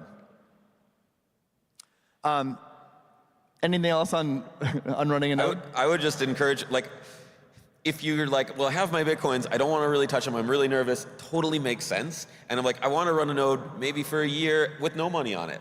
That doesn't hurt the network. It's totally fine to run testnet and stuff. Because I've encouraged a lot of friends and family members to run Bitcoin nodes, and I've seen firsthand, it's kind of scary. And I've made changes to Bitcoin Core and made pull requests and stuff based on feedback from my cousin and stuff like that. And so it is, I totally understand people being like, I don't want to do this. I'm not I'm scared.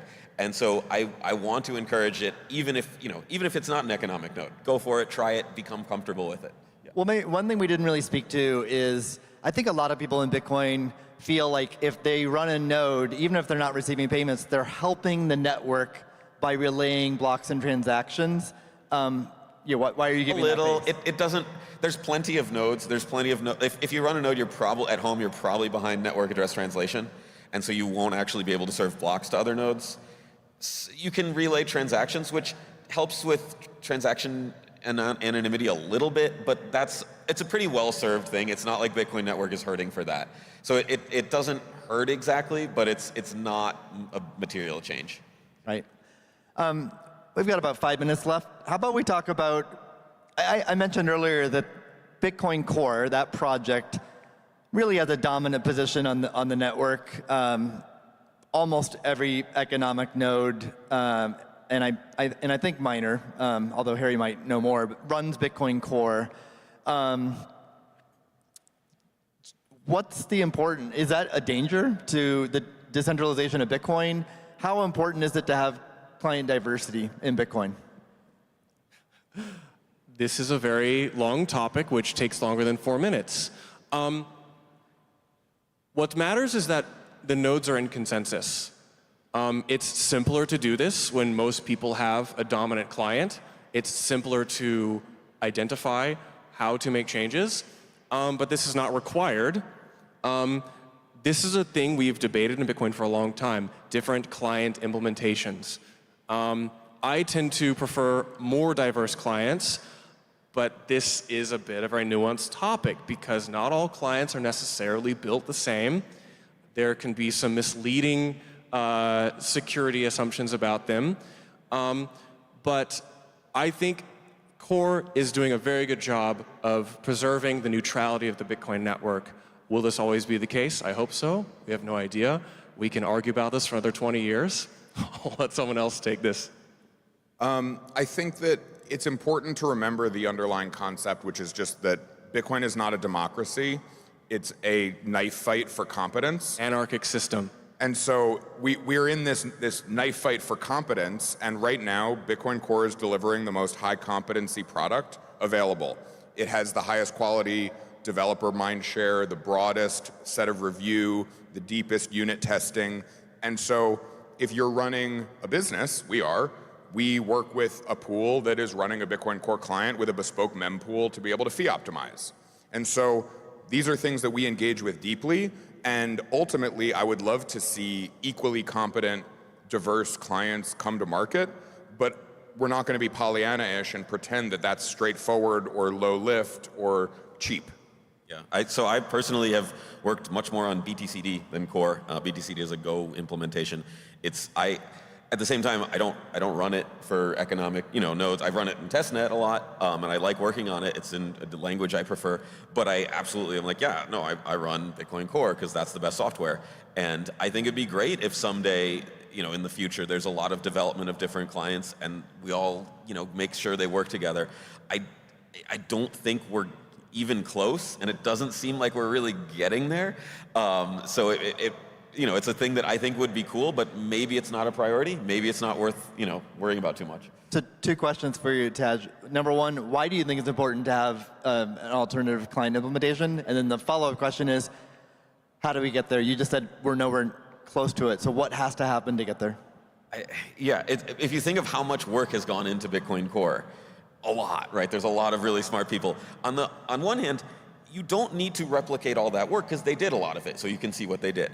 On the other, there's no real BTCD, I know Lightning Labs and LND sort of use that code base, and so there's some people working on it, but it's pretty quiet. And I know, like Spiral funds the Rust Bitcoin libraries and stuff, and one of the first things it says is don't make your own client in this. And I totally understand why people are like, don't do this. If you make your own software, your own client, it might fork off. It might have a completely different, be on a different network. But at the same time, it's like, I think it'd be cool to fund. And if people want to write their own software, that's a kind of fun project, right? If you're like, hey, I'm new to Bitcoin, I want to write Bitcoin software. And yes, it's open source. That's the whole idea. You can write your own Bitcoin node. It's kind of hard, and it might not be compatible with the network. And as long as you're aware of that, I don't want to discourage people from doing that. So we need to wrap up. Any quick parting thoughts from each of you? Bitcoin's on RK. Hodling's great. I encourage you to start using Bitcoin. I just wanted to say real quick, this is the last talk today, I think, so I'm around, I'll be around there, and definitely come ask lots of questions, because that's sort of why I'm here, to talk to the people using this. We all stand on the shoulders of giants. There are cypherpunks who've innovated and pushed the edge of the world on our behalf, and we owe them an enormous debt of gratitude.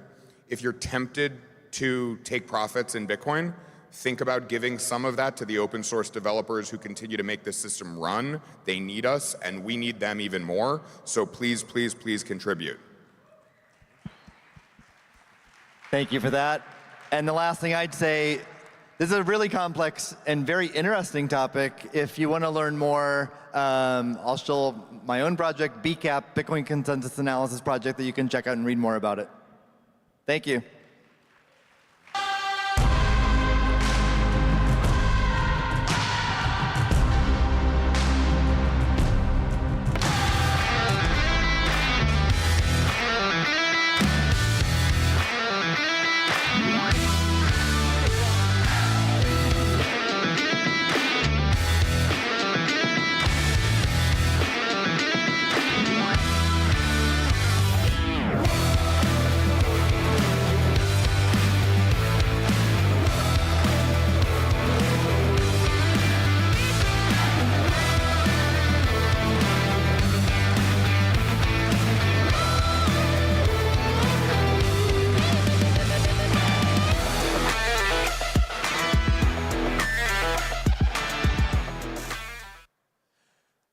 All right, ladies and gentlemen, thank you so much for being here. I hope everyone had a wonderful first day of the GA Day 1. We had some amazing things happen today. We had the Vice President call Bitcoin a geopolitical strategic asset.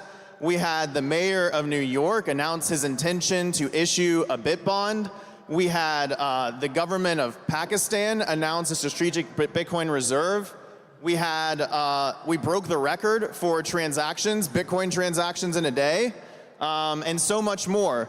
We are incredibly excited to welcome you back next year here to Las Vegas.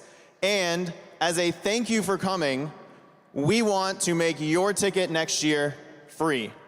So everyone who came to this event, in your inbox very shortly, you will be able to claim your free ticket. You have 48 hours to claim it. And everyone watching, everyone watching online, you also will have 48 hours. Next year, we want to see you here. We want to invite you to this movement. We want to have the biggest event, not just in Bitcoin's history, but one of the biggest, most impactful events in the world. So scan the QR code if you're watching online. Claim your free ticket now. You have 48 hours to do it, and we will see you next year. Thank you guys so much. Tomorrow, we have a jam-packed day. I hope you guys are ready. We have keynotes from Tether and Paolo. We have keynotes from Lynn Alden, Jack Mallers, Michael Saylor, and the one and only Ross Ulbricht. So I hope you guys are ready. It's going to be a big day. Get some sleep. We'll see you tomorrow.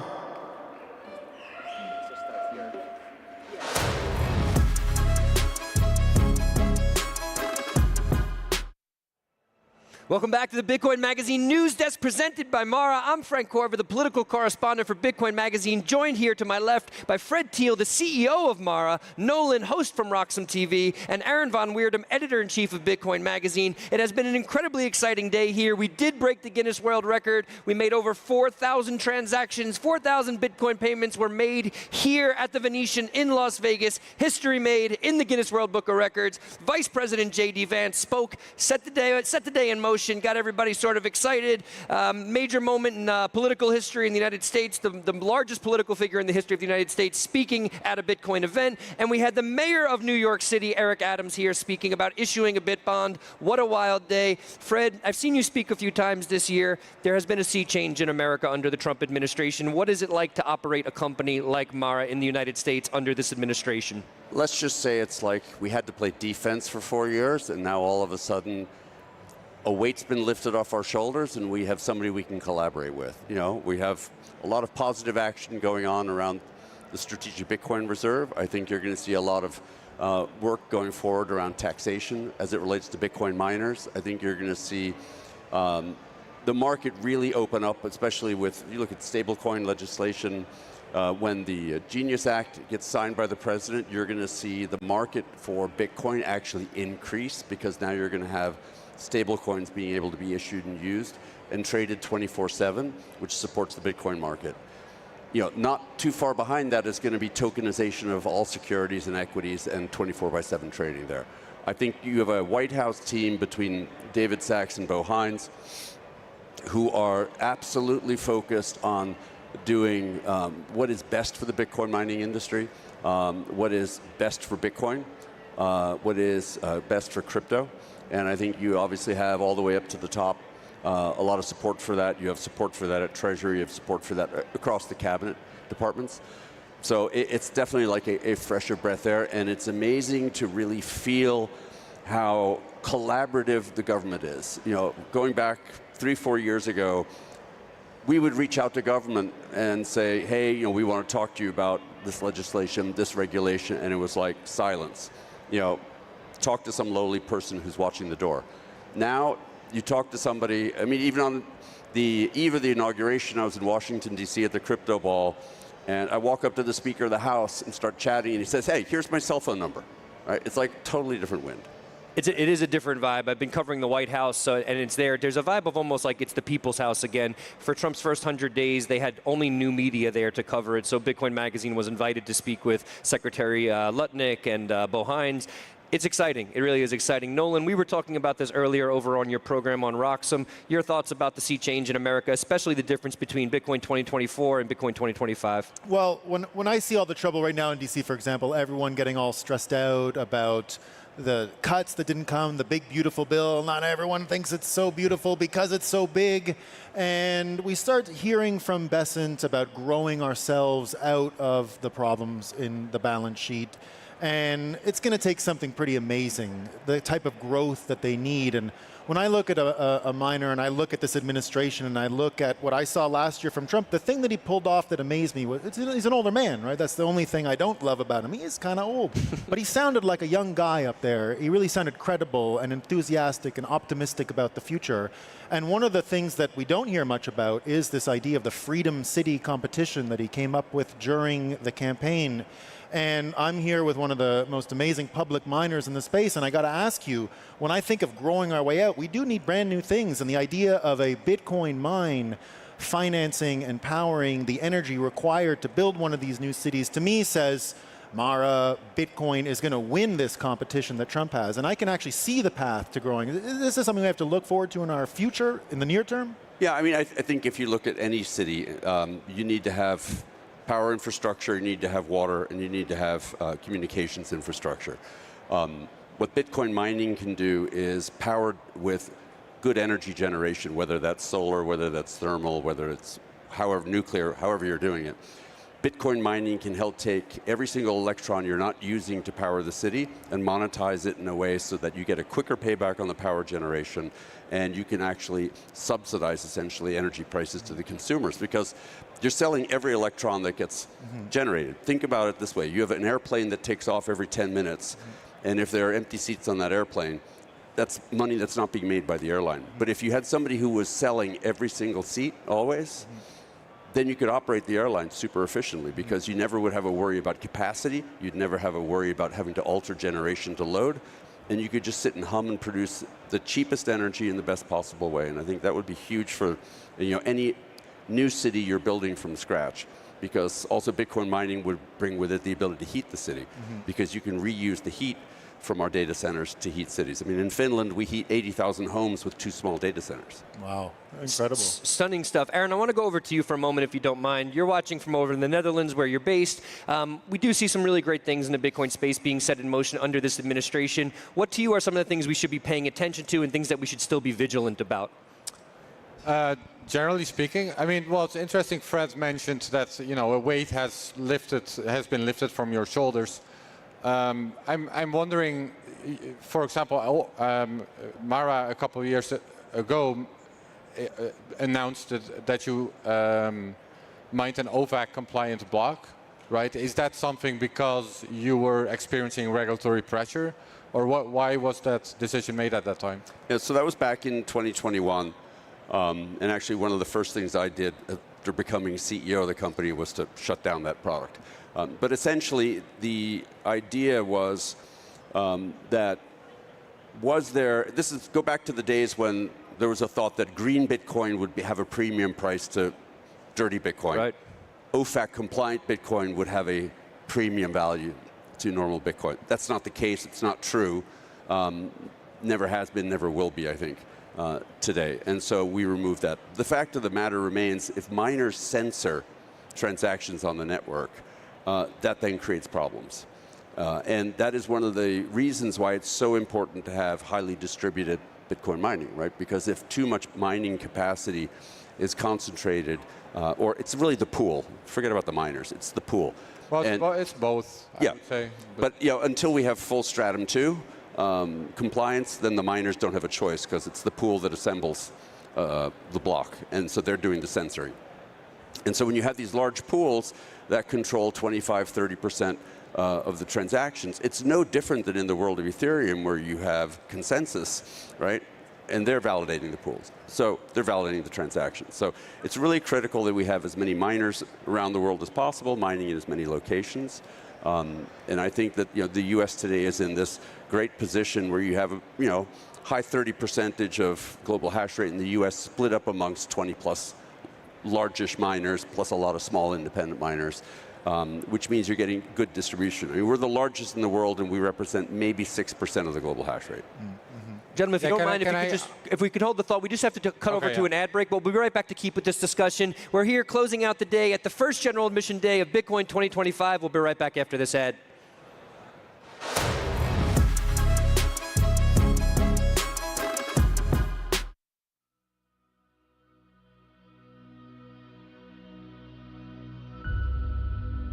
What is the key to progress?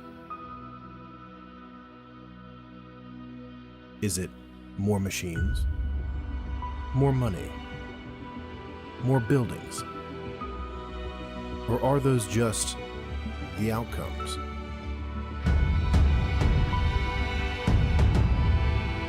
What if progress relies on having purpose?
Welcome back to the Bitcoin Magazine News Desk presented by Mara. I'm Frank Corva, political correspondent here at Bitcoin Magazine. I'm joined by Fred Thiel, CEO of Mara, Brandon Green, head of the Bitcoin Conference, and Aaron von Weerdem, editor-in-chief of Bitcoin Magazine, which we just printed a new, very nice print issue here, if I might point out. Brandon, do my ears deceive me? Did you just tell the conference that everybody who purchased a ticket, a general admission ticket to this year's conference, will have a free ticket to next year's conference? Yeah, absolutely. If you're here right now, check your email. You should be getting an email very soon to claim your free ticket. And Also, people watching this right now, if you didn't come here this year, first of all, shame on you. Second of all, we'll see you next year. There's a free ticket right there on the QR code on the screen. We'd love to have you. This event is compounding just like this movement. We're growing, and we want to have 50,000 plus people here next year, and that starts with everyone who's tuned in right now. You know, Fred asked while you were making the announcement on stage, you said, did you take all the proceeds, the fiat proceeds, turn it into Bitcoin, and is that how you're able to cover the cost of these tickets for next year? We take every single thing that isn't nailed down and we turn it into Bitcoin. Okay. So yeah, absolutely. Fair enough. Fred, I want to talk a little bit about tomorrow, maybe a highlight from today, something you remembered from today, and then maybe what you're looking forward to tomorrow. Yeah, I think for me the big thing is just the continued adoption of Bitcoin in traditional financial instruments. You know, the Bitbond, huge thing. Yep. I think that is very big. You know, we're starting to see more and more penetration of commercial lending. Bitbonds, I think, are just a great thing. Additional strategic Bitcoin reserves by foreign countries. You know, we're super excited about what the outcome is going to be of the White House's report that we're expecting here soon, and we think that'll be great news for the marketplace. Yeah, appreciate that. Aaron, we have quite a special guest tomorrow evening. He's on the cover of our magazine here. This was quite an emotional magazine to put together. Not only do we have words from Ross Ulbricht himself, words from his mother. Took a lot to put us together. It's quite a monumental moment to have him here. What do you think that's going to be like tomorrow? Yeah, no, that's a very special moment. I think for the entire Bitcoin community, also for me personally. You know, indirectly, Ross got me into Bitcoin. You know, the first time I heard about it was because friends were buying stuff off the Silk Road.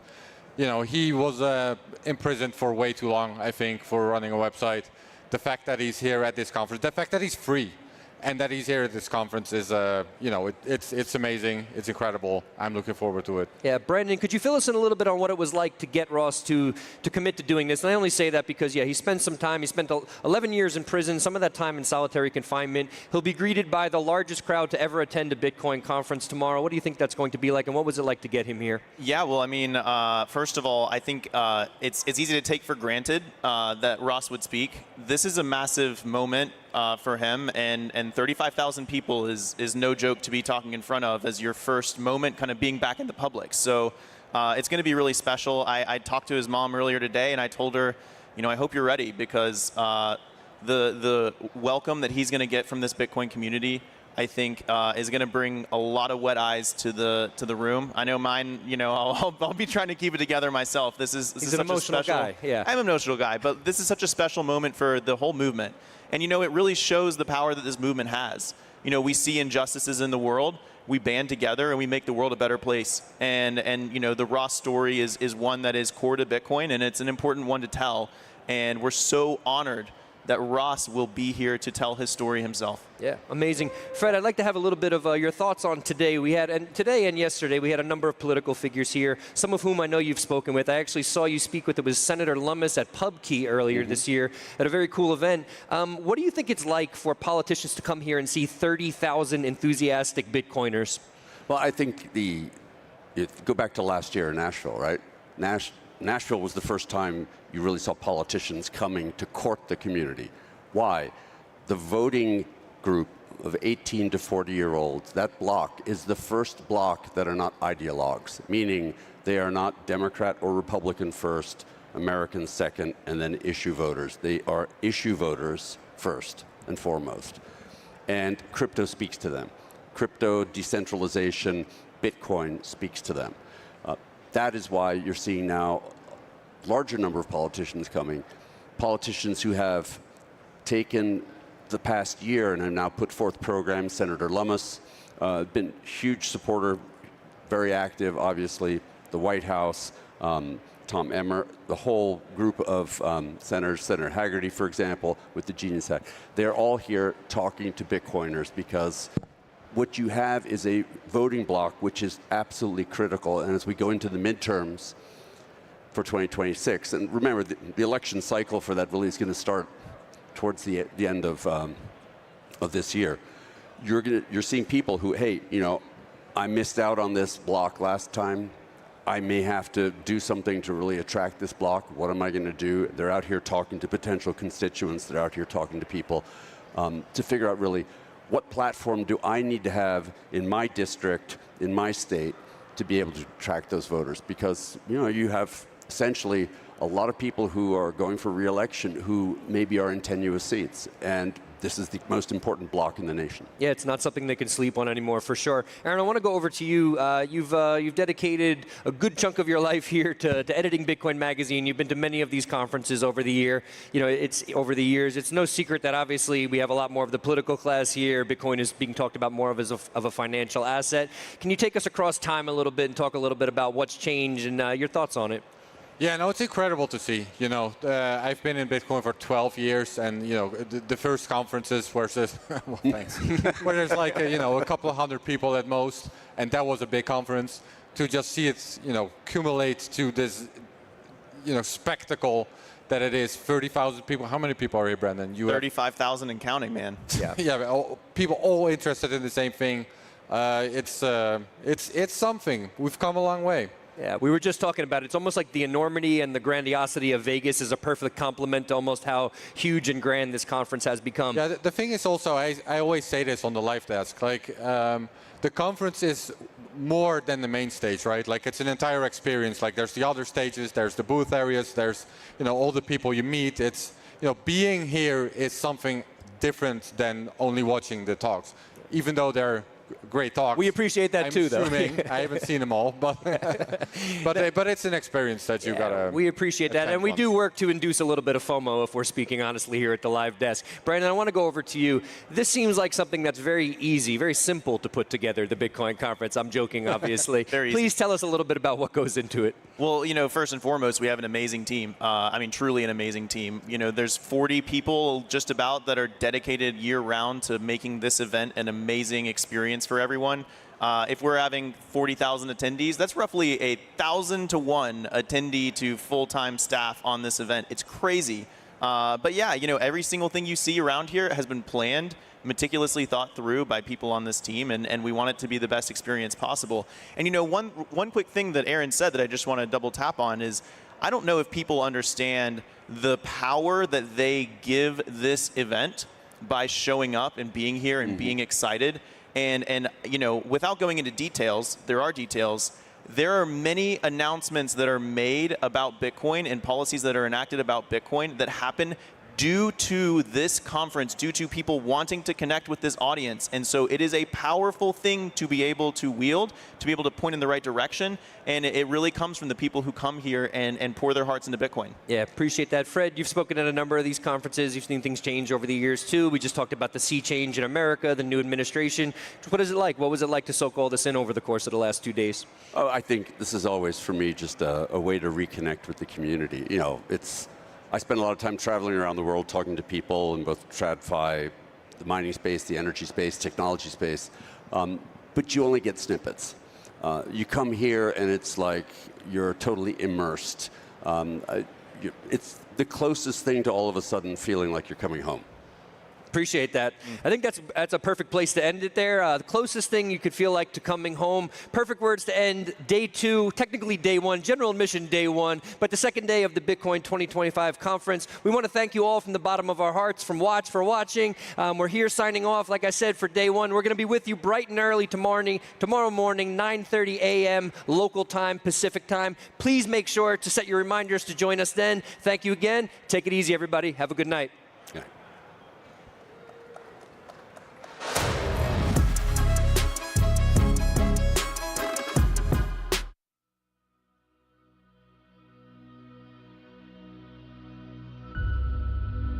What is the key to progress? Is it more machines? More money? More buildings? Or are those just the outcomes?